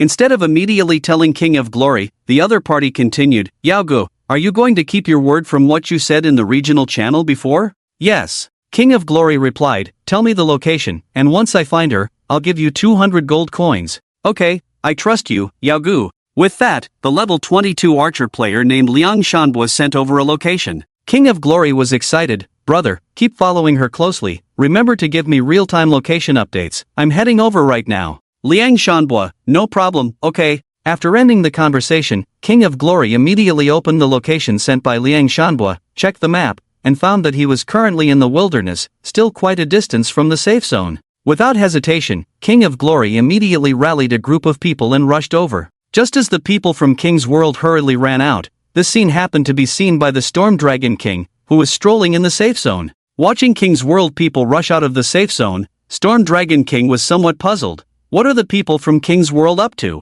Why do they seem so sneaky? The Storm Angel pondered for a moment. It looks like they hurried out after receiving some kind of message. Could it be that their people found an elite monster or a lord monster in the wilderness? Pausing, the Storm Angel said, let's go, we'll follow them. If there's any benefit, we can't let them take it all. In the wilderness, on a city road that resembled ruins, a priestess girl wearing light blue magical robes, concealing her ID above her head, walked alone. This priestess girl was none other than Han Yuru. Staring blankly ahead, Han Yuru seemed to have lost her soul, walking on the road listlessly, her stunning appearance and ethereal demeanor attracting the attention of many passing players. Passerby A, look at that girl, she's so beautiful. Why is she walking alone at night, not afraid of being stalked by perverts? Passerby B, she is indeed beautiful. Hey, should we go talk to her? Passerby C, I think we better not, let's have some self-awareness. How could a beauty like her be interested in us? Unless we are powerful leaders like the top player in King's Glory, or strong players like the first-ranked god, One Promise enchants the city, we might have a chance with such a girl. Han Yuru paid no attention to the passers-by's comments. Just then, a friend request notification sounded. Player, One Promise enchants the city, has sent you a friend request through ID search. Looking at the friend requests that had been popping up all day, Han Yuru reluctantly pressed reject once again. Han Yuru, he doesn't love you anymore, can't you see that? All he has for you is pity. Han Yuru cried to herself, he's now the top god.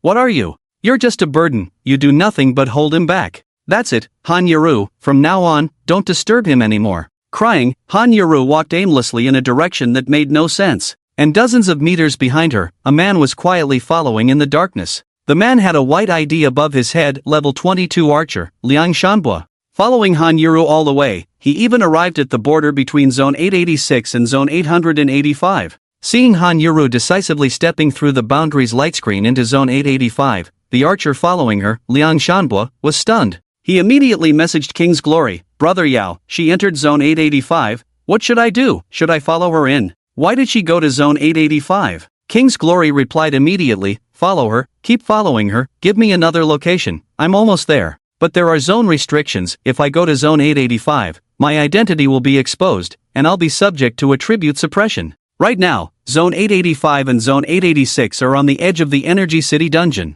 If I go to their zone at this time, I'm afraid. Afraid of what? Don't you have a resurrection chance? Liang Shanbua hesitated, I do have a resurrection chance, but that's alright, if you get killed by their people, I'll mobilize the entire King's World to avenge you, and I'll compensate you with an additional 100 gold coins for your loss. King's Glory's words instantly boosted Liang Shanbua's confidence. Okay, Brother Yao, I'll keep following her. With that, Liang Shanbua quickened his pace and caught up with Han Yuru. Meanwhile, Han Yuru had just passed through the white light screen representing the boundary between zones, entering another city ruin with over 80% destruction, filled with biomutants. At that moment, a system prompt sounded in Han Yuru's ear. Ding, please note, you have entered a non-affiliated area, Zone 885. In this area, you will be suppressed, all attributes minus 30%, and your ID cannot be hidden, being forcibly marked with a red zone label.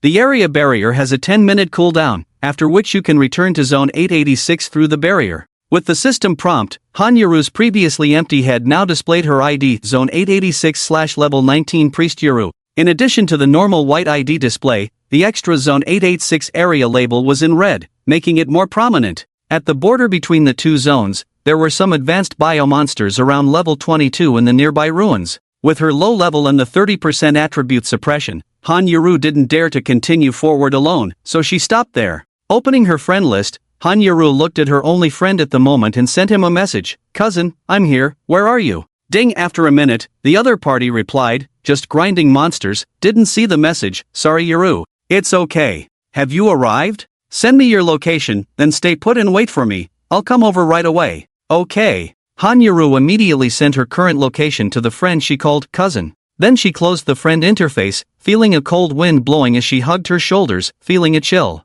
Just then, several players from Zone 885 who were leveling up in the wilderness noticed Han Yuru and walked towards her. 3 players approached her, all looking like they were in their mid-20s, a level 22 warrior, a level 22 archer, and a level 21 priest, a typical leveling trio. As the 3 approached her, Han Yuru instinctively stepped back, but when she reached the boundary between zones 885 and 886, the barrier blocked her path like a wall, and at the same time, a prompt came, ding, area barrier cooling down, you can pass through again in 8 minutes and 32 seconds. By now, the 3 players had reached Han Yuru, eyeing her with malicious intent. The leader, an ID named Sky Warlord, a level 22 silver armor warrior player, smiled and said to Han Yuru, little sister, it's late at night, why are you wandering alone outside? The wilderness is full of monsters, it's too dangerous. Do you want us brothers to escort you back to the safe zone? Han Yuru lowered her gaze in fear, not looking at them, and said, no need, I'm waiting for someone. Waiting for who? As Han Yuru's words fell, another level 22 archer named Galactic Battle smirked and said,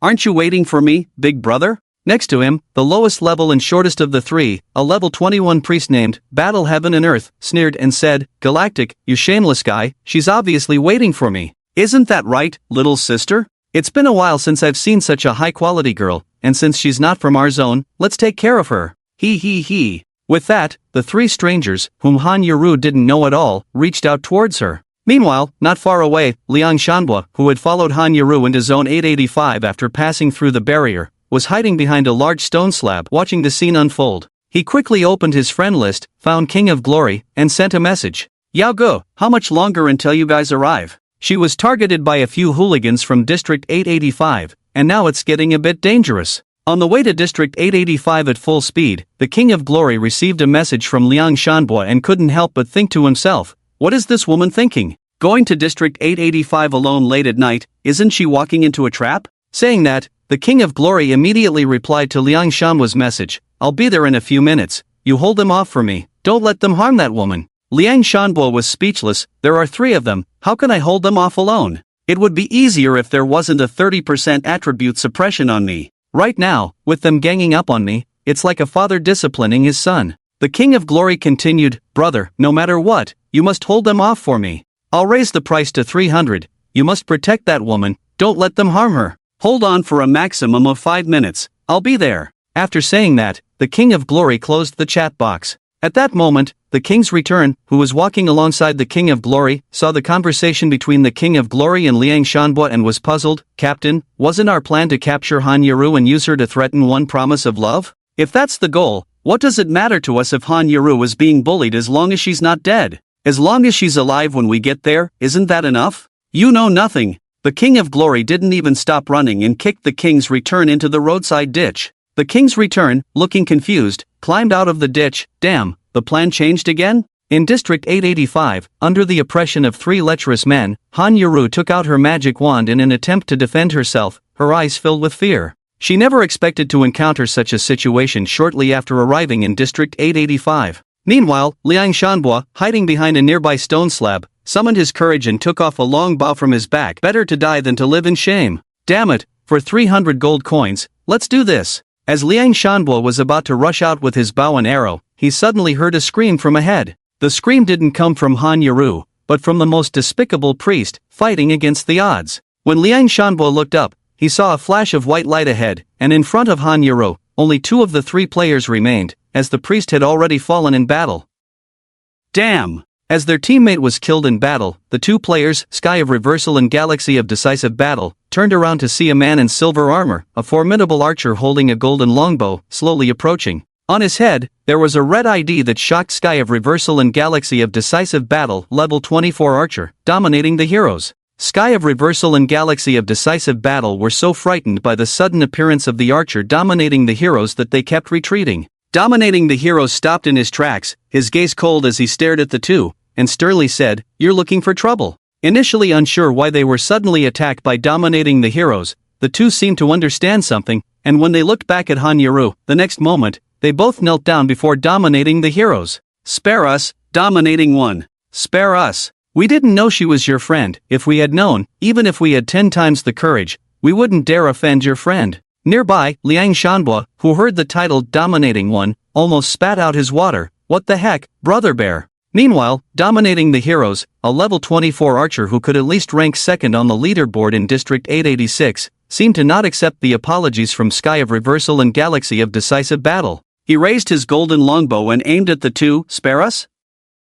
Non-existent, atone with death. As the words fell, swish swish swish swish, the arrogant figure unexpectedly displayed astonishing speed beyond ordinary people, shooting out a dozen arrows from the bow in a second, like a rain of arrows, sweeping over the duo of Sangxiang and Inja in the battle. The arrows struck at a rapid pace, and the two had no time to dodge. In the blink of an eye, they were turned into hedgehogs, with damage numbers reaching 200 to 300 continuously popping up above their heads. They didn't even have a chance to fight back, and in an instant, their health bars were emptied. Double kill. Whoosh! Seeing two white lights flashing in front of Hanyaru, Liang Shanbo, who was hiding behind a nearby slate, was stunned. Sangxiang and Inja were both level 22 players with very good equipment. In the hands of that arrogant figure, they couldn't even last a second and were both killed instantly. What's even more terrifying is the speed of the arrogant figure's attacks. 10 shots in 1 second? Is he using an attack speed hack? On the field, after effortlessly killing the 3 players, the ID above the arrogant figure's head turned deep red as he approached Hanyaru. Disregarding the items dropped on the ground, the arrogant figure's attention was focused on Hanyaru. Yuru, I'm sorry I'm late, are you okay? Did they bully you? No. Hanyaru shook her head, looking at the arrogant figure gratefully. Cousin, thank you for saving me. The arrogant figure smiled. You're welcome. Protecting you is only natural. It's just that these fools dared to bully even my cousin. They're asking for death. With a sudden strong killing intent in his eyes, the arrogant figure's words revealed his anger. Seeing Hanyaru silent, thinking his intense emotions had scared her, the arrogant figure immediately calmed down. Yuru, I'm glad you reached out to me. I'm sorry to bother you, cousin. Hanyaru said with some guilt. My brother, Han Feng, and all of them are dead. I'm at my wit's end. Thinking of her brother Han Feng, Hanyaru's eyes couldn't help but moisten. Hearing this, the arrogant figure couldn't help but feel angry. Who killed your brother? Yuru, tell me, I'll help you avenge him. Hanyaru shook her head and said, Cousin, can I stay in your 885 area for a while? After a few days, I'll return to our 886 area. In fact, Hanyaru came to the 885 area just to escape from Zhang Chen. Hearing Hanyaru's request, the arrogant figure seemed happy. Of course, you can stay in our 885 area for as long as you want. Don't worry, with me around, no one in the 885 area will dare to bully you. Thank you, cousin. Hanyaru showed a grateful smile and then asked somewhat incredulously, by the way, how did you become so powerful? You just took down those 3 people in an instant. Hanyaru's praise made the arrogant figure excited. Yuru, let me take you back to the safe zone first. We can talk on the way. Hanyaru nodded. Okay. So, the arrogant figure led Hanyaru away. Liang Shanbo, who was hiding nearby, became anxious and was about to open his friend list to contact the King of Glory when suddenly a group of players broke into the area behind the boundary. Looking around, he saw 7 or 8 players from the King's world and even the King of Glory among them. Liang Shanbo hurried to join the King of Glory. Brother Glory, you finally came. Where are they? King of Glory looked around, and when he saw the loot dropped not far ahead, he was surprised. Didn't I ask you to protect her? Was she still killed? No, Brother Glory, Liang Shanbo said, these are the drops from the players who bullied her. I was about to go up and hold them after sending you a message just now, but then an archer appeared out of nowhere and took down all 3 of them by himself. Then he took that Yoro with him. What? King of Glory exclaimed. Was it coercion? No, I just heard that Yoro referred to that archer as cousin, and she came here as if to find that archer. Cousin? Taking on 3 opponents alone, is he that powerful? Liang Shanbo shuddered. Yes, I feel his strength is on par with the top player in our area, Inua Chang. Did you not see his attack speed just now? It was like lightning, and his damage output was insanely high. It left me stunned. King of Glory was not concerned about this. Which way did they go? That way. Liang Shanbo pointed in the direction where Aosher Kun Xiong and Han Yaro had left earlier, then said to King of Glory, Brother Yao, my task is done, so, about the 200 gold we agreed on earlier. To his surprise, King of Glory immediately took out 200 gold coins from his bag and handed them to Liang Shanbo, then led the people behind him, heading towards the direction Liang Shanbo pointed to. Seeing this, Liang Shanhua hurriedly shouted to King of Glory, "Brother Yao, that archer is too powerful, even with you guys, you won't be able to defeat him. Please don't go." King of Glory ignored Liang Shanhua and continued to chase after Aosher Kun Xiong. Liang Shanhua shook his head, not heeding the advice of the elderly will lead to losses. With that, he was about to leave Area 885 and return to his own area when suddenly, a large group of players broke into the area. The Storm family. Meeting face to face with the Storm Angels, Liang Shanhua looked puzzled. What's going on? Are the people from King of Glory and the Storm family planning to snatch a wife from me, Nuwa Cheng Cheng? The Storm Angel who had just arrived looked around and directly asked Liang Shanhua, "Where is King of Glory?" Since he had just seen the people from King of Glory coming in, Liang Shanhua definitely knew where they had gone. Not daring to offend King of Glory, but also not daring to offend the Storm family, he pointed in the direction where King of Glory and the others had just left, saying, "That way." Without a word, the Storm Angel immediately led his people to chase after them. On the other side, Aosher Kun Xiong, who was escorting Han Yaro towards the safe zone of 885, said to the silent Han Yaro beside him, "Yaro, rest assured, from now on, with me here, no one can bully you." Han Yaro, who seemed lost in thought, was brought back to reality and looked at Aosher Kun Xiong, smiling, "Thank you, cousin." Aosher Kun Xiong deliberately showcased his strength in front of Han Yaro. "I am currently the number 1 on the 885 area leaderboard, and I have a top-tier team of 2,000 people, the Proud World family. In the entire 885 area, there is no one who can rival me. Everyone who sees me has to give way." After boasting about his achievements, Aosher Kun Xiong looked proudly at Han Yaro, expecting her to admire him, but to his surprise, Han Yaro lowered her head, lost in thought, seemingly not paying attention to anything he had just said. Feeling awkward, Aosher Kun Xiong remained silent. The two walked in silence for a while, and suddenly, Aosher Kun Xiong turned and hugged Han Yaro. "Yaro, be with me, let me protect you from now on." "Cousin, what are you doing?" Han Yaro was startled and quickly pushed away from Aosher Kun Xiong, taking several steps back, looking at him in surprise. Aosher Kun Xiong remained calm. "Yaro, after all this time, don't you know my feelings for you?" Han Yaro was incredulous. "But you're my cousin." "Yes, you said I'm your cousin, not your real brother."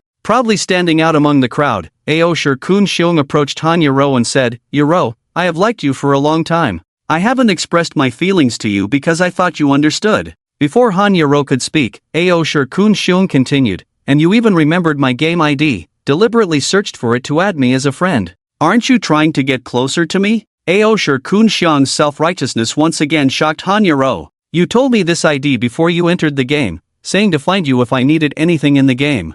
I didn't even plan to find you, but in the end, you came to me." Pausing, Aosher Kun Xiong continued, "Let's not dwell on that. Let's talk about something important. Do you know what the world is like now? Without sufficient strength, it's hard to move an inch." Aosher Kun Xiong said, "I have enough strength to protect you. As long as you agree to be with me, Yaro, I will not let anyone bully you." "No, no." Han Yaro stepped back, shaking her head in disbelief. Just as she turned to run away, Aosher Kun Xiong suddenly reached out and pulled her back. Aosher Kun Xiong forcibly embraced Han Yaro. "Yaro, I really like you. Give me a chance, okay? Let me go." Han Yaro struggled desperately, but her strength was no match for Aosher Kun Xiong's. Her struggles were futile in front of Aosher Kun Xiong. At that moment, a shout rang out, "Stop, let go of that girl." Aosher Kun Xiong looked in the direction of the voice and saw a group of players rapidly approaching. Each player's ID began with the word King and had a red mark of 886 District in front of it.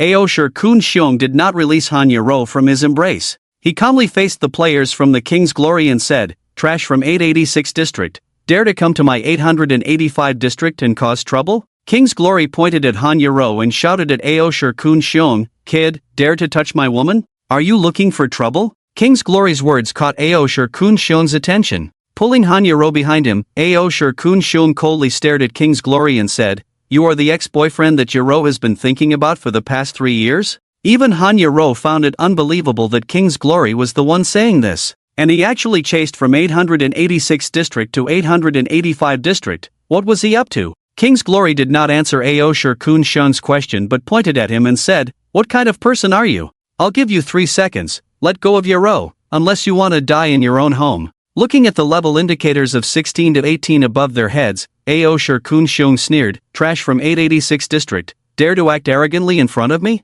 King's Glory snorted, "I see you haven't heard of the King's Glory in 886 District." Aosher Kun Xiong dismissed it. It seems you haven't heard of the Proud family in 885 district either.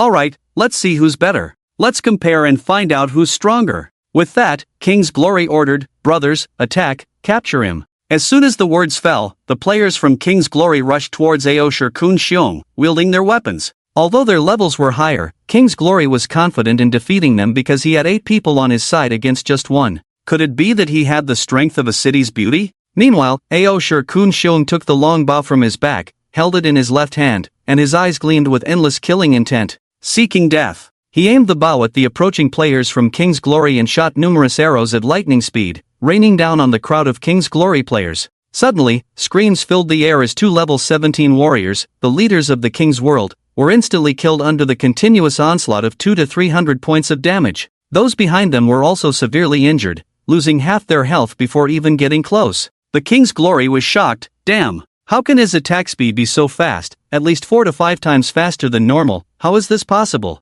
While the King's Glory was stunned, apart from the King Supreme and the King's Return, the other 5 players under him were all wiped out by the Proud Heroes. With a 30% attribute suppression, coupled with a level difference of 6 to 8 levels, along with the Proud Heroes' impressive damage and super fast attack speed, the King's World players were like paper in front of the Proud Heroes. The IDs above the Proud Heroes' heads turned red with rage, and the King's Glory and his companions dared not approach. The Proud Heroes chuckled. What's wrong? Scared now? Weren't you the number 1 team in District 886? It seems like everyone in your district is just like you, or even worse, trash. A man may die but not be insulted. Damn it, this kid is asking for a beating. The King's Glory gritted his teeth and ordered the King Supreme and the King's Return, you two, go and teach him a lesson. The 2 quickly retreated, shaking their heads frantically. Captain, it's the Proud Heroes. They are the number 1 on the District 885 leaderboard. Oh my god. The King's Glory was shocked. He's on the same level as Yinnekingshang. I didn't even notice, no wonder he's so fierce. The King's Glory regretted coming all this way to die because he had no chance of resurrection left. Yinnekingshang can't even protect his own woman, and now he wants me to protect his woman. While regretting, the King's Glory unleashed his final move. I warn you, the woman behind me is the wife of the number 1 god in District 886, Yinnekingshang. If you dare to harm her in the slightest, beware that our district's number 1 god will come and slaughter your entire safe zone. To his surprise, the Proud Heroes were not intimidated by the King's Glory's threats, as he didn't believe a word of it. Let him come find me. With that, a rapid barrage of shots instantly killed the King's Return and the King Supreme behind the King's Glory. As the Proud Heroes aimed at the remaining King's Glory, a large group of players charged out from all directions of the ruins. The Storm family. Seeing the group of players with the prefix Storm and their IDs charging towards them, all marked with the red tag of District 886, the Proud Heroes were intrigued. Is Yuru so highly regarded in your District 886? Are you willing to mobilize the strength of 2 teams to protect her? However, not even Han Yuru herself had expected the Storm family and the King's World players to come to her rescue. Could it be because of the bounty message that Zhang Chen had been broadcasting in the regional channel? Without a word, the Storm family players quietly surrounded the Proud Heroes and launched a coordinated attack. Taking advantage of their numbers, a group of level 17 to 18 archers and mages managed to deplete more than half of the Proud Heroes' health with a single round of attacks. The Proud Heroes remained calm, drinking a red health potion to restore over 80% of their lost health, then drew their bows and launched a counterattack. Swish, swish, swish, swish. With an attack speed at least 5 times faster than normal, countless arrows shot out from the Proud Heroes' hands, raining down chaotically on the surrounding Storm family players. Suddenly, beams of white light lit up from all directions. The players from the Storm family couldn't withstand the damage from the Overlord of the Heroes, just like the players from the King's World before them. They were shot down one by one as they approached the Overlord of the Heroes. The Storm Angel was shocked by the attack speed of the Overlord of the Heroes, but unlike the players from the King's World who still hadn't figured it out, the Storm Angel quickly realized he must have at least a legendary level attack speed talent. Don't get close to him. Brothers at range, focus fire and suppress him. Create an opportunity for Han Yuru. With the command of the Storm Angel, the players from the Storm family stopped approaching the Overlord of the Heroes. Only the mage archers increased their firepower and besieged the Overlord of the Heroes. Fortunately, there were enough people from the Storm family. They had thought that the King's World had some secret operation, so they had specially sent more than 50 people to follow. When they found out that Han Yuru, the girlfriend of One City's Promise, was in trouble, the Storm Angel, who had been trying to get closer to One City's Promise, naturally wouldn't stand idly by. Even though all the players from the Storm family were just cannon fodder that could be killed in a few arrows in front of the overlord of the heroes, with so many cannon fodders from the Storm family, it was enough to keep the overlord of the heroes busy for half a day. Fortunately, Han Yuru, who was protected by the overlord of the heroes, saw the efforts made by the King's World and the Storm family to save her. She took advantage of the Storm family's distraction of the overlord of the heroes and quickly ran away from his side while he was not paying attention. The King's Glory quickly went to meet Han Yuru and then, without caring about anything else, took Han Yuru and ran towards the boundary of the area. Damn it, King's Glory! Trying to steal my credit. Seeing the King's Glory running away with Han Yuru, the Storm Angel quickly ordered, "Stop fighting, retreat. Chase after King's Glory, don't let him take Han Yuru away." As soon as the words fell, the players from the Storm family began to retreat. Watching the players from the Storm family fleeing in all directions, the overlord of the heroes, who had only half of his health left after the recent battle with the mage archers, did not pursue them. Instead, he gritted his teeth and said, "Yuru, wait for me, I will definitely get you." On the other side, the King's Glory had just taken Han Yuru through the boundary and returned to the 886 area. A cold arrow flew towards them and hit the King's Glory's buttocks. Damn it! The King's Glory touched his buttocks, turned around, and looked at the Storm Angel who had launched the attack on him after crossing the boundary. "Are you crazy? Why are you attacking me at this time? It doesn't matter when, I can still attack you." The Storm Angel quickly ran over, threw away the bow and arrow in his hand, and started fighting the King's Glory barehanded. "I saved Han Yuru, this credit belongs to our Storm family." "You're talking nonsense. Without the sacrifices of my King's World, when your Storm family arrived, she would have already been killed by that overlord of the heroes. Han Yuru is mine. Get lost. She's mine. Mine. Mine. You owe me for the golden bow of the deceased laborer." While the two of them were fighting each other, Han Yuru, who was standing aside, squatted down and started sobbing softly. The loss of Zhang Chen's love, Lu Xing's betrayal, Han Feng's death, and the sudden change of her cousin had completely shattered Han Yuru's last bit of hope for this world. After a long time, Han Yuru stood up, said thank you to the Storm Angel and the King's Glory, and walked towards the direction of Hopetown in a daze. The Storm Angel and the King's Glory stopped fighting, but they didn't dare to disturb Han Yuru in this state. They silently escorted Han Yuru to safely reach Hopetown. Watching Han Yuru enter the safe zone, the two of them finally relaxed. Standing at the gate of Hopetown, the King's Glory asked the Storm Angel, "Why are you here?" The Storm Angel asked back, "Aren't you trying so hard to find Han Yuru to use her to threaten and retaliate against one city's promise? I didn't expect you to actually save her. Have you turned over a new leaf? What's it to you? If you dare to follow me again, I'll break all three of your legs." After a pause, Glory of Kings continued, "But, to be honest, thanks for saving my life back there." With that, Glory of Kings swaggered into the small town. Passers-by who witnessed the interaction between the Storm Angel and Glory of Kings were amazed. Wasn't the Storm family at odds with Glory of Kings before? How come they suddenly seemed friendly? Who knows, maybe it's because the Energy City instance is about to open. At this time, everyone in our 886 area is on the same side. There's no point in fighting amongst ourselves anymore. Back in the safe zone, Glory of Kings reunited with the resurrected Glory returns. The Supreme King of Kings was puzzled. "Captain, why did we save that Han Yuru, and now we're letting her go like this? Are you really that clueless?" Glory of Kings replied, "Using Han Yuru to threaten one promise of the city is only temporary. Even if we kill one promise of the city again, what's the use? He still has a chance to resurrect. In the long run, the best way is to turn him into an ally." The Supreme King of Kings and Glory returns finally understood, but what if he doesn't appreciate it? All our efforts will be in vain. Whether he appreciates it or not is up to him. We can only do so much. From now on, we leave it to fate. Glory of Kings sighed, feeling 1,000 regrets in his heart. If only he hadn't opposed one promise of the city before, perhaps Glory of Kings would have soared long ago. Suddenly remembering something, Glory of Kings hurriedly asked Glory Returns and the Supreme King of Kings, "What about our equipment? Did it get destroyed?"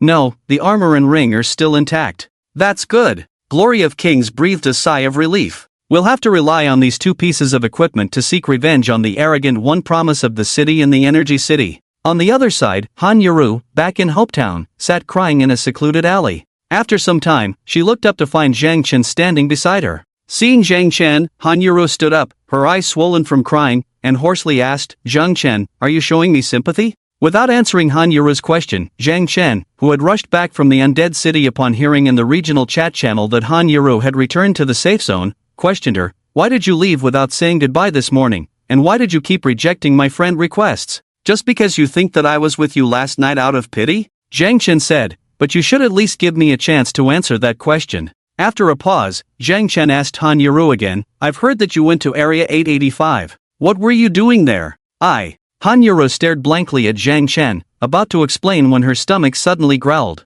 She bit her lip lightly, lowering her head like a child who had done something wrong. Zhang Chen sighed helplessly, let's go eat first. With that, he took Han Yuru to a Western restaurant in town. Without asking her preferences, Zhang Chen called an NPC waiter, steak, 1 medium rare and 1 well done, and 2 glasses of red wine, 1 diluted with 1/3 Sprite. Han Yuru quietly watched Zhang Chen ordering, her beautiful eyes fixed on him. She hadn't expected that Zhang Chen would remember that she liked her steak well done and that he always diluted red wine with Sprite. But Han Yuru didn't say much, fearing that her assumptions would push Zhang Chen, who had finally gotten a bit closer to her, away once again. Soon, the waiter brought 2 steaks and red wine. Both of them ate with their heads down, no exchange of words until they were almost done with the steaks. Zhang Chen finally said, next time, don't leave without a word. Han Yuru, who was cutting her steak, paused for a moment and nodded. At that moment, voices from other players dining in the same Western restaurant as Zhang Chen fell into his ears. Player A, quick, check the chat channel between our district and District 885.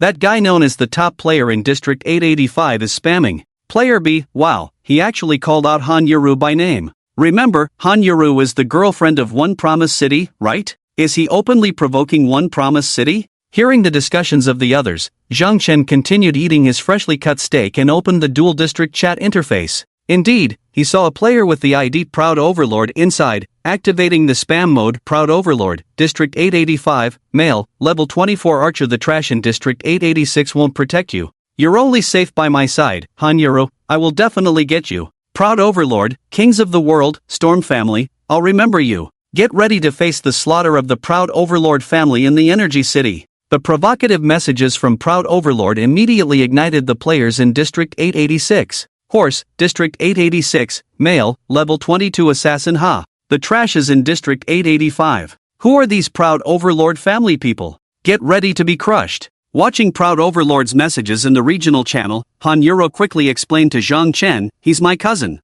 Zhang Chen remained silent, while other players in the restaurant began to whisper. Proud Overlord is making threats in the district. Such open provocation, his woman is being bullied, and One Promise City can tolerate it. Yeah, if it were me, even if I couldn't do anything to Proud Overlord through the screen, at least I would speak up in the district and confront him. Being so submissive makes that guy think we're really afraid of him. Han Yuru glanced at Zhang Chen but said nothing. At that moment, Zhang Chen lifted his head and saw the tired and fearful expression on Han Yuru's face. He said, I'm here, no one can hurt you. With that, Zhang Chen continued eating his steak, while Han Yuru looked deeply at him and nodded. After a pause, Zhang Chen continued, after we finish eating, I'll take you to the hotel to rest. What about you? Han Yuru asked. It's late, I'm also ready to rest. After finishing their meal, Zhang Chen took Han Yuru to Hope Hotel and booked 2 5-star rooms. As he escorted Han Yuru to her room, Zhang Chen was about to head to his own room when Han Yuru suddenly called out, Zhang Chen. Zhang Chen stopped in his tracks, turned around to look at Han Yuru, and said, I'm sorry. I couldn't control myself last night. Han Yuru shook her head, gently biting her lip as she said, it was my impulsiveness, Zhang Chen, get some rest. Zhang Chen. Han Yuru called out to Zhang Chen again, seeming a bit afraid, can I see you again tomorrow? Get some rest early tonight. I'll take you to level up tomorrow morning. With that said, Zhang Chen entered his room. Standing at the door of her room, Han Yuru's fair cheeks showed a relieved smile, then she turned and entered her room. Back in his room, Zhang Chen had just finished showering and lay down on the bed. With a ding, he received a friend request notification, Ding player Yuru has accepted your friend request. Shortly after, a message came from Han Yuru, good night, heart. In the adjacent room, Han Yuru lay in bed, looking at the chat interface with Zhang Chen, tossing and turning, until after a while, she finally saw Zhang Chen reply with a safe, and then she fell asleep peacefully. It was already midnight when Zhang Chen had only slept for 2 hours, restoring his fatigue to 70% before leaving the hotel to repair his flowing light staff and death god's boots at the blacksmith's shop. Alone, he returned to the city of undead. With time pressing, Zhang Chen's plan was to finish the regional instance dungeon, City of Energy, complete the hidden quest, obtain rare materials, and then immediately tackle the hidden dungeon Dragon Emperor's Tomb. By then, he would be close to reaching level 30 and could advance to the second class in the main city. Completing so many tasks in the shortest time was indeed challenging, so Zhang Chen needed to work hard. The daily tasks in the City of Undead had refreshed, but with his current strength, challenging the level 29 to 30 skeleton guards and undead guardians on the second level of the third tier alone would be difficult. Therefore, he opted for a level 6 difficulty undead redemption task in the first level of the third tier to face the level 26 skeleton guards and undead guardians. Tirelessly grinding until morning at 7 o'clock, a beam of golden light descended, and Zhang Chen reached level 26. Stretching lazily, Zhang Chen unconsciously opened his friend list and found 12 unread messages from Han Yuru. Yuru, September 2nd, 2025, 5:32 Good morning, heart, 5:40 Zhang Chen, are you still sleeping? I dreamt of you last night, sad, 5:41 Take your time sleeping, I won't disturb you for now. 6:20 What do you want to eat when you wake up? I'll buy it for you. 6:21 Forget it, I'll wait for you to wake up, or else it might get cold and not taste good. 6:30 Zhang Chen, are you still not awake? 6:45 Where did you go, Zhang Chen? Why didn't I see you in your room? 6:45 Are you ignoring me again, crying? 6:46 Zhang Chen, where are you? Don't leave me alone, I'm scared, crying. Reading these messages, Zhang Chen was momentarily stunned. Instead of replying to Han Yuru immediately, he first submitted the task at the undead merchant's place, crushed the return scroll, and teleported back to Hope Town. In the early morning, many players, after a night of rest, regained their strength, formed teams, received tasks from the NPCs in town, and headed cheerfully to the wilderness. It was the 6th day since the server opened, also the 6th day since the outbreak of the apocalypse. Gradually, players began to adapt to this world. It is worth mentioning that apart from being digitized, the world was fundamentally no different from the real world. Almost everything present in the real world existed in the world of apocalypse.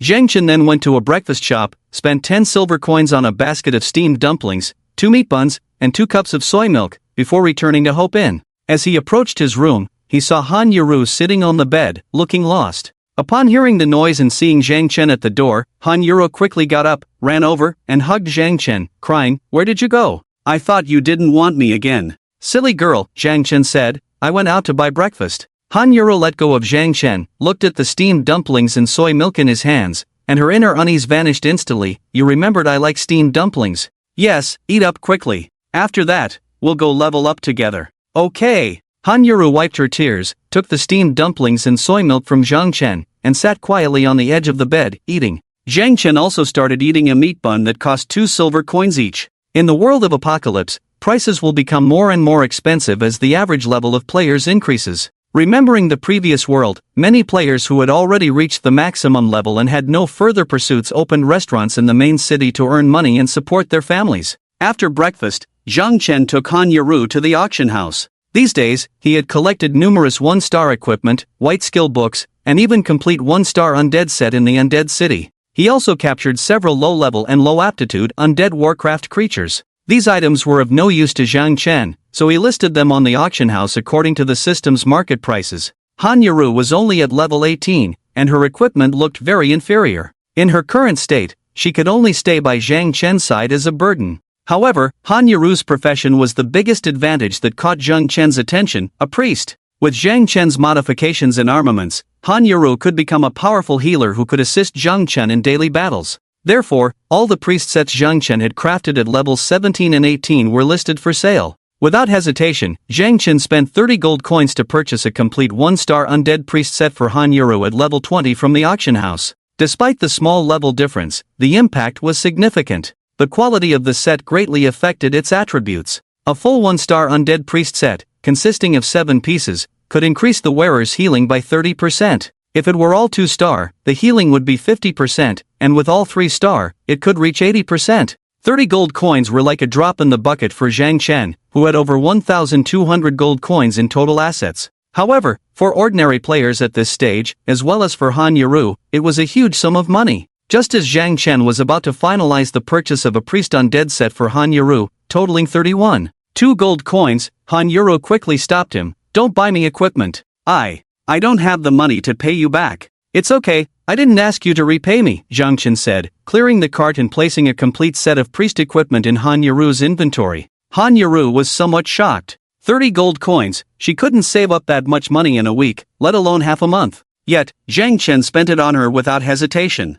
He took out the undead set from his bag and handed it to Han Yuru. Most of his enhancement stones were already synthesized to level 2 or higher, and he didn't have many level 1 enhancement stones left. Next, Zhang Chen spent 90 gold coins in the auction house to buy 3,000 level 1 enhancement stones at an average price of 3 silver coins each. Han Yuru would have to enhance her equipment on her own, as she couldn't rely on Zhang Chen's godly enhancements. With a budget of 400 enhancement stones per piece of equipment, a total of 3,000 enhancement stones were necessary to enhance a full set of equipment to plus 25. After Zhang Chen cleared the cart, almost all the enhancement stones in the auction house disappeared, causing an uproar among the players. Inside the crowded auction house, a level 22 warrior uncle was eyeing a set of 100 level 1 enhancement stones priced at 2.6 gold coins, muttering, "Damn, who's so quick on the trigger?" A young archer had just listed 50 level 1 enhancement stones for sale when a notification sounded, "Ding, your listing of 50 level 1 enhancement stones has been sold, earning you plus 135 gold coins." Players who were in the midst of purchasing enhancement stones exclaimed, "Damn, who's the big spender who bought all the enhancement stones? The entire auction house is now out of enhancement stones. This is insane. How much money did they spend?" Zhang Chen's actions even stunned Han Yuru, who had been following him closely to avoid getting lost in the crowd. "Zhang Chen, why did you buy so many enhancement stones? How much money did you spend?" "They're for you," Zhang Chen said, gifting all 3,000 level 1 enhancement stones to Han Yuru. "Ding, you have received a gift from Player 1 Promise City, level 1 enhancement stones, plus 3,000. Upon hearing the system prompt, Han Yuru widened her beautiful eyes and looked at Zhang Chen in disbelief. "If you don't want to be a burden, you must improve your strength," Zhang Chen said before stepping out of the auction house. "I'll go rest for a while to recover from fatigue, you enhance your equipment." The 2 hours of rest at the hotel last night only restored Zhang Chen's fatigue to 70%, but subsequent activities brought it back down to 45%. So, Zhang Chen and Han Yuru returned to the hotel. Planning to book 2 rooms, Han Yuru suddenly said, "I won't sleep, you just get 1 room, don't waste money." "It's fine, I have money," Zhang Chen replied, leaving Han Yuru speechless. "But..." Han Yuru hesitated, "I want to stay in the same room as you," she quickly added before Zhang Chen could speak. "But don't worry, I won't disturb your rest, I just want to be with you." After a moment of hesitation, Zhang Chen agreed. He then booked a double room, went in, and fell asleep, while Han Yuru sat on the other bed, starting to enhance her equipment. With the constant sound of ding ding ding from the system prompts, she successfully enhanced all 7 pieces of the undead set to plus 25 using only 2,000 enhancement stones. Han Yuru was lucky, but being only at level 18, she couldn't equip the top-tier level 20 priest undead set yet, so she stored them in her backpack for now. Seeing Zhang Chen already asleep, Han Yuru carefully climbed into her own bed, lying down quietly without disturbing him. After 2 more hours of sleep, fully restoring her fatigue, at 9 in the morning, Zhang Chen and Han Yuru set off for the undead city together. In the world of the Dawn era, maintaining fatigue above 0% seemed more crucial than adhering to a regular sleep schedule. With Han Yuru joining him, Zhang Chen had to adjust his plans temporarily. Their first task was to level up Han Yuru, at least to level 20 to equip the undead set, so she could assist Zhang Chen effectively. Otherwise, as Zhang Chen had pointed out, Han Yuru's current strength was insufficient, making her a burden in daily battles. Arriving at the undead city, Han Yuru received a level 3 difficulty undead redemption quest from the undead merchant, a quest she had completed before. Since she hadn't cleared a floor yet, she lacked the qualification to enter the second level of the undead city. In a team, the two entered the crowded undead city, heading straight to the level 3 area of the first floor. Surrounded by numerous players teaming up to fight skeleton warriors and undead,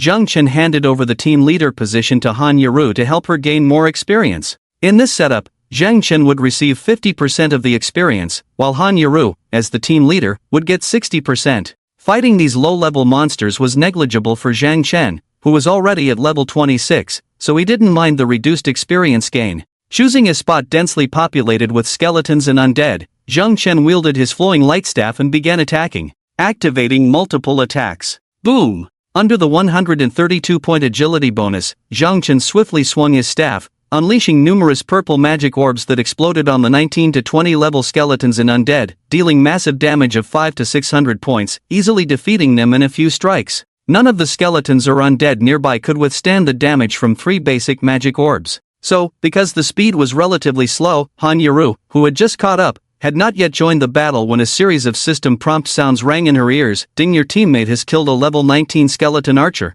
experience plus 60. Ding, your teammate has killed a level 20 undead mage, experience plus 72. Ding. The system prompts almost every second, and Han Yuru's experience bar visibly rose at a speed that was noticeable to the other players leveling around her. In the eyes of the surrounding players, Zhang Chen's output was simply abnormal. Player A, oh my, I've never tried grinding monsters like this before. The efficiency of these kills is ridiculously high. No wonder he's the god of our 886 district. Player B, I envy that Miss Yuru, being personally led by the top god of our 886 district, One Promise City, and not having to do anything, just leeching experience all the way. So cool. Player C, I also want to team up with One Promise City. I also want City Brother to help me level up. In the midst of the conversation, indeed, several players around tried to team up with Zhang Chen, but were all rejected by him. Zhang Chen's attitude of exclusively leading girls made countless female players around envy Han Yuru even more. Because his level had already surpassed these level 19 to 20 skeleton undead by 6 to 7 levels,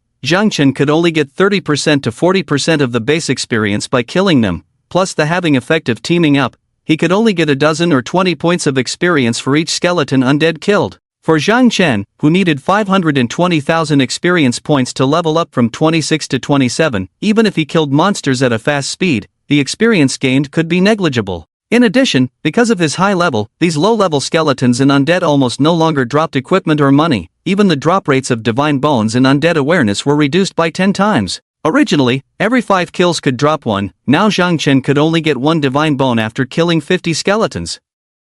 Under Zhang Chen's explosive output, the 18th level Han Yuru was completely useless and could only leech experience from behind, as the targets she locked onto were killed by Zhang Chen before she could even launch an attack. In no time, as Zhang Chen raised his hand and a lightning chain simultaneously struck down 3 skeleton warriors, a roar of a dragon resounded in the air, and the hellish dragon flames swept down. A few seconds later, within a radius of 100 meters around Zhang Chen and Han Yuru, not a single blade of grass remained, and hundreds of skeletons and undead were all killed. Countless solo players around were shocked. The next moment, a beam of golden light fell from the top of Han Yuru's head, and the originally 90% level 18 Han Yuru directly leveled up to level 19. Seeing that Zhang Chen was leveling her up almost at zero profit, Han Yuru felt embarrassed to just stand by and started helping around to pick up the occasional drops from the monsters. Under the continuous rapid killing, an hour later, another shower of golden light fell, and Han Yuru leveled up to level 20. At the same time, Han Yuru received a system prompt: congratulations on completing the challenge of the first level of the Undead City.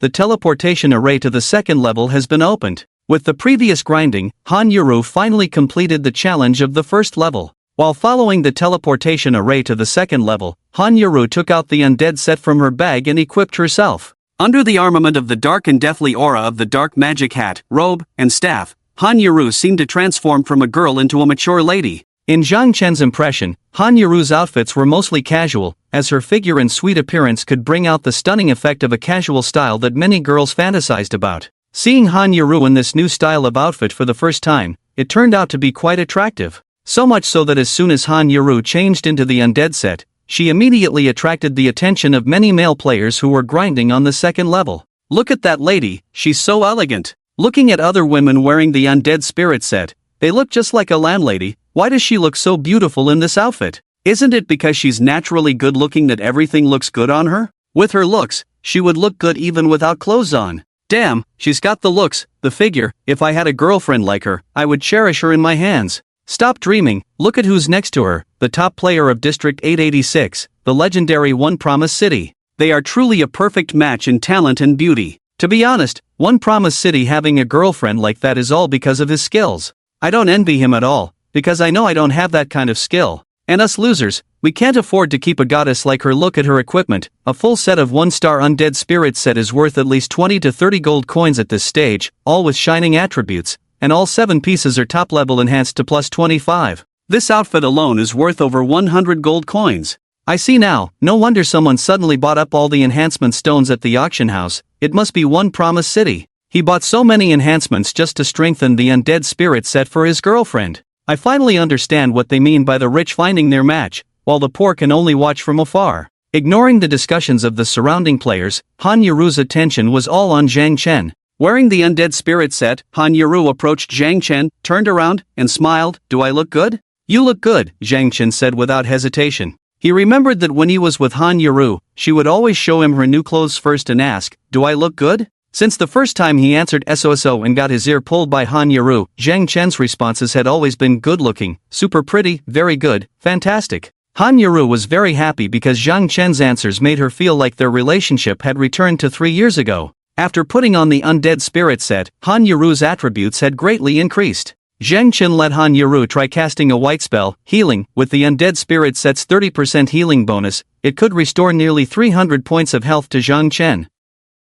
The priest's healing spell had a cooldown of only 4 seconds. So, in the upcoming battles, Han Yuru could now assist Zhang Chen instead of just following along and gaining experience. Just then, as if remembering something, Zhang Chen asked Han Yuru, "How many skills do you have?" Han Yuru opened her skill list and said, 6. Zhang Chen was surprised. "You learned 6 white skills?" "Yes." Han Yuru didn't understand why Zhang Chen was so shocked. "Isn't it better to have more skills? Rare things are valuable, no matter how many white skills you have, they're still white." Saying that, Zhang Chen opened his backpack, took out the blue skill book Undead Healing dropped by the Lich King, and gave it to Han Yuru. A blue skill. Han Yuru was surprised. Just replace 3 random skills with it. Having too many white skills is useless. 5 white ones are not as good as 1 blue. Zhang Chen intentionally kept the Undead Healing skill instead of selling it, preparing it for Han Yuru. So, following Zhang Chen's instructions, Han Yuru randomly selected 3 truly mediocre white skills from the list and replaced them with Undead Healing.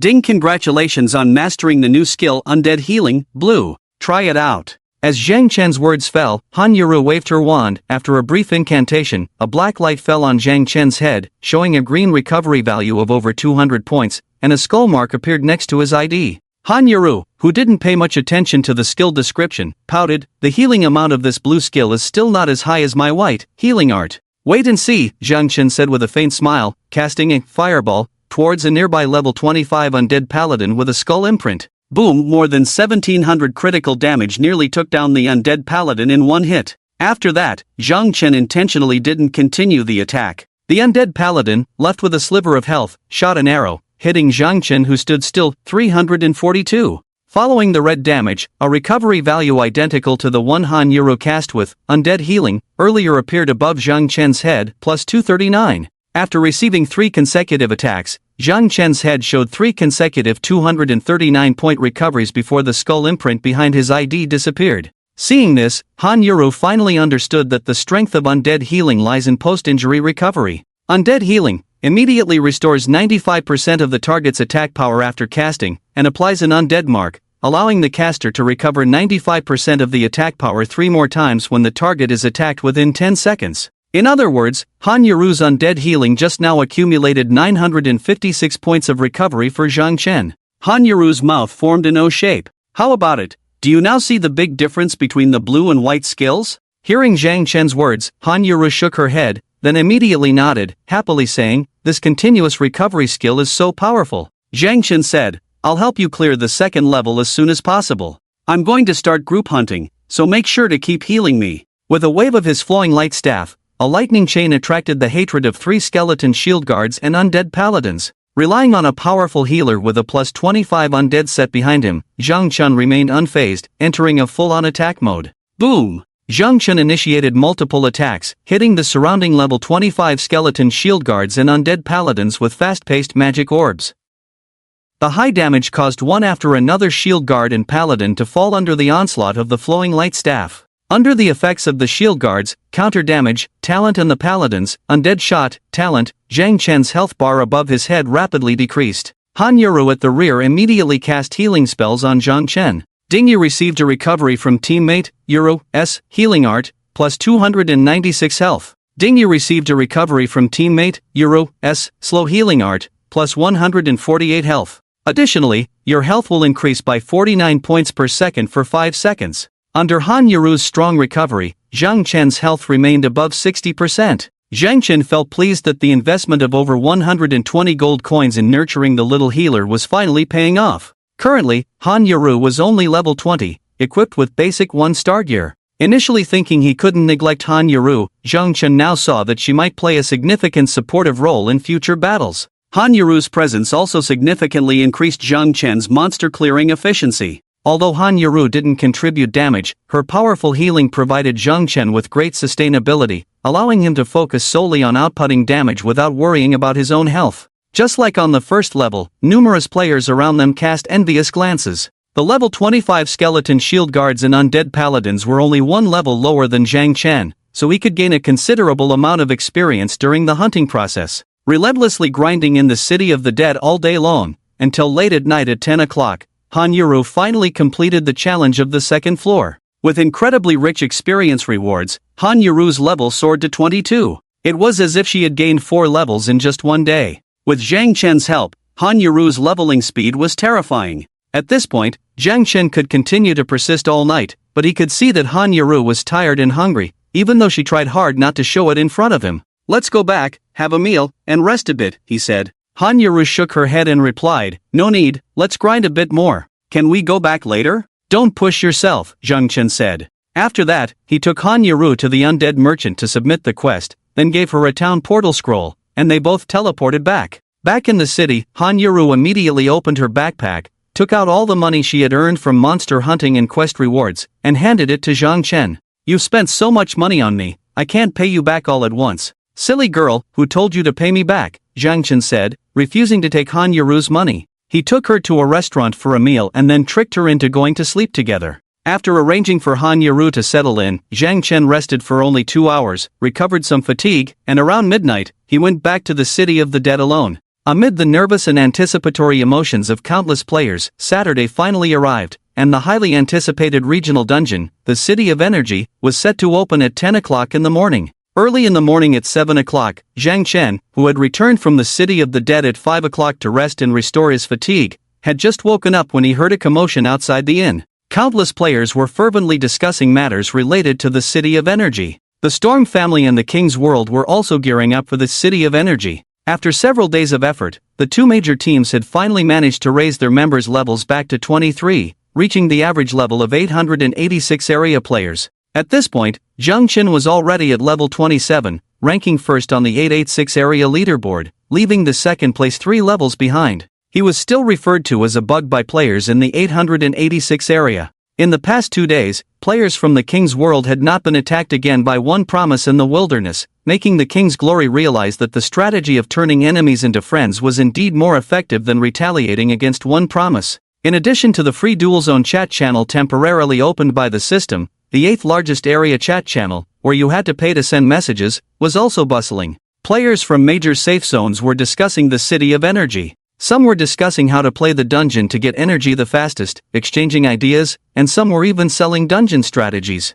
However, it was soon discovered that he was a fraudster in the gaming community. After all, the dungeon had not even opened yet, so how could there be a strategy? If there was a strategy, only one person in the whole world knew it, and that was Zhang Chen, who had participated in the City of Energy dungeon in the previous life. Now, almost all players around the world were focusing on the City of Energy. The most popular posts on the Tianqi online forum were all about the City of Energy, pushing down the hot posts about the defense battle against the Skeleton King invasion from the previous days. Players saw this as a huge benefit, and the entry threshold for the dungeon was low. As long as you reached level 20, you could enter. At this stage, almost all players had met this requirement. In Zhang Chen's eyes, all this was like children playing house, so he didn't participate. After having breakfast with Han Yuru early, he went to the City of the Dead. On the way to the City of the Dead, Han Yuru asked Zhang Chen, "Everyone is getting ready to raid the Energy City dungeon.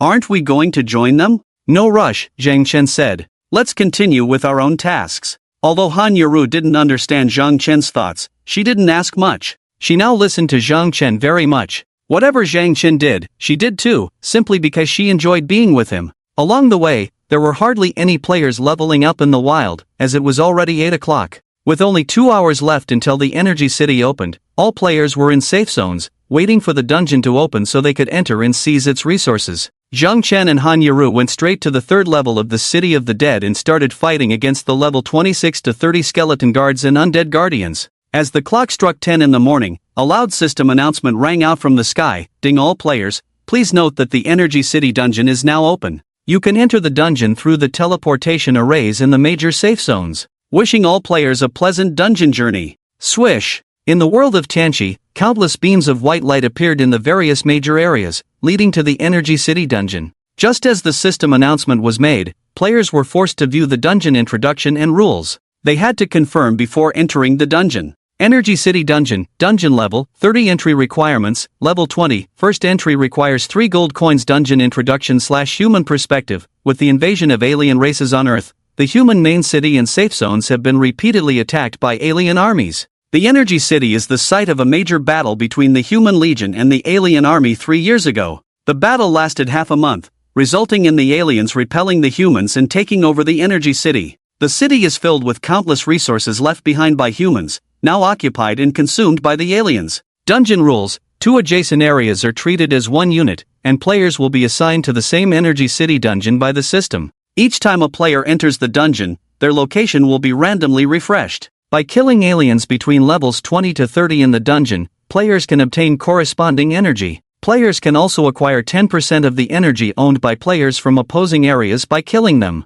After the dungeon ends, rewards will be calculated based on the total accumulated energy of all players in the same area. Additionally, the top 100 players in individual energy rankings will receive extra rewards. The energy collected in the dungeon can be exchanged for various rewards in the energy shop opened after the dungeon ends. Note: in the Energy City dungeon, players receive system protection. They won't turn red or drop items upon death, and won't consume resurrection chances. They only lose 10% of their current level's experience. Players will resurrect in safe zones upon death and can re-enter the dungeon after a 1-hour cooldown or directly spend a certain amount of money to revive on the spot within the dungeon. In the Energy City dungeon, players' fatigue decreases by 50%. Special note: each Energy City dungeon hides an ultimate treasure. Players who find the ultimate treasure will receive substantial rewards but will also release the treasure's evil spirit. Time remaining until the end of the dungeon: 2 days, 11 hours, 59 minutes. After countless players confirmed, they eagerly spent 3 gold coins to enter the dungeon through the teleportation arrays.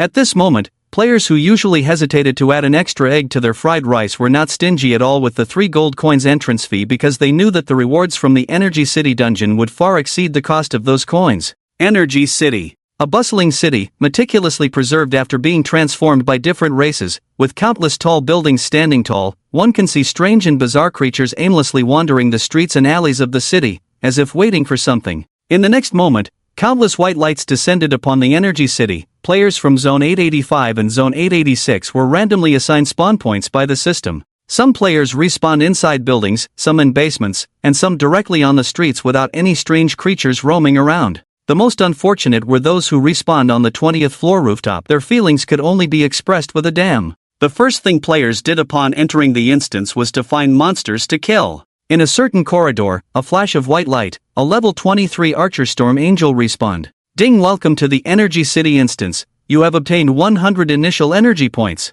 Immediately rushing out of the corridor, arriving on a street filled with numerous level 20 plus strange creatures, the Storm Angel locked onto a level 25 strange creature, drew the bow, and launched an attack. The Energy City had a rather humane setting, where monsters followed a newbie rule: as long as players didn't provoke them, they wouldn't attack players actively. So when the Storm Angel shot a fire arrow, apart from the level 25 deformed strange creature with 4 arms charging towards him, the other surrounding creatures turned a blind eye. The deformed strange creature, a melee type, belonged to the high attack and low defense category. Before it could get close, the level 25 deformed strange creature was shot dead by the Storm Angel with extremely high damage in just a few arrows. Ding! You killed a level 25 deformed strange creature, experience plus 220, energy points plus 5. Looking at the level 22, 3-star undead golden bow enhanced to plus 25 that he bought for 251 gold coins and spent over 100 gold coins to purchase a large number of level 3 enhancement stones, the Storm Angel smiled confidently. Good stuff,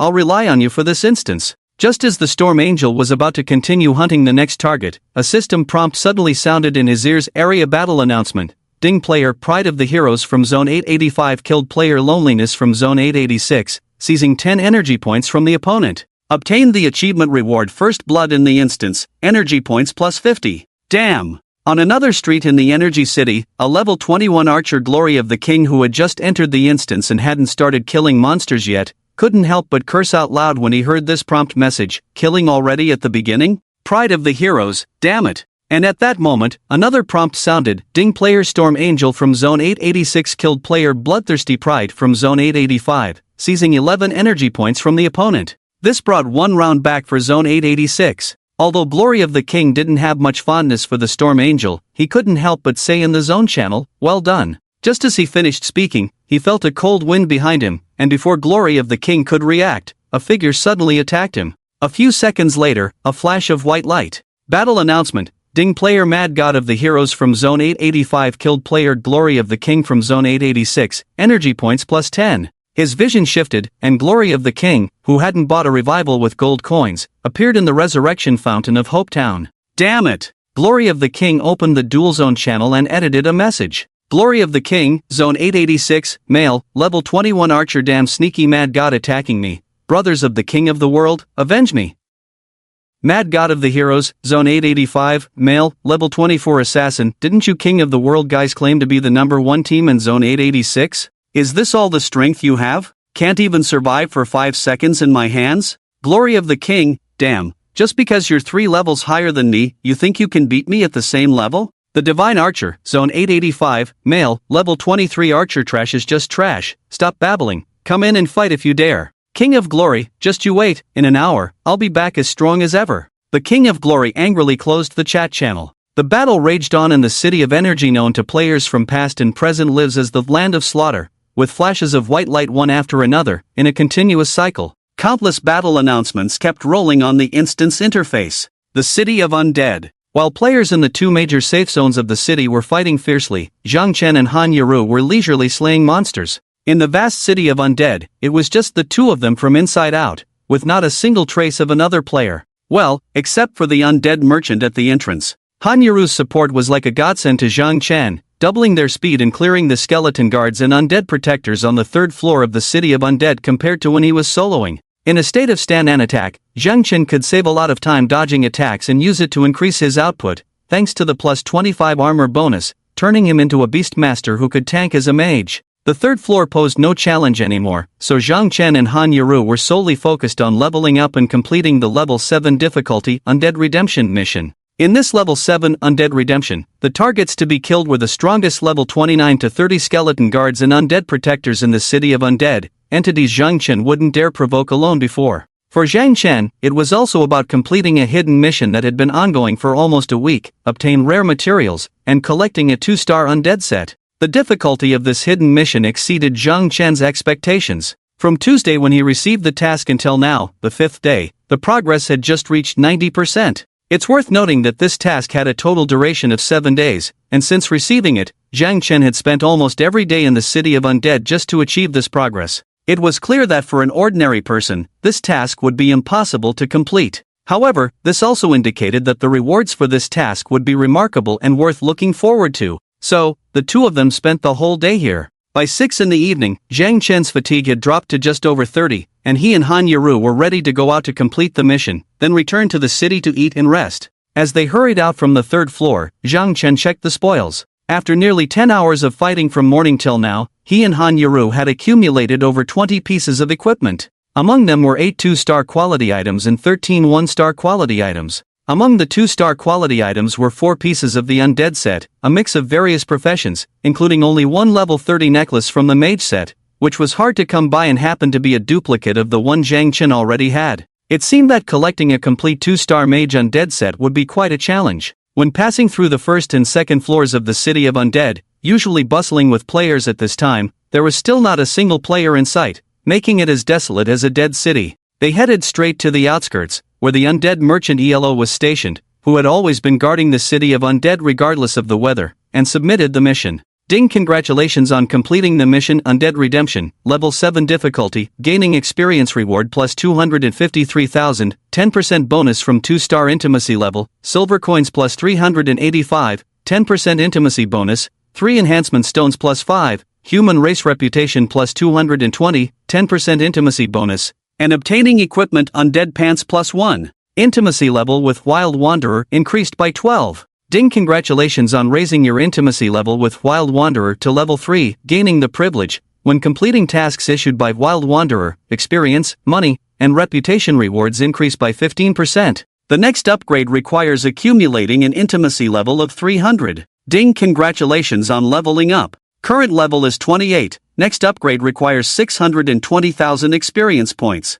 Ding, congratulations on completing the survival mission, Extreme Enhancement, Nightmare Level. All survival missions for this week have been completed. Please wait for the system to assign new survival missions next Monday. Since your resurrection chances have reached the maximum of 5 times, you cannot receive resurrection chance rewards. Congratulations on receiving the equivalent reward for the survival mission, plus 1 chance to spin the big wheel. A series of notification sounds echoed from above, and in front of Zhang Chen appeared a golden big wheel. This was a special reward for completing survival missions after reaching the maximum limit of resurrection chances. Zhang Chen was a bit excited because in his previous life, he had only touched this big wheel a few times. He was almost constantly hovering between death and resurrection, never reaching the peak of 5 resurrection chances. Zhang Chen also knew that the big wheel was divided into levels. The one in front of him was just a level 1 wheel. Players could earn 1 wheel experience point with each spin to upgrade the wheel. The higher the wheel level, the better the rewards. Although the big wheel in front of Zhang Chen was only level 1, the items on it were invaluable. 2-star undead set equipment, blue skill book, 50 gold coins, 2-star chest. Each item was a rare treasure at this stage. After all, this was an equivalent reward obtained in exchange for 1 resurrection chance. So, Zhang Chen immediately spun the wheel. A few seconds later, ding, congratulations on obtaining the skill book, Advanced Chain Lightning, blue, +1. Big wheel experience +1, it takes 3 experience points to reach level 2. He actually spun a blue chain lightning. Not bad. Looking at the green chain lightning in the skill list, it could attack up to 3 targets simultaneously with a damage coefficient of 80%. The blue chain lightning, on the other hand, increased the damage coefficient by 15%, reaching 95% single target damage. Zhang Chen still had 3 spare skill slots. Although it was possible to replace the green chain lightning with the blue one, Zhang Chen's plan was to reach level 30 to unlock 4 skill slots and equip the purple, Undead Storm. If he learned the blue chain lightning now, when he reached level 30, he wouldn't have enough slots to equip the Undead Storm. It seemed he had to put it on hold for now and wait until he returned to the main city to reach level 33. The mission also rewarded him with a 2-star level 28 mage, Undead Pants. So, Zhang Chen, who was just at level 28, immediately replaced his 2-star level 14 Magician Pants with the Undead Pants. Ding, congratulations on activating the Mage, Undead set, 3-piece set, gaining set attribute bonus, casting speed plus 10%. Without hesitation, he took out 25 level 2 enhancement stones from his bag and top tier enhanced the Undead Pants. Besides unlocking the talent, Advanced Damage Reduction, reducing 50 points of damage each time the wearer is attacked, Zhang Chen's base defense also received a significant boost. Han Yero, who was beside him, was surprised to see Zhang Chen enhancing an equipment to plus 25 with just 25 enhancement stones, and asked, "Why don't your equipment enhancements fail?" Zhang Chen whispered in Han Yero's ear, "Let me tell you the secret. When you enhance your equipment next time, silently pray for the blessing of the gods, and say 'Open Sesame' in your heart." Seeing Han Yero's puzzled expression, Zhang Chen asked, "What equipment did you get as a mission reward?" Han Yero, who had already reached level 24 after receiving the mission reward, joyfully replied while looking at the equipment in her backpack, a 2-star level 24 priest undead ring. "Alright, don't change it for now. Make do with the 1-star one. When you have a complete set of 2-star equipment, then you can change it. Otherwise, it will be too costly to enhance." As he spoke, Zhang Chen took out a 2-star priest undead robe that had just been released today from his bag and handed it to Han Yeru. Han Yeru nodded, "Okay." Then, the two of them crushed the scroll to return to the Town of Hope. The Town of Hope at this moment was bustling with activity, with people filling the streets and alleys. It seemed that since the server opened, Zhang Chen had never seen so many people in the safe zone at the same time. Obviously, these people had just been killed in the Energy City and respawned here. In the Instance Dungeon, if you died and didn't use gold coins to resurrect on the spot, you could revive for free in the safe zone with a 1-hour cooldown before re-entering the dungeon. Resurrecting in the dungeon cost 10 gold coins, and basically no one would waste money on that. So, as soon as Zhang Chen returned to the safe zone, he heard the players around him discussing the dungeon. Player A, "Damn, this dungeon is like a slaughterhouse. I get killed as soon as I enter. The monsters haven't even respawned a few yet. The beasts in area 885 are too brutal. Is a dungeon supposed to be this intense?" Player B, "What do you think? Haven't you read the dungeon introduction? The top 3 in personal energy ranking will be rewarded with a set of level 32-star undead equipment." Player C, "Damn, is it true? Let me see. Oh my god, indeed the top 3 get a full set of level 32-star undead equipment. No wonder those lunatics in area 885 kill on sight. Are the rewards for ranking really that awesome?" Player D. Moreover, the rewards at the end of the dungeon are based on energy calculation. Even if it's a participation reward, the winners in our area can still get some good stuff. Brothers, let's go, wipe out those bastards from Area 885, we 886 must not lose to them. So, those players who had finished their cooldowns hurriedly entered the dungeon through the teleportation array. At this stage where 2-star common equipment was still relatively rare, a full set of level 32-star undead equipment was indeed very tempting. At the same time, many players in the dungeon were live streaming to ride the wave, with dozens of live streams on the interface, each with a full audience. Those players who were hanging out had nothing to do during the 1-hour cooldown period, so they entered the live streams to watch other players still challenging the dungeon. According to the popularity ranking, the number 1 Storm Angel live room had reached 450,000 viewers. The live room had over 300 viewers. The players were enthusiastic, watching the Storm Angel crazily slaying enemies in the live stream, sending barrage messages to cheer for the Storm Angel, and many were sending gifts. Since they had been killed by players from Area 885 in the dungeon, they naturally felt excited and relieved to see the Storm Angel ruthlessly slaughtering players from Area 885. Zhang Chen asked Han Yaru to go to the restaurant first, then he went to the blacksmith shop to repair his equipment, followed by a visit to the pharmacy to stock up on a large bag of potions, preparing for an all-nighter tonight, before finally going to the restaurant to have dinner with Han Yaru. Zhang Chen was now a big shot, so he chose the best food, ordering the 5 gold coin beef hot pot with Han Yaru. While eating hot pot and seeing the other players in the restaurant watching the live stream with fervor, Zhang Chen casually opened the live stream interface and entered the most popular Storm Angel live room. As soon as he entered, the third-person view live stream centered on the Storm Angel showed her shooting down 2 opposing players in the same scene with her bow. Whoosh! As 2 white lights flashed in the scene, the dungeon announcement followed. Ding player from Area 886, Storm Angel, killed, 666, from Area 885, energy points plus 142. Ding player from Area 886, Storm Angel, killed, Eternal Diamond, from Area 885, energy points plus 226. Ding player 886 area, Storm Angel, is on a killing spree, reaching an astonishing 228 kills in a row. Who will stop him? Inside the live broadcast room, the players watching Storm Angel exploded with excitement. Piggy run, Storm Angel is amazing, truly deserving of being the former top player in our 886 area, effortlessly crushing those trash players from Area 885, no pressure at all. Awesome, awesome, awesome, watching this gets my blood boiling, I'm going in to fight too, see you later, guys. Awesome exited the live broadcast room. 1 minute later. Dungeon announcement. Player from 885 area, Overlord, killed Awesome from 886 area, energy points plus 88. Awesome rejoined the live broadcast room. Awesome, guys, I'm back. Storm Angel, keep it up, accumulate more energy for our area. I'll send you gifts. Player Awesome sent 99 flowers as a gift. Player Awesome sent 1 rocket as a gift. Player Snow sent 52 chocolates as a gift. Storm Angel, only at level 23, was able to easily dominate many high-level players from Area 885, leaving Zhang Chen somewhat surprised. In his hands, he found the answer on the golden longbow he held. Golden bow of the deceased. It turned out that relying on this level 22, 3-star weapon on him,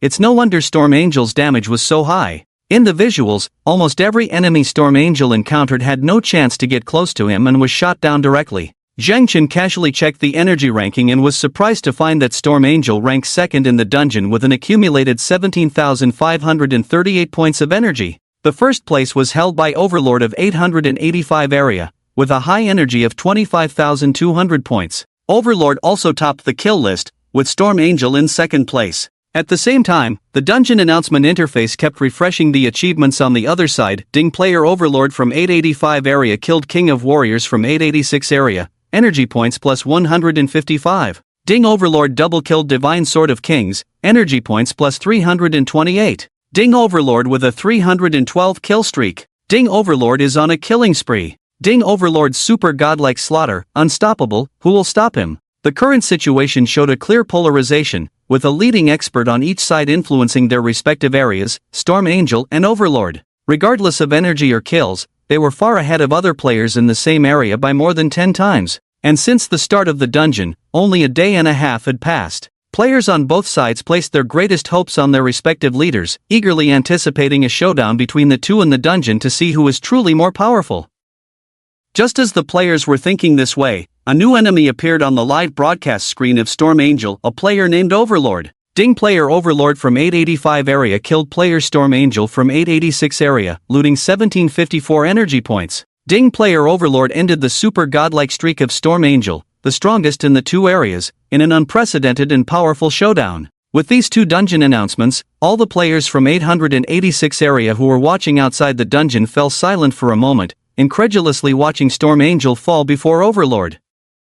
What was unexpected was that, 10 seconds later, the defeated Storm Angel resurrected at full health. He bought a revival. Someone in the live broadcast room said. It was seen that Storm Angel, spending gold coins to revive on the spot, engaged in his second duel with Overlord. A few seconds later, Storm Angel was killed again. Considering that dying again would not only result in losing levels but also having energy stolen by Overlord, Storm Angel did not buy another revival until his body respawned 10 seconds later. In the live broadcast, just before the screen closed with the death of the Storm Angel, the arrogant figures in the picture raised their middle fingers towards this side. In Hopetown, countless players who had just been watching the Storm Angel battle on the main street were now engaged in heated discussions. Player A, damn, he couldn't even defeat the Storm Angel. How can that arrogant figure from District 885 be so powerful? Player B, didn't you notice his super fast attack speed? Now that guy is even more arrogant. The strongest players in our district can only be killed in seconds by him.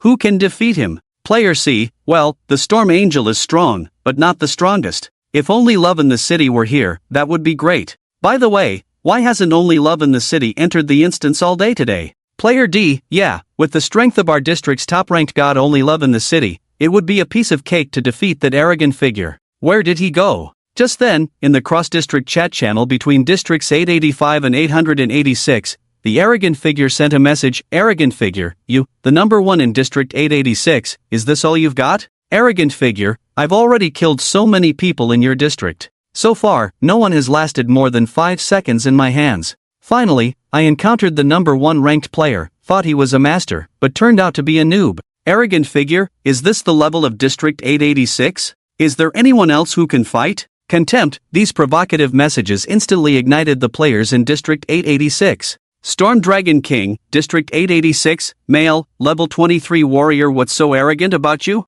If our captain's level hadn't been reduced a few days ago and still hasn't caught up, could you have won against our captain in a one-on-one? Your victory lies in the level difference. Little Lolita, District 886, female, level 23 priest.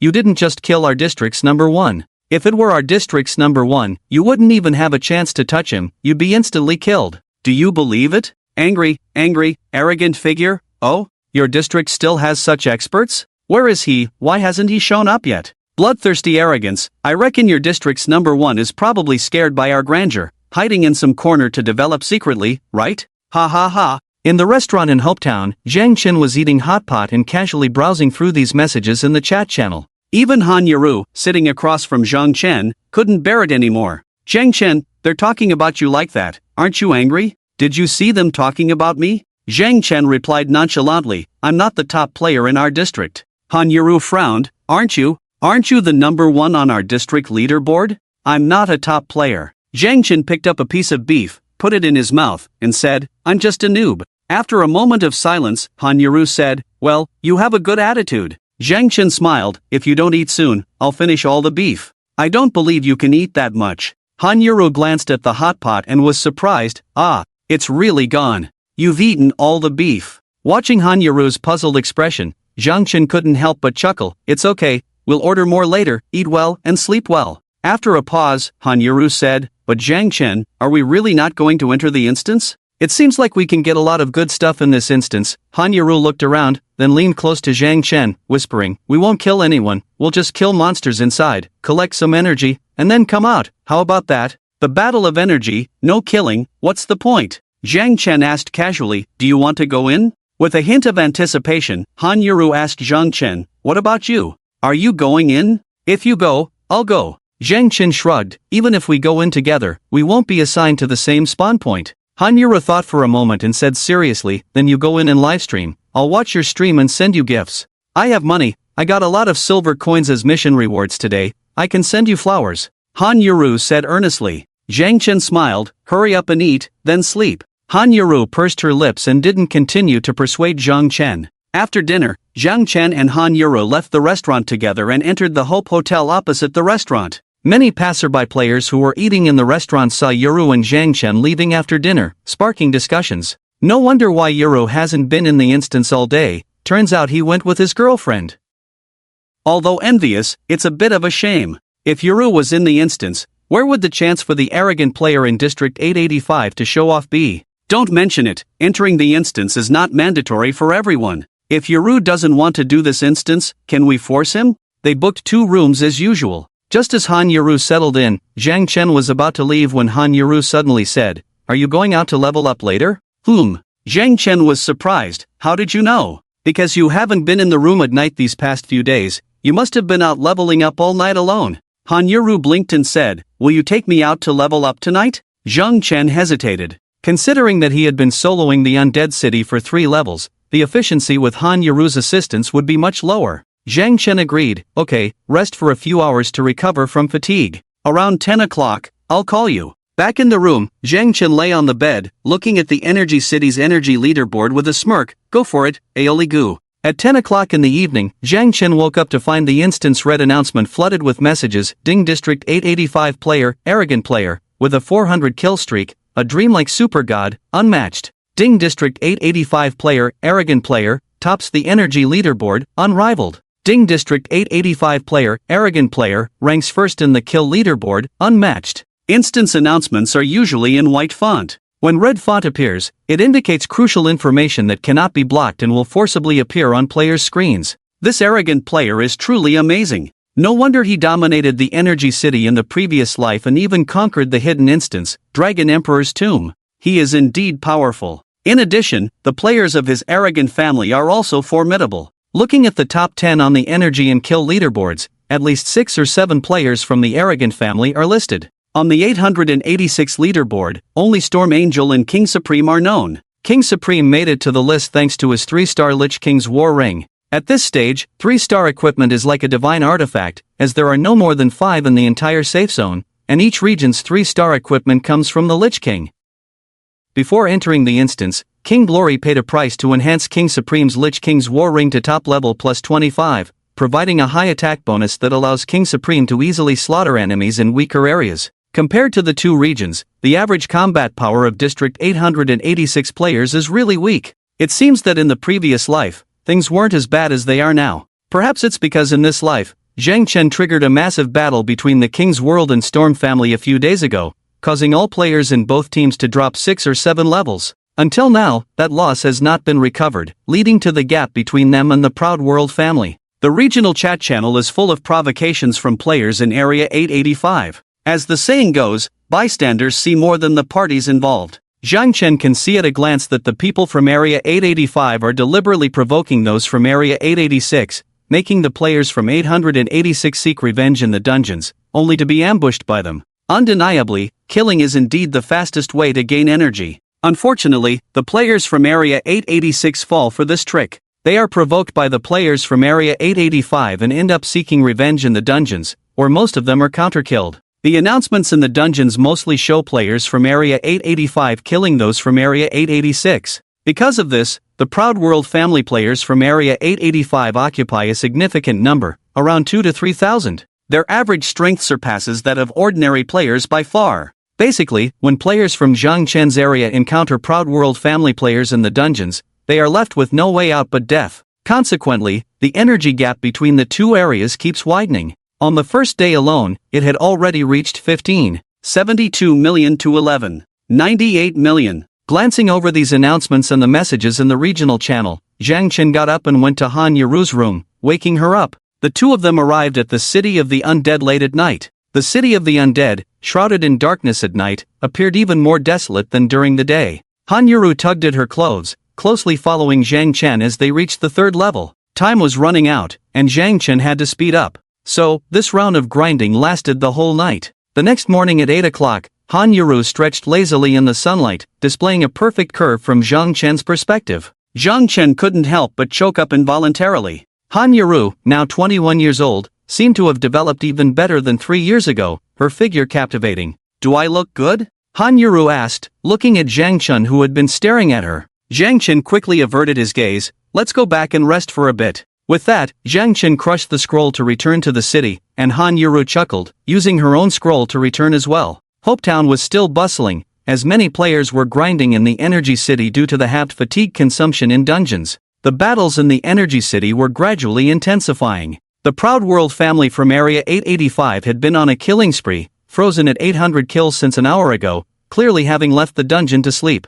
After all, even with reduced fatigue consumption, they couldn't keep up the pace. However, even if they were resting, it was nearly impossible for other players to surpass them, as they were now almost invincible. No player from Area 886 was a match for the Proud World family, all because of a legendary talent they possessed, fivefold attack speed. Glancing at the energy rankings, kill rankings, and the total energy of the two safe zones, Zhang Chen realized that their performance was truly dismal compared to Area 886. Back in the safe zone, Zhang Chen and Han Yuru didn't even go for a meal, they went straight to the inn to rest and sleep. This scene made some passers-by envious. They had seen Zhang Chen and Han Yuru going to a room after dinner last night, and now they witnessed them going to a room again after spending the night apart. Are young people always so energetic? All they do is eat, fight monsters, and go to rooms all day long. Zhang Chen didn't set an alarm clock and didn't know how long he had slept until Han Yuru knocked on the door, bringing in what seemed to be breakfast or lunch. Are we going to the city of the undead this afternoon?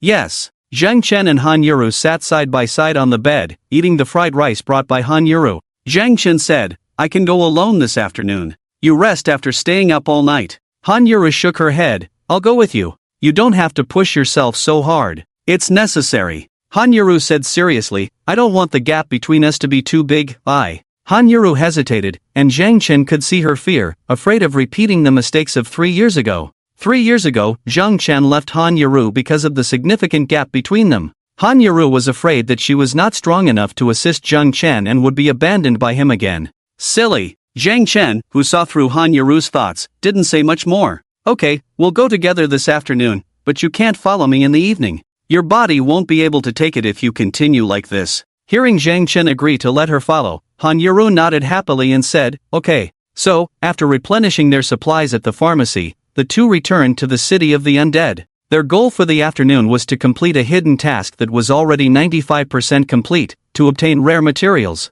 As luck would have it, by the end of the afternoon, Zhang Chen finally collected the last piece of divine bone. With 1,000 divine bones and the knowledge of the undead in his backpack, he felt exhilarated. This was the first time Zhang Chen had spent so much time and effort to complete a task. Just as he was about to go with Han Yuru to complete the task of soul redemption and then return to the city to submit the hidden task, a mandatory reminder message suddenly appeared in the regional channel, proudly overlooking the heroes. Server 885, male, level 26 Archer 1 promised to the city, come to the City of Energy to settle the score. The loser will never get close to Han Yuru again. This message, which ignored blocking and muting, would forcibly pop up a dialog box visible to all players in the category, with a single message costing as much as 100 gold coins. The sudden appearance of this message from proudly overlooking the heroes surprised Zhang Chen. How did they find out about him? And how did they know that Han Yuru was with him? Before this, Zhang Chen had never met proudly overlooking the heroes, and even when he was dating Han Yuru 3 years ago, he had never heard of this big cousin of hers.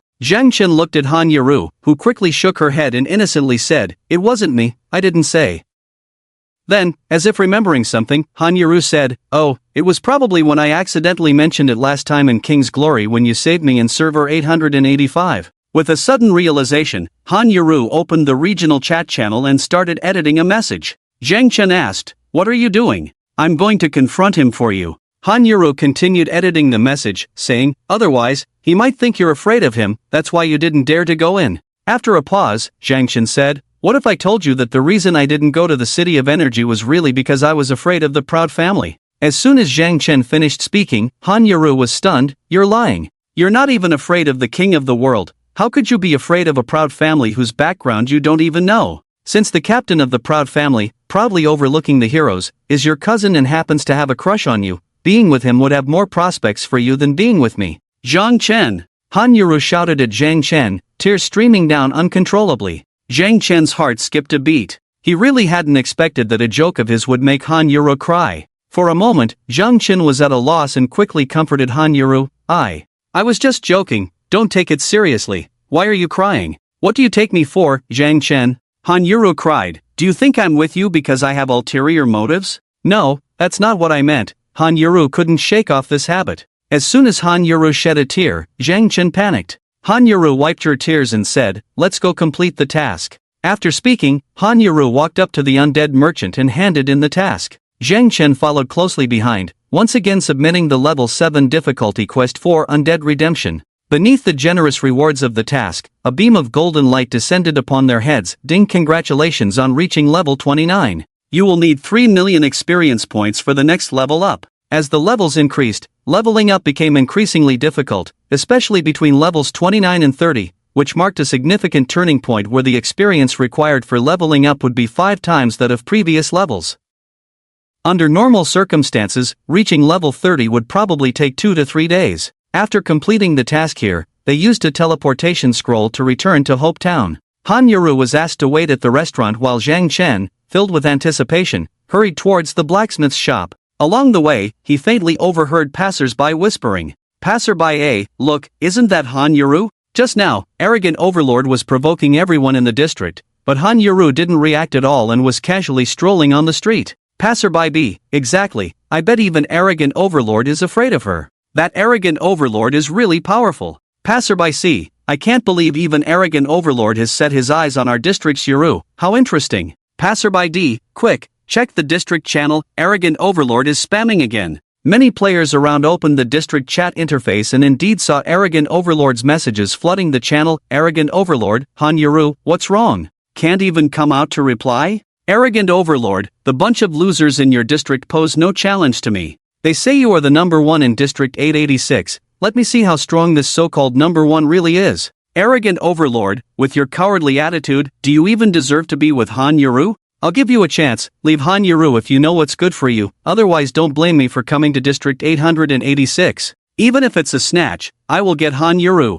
Zhang Chen's indifference made the others in District 885 unable to contain themselves. Bloodthirsty arrogance, the number 1 on the district leaderboard, so cowardly? At this point, you don't even dare to come out and say a word? War god arrogance, truly cowardly, birds of a feather flock together. Although they criticized behind the scenes, in public, the players of District 886 still stood up for Zhang Chen, adding fuel to the fire. District 886, male, level 25 knight. Our Han Yuru god is just too disdainful to bother with you guys. Do you really think he's afraid of you? With Han Yuru's strength, he could easily wipe out your arrogant family. Glory of Kings, District 886 is male, level 23 archer. Let me tell you from personal experience, Han Yuru is not someone you can mess with. Rarely seen, even Glory of Kings was speaking up for Zhang Chen. The more the players of District 886 defended him, the more provocation came from District 885. Gentle face, District 885, male, level 25 assassin. Is that so? Then have him come to the dungeon for a one-on-one.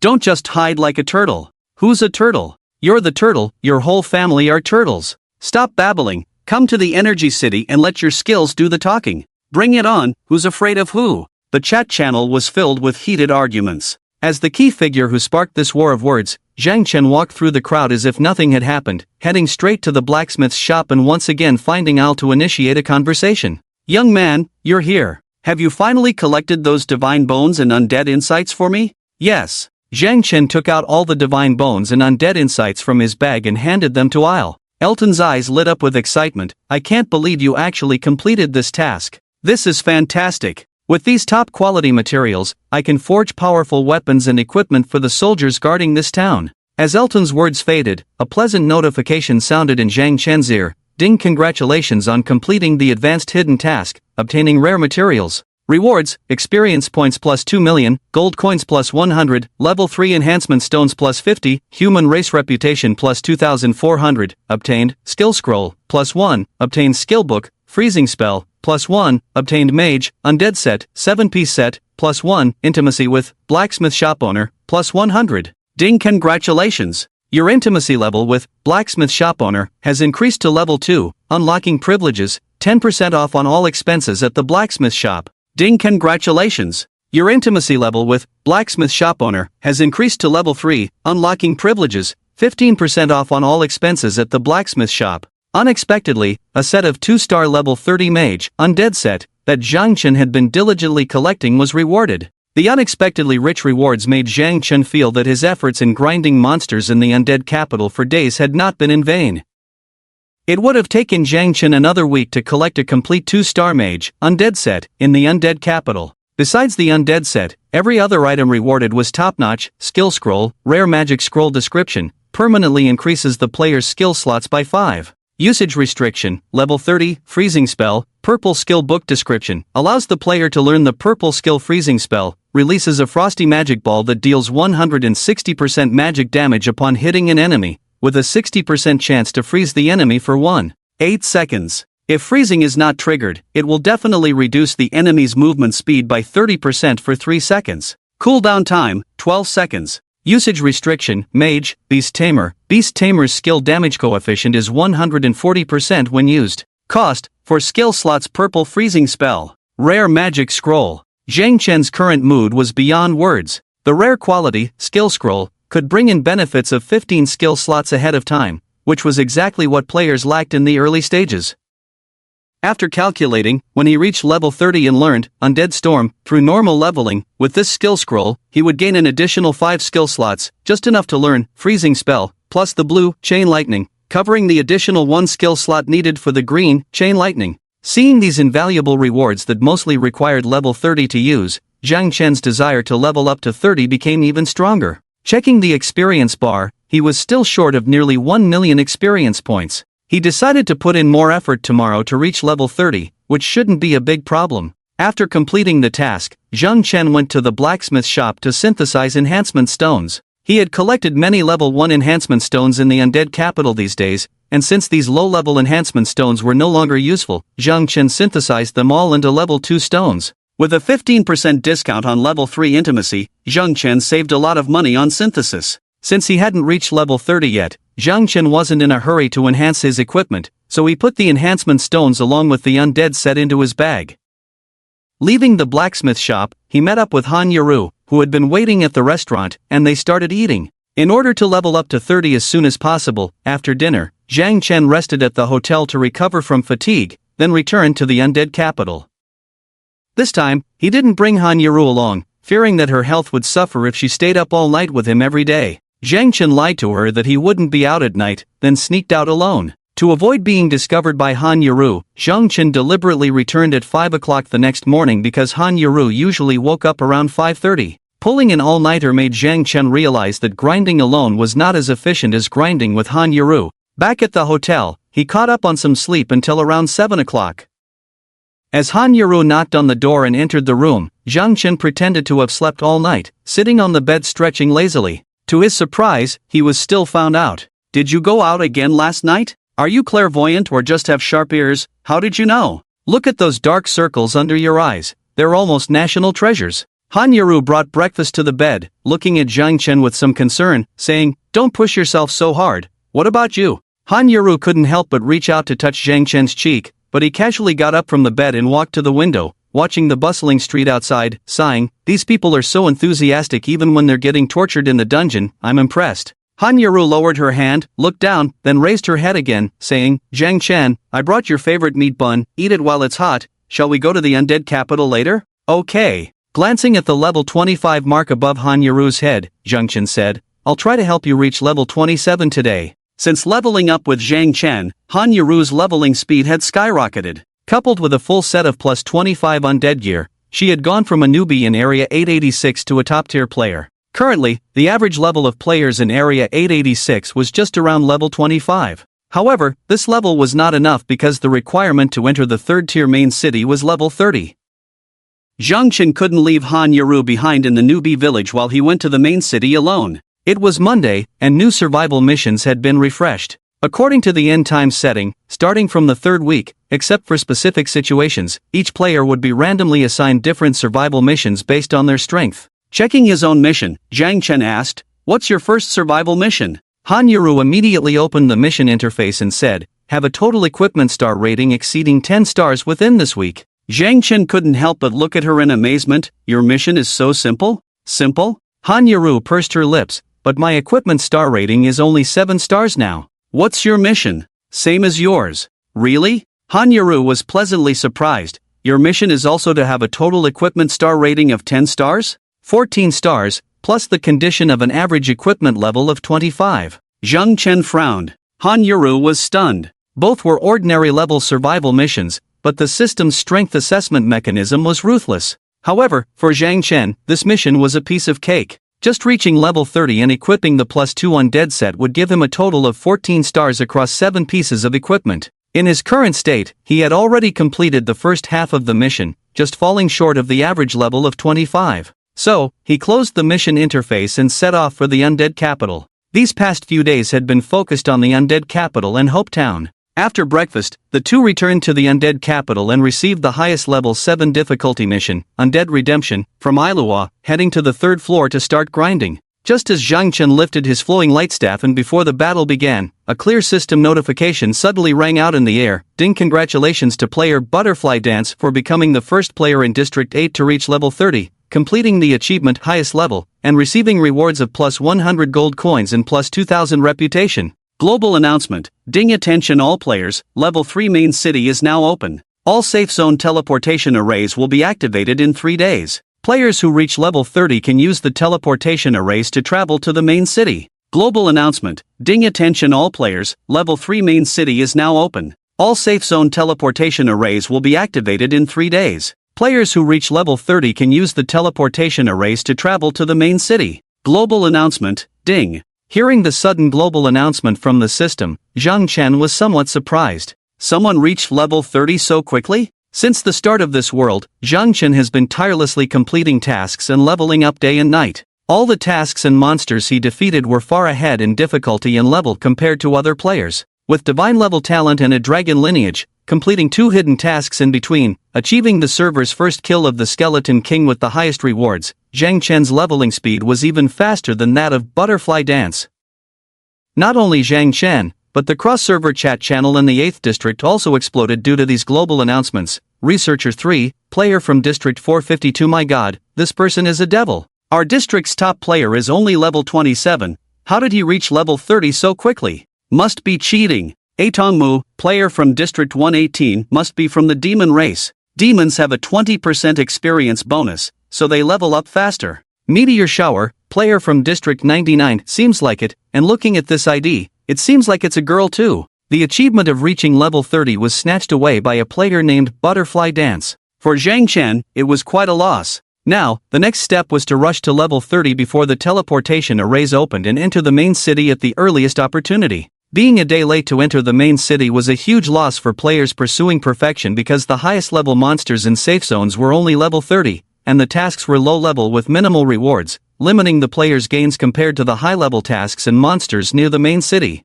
Zhang Chen himself had no problem, but helping Han Yaro reach level 30 within 3 days might be a bit challenging. So, just like before, Zhang Chen took on the role of both DPS and tank in the front, while Han Yaro stayed in a safe position at the back to assist, and the two cooperated to start leveling up. With the rewards from the level 7 difficulty Undead Redemption task, by 4 o'clock in the afternoon, golden light showered down, and Zhang Chen finally reached level 30 as he had wished. Ding, you have obtained the qualification to enter the main city. You can use the teleportation array to travel to the main city when it opens in 3 days. Ding, your level has reached the limit. Experience gain now will accumulate, and upon completing the second advancement, you can break through the level limit. As the pleasant system notification sounded, Zhang Chen, who had been grinding in the city of undead all day, couldn't help but breathe a sigh of relief. Looking at Han Yaro, at level 26 and 50%, slightly lower than expected. If they continued at night, reaching level 27 shouldn't be a problem. So, Zhang Chen eagerly opened his backpack and took out a skill scroll to use. Ding, you have used a skill scroll, rare magic scroll, congratulations on gaining +5 skill slots. With the accumulated level ups, Zhang Chen now had a total of 9 idle skill slots. He immediately took out the blue chain lightning, the purple frost spell, and the purple undead storm skill books, covering and learning them one by one, with a series of pleasant notification sounds following. Ding, congratulations on learning the new skill frost spell, purple.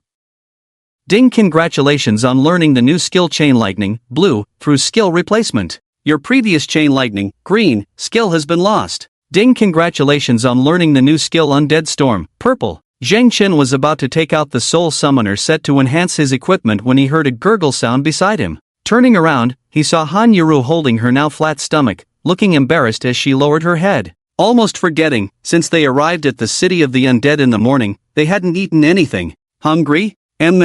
Han Yuru nodded shyly. Zhang Chen smiled, let's go back and have a meal. After that, the two of them each crushed a scroll to return to the city, disappearing in a flash of white light in the city of the undead. Arriving at the restaurant, they ordered grilled fish. While Han Yaru, who had been hungry all day, couldn't resist digging in, Zhang Chen took out the full set of soul summoner equipment from his bag and started enhancing it with level 2 enhancement stones. However, just as Zhang Chen was enhancing the soul staff with a level 2 enhancement stone, the system suddenly issued a prompt: "Ding, enhancement failed. Cannot use low-level enhancement stones to enhance high-star equipment." Wasn't this a 2-star soul summoner set? Zhang Chen looked at the soul staff in his hand, which he had never carefully examined before. Soul staff, one of the mage soul summoner set equipment quality, 3 stars attack power, 120 additional attributes, intelligence plus 14, agility plus 14, durability, 16/16 class restriction, mage, beast tamer description, a magical staff condensed with the power of the undead,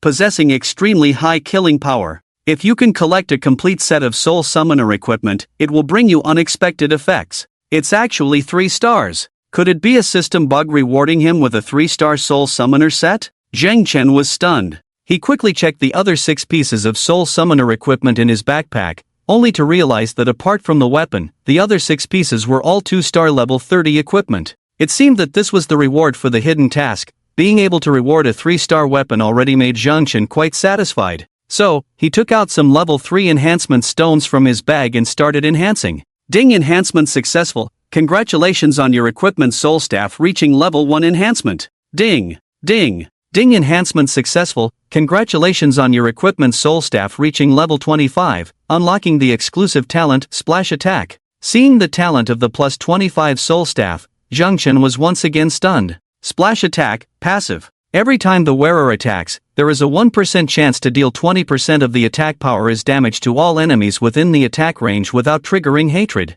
This talent was incredibly strong, with a wider attack range than the mage's level 50 ultimate spell Ice and Snow. However, the damage was a bit low, requiring sufficiently high attack power to unleash its full effect. Previously, Zhang Chen had been thinking that in order to complete the soul summoner set, he would have to give up the 3-star flowing light staff. This 3-star soul staff now filled Zhang Chen's regret. There was still a bit of regret about the Reaper's boots, but it didn't matter, the boots could be changed back at any time. Zhang Chen just felt that wearing the full set of Dark Soul Summoner equipment looked more aesthetically pleasing, otherwise it would seem mismatched, and the set bonus was more complete. Next, he continued to enhance the remaining Soul Summoner set with level 2 enhancement stones. As countless prompts continued to echo in his ears, with 150 level 2 enhancement stones and the 3-star soul staff, a perfect set of level 32-star plus 25 mage soul summoner equipment appeared before Zhang Chen.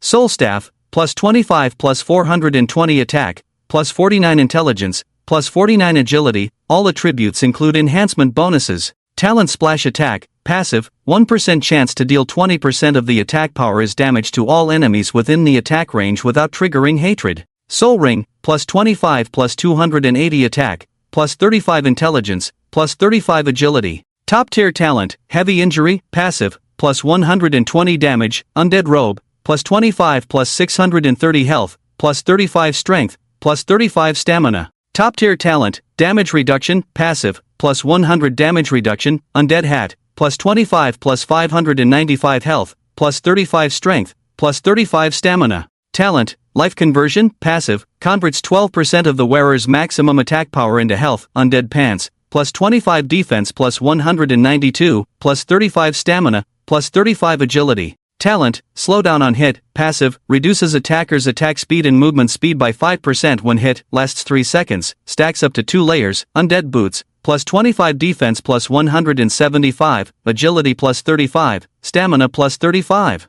Talent, Acceleration, passive, plus 4% movement speed for 3 seconds when taking damage, stacks up to 3 layers, Undead Necklace, plus 25 energy plus 350, plus 35 agility, plus 35 agility. Advanced Energy Attack Talent, passive, deals 10% of maximum energy value as damage with each attack. Immediately equip this set of Dark Undead equipment. Zhang Chen opened the status bar and looked at it. Promise of Love, level 30, First Transformation Beast Tamer Race, Human Resurrection Times, 5 Talent, Divine Strengthening, Divine Talent, Intelligence, 294 Stamina, 105 Agility, 189 Strength, 105 Magic Attack, 1112 Physical Defense, 493 Magic Defense, 450 Health, 2620 Energy, 840 Experience, 1230/1250000, unable to level up, experience accumulation up to 10 times the maximum limit, money, 1,190 gold coins, 35 silver coins, 25 copper coins.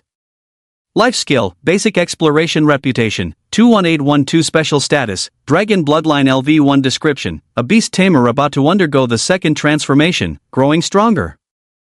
Attack power surpassing 4 digits. This attribute is invincible. At the same time, 2 system prompts sounded in his ears. Ding, congratulations on activating the Undead set, 2 stars, Mage, 7-piece set, gaining set attribute, casting speed plus 55%, 2-star Mage full set plus 50%, 3-star weapon provides additional plus 5% bonus. Ding, congratulations on completing this week's survival mission, Equipment Master, normal, as your resurrection chances have accumulated to the maximum of 5 times, you have earned an equivalent reward of an additional spin on the jackpot wheel. Your survival mission has been upgraded to elite level. You can view the mission details in the mission interface. So, Zhang Chen opened the jackpot wheel and used the level 1 spin he just earned from completing the normal survival mission. A pleasant system notification sounded in his ears. Ding, congratulations on receiving 50 gold coins. Will experience plus 1. It will take 1 more experience point to reach level 2 on the jackpot wheel. This time, luck wasn't as good. He didn't land on a blue skill book like last time,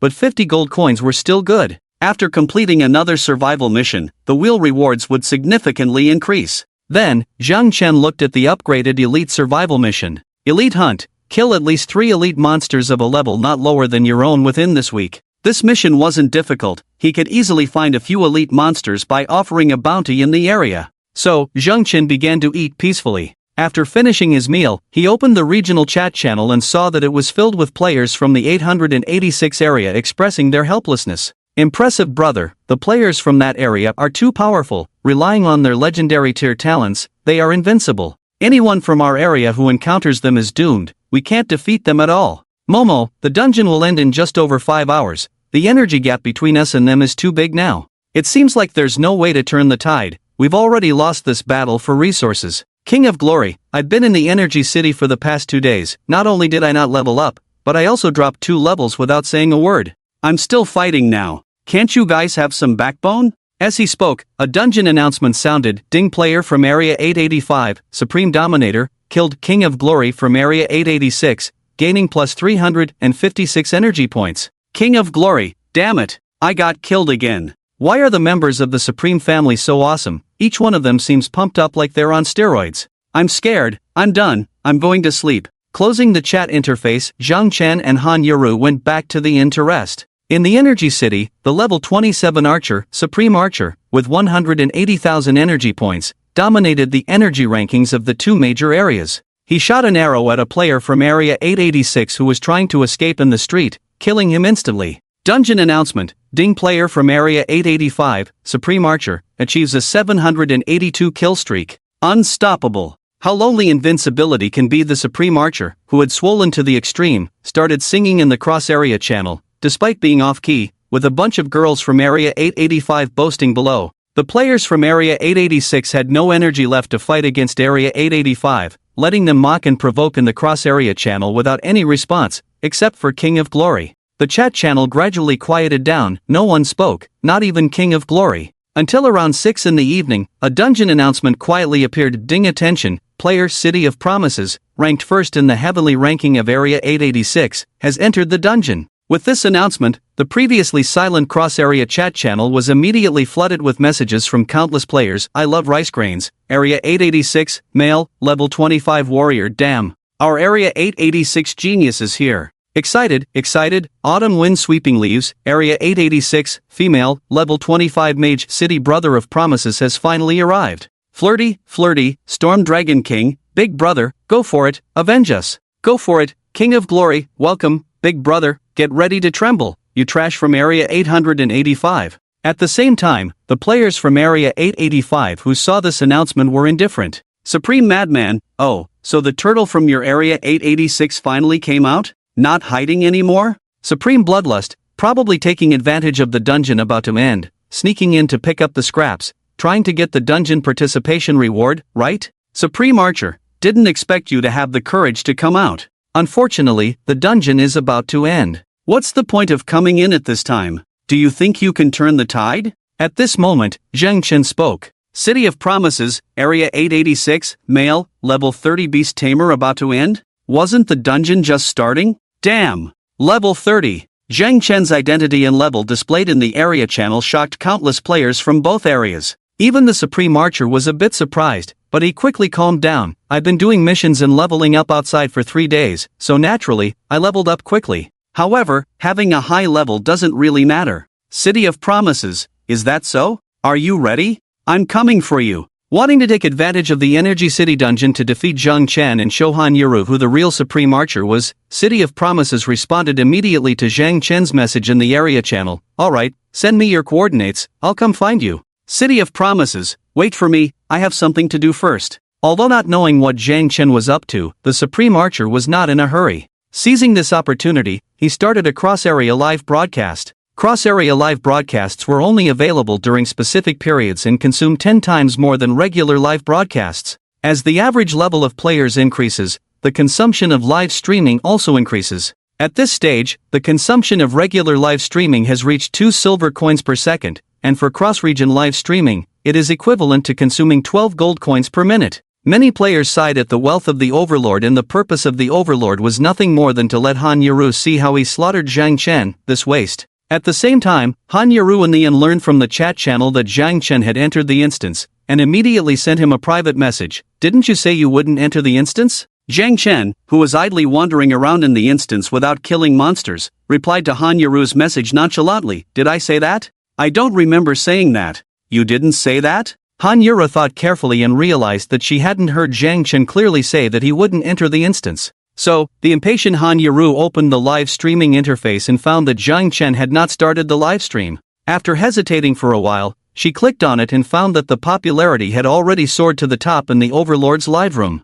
Because Zhang Chen had just said that he would soon go to find the Overlord, through the Overlord's perspective, he would soon be able to see Zhang Chen. At the same time, while clearing monsters in the instance, he also paid attention to the Overlord in the live streaming room. From the quickly refreshing messages, he saw the message player, Yuru, has entered the live streaming room, which made a slight smile appear on his lips. Just wait and see, Han Yuru. I will prove to you with my strength that I am more qualified to have you than that waste who once abandoned you. On the other hand, Zhang Chen, who was strolling on the streets of the Energy City, saw a message in the 886 area chat channel. Love you duck, female, level 24 priest, charming little brother. Why aren't you live streaming? Many people in our area have reluctantly entered the Overlord's live streaming room just to see you.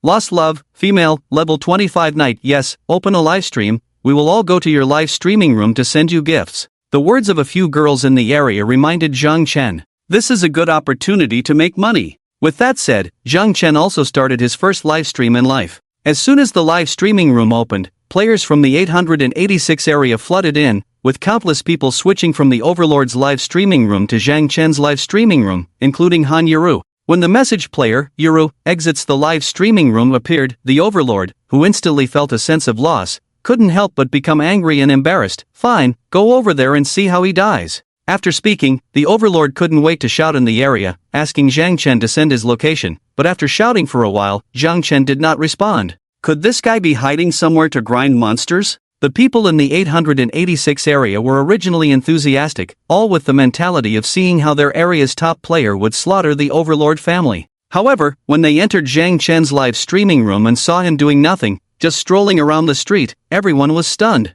What is Charming City doing? Lost his way? Who knows, he seems to be looking for something. In the Energy City, deliberately choosing a secluded road with no one around, Zhang Chen, who had been walking aimlessly for more than 10 minutes, arrived at a 20-story tall building and stopped. This should be it, he muttered to himself and then stepped into the building. After entering this building with no one and no monsters, Zhang Chen walked into the elevator and pressed the button for the second floor. The audience in the live streaming room couldn't understand what Zhang Chen was doing. They only saw Zhang Chen take the elevator to the second floor, then press the button for the -1 floor, and then press the button for the second floor again. The audience in the live streaming room was completely baffled. What is Charming City doing? I don't know. I just remember the last time we fought the Skeleton King, everyone was outside fighting the boss with great enthusiasm, and he ran into a noodle shop to eat ramen. Crowd. In order, Zhang Chen continuously pressed 7 floors in the elevator. Finally, when he reached the 8th floor, it stopped.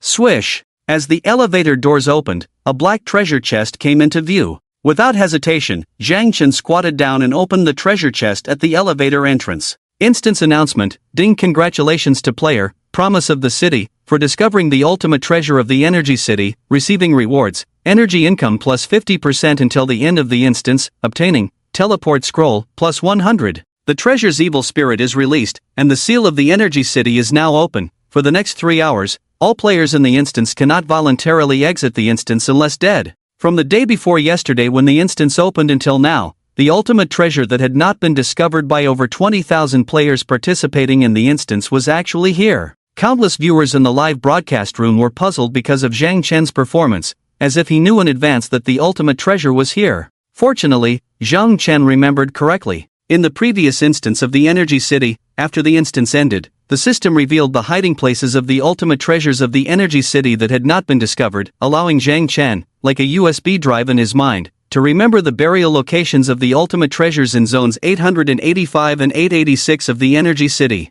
The elevator's access code was the opening time of the apocalypse, making it easy to remember. 202-5828, or -1 floor represents 0. By taking the elevator in this order, one could find the ultimate treasure in the end. Simultaneously, because the treasure was opened, the seal of the Energy City was triggered. And this treasure was meant for the slaughterers. Opening his backpack, Zhang Chen took out one of the 100 teleport scrolls, rewards from the treasure. Teleport scroll, common magic scroll description, write down any player's ID on the scroll, crush the scroll, and instantly teleport to that player's side. Note, this scroll is a special instance scroll for the Energy City and can only be used in the instance. Before this, Zhang Chen took out the buff magic scrolls dropped by the Skeleton King from his bag and used them consecutively. Ding, attack buff scroll, activated, increases attack power by 20% for half an hour.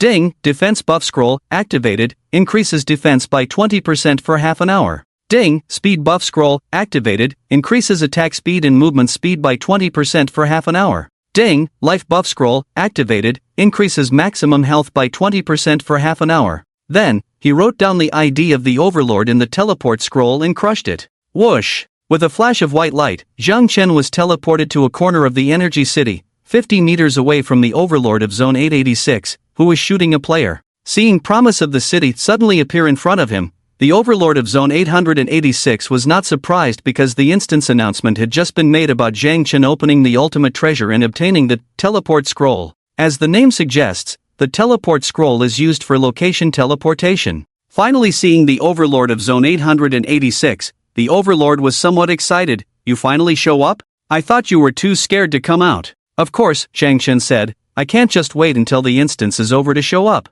Holding a dark long bow emitting a valuable dark aura in his hand, the Overlord said to Zhang Chen, let me see how strong you, the number one on the Zone 886 leaderboard, really are.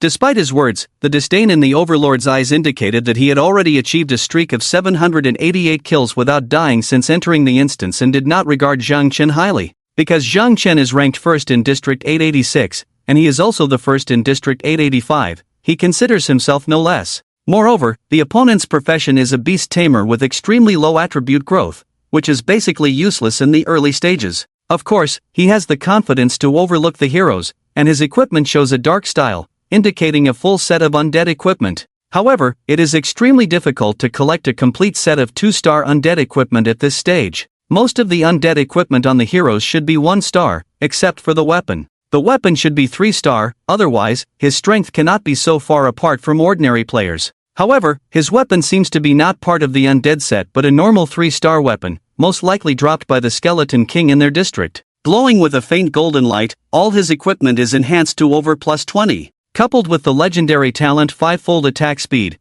this has created an almost invincible sharpshooter among the heroes in the Energy City. The first in District 885 is up against the first in District 886. This upcoming strongest showdown has the players on both sides in the live broadcast room filled with tension and anticipation. Before the battle begins, the hero among heroes gazes contemptuously at Zhang Chen and says, how about we make a bet, one game to determine the winner. If you lose, you voluntarily leave Hanyuru. Boring, Zhang Chen mutters lightly, holding the undead magic staff and gradually approaching the hero among heroes. The hero among heroes laughs, indeed a coward, afraid to bet with me because you know you have no chance of winning. The undead magic staff gleams with a cold light, and a hint of killing intent appears in Zhang Chen's eyes. While the hero among heroes is still blabbering, Zhang Chen flashes into action. In an instant, he enters the effective attack range from 50 meters away, relying on his high agility of 189 points and the 55% casting speed bonus brought by the 2-star mage's undead set, unleashing a purple frost spell towards the hero among heroes. Boom! The hero among heroes did not expect a mage to have such a fast speed. Unable to defend in time, he is hit, and a high red damage number pops up above his head, 1641. Triggering a 55% chance of freezing, the hero among heroes hit by the frost spell is covered in frost. Seizing this opportunity, Zhang Chen unceremoniously launches a fireball, 2568 critical hit. The accumulated damage from the combination of ice and fire exceeds 4000, directly depleting the hero among heroes' health bar and killing him. Ding, you have killed the player hero among heroes from District 885, gaining 27,852 energy points. Including a 50% bonus, instance announcement, Ding player 1 Promise City from District 886 has killed player hero among heroes from District 885, ending his killing spree and godlike streak. Instantly, countless players in the 2 live broadcast rooms are stunned. This damage is unimaginable, coming from a beast tamer. In the sealed state of the Energy City, once a player dies and leaves the instance, they cannot re-enter for 3 hours. The hero among heroes, who was killed in seconds, is obviously unwilling and spends 10 gold coins to resurrect. That was a sneak attack. I wasn't even ready. You're doomed. In a fair fight, you can't beat me because I have a legendary talent. The hero among heroes, resurrecting on the spot with a vengeful attitude, draws his bow and starts shooting at Zhang Chen. Swish swish swish. With the boost of the legendary talent 5-fold attack speed, the hero among heroes' hands pull the bowstring frantically, shooting out over a dozen arrows in an instant. The extreme attack speed restricts Zhang Chen's movements, causing 2/3 of the arrows to accurately hit him, inflicting a series of damage numbers, 98, -98, -196 critical hit, -98. The hero among heroes is left dumbfounded. Even with the negative effect of reducing basic attack damage by 50% from the 5-fold attack speed, with his attack power of over 700 and the 20% armor penetration from the incomplete 2-star undead archer set, it's impossible for him to deal such low damage. How high is the opponent's defense? Of course, with the attack power and armor penetration of the overlord of all, breaking through Zhang Chen's defense of 600 under the defense buff is more than enough. What he doesn't know is that Zhang Chen's undead robe with the added top damage reduction talent can reduce his damage taken by 100 points per hit. Just as the overlord of all's consecutive strikes, enough to instantly kill any player from Zone 886, only managed to deplete 1/3 of Zhang Chen's health, a blue chain lightning accompanied by a basic attack struck, 2624 critical hit, -1089. The overlord of all's 2000 plus health bar was once again emptied. Ding player 1 Promise City from Zone 886 killed overlord of all from Zone 885, energy plus 25,068. Watching the overlord of all's body fall to the ground, Zhang Chen calmly said, "Sorry, I have a divine talent." With the overlord of all being instantly killed twice, the players from Zone 885 were all in an uproar. Damn! That guy's damage is insane. Over 2000 damage in one hit? He killed Xiongdi in just 2 moves twice, and Xiongda's attacks barely broke through his defense. That guy is a beast tamer with the lowest possible growth in all attributes. He hasn't even summoned a beast to fight, damn. Zhang Chen sighed. Did he think it was a joke to have 7 powerful talents from his plus 25 undead set under the assistance of divine talents? Talents are not that easy to unlock. Obviously, only half of the equipment on the overlord of all reached plus 25 enhancement, unlocking talents, while the rest ranged between levels 20 to 25, without talent bonuses because he didn't have enough resources. The difference between having a talent on an item and not having one is huge. The overlord of all, who had been killed twice in a row, did not give up and kept using gold to resurrect. As a result, the dungeon announcement rang out, Ding 1 Promise City killed overlord of all, energy points plus 21,241. Dungeon announcement, Ding 1 Promise City killed overlord of all, energy points plus 19,238. Dungeon announcement, Ding. After a dozen consecutive announcements, the overlord of all, who had been brought back from level 27 to 26 by death, finally gave up. After being killed by Zhang Chen for the 12th time, he did not resurrect again. His body turned into a white light and disappeared in the City of Energy. Zhang Chen checked the energy ranking and found that the 110,000 energy points contributed by the overlord of all had placed him in the top 10 of the list. While Zhang Chen had just entered the dungeon and spent time searching for the ultimate treasure, it had been less than half an hour in total. The Overlord of All had dropped out of the top ranks in one fell swoop. After killing the Overlord of All and exiting the dungeon, Zhang Chen's target was locked onto the new first place on the energy ranking, Proud World Divine Sword, with 140,000 energy. Using a teleport scroll, Zhang Chen appeared in front of Proud World Divine Sword, a level 27 Black Armor Warrior player. Proud World Divine Sword, the vice-captain of the Proud World family, was said to be second only to the Overlord of All in terms of status and strength within the family. He was also a rare high-end player known for his exceptional skills, whom the Overlord of All had spent a fortune to recruit from an advanced gaming studio before. Despite learning from the dungeon announcements that their captain had been killed 12 times in a row by the person in front of him, Proud World Divine Sword did not panic upon seeing One Promise City approaching. He believed that the Overlord of All lost due to his lack of thick skin, and a warrior was a balanced class with both offense and defense. Relying on the powerful attribute bonus brought by the Undead Warrior set with full-body 2-star enhancement plus 25, the Proud Divine Sword brimmed with spirit. "Come, let me punish you." As the words fell, the Proud Divine Sword gripped the black undead greatsword and charged towards Zhang Chenfei. The undead magic staff shimmered with a cold light. 5 seconds later. Ding! Promise of the City, killed, Proud Divine Sword, energy points plus 21,586. Putting an end to his killing spree and godlike streak. The Proud Divine Sword became more rational. After being resurrected once and then miserably defeated. In order to reduce losses, he chose not to resurrect again and exited the instance.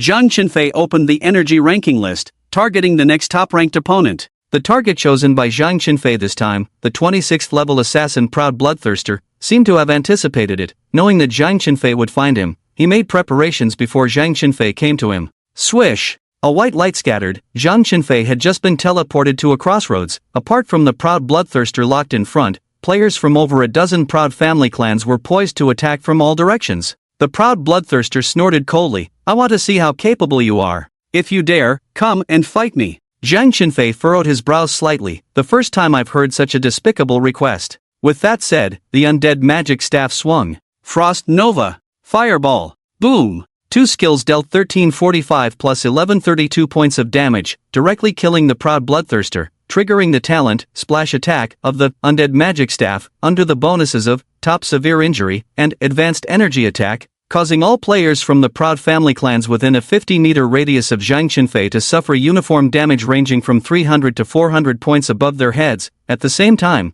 a violent dragon roar came from the floating air. Hellfire Dragon Flame. Whoosh! The scorching flames poured down from the sky, instantly covering the surrounding Proud family players, causing them to suffer another 1951 points of real damage above their heads, accompanied by a burning damage of 452 points per second. A few seconds later, one after another, over a dozen white lights lit up successively from all directions, and all 15 players from the Proud family clans perished. Zhang Chenfei furrowed his brows slightly. He hadn't even had the chance to use the newly learned purple group skill Undead Storm, yet a single splash attack and Hellfire Dragon Flame ended the battle.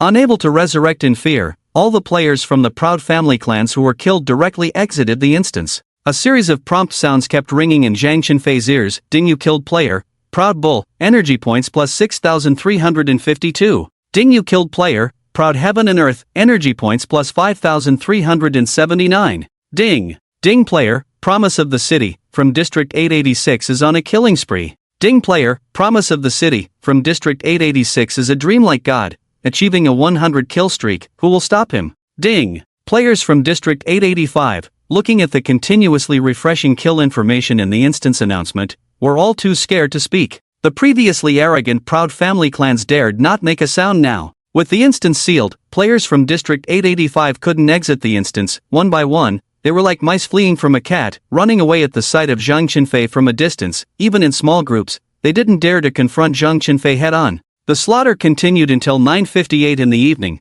just 2 minutes before the end of the instance. Zhang Chenfei had already used up all 100 teleport scrolls in his bag, unable to find another enemy anywhere, as if the entire instance was left with only Zhang Chenfei. Looking at his 997,000 energy points, Zhang Chenfei furrowed his brows tightly. Still 3,000 points short. What to do? 1 million energy points, a number that any player participating in the Energy City instance would not dare to think about. Zhang Chen knew, however, that as long as a player could obtain this much energy, they could receive a super treasure from this instance. This was what history from the previous life had told Zhang Chen, because in the previous world, there was a player considered abnormal who collected 1 million energy points and obtained the unique super treasure of each server. With only 59 minutes elapsed, and with just 1 minute left before the instance ended, Zhang Chun, who had not yet found a target, started to feel anxious. There were plenty of monsters on the street, but killing those monsters would only yield a few tens of energy points at most, far from being as fast as killing players.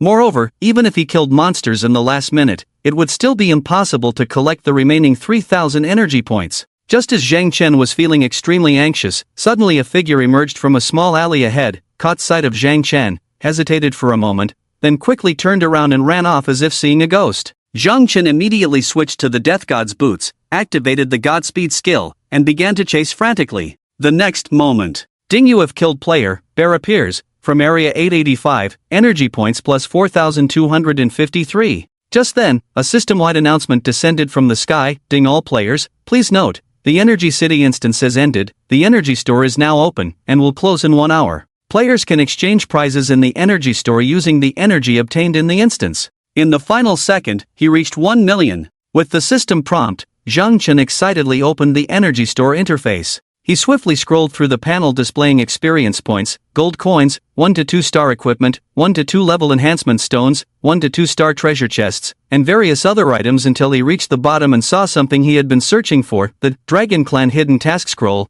legendary magic scroll unique to the 8th district. Exchange requires 1 million energy points. Without hesitation, Zhang Chen consumed 1 million energy points to make the exchange. Ding you have used 1 million energy points, exchanged for Hidden Task Scroll, plus 1. It was only after obtaining this scroll that Zhang Chen finally breathed a sigh of relief. In the previous world, another player from a different safe zone had obtained this scroll. According to historical progress, if Zhang Chen had been a step slower, this scroll would have been taken by the player who had obtained 1 million energy points in the instance. The purpose of Zhang Chen's trip to this instance was for this legendary magic scroll, Dragon Clan Hidden Task Scroll, legendary magic scroll description. Players can trigger an extremely rare Dragon Clan hidden task upon use.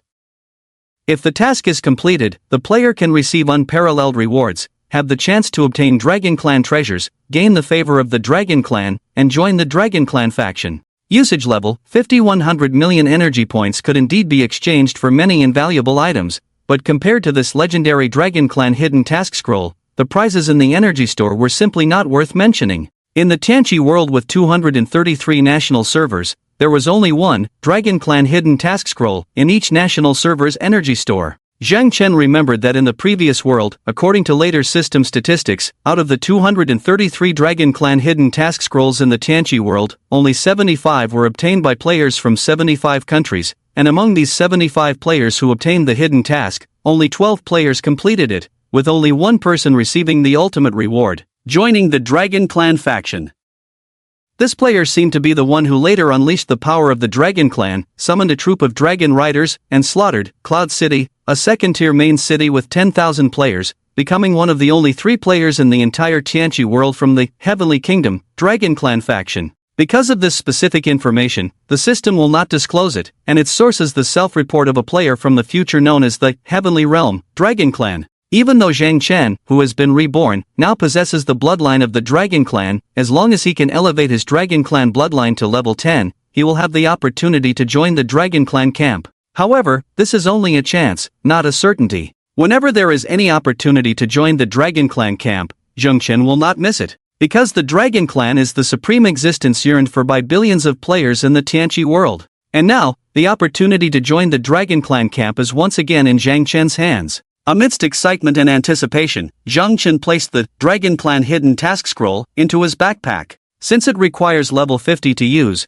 Zhang Chen still has plenty of time before that. Whether he can join the Dragon Clan camp is another matter, but this hidden task must be completed. Otherwise, Zhang Chen won't even have the chance to join the Dragon Clan camp. After this, Zhang Chen received a reward message from the system. The rewards from the Energy City instance are not limited to the Energy Mall. Otherwise, for those players who spent 2 or 3 days in the instance but didn't gain much energy, the loss would be too great. Ding player, Yinuo Kingxing, based on your performance in the Energy City instance this time, the system is starting to settle rewards for you. Accumulated instance online time 3 hours 52 minutes reward, experience plus 295,200, silver coins plus 142, reputation plus 358. Accumulated energy obtained 100,0521 points reward, experience plus 3 million, reached the maximum limit, gold coins plus 100, reached the maximum limit, reputation plus 6,000, reached the maximum limit. The rewards for participating in the instance are indeed generous. It's worth noting that Zhang Chen worked hard to complete a level 700 difficulty level, Soul Redemption, task in the Undead City, but only received 250,000 experience points, including the additional intimacy bonus. In contrast, for simply staying in the instance for 4 hours, he received a reward of 3 million experience points. As a result, as soon as the Energy City instance ended, almost all safe zones in the Tianqi world were continuously enveloped in golden light. All players who participated in the instance leveled up under the generous experience rewards, with many players even leveling up 2 or 3 times. If Zhang Chen had been in the instance from the beginning, he would have definitely received rewards several times greater than what he gained in the Undead City these past 2 days. However, Zhang Chen has no regrets. If he hadn't completed the task of obtaining rare materials in the Undead City these past 2 days and received the full set of 2-star undead equipment as a reward, he wouldn't have been able to easily slaughter the entire 885 area in the instance. After 3 days and 2 nights, the Energy City instance finally ended, and countless players began to exchange various prizes they needed in the Energy Mall. As a million energy recipient, Zhang Chen was left dumbfounded with only a blank stare. However, he wasn't interested in the 2-star equipment or green skill books that could be exchanged in the Energy Mall, because besides those, Zhang Chen received an even rarer reward, a cross-district announcement between District 885 and District 886. Ding! Congratulations to players Yinyuo Qingxing, Aisha Shenjian, Aisha Juzu, for ranking 1st, 2nd, and 3rd in energy in the Energy City instance. The rewards for the 1st, 2nd, and 3rd places are Undead Set, 2-star 7-piece set, Profession Undecided, +1. Ding! This regional instance has ended, the cross-district chat channel is now closed. With this announcement, countless players from both districts envied the situation. Meanwhile, players from District 885 were in an uproar in their district chat channel. Lualulu, female, level 27 mage. How come that Yinyuo Qingxing from their district is so powerful? Surprisingly, he obtained 1 million energy, and he hadn't even run this instance in the past 2 days. It only took him the last few hours. Oh my god. Fear, a small archer, female, level 26 archer. Even our powerful brother in the district can't defeat him. Sad. Proud World Melody, male, level 28 priest. Haven't you seen how high his damage is? And he's a beast tamer with the lowest overall attributes among the 7 major professions. Even with powerful brothers plus 25 weapon, he can't break through his defense.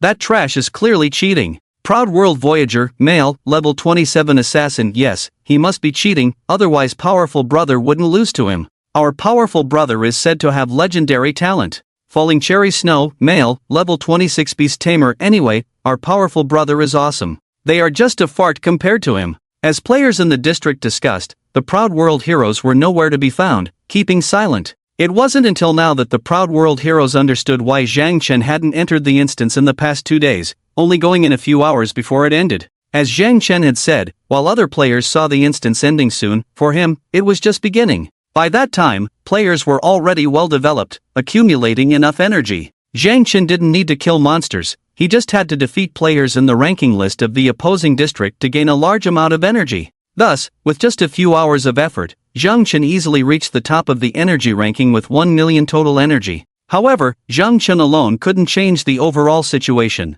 In the end, District 885 emerged victorious. As a reward for the winning district, all players in District 885 received a higher participation prize than those in District 886. Hope Town. With the end of the instance, Zhang Chen returned to the inn. Han Yaru, who had been lying in bed watching the live broadcast, heard the commotion next door and immediately rushed over. Zhang Chen, I didn't expect you to be so hidden. Zhang Chen, lying back on the bed, replied sulkily, after training with me for so many days, don't you know my capabilities? I know you're amazing, but I didn't expect you to be this amazing. Han Yuru sat down by the bed, looking at Zhang Chen with admiration. Do you know how people in our district are talking about you? Zhang Chen, hands behind his head, glanced at Han Yuru and asked, what are they saying? Before you entered the instance, everyone thought no one could beat the Proud World heroes, and our district was destined to be bullied by them. Han Yuru said seriously, open the chat channel and see, everyone in the district is praising how amazing you are. You're a big shot in our district now.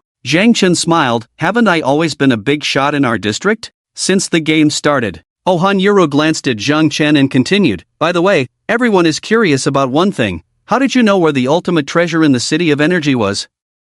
Because your goal was clear at the time, it was obvious you were heading for the treasure, not stumbling upon it by chance. At this moment, Zhang Chen tilted his head and looked at the curious Han Yuru sitting by the bed. Before he could speak, Han Yuru suddenly said, "Don't tell me some nonsense about divine blessings, Sesame opening the door, and then magically knowing where the treasure is. You lied to me last time when we were enhancing equipment. I tried it, and it didn't work at all." Zhang Chen was speechless. Important things need to be said 3 times. You said it too few times. Next time you enhance equipment, silently say it 3 times in your mind. Han Yuru pouted, men's mouths, deceiving ghosts. At this moment, Zhang Chen yawned, "I'm so tired, I'll take a bath and go to bed in a while." "All right." Han Yuru reluctantly stood up, "Then I'll go back to my room," she said, gazing deeply at Zhang Chen as if waiting for something, as if her previous statement was not a statement but a question. However, all she got was Zhang Chen's simple okay. Han Yuru felt a bit disappointed. She didn't want to leave, she wanted to stay with Zhang Chen, even if they did nothing. Just being with him gave her a sense of security.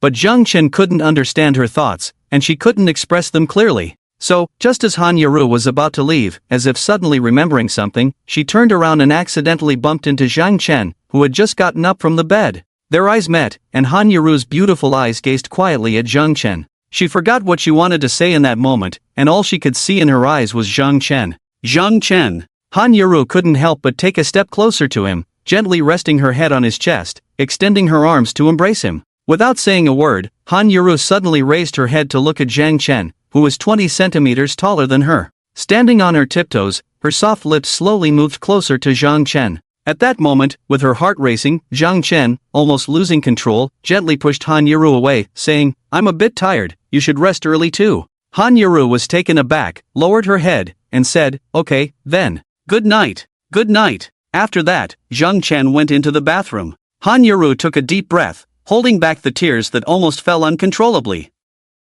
Back in her room, she lay on her side on the bed, feeling aggrieved. She wasn't someone who cried easily, but for some reason, when facing Zhang Chen, she became emotional, and often, just a word from him could make her cry. After a while, unable to resist, Han Yuru opened her friend list and sent a message to Zhang Chen. "Good night, heart." After sending the message, Han Yuru lay on the bed quietly, waiting for Zhang Chen's reply. It wasn't until a long time later that a message notification sounded. Han Yuru eagerly opened the message, only to find out that it wasn't from Zhang Chen. "Prideful hero, Yuru, can you do me a favor, as if I were your cousin?" After taking a bath, Zhang Chen lay down on the bed and didn't see the message Han Yuru had sent. Instead, he opened the live streaming interface directly. Just after his bath, Zhang Chen remembered that during the night's live stream in the dungeon, many viewers had sent gifts, and he hadn't withdrawn those rewards yet. Currently, the cost of starting a live stream had reached 2 silver coins per second. Zhang Chen had almost live-streamed the entire time in the Energy City, nearly 4 hours, accumulating a cost of over 260 gold coins.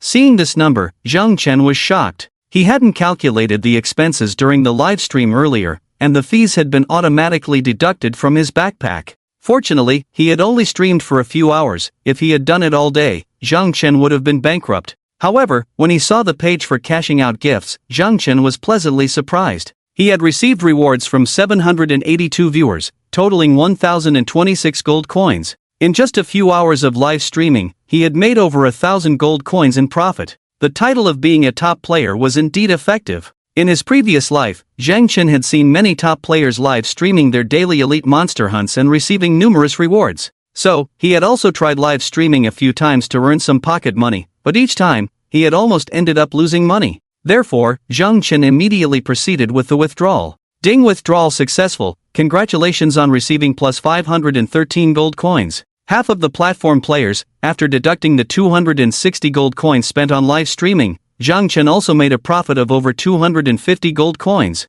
This money came too easily. Looking at his assets, he already had 1,520 gold coins. At this stage, for an ordinary player to have a savings of 30 to 40 gold coins is considered a small local tyrant. After all, the reward for a task with a difficulty coefficient of 700 is only 3 gold coins. However, Zhang Chen knew that when it came to gold coins, the more the better. Once he reached the main city later on, there would be plenty of places to spend money, and having money meant you were a big shot, while being broke meant you were looked down upon, just like in the real world. Lying in bed, Zhang Chen, who was about to fall asleep, suddenly thought of Han Yaru. Zhang Chen's heart couldn't help but stir. He knew Han Yaru's feelings for him, and he also knew that he hadn't forgotten about this first love, and at any moment, old feelings could resurface, even after 11 years had passed. But what Zhang Chen was even more clear about was that in this reincarnation, he must not be swayed by emotions. In the previous life, because he had focused all his attention on Lin Ruo, Zhang Chen lost his ability to judge right from wrong, until he was betrayed by the woman he deeply loved without even realizing it. To become strong, to survive in this world, he had to cut off his emotions and desires, as emotions were the most fragile thing in humans. And the reason why he kept Han Yaru by his side was not to use her up, but because even if they couldn't reconcile for the time being, Zhang Chen couldn't just abandon her. In this world, besides Zhang Chen, Han Yaru had nothing left. If Zhang Chen rejected her again, the only thing waiting for her would be a dead end. Shifting his thoughts away from Han Yaru, the Energy City instance had already ended, and the main city teleportation array would officially open the day after tomorrow, Thursday morning at 10 o'clock. Before that, Zhang Chen had only one thing left to do, which was the Dragon Emperor's tomb. This regional instance was quite special and didn't have any team settings. Normally, instances required a minimum of 5 people to team up, so Zhang Chen's initial plan was to wait until he had the ability to solo the Dragon Emperor's tomb, then spend some money to randomly gather a few people in the area, and once inside the instance, use the high-level monsters to eliminate a few teammates, then clear the Dragon Emperor's tomb alone to reap all the benefits. But now it seemed that this method might not work,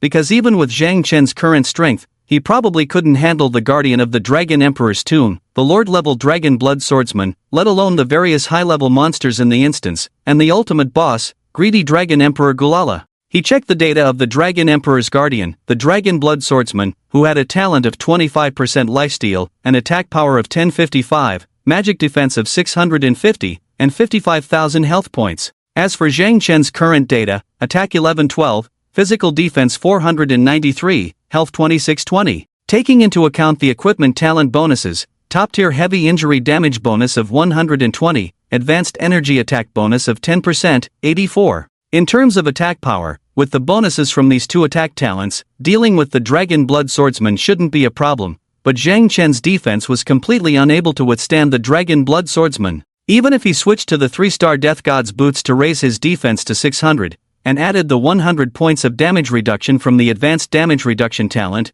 he would still be instantly killed. There was room for improvement in his strength, and Zhang Chen had absolute confidence that he could crush the Dragon Blood Swordsman with his data in a week, but time couldn't wait that long. Even with the assistance of the level 27 priest Han Yaru, without a few more high-end players to help out, they wouldn't be able to do it. It seemed that there was only one way out for now. So, Zhang Chen began to formulate a plan to conquer the hidden instance of the Dragon Emperor's tomb in his mind. One night, it passed in the blink of an eye. The next morning when Zhang Chen woke up, he saw the message Han Yaru had sent half an hour ago. "Good morning, heart." It was then that Zhang Chen noticed the goodnight message Han Yaru had sent before going to sleep last night. This reminded Zhang Chen that Han Yaru was a very sensitive person. He remembered that during their previous relationship, they used to exchange morning and night greetings every day. Once, Zhang Chen was too tired and fell asleep forgetting to send a goodnight message, and the next day, Han Yaru didn't talk to Zhang Chen all day. So, Zhang Chen replied with a morning. Han Yaru quickly responded, "You ignored me last night and just went to sleep, disappointed. I didn't see your message, I took a shower and then went to bed." "Okay, I forgive you," slightly conflicted. Han Yaru sent another message, "What's the plan for today? Are we going to the city of the undead to level up?" "No, we have other tasks today," Zhang Chen replied. Han Yaru was puzzled. "What tasks?" "I won't tell you for now, it's a secret." "Tisk, arrogant. What are you having for breakfast?" "Soup dumplings," slightly conflicted. "Okay, I'll wait. I'll bring some for you." "Great, adorable.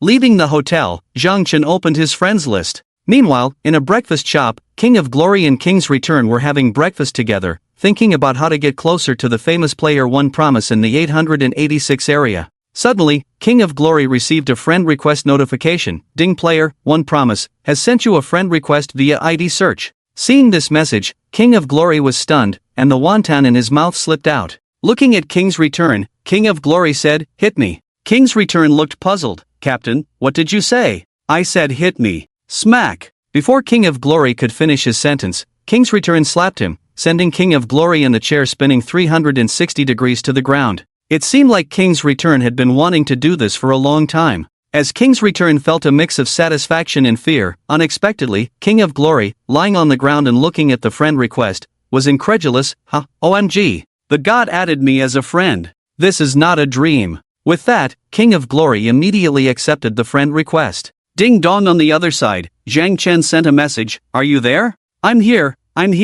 Excited, King of Glory got up from the ground and quickly replied to Zhang Chen's message, "What's up, Qingji?" "Nothing, just bringing you some equipment, not sure if you're interested." Zhang Chen sent an illustration, undead set, level 30, 2 stars, profession pending. King of Glory swallowed hard, finding it hard to believe his eyes. The god voluntarily added him as a friend and wanted to give him a priceless undead set equipment? While King of Glory was thinking about this, Zhang Chen sent another message, "As long as you help me with something, this set of equipment is yours." Seeing the 2-star undead set without a designated profession, King of Glory's eyes lit up. "Even without this equipment, just tell me where you need help, I'll go through fire and water without hesitation." King's Return and King's Return, who used to see One Promise as an enemy but now saw King of Glory begging for help, looked at him with disdain, whispering, "Sycophants deserve no good end." Right, sycophants deserve no good end. The current attitude of King of Glory towards Zhang Chen had made a complete 180-degree turn. Zhang Chen then sent another message, "Select 14 people from your team, they must be the strongest 14 in your team, and help me level up."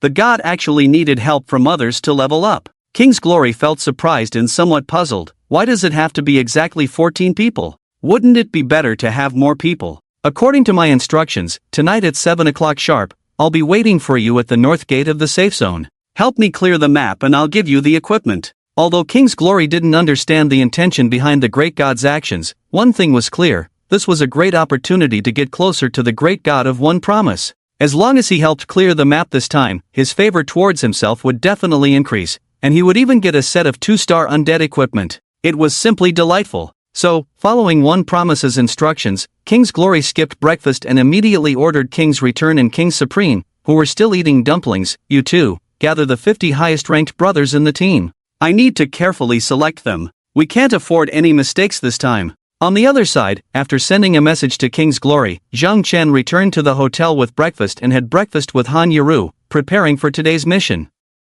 Zhang Chen, who had already reached the level cap of 30, was almost content and thought to himself that before heading to the main city, he should complete this week's survival tasks. So, Zhang Chen said to Han Yaru, "I'll find you a leveling team later. You can go level up, and I'll complete the survival tasks before joining you." Han Yaru quickly shook her head. "No, I want to be with you. I can help you with the survival tasks." It felt as if Zhang Chen was bidding farewell to her, and Han Yaru didn't like that feeling at all. Zhang Chen was a bit helpless. "Alright then." With that, Zhang Chen opened the regional chat channel, edited a message, and sent it out. "One Promise, male, level 30 beast tamer, free help to clear level 30 elite monsters. Private message me if needed, all loot goes to you, I just need the final blow. One Promise, free help to clear level 30 elite monsters. Private message me if needed, all loot goes to you, I just need the final blow. One Promise." After Zhang Chen sent out 3 consecutive messages, players started sending friend requests. Zhang Chen immediately accepted the friend requests.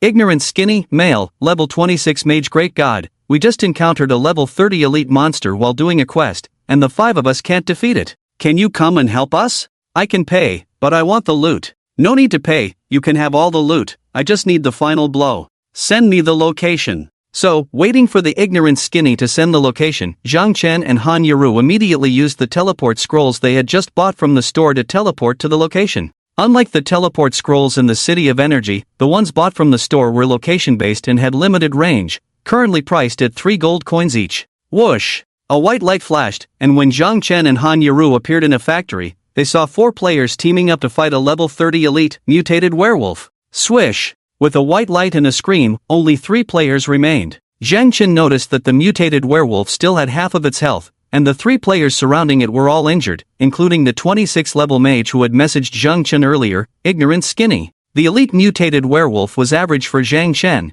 but for ordinary players at this stage, it was extremely powerful. Otherwise, the 5 of them wouldn't have been struggling to defeat it, with 2 already killed. Besides its high stats, the mutated werewolf also had a powerful talent. Brave in battle, increases its attack power by 50 points with each attack, lasting 5 seconds, stackable up to 5 layers. The remaining 3 players were clearly in a dilemma, unable to fight or retreat. At level 30, the elite mutated werewolf happened to be the target of the elite hunt mission. So, Zhang Chen wielded the undead magic staff and approached. Frost Nova. Fireball. Chain lightning. Boom. Boom. Boom. Stepping into the effective attack range, with a 55% attack speed bonus from the undead set, 3 consecutive skills hit the mutated werewolf, instantly causing 3 damages above its head, 1398. Minus 2390 critical hit minus 1355. Accumulating over 5000 damage, the mutated werewolf, already left with only half of its health,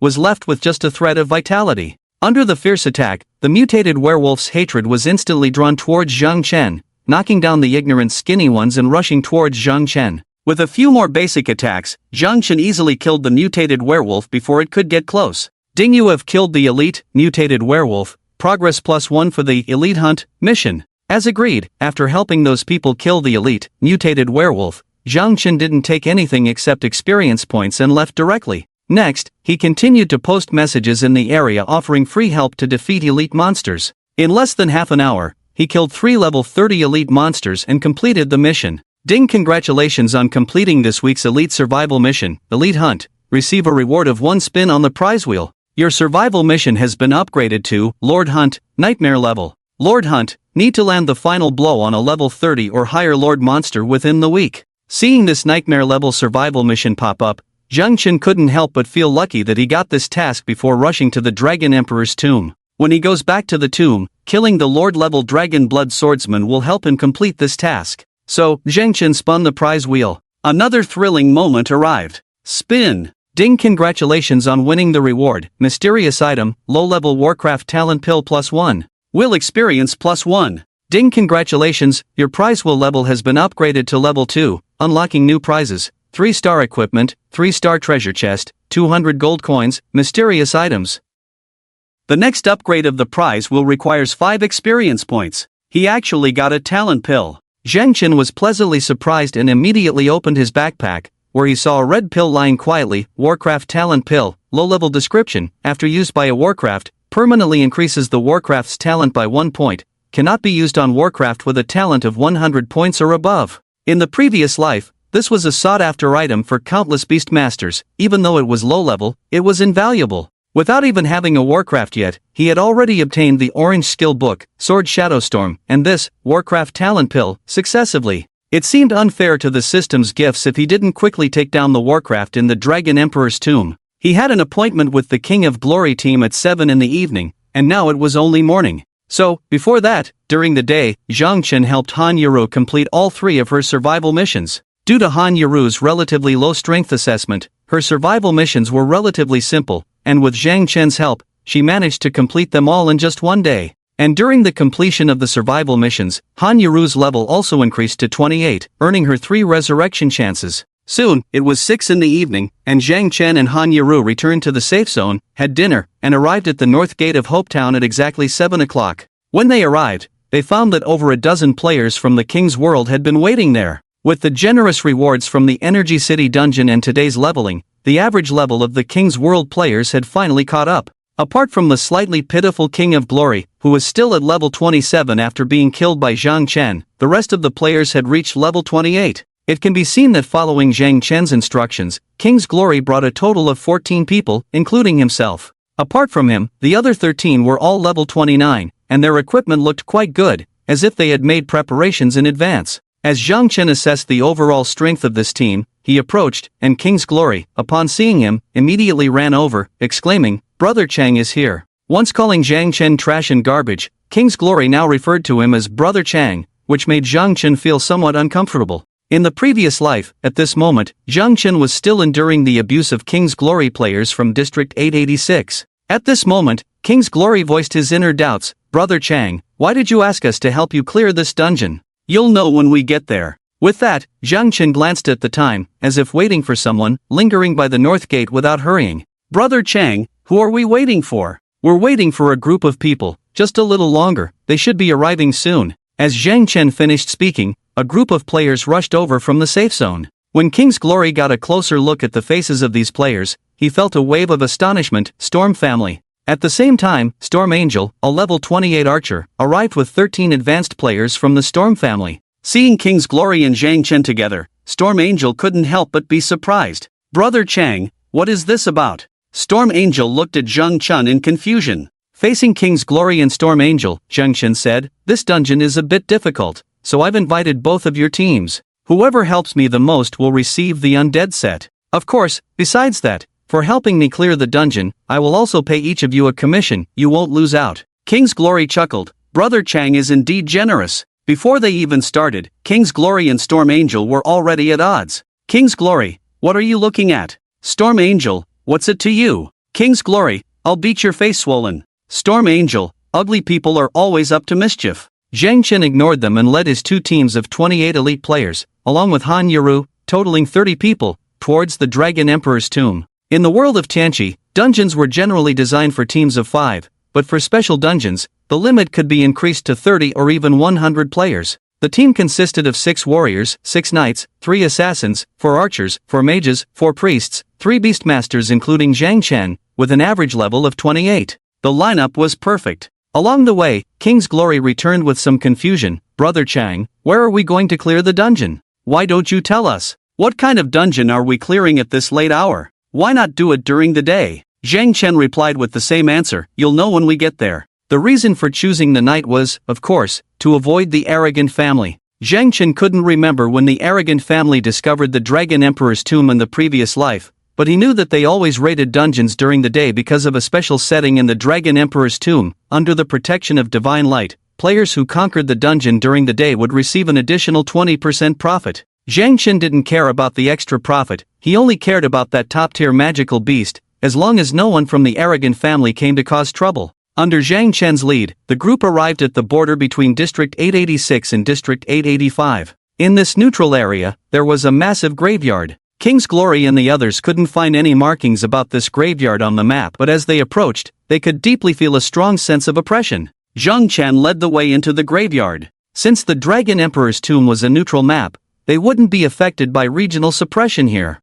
As for the players of Honor of Kings, they followed closely with a hint of nervousness. Ding, the system reminds you that you have entered the high-risk map, Dragon Emperor's tomb. The threat of death in this map exceeds 220% for you. Please consider the consequences carefully. Zhang Chen didn't feel much upon hearing this information, as compared to his first entry into the Dragon Emperor's tomb, where the death threat had decreased from 1000% to 220%. However, for the players of Honor of Kings and Storm Angels, they couldn't help but feel uneasy. Entering the Dragon Emperor's tomb, looking around, the level 28 warrior Storm Dragon King asked in confusion, why are there no monsters on this map? Wait, the monsters are ahead, someone replied as they continued deeper into the tomb. Following Zhang Chen's instructions, the players from Honor of Kings and Storm Clan quickly arranged themselves, 6 knights holding shields at the front, warriors on the sides, assassins at the back, protecting the mages and archers in the middle. The Storm Dragon King was somewhat surprised. Do we need such a big formation just to clear a map? We're not even going to fight a boss. Zhang Chen remained silent until he led them deep into the Dragon Emperor's tomb, arriving in front of the light curtain at the center of the two tombs. The entrance to the hidden instance, the Dragon Emperor's tomb. With their arrival, one of the two tombs, where red light flickered, exclaimed, intruders of the Dragon Emperor's tomb, die. Swish, just like the last time Zhang Chen came, a red light flew out from one of the tombs, then descended, followed by a strong red light wave bursting out from the tomb. Fortunately, this time they were prepared, and the wave was blocked by the 6 senior knight players from Honor of Kings and Storm Clan with shields, successfully protecting their teammates behind. The wave that once instantly killed Zhang Chen also instantly took away 1/8 of the knight's health. Swish swish swish swish. Han Yaru at the back, along with 3 other priest players, quickly cast spells to restore the health of their frontline teammates. In the next moment, from the left tomb in front of them, another red light flew out, transforming into a warrior clad in fully enclosed blood-red armor and holding a flaming longsword, exuding an extraordinary aura, seated in front of the light curtain.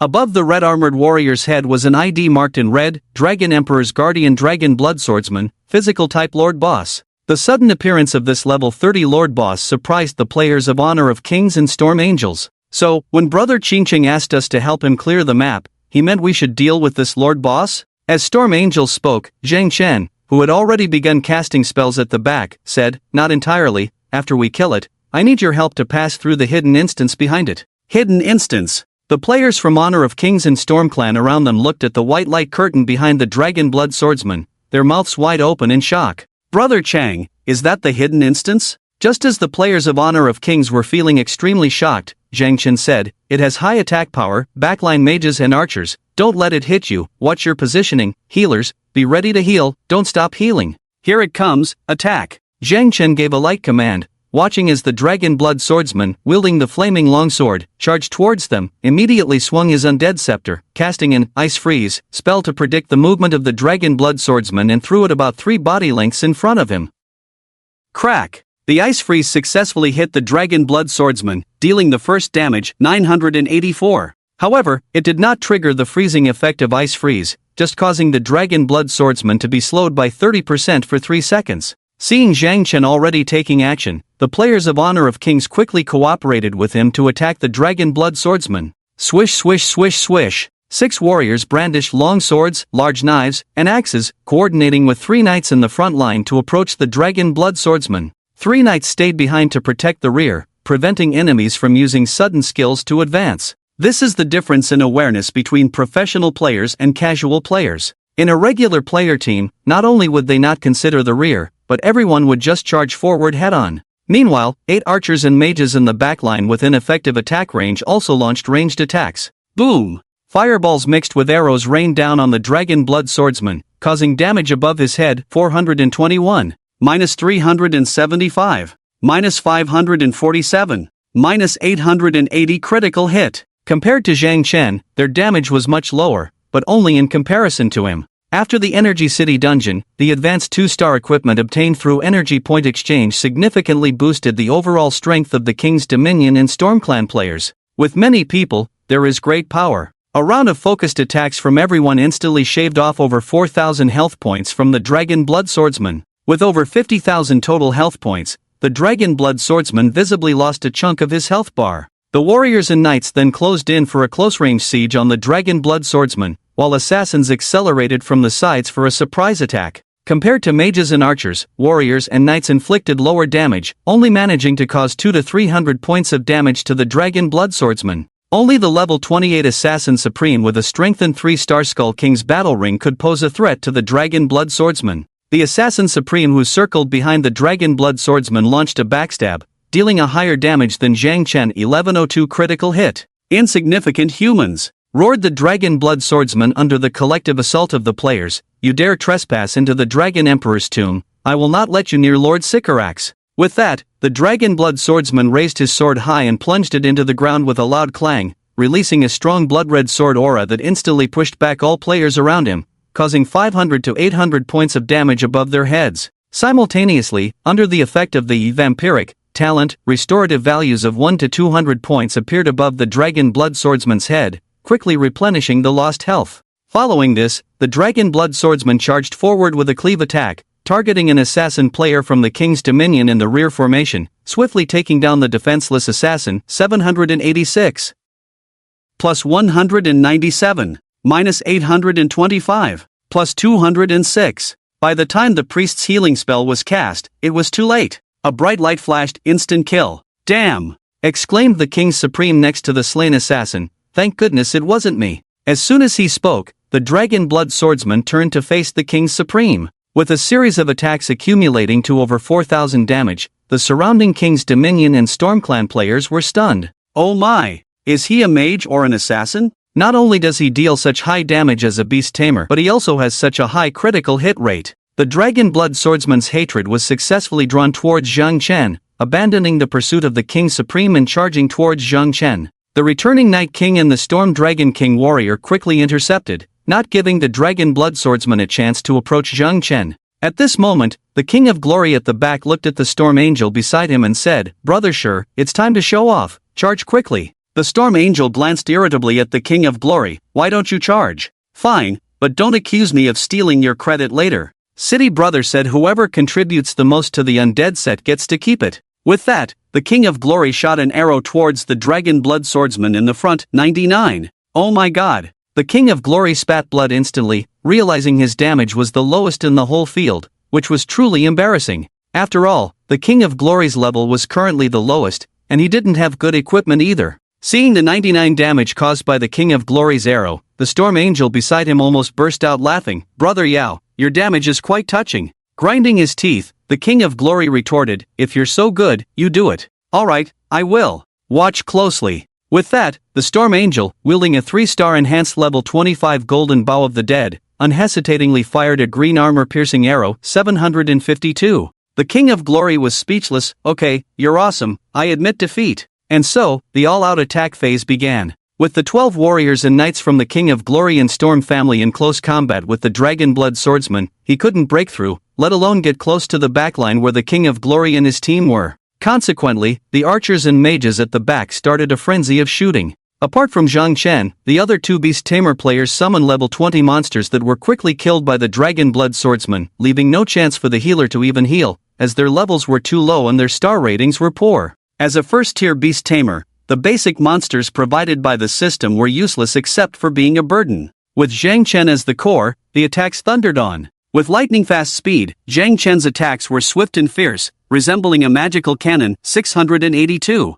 1364 critical hit. 682. 1740 critical hit. 2024 critical hit. With the 189 agility bonus from the full plus 25 undead set and an 11-star agility growth, Zhang Chen's almost by critical hits dealt explosive damage. The damage output of Zhang Chen alone was almost equivalent to half a team. Thus, this 30v1 battle ended in just a few minutes, with the initial assassin from the King of Glory being killed along with 2 warriors, and Zhang Chen finishing off the Dragon Blood swordsman with a fireball spell. If you dare to enter the Dragon Emperor's tomb, Lord Shigula will definitely not let you off. With a thud, the Dragon Blood swordsman knelt to the ground, the red light fading from his body. At the same time, the system notifications rang in everyone's ears. "Ding, you and your teammates have successfully killed the level 30 Lord Monster, Dragon Emperor Guardian Dragon Blood Swordsman, gaining 20% participation rewards, plus 100,000 experience points, plus 72 reputation." For landing the final blow, Zhang Chen received an additional notification. "Ding, congratulations on completing this week's survival mission, Lord Hunt,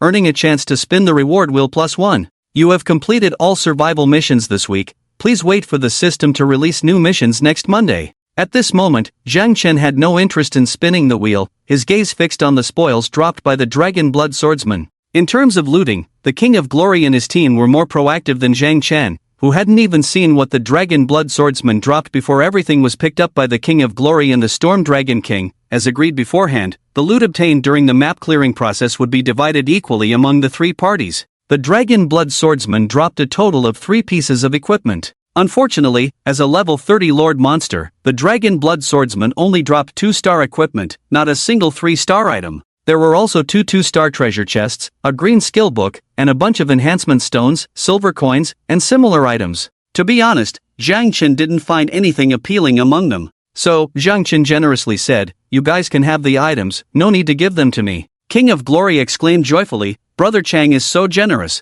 I'll follow Brother Chang from now on." After all, without the help of players from King of Glory and Storm family, it would be difficult for Zhang Chen and Han Yaru to deal with the Dragon Blood swordsman. Therefore, while King of Glory and Storm Angels were dividing the spoils, Zhang Chen walked straight past the Dragon Blood swordsman's corpse and approached the light curtain. An introduction to the Dragon Emperor's tomb appeared in a dialogue box in front of Zhang Chen. Dragon Emperor's tomb, hidden instance description: the dragon race regards Emperor with great respect, and the Emperors are classified from the 1st to the 7th rank. In order to become the strongest Dragon Emperor in the eyes of the world, conflicts arise among the various Dragon Emperors. Once, in a branch empire of the dragon race, a first-ranked Dragon Emperor named Greedy Dragon Emperor Shigula, dissatisfied with the leadership of the 7th-ranked Dark Dragon Emperor Yaguno, attempted a rebellion and was severely injured and sealed in the Dragon Emperor's tomb by Yaguno, preventing Greedy Dragon Emperor Shigula from ever leaving the tomb. Instance rules: players must defeat the Dragon Emperor Guardian, the Dragon Blood Swordsman, to unlock the seal of the Dragon Emperor's tomb and enter it. The instance difficulty is divided into normal, elite, and nightmare levels, with the corresponding number of players allowed to enter simultaneously being 5 to 30, 31 to 50, and 51 to 100. The final instance rewards are the same for all 3 difficulties. Note: the Dragon Emperor's tomb is blessed by divine light. When players conquer the tomb during the day, they can receive an additional 20% profit. If players fail to complete the instance, they will have a 3-day cooldown before they can re-enter. Since the rewards are the same for all difficulties, it's best to start with the lowest difficulty level. At this moment, after King of Glory and Storm Angels finished dividing the spoils and arrived at the entrance of the instance, they were all amazed. Is this the entrance to a hidden instance? King of Glory couldn't believe it. Brother Chang, how did you discover this hidden instance? That's not the point. Zhang Chen got straight to the point. I need your help to clear this instance. We'll share the rewards equally, but the Monster Beast contract must belong to me.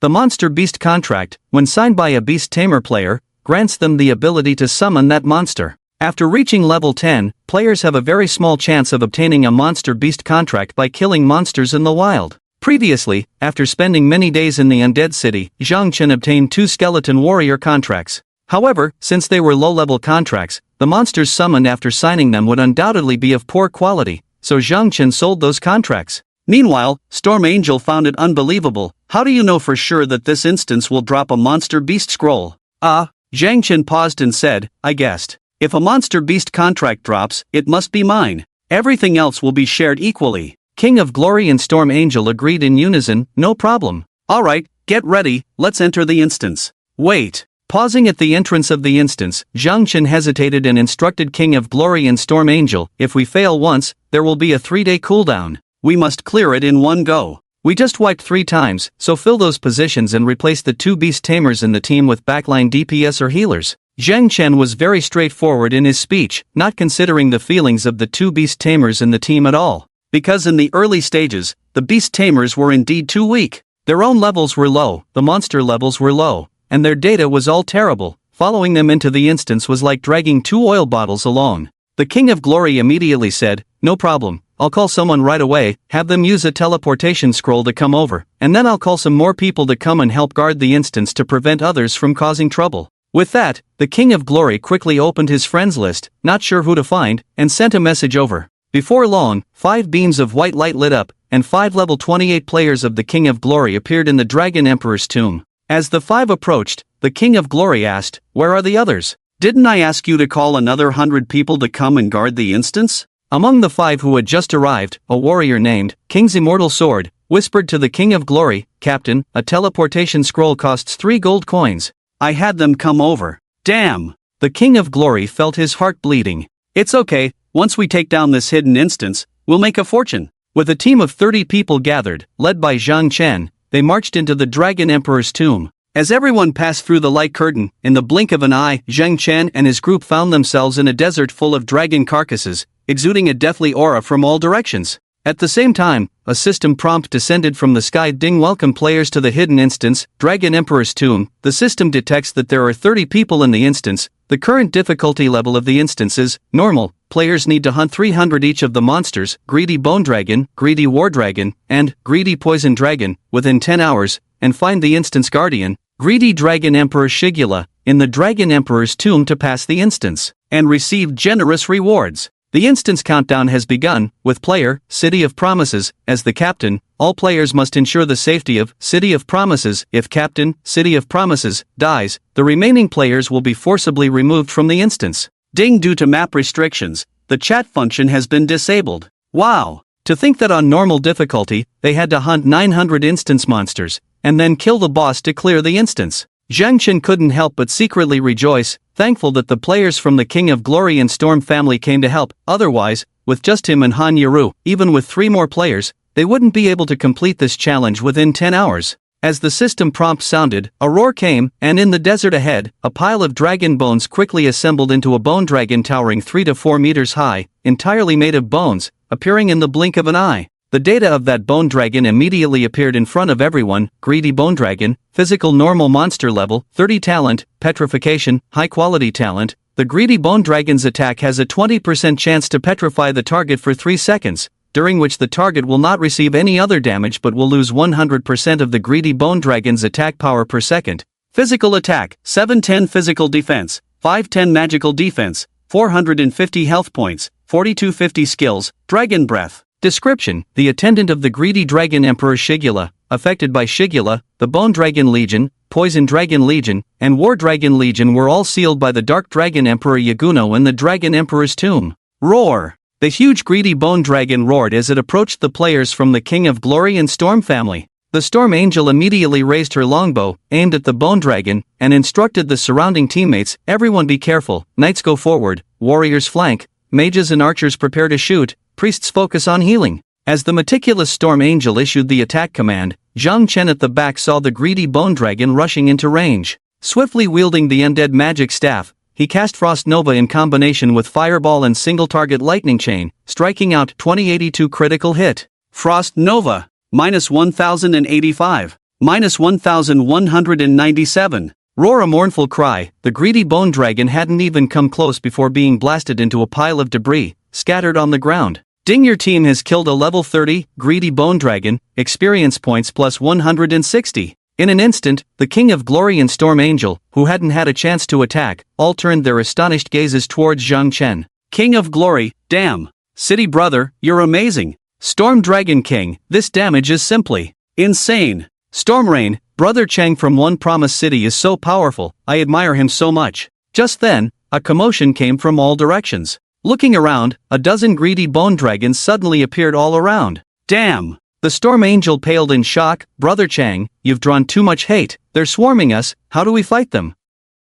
If I'm not panicking, why are you? King of Glory took the opportunity to mock the Storm Angel. Look at how scared the child is. We have 30 people. Everyone, get ready for battle. Whoosh! Along with the sound of swords being unsheathed, Zhang Chen suddenly said, Knight, pull the mobs together. Before he could speak, the returning King of Glory, who was also a knight, exclaimed in surprise, with so many bone dragons coming at once, we only have 6 knights, and these dragons hit hard. If we gather them all together, we'll be wiped out easily. Without waiting for Zhang Chen to speak, King of Glory kicked the returning King of Glory. City brother told you what to do, just do it, why so much nonsense? Trust Brother Chang, he's right. The returning King of Glory had no choice but to nod, then looked at Han Yaru and the other 3 priestesses in the team. Ladies, our fate is in your hands. The level 28 priestess from the Storm family, Storm Cherry, waved her staff with a smile. Don't worry, my healing is guaranteed to be sufficient, I'll feed you well. So, the returning King of Glory and the other 5 knight players in the team gathered in front in a mix of fear and anxiety, then simultaneously activated Taunt. Under the effect of 6 taunts, the dozen or so bone dragons around them roared and charged towards them, frightening the returning King of Glory to the point of trembling. At this moment, Zhang Chen calmly raised the undead magic staff and began casting a spell, causing a purple energy to gradually gather on the staff. Just as the dozen or so bone dragons were getting close to them, they unleashed their long-range still dragon's breath, releasing a dozen silver-gray gases that engulfed the returning King of Glory and his group from all sides, instantly petrifying the 6 of them. In an instant, all 6 were petrified, with several hundred points of petrification damage popping up above their heads. Seeing this, the 4 priests cast their spells simultaneously, but couldn't quickly restore the health bars of the petrified group. At that moment, Zhang Chen waved the undead magic staff. Undead Storm. Hiss with the returning King of Glory as the center, a 20 by 20 meter purple matrix suddenly appeared around him and the 6 King of Glory and Storm family knight players, enclosing the dozen or so bone dragons that had surrounded them. The next moment, countless skulls materialized within the matrix, forming a storm that swept back and forth, dealing damage to the bone dragons within 387. 774 critical hit.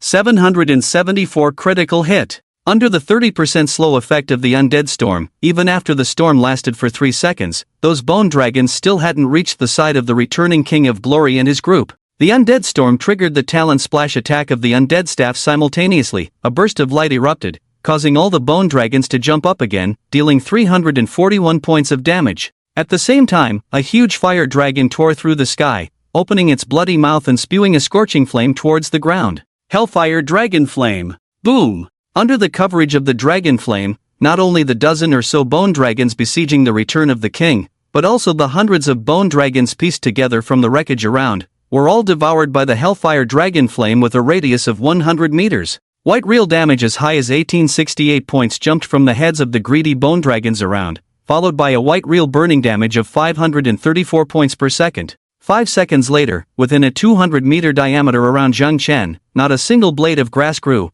and all the greedy bone dragons were burned to ashes. Meanwhile, the storm angels in the air, who did nothing, kept hearing battle prompts in their ears. Ding, your team has killed a level 30 greedy bone dragon. Experience plus 160. Ding, your team has killed a level 30 greedy bone dragon. Experience plus 160. Ding. The progress of the instance, the greedy bone dragons instantly reached 112 of 300. On the field, apart from Zhang Chen, everyone else was dumbfounded. Even though they had seen Zhang Chen use this dragon flame summoning magic scroll several times before, this was the first time they had seen it up close, and just now, it seemed like the Return of the King did not see Zhang Chen use the scroll. City brother, what skill was that just now? Player skill, do you believe it? Zhang Chen smirked. The Return of the King felt a chill down their spine. How could there be such a powerful player skill? If it's real, it must be a golden quality divine skill. Before they could finish speaking, the Storm Angel exclaimed, but just now, I didn't see him use a magic scroll.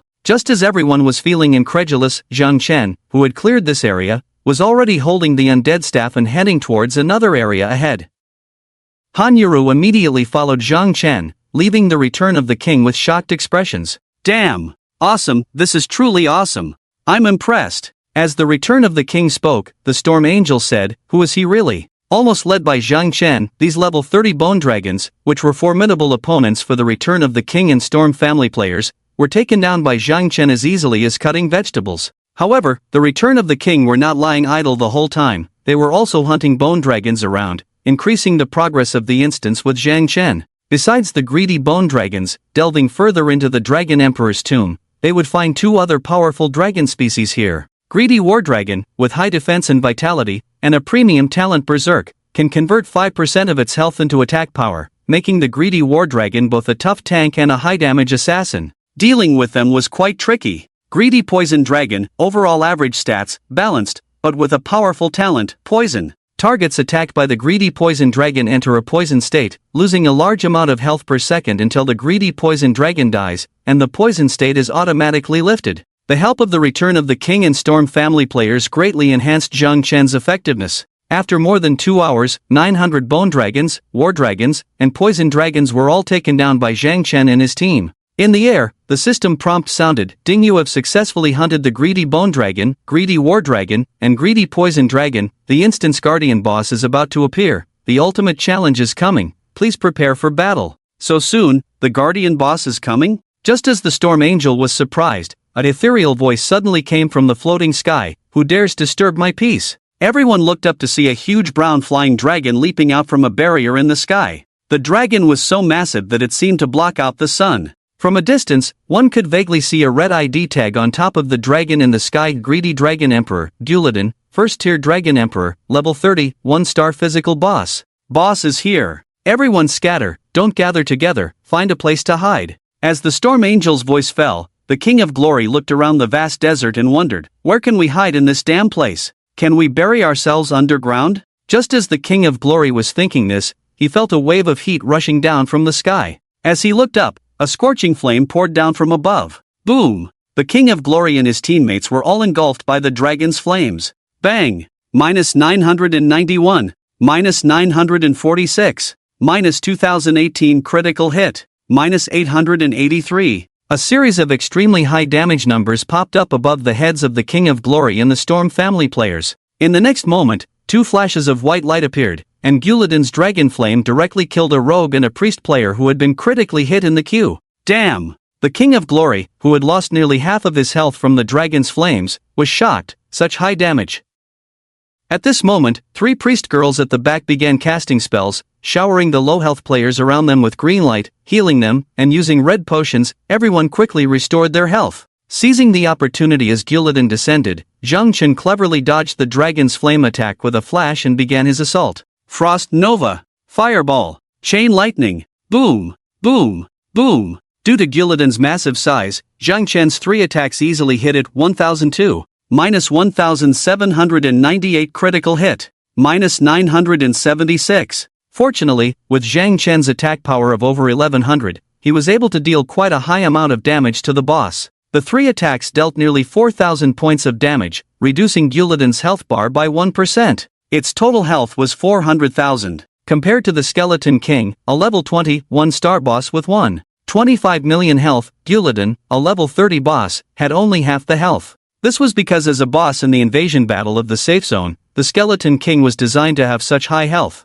Normally, a level 20, 1-star boss wouldn't have that much health, so Guladan's health was considered normal for a boss of its level and star rating. Apart from Zhang Chen, the damage that others could inflict on Guladan was generally only 400 to 500 points. After a round of focused attacks from several archers and mages, they only managed to chip away at the boss's health by 1%.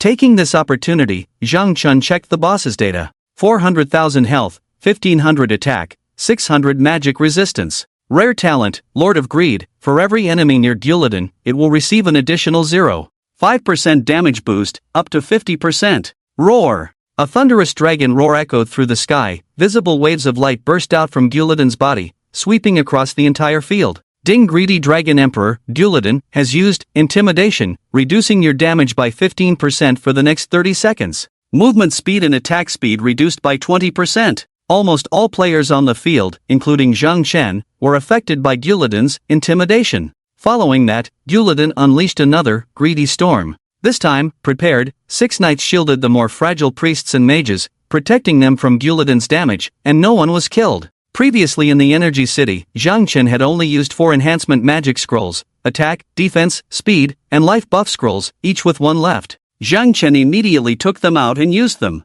With the quadruple buff in effect, Zhang Chen swiftly wielded his staff, launching several basic attacks interspersed with a just cooldown fireball spell towards the Skullra. 968. 1936 critical hit. 1936 critical hit. 968. 2588 critical hit. With the 20% attack speed bonus from the speed buff, combined with the 55% provided by the undead set, Zhang Chen, who gained a total of 75% attack speed bonus, along with the boost from 189 agility, almost doubled his attack speed. A mage forcefully displayed a speed that even a fully agility-based assassin couldn't achieve, not to mention the critical hits. Green light scattered as Han Yaru's undead healing combined with soothing healing, restoring Zhang Chen's health bar from 2/3 to nearly full. Facing a flying boss like Skullra, the team's combat effectiveness was halved because melee knights, warriors, and assassins were rendered useless. Therefore, the warriors and knights focused on protecting their teammates. With 12 knights and warriors on the field,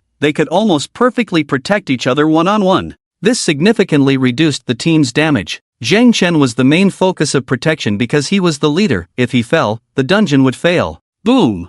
Under Zhang Chen's continuous and rapid bombardment, combined with the attacks of the archers and mages in the team, Skullra, leaping in the low sky, saw its health bar slowly decreasing at a visible speed. Although not exceptionally strong, the players present were among the highest level and best equipped in the 2 major teams, King's World and Storm Family, and their roles were not to be underestimated. Of course, it was crucial that the dungeon's difficulty was set to the lowest normal level, making it easier. Gradually, after understanding Skullra's combat characteristics, the battle became smoother. Half an hour passed, and the boss's health had stabilized after the 30% mutation phase, gradually dropping to 10%. Although more than half of the players from King's World and Storm Family were injured or killed, the remaining ones had no problem taking down the boss. Watching the boss's health decreasing rapidly, King's Glory, who was shooting arrows fiercely, exclaimed excitedly, "Come on guys, the boss is almost down." After all, during the last safe zone invasion, the Skeleton King dropped 4 3-star equipment pieces. There were also purple skill books and various invaluable treasures.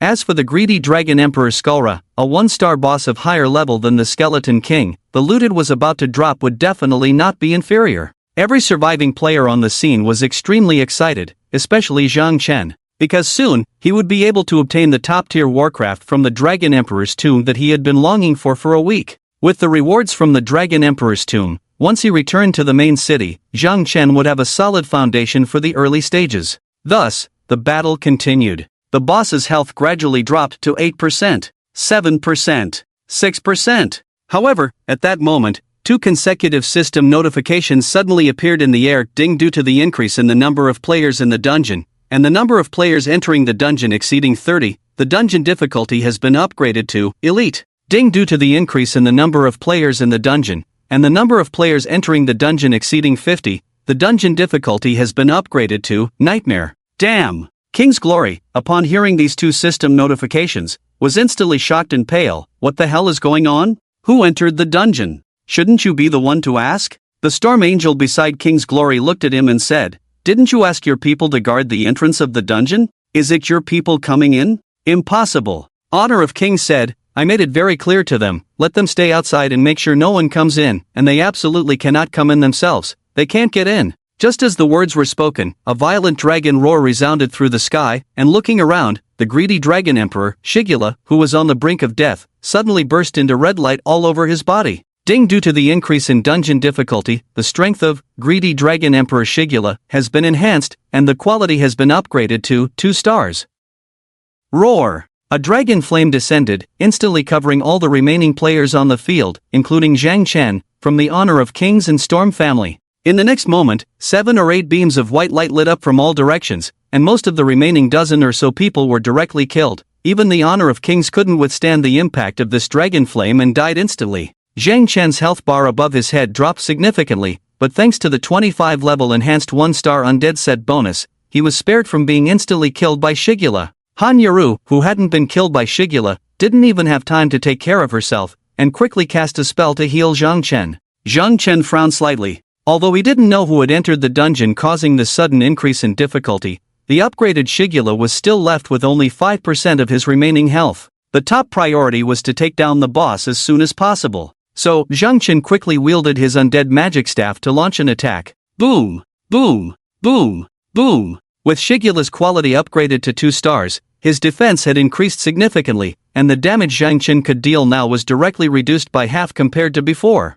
At this moment, Shigula launched another counterattack, unleashing another area of effect, Dragon Roar, skill, killing everyone instantly. Hush! Hush! Hush! Hush! For more beams of white light appeared, and the damage from the 2-star boss Shigula was simply unbearable for anyone. Zhang Chen, who had just been healed by Han Yaru, had half of his health instantly depleted again, while Han Yaru herself was killed by the boss after casting a undead healing on Zhang Chen, turning into white light and disappearing in front of Zhang Chen. In an instant, only 3 people were left on the field: Zhang Chen, Honor of Kings, and a knight from the Storm family. The Honor of Kings had a 3-star Skeleton King battle armor, protecting him, always being the tankiest knight on the field. At this moment, there was a faint commotion coming from behind, as if a large number of players were rushing towards this direction. It didn't seem like players from the Honor of Kings or the Storm family. Could it be from the Proud World family? But regardless, Zhang Chen continued to focus his gaze on the boss. In any case, the boss had to be taken down first.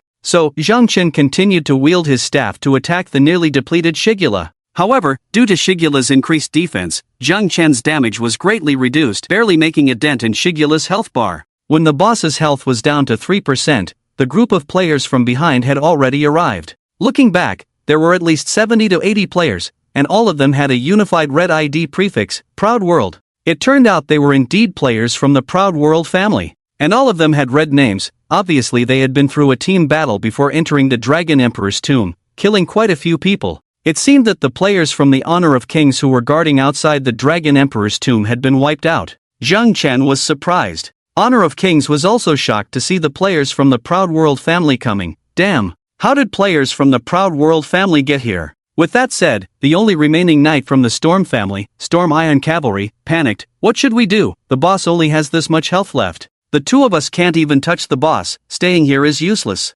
Honor of Kings gritted his teeth, looking at the Proud World family players rapidly approaching from behind, and said to Storm Iron Cavalry, "Leave the boss to One Promise City, we'll go hold them off." Storm Iron Cavalry looked puzzled. 2 people holding back so many of them? Are you kidding me? No choice, we have to hold on even if we can't. We absolutely cannot let the arrogant family snatch the boss. Even if it means death, we must take down the boss. The Return of the King said to Zhang Chen, "I leave the boss to you, you must defeat it." After speaking, the Return of the King, holding a shield and a hammer, fearlessly charged towards the players of the arrogant family behind. This scene actually moved Zhang Chen a bit. He never expected that people in the world of kings also had a selfless side. Why didn't he notice it in the previous life? Seeing the Return of the King charging ahead, Storm Iron Cavalry hesitated for a moment, then made up his mind and followed the Return of the King. Seizing this opportunity, Zhang Chen used his positioning to dodge Shigula's attacks to the limit, while continuously attacking Shigula with his super-fast attack speed.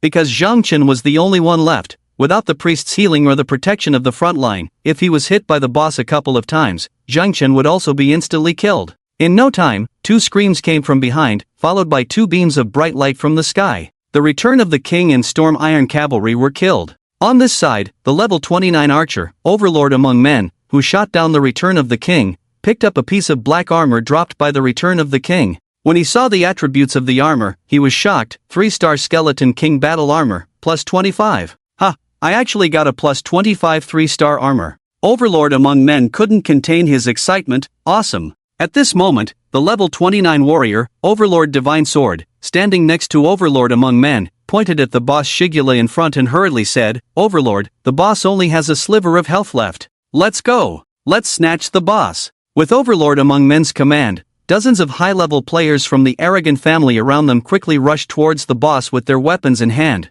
Despite Zhang Chen's efforts to increase his damage output, Shigula's health bar was dropping slowly. Until Overlord Among Men's players entered the attack range, Shigula still had 2% health left. Kill one promise, then take down the boss. Don't let him steal the final blow on the boss. Overlord Among Men continued to command. The next moment, countless magic balls mixed with arrows bombarded Zhang Chen. At the critical moment, Zhang Chen quickly used flash to dodge all the attacks and continued to cast fireball at Shigula. Boom! When the fireball hit Shigula, a violent dragon roar suddenly came from the air. Hellfire Dragon! Roared Zhang Chen's luck triggered the Hellfire Dragon, and the scorching flames descended from the sky, engulfing all the players of the arrogant family within a radius of 100 meters, dealing a staggering 1868 points of real damage on impact, followed by 534 points of burning damage per second. In an instant, dozens of white lights flashed in the arrogant family crowd, and more than half of them were instantly killed. Damn it! Overlord Among Men gritted his teeth. One promise, you're dead.